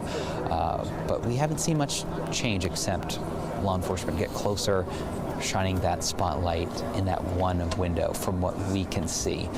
I want to remind folks that there is a bit of a hill here blocking this home, so it's hard for us to really see everything that's happening. Yeah, and Alex, I know you can't see the picture we're currently showing from another camera on the scene there, but it looks like state police and then some kind of other law enforcement unit. More of the tactical teams. It looks like an officer putting on a weapon there. I believe News Center Maine's Sam Rogers is also in that area standing by for us. Both he and Alex have been covering this from the very start last night. Sam, rather, if you can hear me, can you just paint a picture for viewers about what this has been like just over the last 24 hours here? Yeah, Zach, and just really quickly, just because we do have the higher ground on Alex, just the latest we've seen, that tactical truck moved in, seen some different spotlights every now and then, but I mean, it's been more than 24 hours of just grief and confusion and frustration from all over the state. And you guys showed a map on screen showing Bowdoin, Lisbon, Lewiston. Those were the three communities clearly impacted the most from all of this, and that is where we've been spending a lot of our attention. I was in Lisbon Falls last night. We had crews out around the state ever since we first heard of shots fired in Lewiston around 7 p.m. last night. It's been active scenes all over the place. Everyone that you're listening to, for the viewers back home, we have all been on multiple breaking news scenes, whether it is standoffs, search warrants, drug arrests, whatever.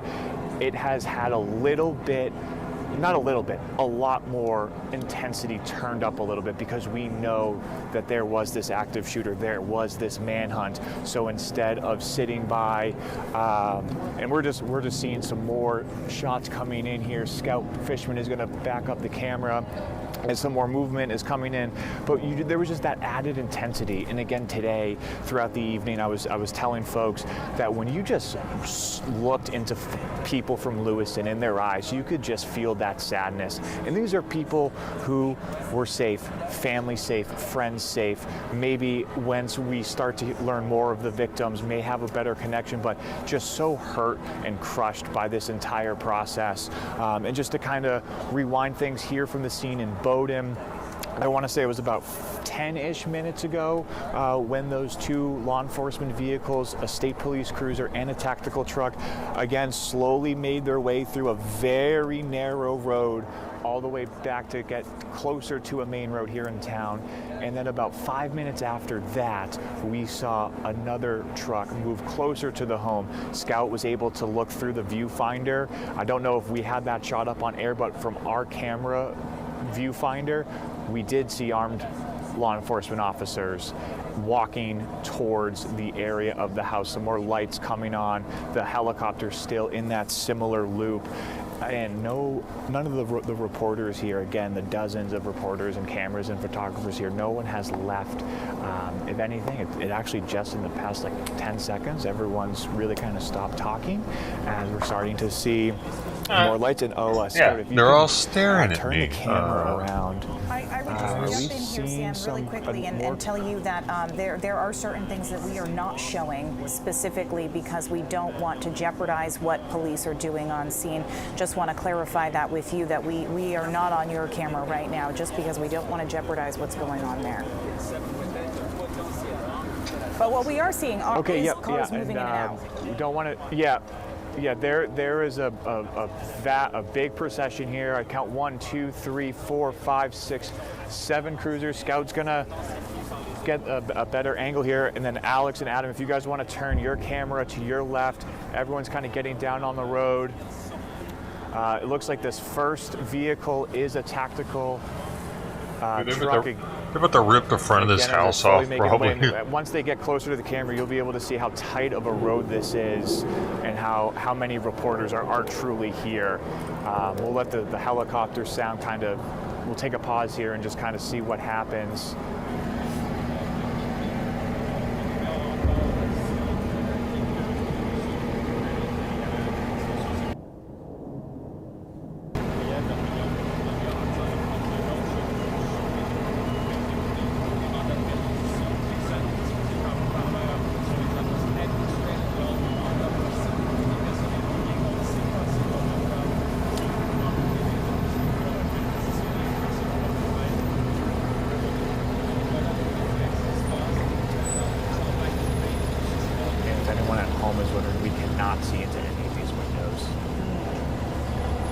A lot of big trucks going in there. They're all just going to hook up to the front of the house and pull the whole facade off.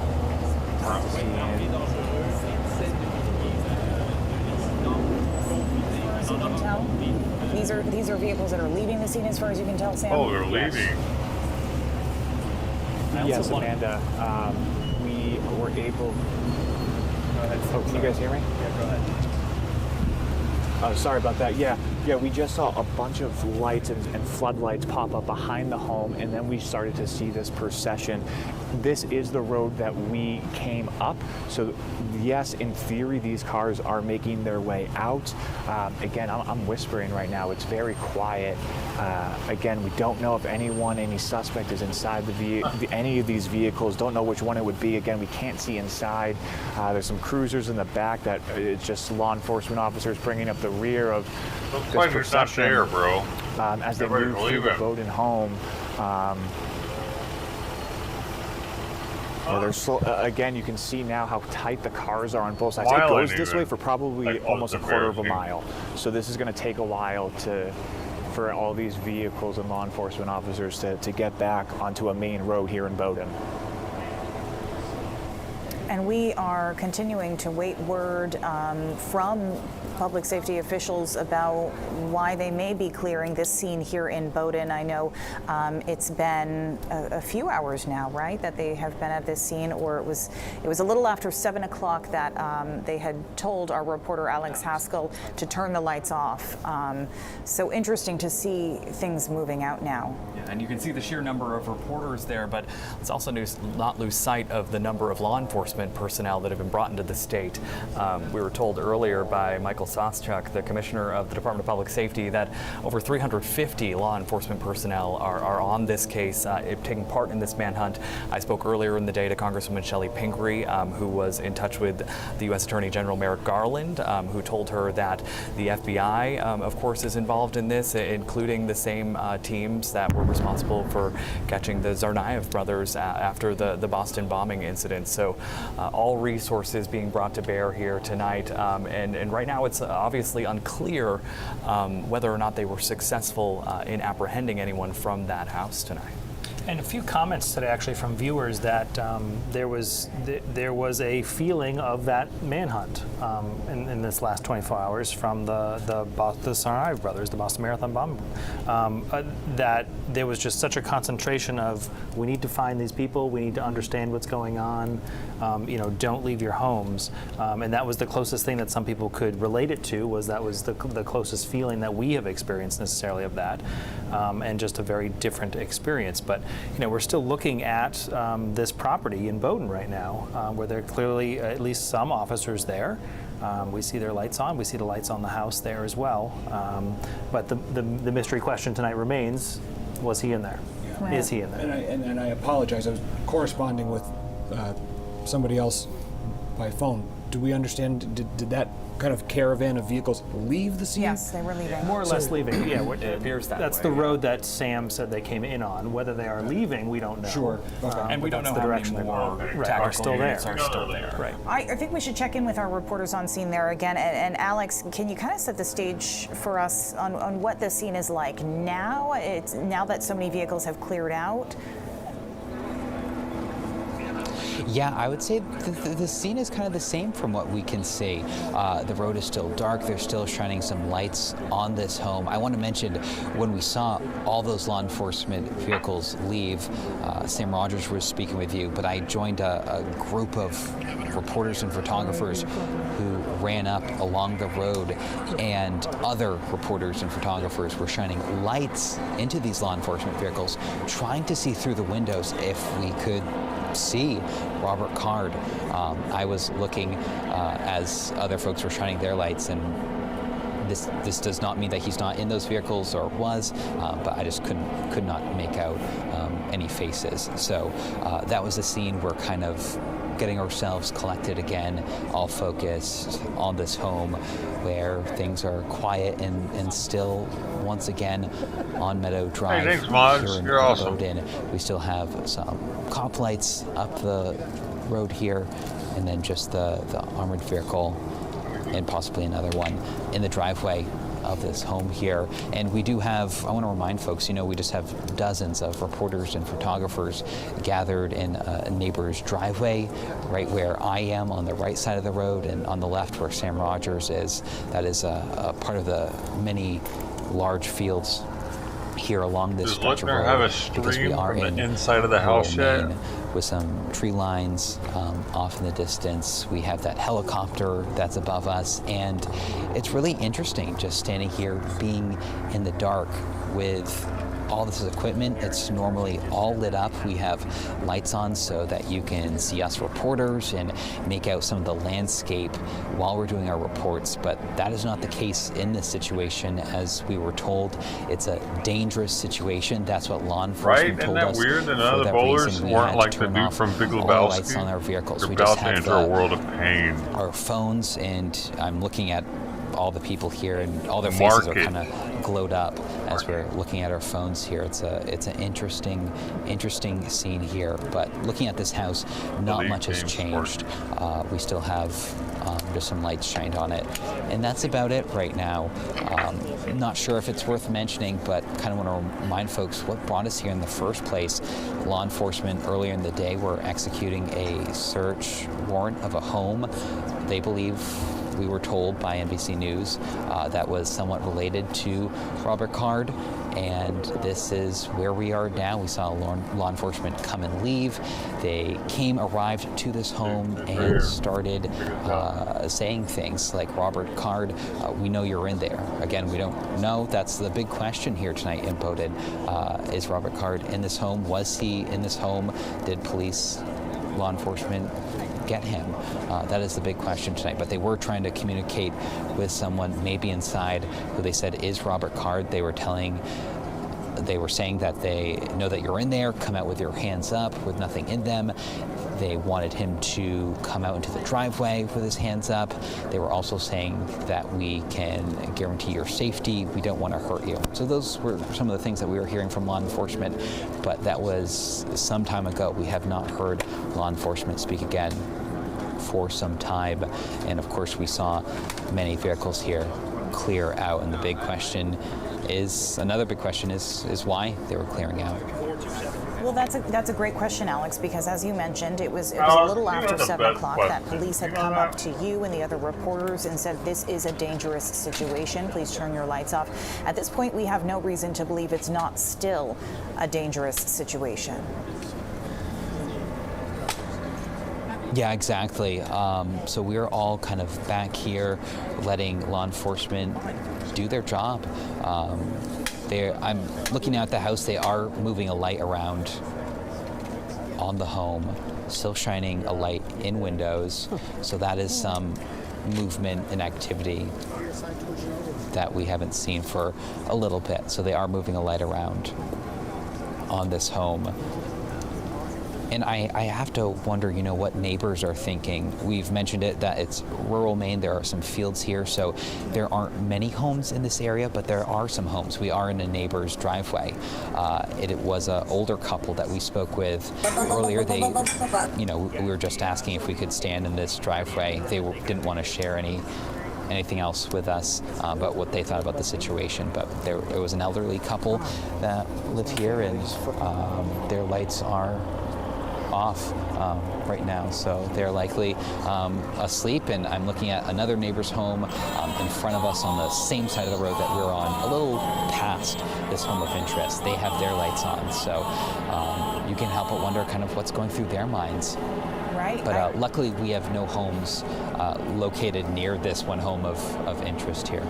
I can't imagine that couple is asleep based on all of the activity outside. But hopefully, to your point, Alex, hopefully heeding that warning of shelter in place. And police have been asking people all day in Bowdoin and in Lisbon and in Lewiston to shelter in place. We know Androscoggin County Sheriff's Office asked just an umbrella ask of that shelter in place for the entire county of Androscoggin. Yeah, and I want to be careful about any kind of speculation, but I think it's important to note some reporting by our media partners at the Press Herald earlier today talking about one of the other homes on that road that owned by the Card family. They were told by neighbors that it's been vacant for some time, so that's another possibility as well. But of course, we do not have that independently confirmed. And this has been a search that has extended well beyond 24 hours. Our coverage has been on air here well beyond 24 hours, but we know that this search for Robert Card has been on both land and on sea. We know 350 plus law enforcement officials have been involved in this search for Robert Card. And of course, you've been speaking with some of these law enforcement officials too. Yeah, and actually, just most recently, I've actually been speaking with some friends of these victims, people who have been listening to our coverage and just, for whatever reason, they picked me to send some messages, but they're talking about, for example, somebody who went to high school with Ron Morin, that softball umpire, Coca-Cola merchandiser who would work with the local Hannaford supermarkets to get them supplied. And this person's telling me that he was a great man, father, husband, friend, one of the best people this person's ever met. Everything you hear about him is true, according to this person. They went to high school together. Also hearing some other details that we really need to work to confirm about other information related to some of the victims. And as we get more concrete details, we'll bring those to you. But again, out of respect for the family, it's just, and the people involved, people who know them, we need to wait before we put some of those details out there. I know that for a lot of people who are reading things on social media, it's, well, wait a minute, we know that the picture is out there. We know that this person who says they're his brother or their daughter has said this person has passed away or they're in the hospital. Right. It is so difficult in this age where anybody can create any social media account, steal pictures from the internet and claim to be somebody else.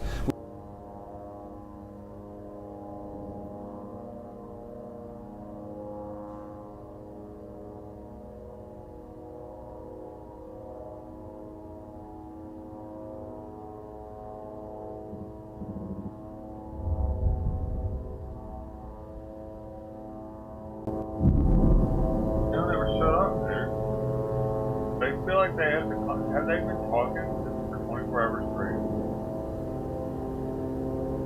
What the fuck means that?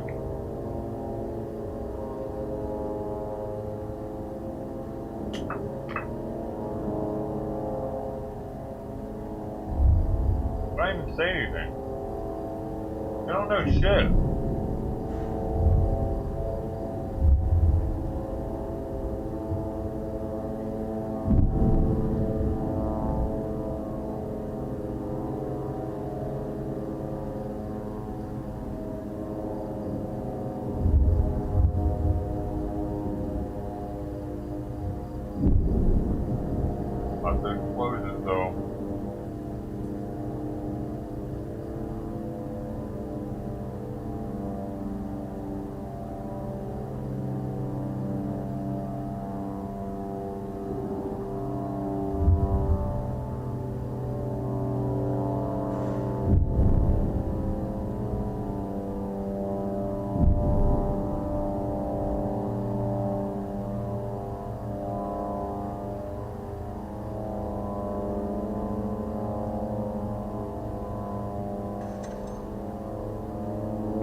I say right foot creep, oh, walking with that evil. Look around, stay low, so they don't see.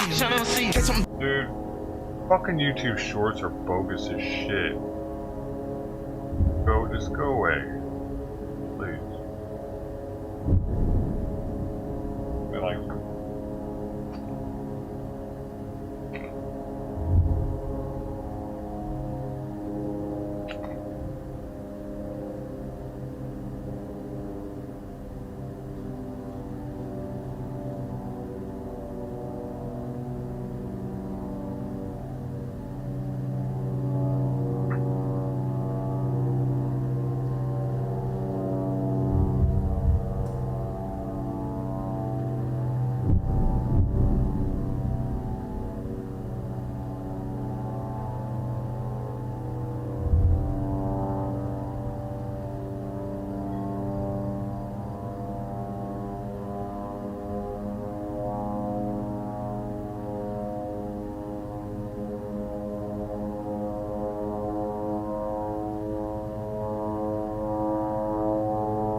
Shane.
Here, and you might hear noise around me. There are other reporters, photographers here. We are all gathered in this neighbor's driveway, and across the road here, where there is a field, and crews are also gathered there, and across the road, as the scene has just developed. It's quite the development, as we saw all the cars leave down this road. So we will see what's next, and if they in fact got Robert Carter or not. Again, if you're just joining us, we have our reporter Alex Haskell live in Bowdoin at a scene police have had a heavy presence at. We also have our Sam Rogers there. And I want to go back to you, Sam, because as Zach mentioned, this is something that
little bit similar, but the intensity clearly higher when it's a low intensity scene.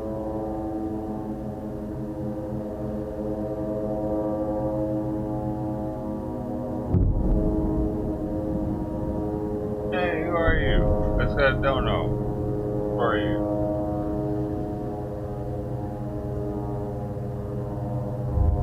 Thank you, whoever you are. $5. Cash out. Who are you?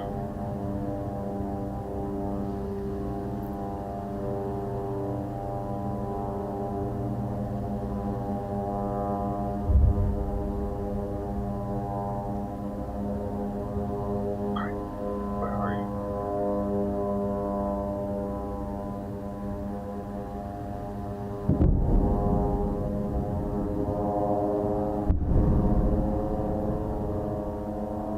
X-Men or woman? X-Man, no.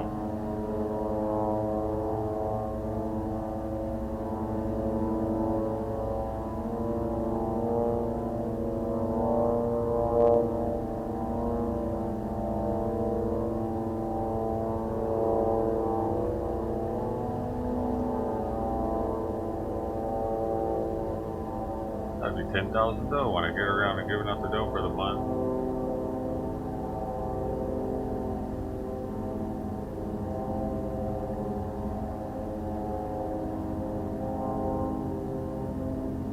As well as all the other dough I owe you.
Hi, Mayo. Oh no, the kid's back.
cat really is fucking heartbreaking, dude. It's like all night long this thing's out there crying.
Go out there, go to Gaza Strip and get it. SEAL Team 6 it.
this fucking guy that the news put on their thumbnail.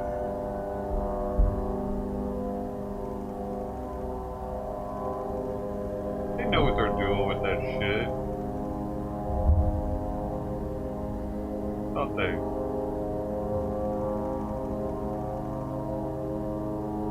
Am I seeing shit? Seeing shit ain't there, probably.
more blood. I gotta take stuff. Oh. Right. Two more. Come on.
and document ES10/961, which contains a letter dated 18th October 2023 from the permanent representatives of Nicaragua and the Russian Federation and the Chargé d'Affaires ad interim of the Syrian Arab Republic, requesting the resumption of the 10th Emergency Special Session of the General Assembly. I intend to conduct the proceedings of this meeting in accordance with the rules of procedure of the General Assembly and the past practices of its emergency special sessions. This morning's same one, it's on the official channel. In accordance with Rule 63 of the Rules of Procedure of the General Assembly, the President and Vice Presidents of the 68th session shall serve in the same capacity at the resumed 10th Emergency Special Session.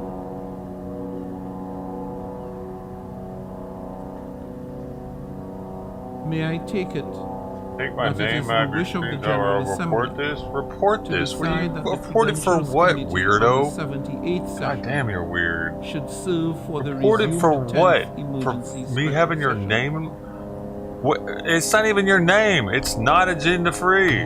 It is so TV, decided. man, you're the weirdest motherfucker on the internet. I think. Get over yourself, In man. keeping with established practice, I should now Get like over to yourself, invite the dude. attention of the Jesus General Christ, you already Assembly get tens of to thousands of document people watching. You got money rolling in like crazy. You're worried about me? Fuck, man, get a life. Thought you had concerning one. member states that are in arrears You'll sue me? Fuck you, dude. How about you fuck off? to the United Nations Fucking idiot. within the terms God of damn, Article you are the most 19 of the annoying Charter. fucking newscaster on the May I internet. take it Sue that me. the Assembly duly takes note Fuck. of the information contained in this document? It is so decided.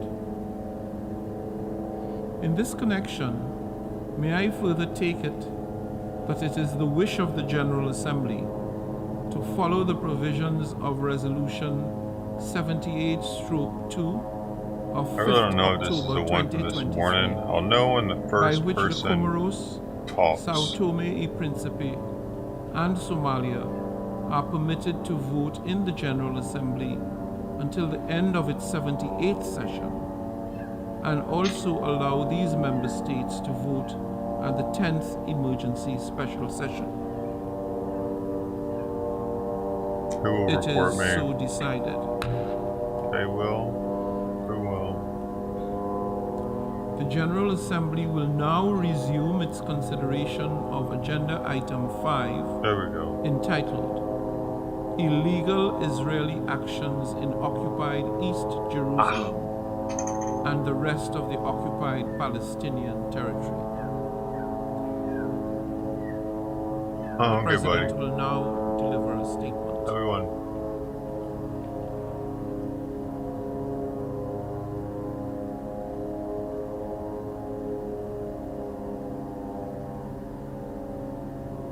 Uh-oh, retard alert! Retard alert, class! Honorable Ministers, Excellencies, dear colleagues, distinguished delegates, I come before you this morning deeply disturbed and distraught.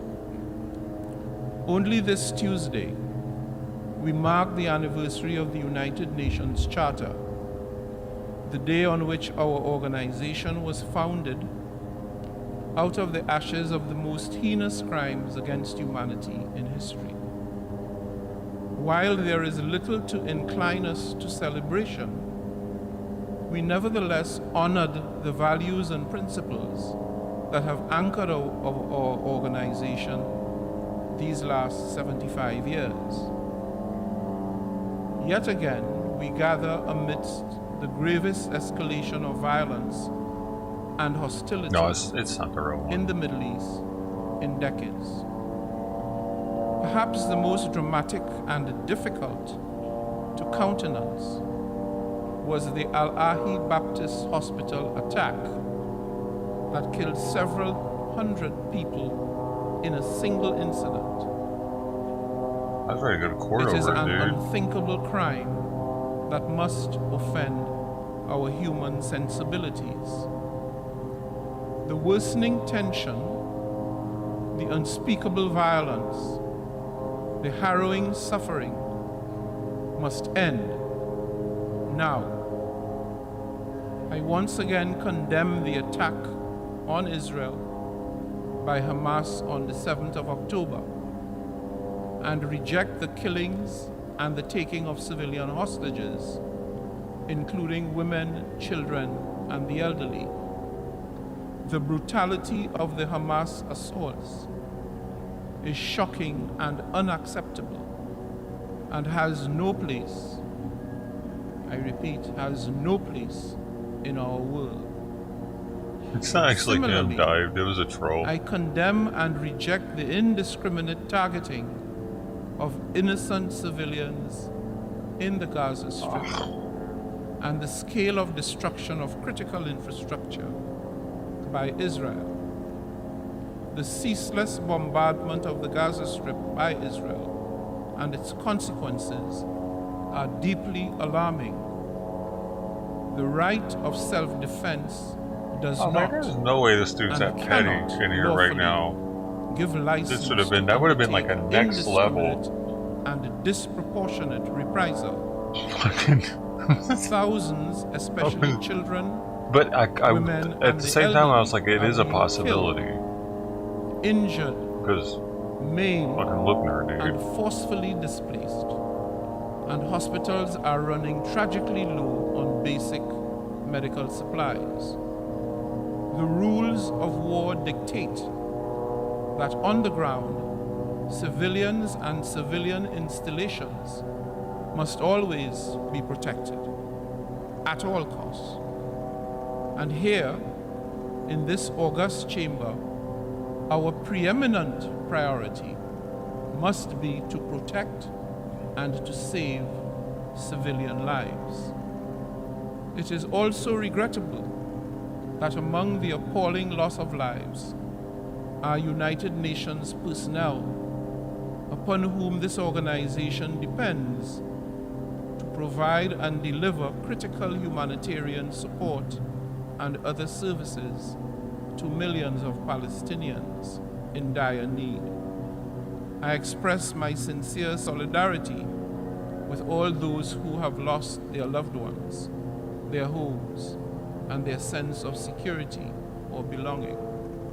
And I join the Secretary General in expressing my deepest condolences to the families of the 35 UN staff members who have lost their lives in the noble cause of humanitarian service.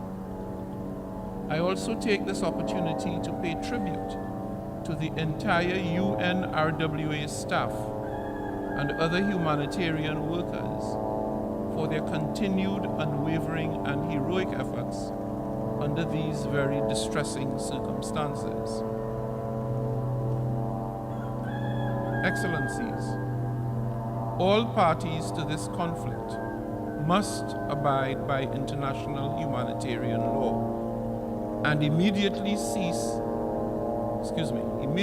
create the necessary conditions to allow for an opening of humanitarian corridor to the Gaza Strip. We must ensure that urgently needed life-saving assistance reaches those in need, from the delivery of basic foodstuff to the safe passage of humanitarian aid, humanitarian and medical staff. Any action to the contrary, to deprive the people of Gaza unimpeded access to essential livelihood supply, would be a clear violation of their human rights and an affront to international humanitarian law. We, the United Nations, cannot allow our fundamental principles of human rights and of international law to be compromised. As the United Nations, we are obliged to uphold them without any conditions or reservations, and certainly without any exceptions. Over the years, the United Nations has conducted successful humanitarian operations that have had significant impacts. I am both appreciative of and encouraged by the Israeli cooperation that led to the successful passage into Gaza of some aid trucks from Egypt. But this is clearly a drop in the ocean of Gaza's 2.5 million inhabitants, almost half of whom are children. Excellencies, dear colleagues, at this juncture, the most immediate step is clear. The violence must cease and further bloodshed must be prevented. I call for the prompt and unconditional release of all hostages. I also call for an immediate, unconditional humanitarian ceasefire. And I also call for an immediate, unconditional opening of corridors of humanitarian assistance and relief. The only path to a comprehensive, just, and lasting peace is a negotiated two-state solution consistent with international law, the UN Charter, and relevant United Nations resolutions. A solution that fulfills Israel's legitimate needs for security and that fulfills the state of Palestine's legitimate aspirations for an independent state. I urge all parties, state and non-state, to set aside their animosities and focus instead on averting war through prioritizing saving lives. This means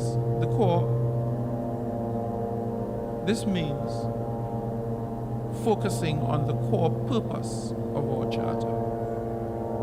It means engaging in dialogue and harnessing the support of the Secretary General and his Special Coordinator, Tor Wennesland.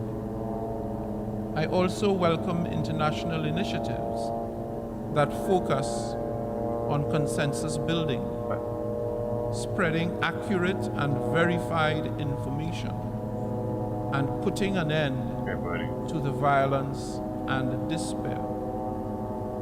Given the gravity of the situation on the ground, this cannot be just another business as usual session. I urge the membership to use today's session not to further fan the flames of hate, division, and revenge. Let us seize the opportunity instead to unify our purpose and our actions to save lives and to end violence. Let me assure you of my deep personal commitment to support any and all initiatives to this end. I thank you.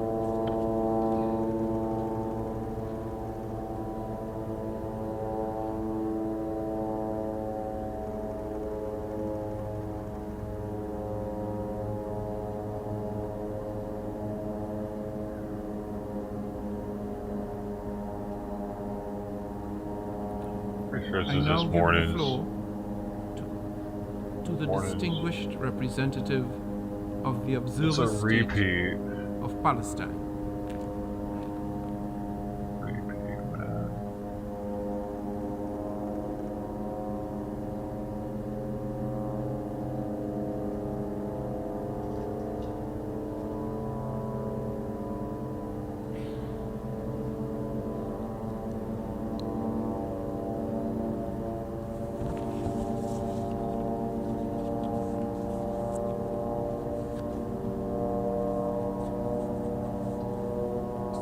Mr. President, colleagues, Never fear. let us all remember we are meeting here while Palestinians in Gaza are under the bombs. Remember that you are speaking while families are being killed, while hospitals are coming to a halt, while neighborhoods are being destroyed, while people are fleeing from one place to another with nowhere safe to go. I urge you to choose your words carefully and to act accordingly. For all those mobilized against an even greater man-made humanitarian catastrophe or of a regional spillover, and these are worthy goals, we say, stop the bombs or both will happen. Stop the bombs and save lives, as the President of the General Assembly has indicated. All lives, lives of children, of civilians, of 2.3 million civilians in the Gaza Strip. Mr. President, in Gaza, a father tells his daughter about the birthday he was planning for her and asks her not to miss it.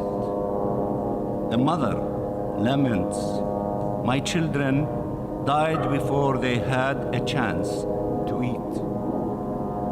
The thoughts that cross the mind of a mother in the face of such grief. 3,000 children in Gaza were killed by Israel in the last almost 3 weeks.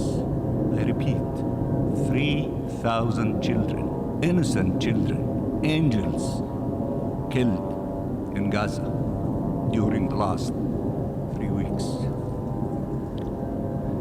A man embraces his mother and pleads like a child. "Come back, I beg you. Come back, and I will take you wherever you want." He hugs her and can't let go. But there is no time to mourn. More death is on the way. 1,700 women were killed by Israel in the last 2 weeks. A young man wrote, "We will not leave Gaza.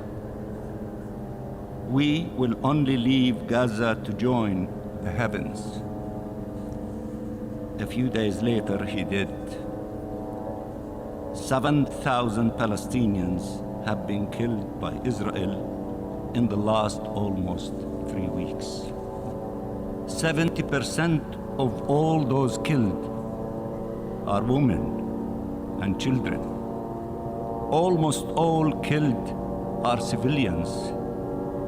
Is this the war some of you are defending? Let me repeat, is this the war that some of you are defending? Can this war be defended? These are crimes. This is barbarism. If you do not stop it for all those who were killed, stop it for all those whose lives we can still save. Jinan, a little girl under the rubble, shouts at the people coming to rescue her. "What took you so long? There are 900 Palestinian children under the rubble, alive or dead, wondering what is taking so long, wondering if any help is on the way." Anas, a little boy who is known as Anous, crawled from under the rubble, not to find light, but more darkness, devastations and death all around him. His ordeal has only started, not ended. 1,600 Palestinians are under the rubble, and no one can reach them to save them or bury them. A doctor speaks of a term coined during this war: wounded child with no surviving family. 80 Palestinian families have lost 10 or more of their members. Sometimes up to 45 members of the same family were killed. 18,000 people are wounded, many treated in hospital hallways, if at all, with no anesthesia. Paramedics who have seen death time and time again break down and cry. This time is just too much.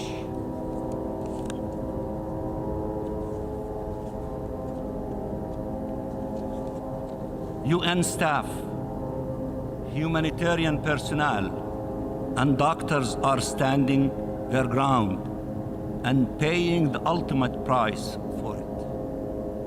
This memory is honored by some as if a natural disaster had killed them, not a UN member staff. As hospitals turn into morgues, doctors and patients alike wonder, is help on the way? Is help on the way? They are not listening to the explanations of some leaders on why the war has to go on. They just hear the bombs. They just feel the blast. They just face all this death trying to survive or to honor the pledge they took to save lives with no means to do so. People are ordered to evacuate. They look at their children. Should we head south? Will we be bombed on the way or once there? Should we go to a hospital courtyard, a UN school, a church, a mosque, sleep in our car in the streets?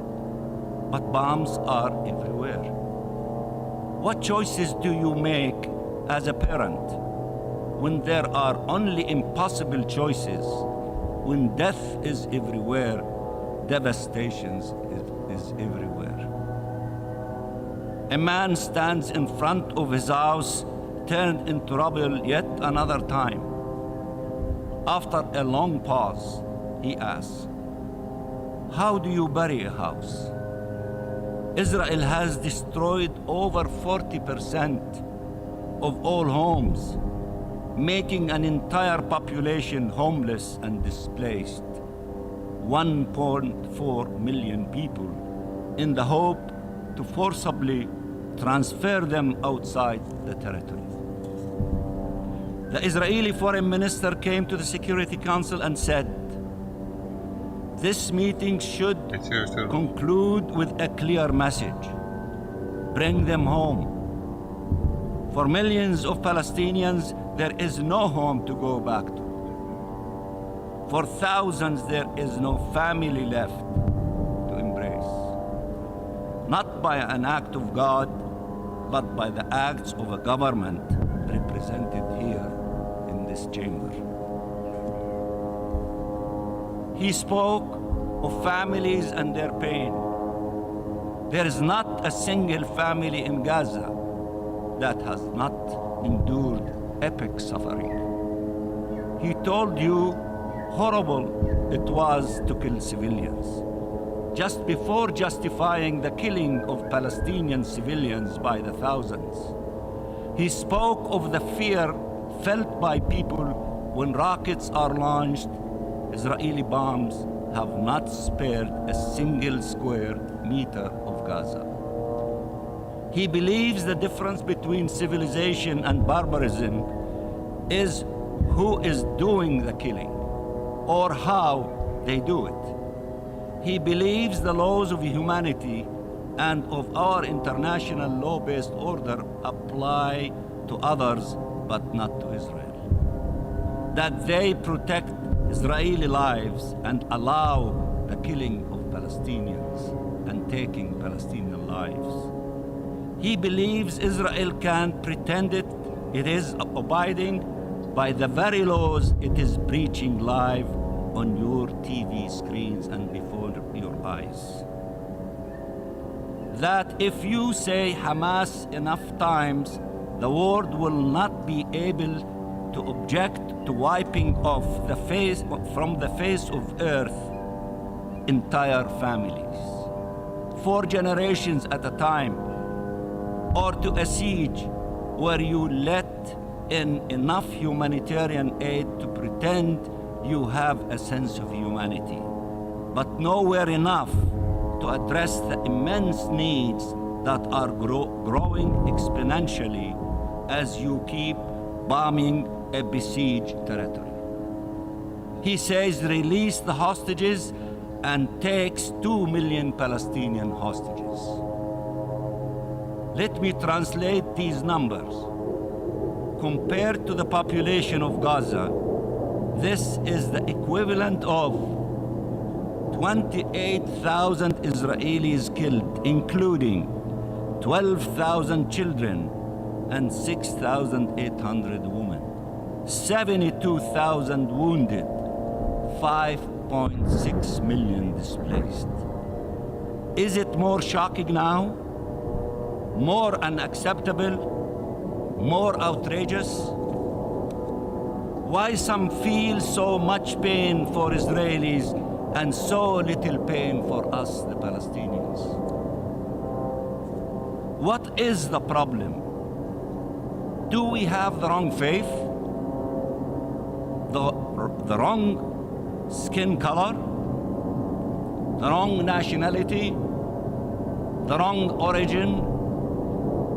Let me address all those who have in these past few days explained why one should not call for a ceasefire.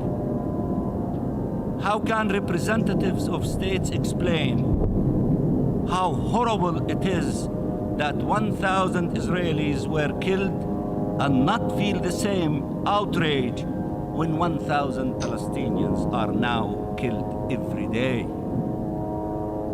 1,000 Palestinians killed every day. Why not feel a sense of urgency to end their killing? Nothing can justify war crimes, crime against humanity, and genocide. Nothing can justify the killing of a single Palestinian child. Nothing. Nothing at all. Why not feel a sense of urgency to end our killing? Nothing can, as I said, justify war crimes. You are setting us back 80 years by trying to justify what Israel is doing now. How naive one has to be, or how hypocritical to pretend they don't know Israel is voluntarily killing Palestinian civilians. Who can believe that those killed by Israel are for 70% children and women, and that entire families were killed while Israel is trying to minimize civilian death? They kill all of us, they kill thousands of us, and they say they are trying to minimize killing civilians. How would it look like if they were trying to maximize killing Palestinian civilians? If killing 7,000 is to minimize, killing 700,000 would be possible to maximize? We don't need you to offer us semantic reassurances about IHL and protection of civilians. We need you to honor these norms. Honor these norms. Not recall them only to justify their breach seconds later. This selective outrage is outrageous and needs to stop, and need to stop now. These people you watch in your screens for a few minutes a day, every night, while they are being slaughtered, they have survived decades of military occupation, a 16 years long blockade, and 5 wars in the Gaza Strip. They built and rebuilt their lives and their homes again and again against all odds, despite tremendous suffering. They are walking miracles. How could you leave them to be killed once again? The answer to the killing of Palestinian civilians is not the killing of Israeli civilians. And the answer to the killing of Israeli civilians is not the killing of Palestinian civilians. Vengeance is a dead end. The only path forward is justice. The only path forward is justice. Justice for the Palestinian people. Don't distort the law. Don't bend it. Don't break it. Don't betray it to accommodate Israel. Uphold it, and uphold it high. This is what we are here for as a United Nations, to save future generations from the scourge of war. Uphold it for the sake of all nations, for the credibility of these United Nations.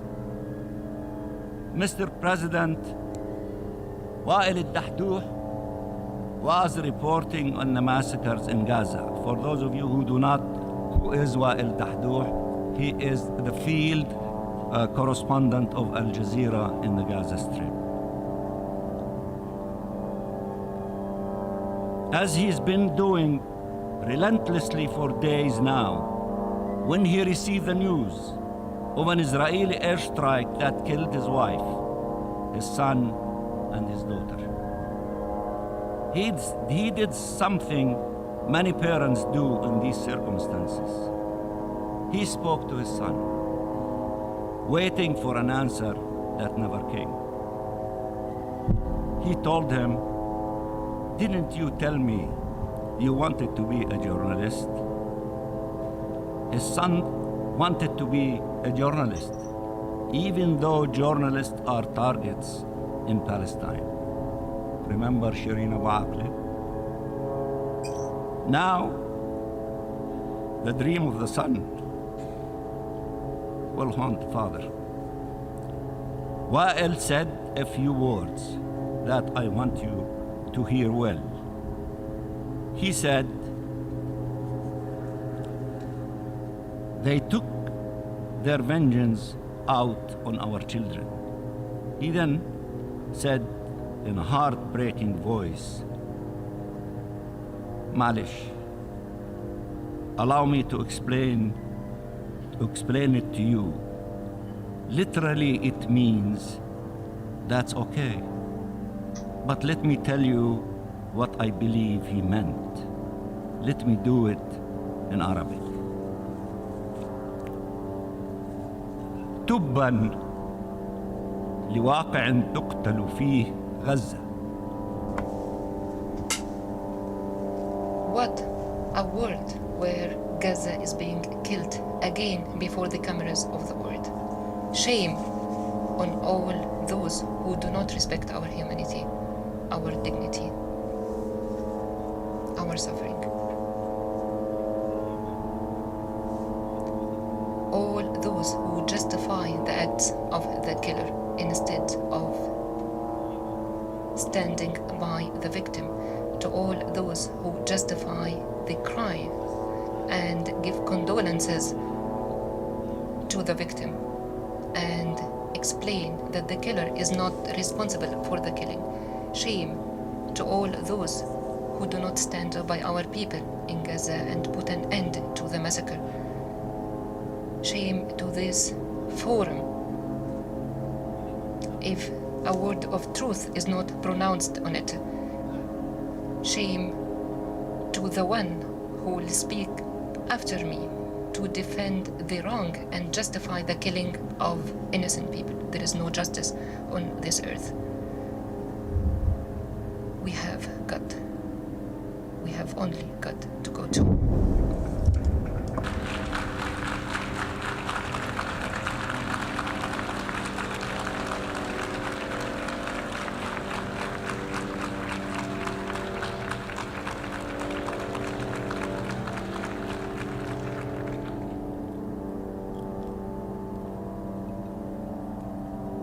Finally, I appeal to all of you. Vote to stop the killing. Vote for humanitarian aid to reach those whose very survival depends on it. Vote to stop this madness. You have a chance to do something, to give an important signal. Choose justice, not vengeance. Choose to defend the law, not justify its breach. Choose peace, not more wars. Vote to put an end to almost 3 weeks of the worst double standards we have seen in decades. To restore some credibility of this place and the rules it is supposed to embody. Do not miss this chance. Lives are hanging in the balance, and every life is sacred. Please save lives, save lives, save lives. Vote for our draft resolution, and I thank you.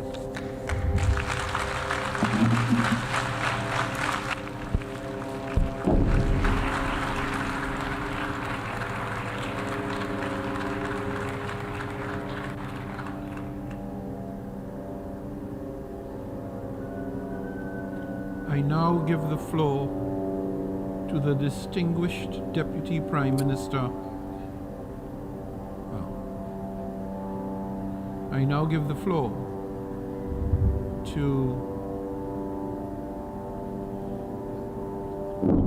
Israel.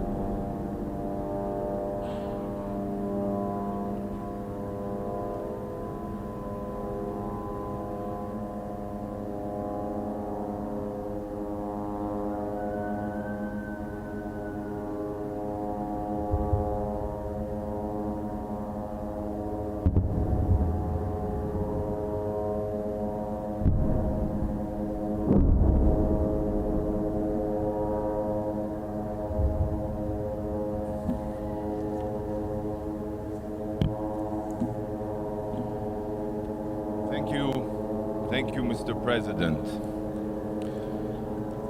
Distinguished colleagues, we are gathered here in this hall today as a result of a resolution called Uniting for Peace. Sadly, this emergency session has nothing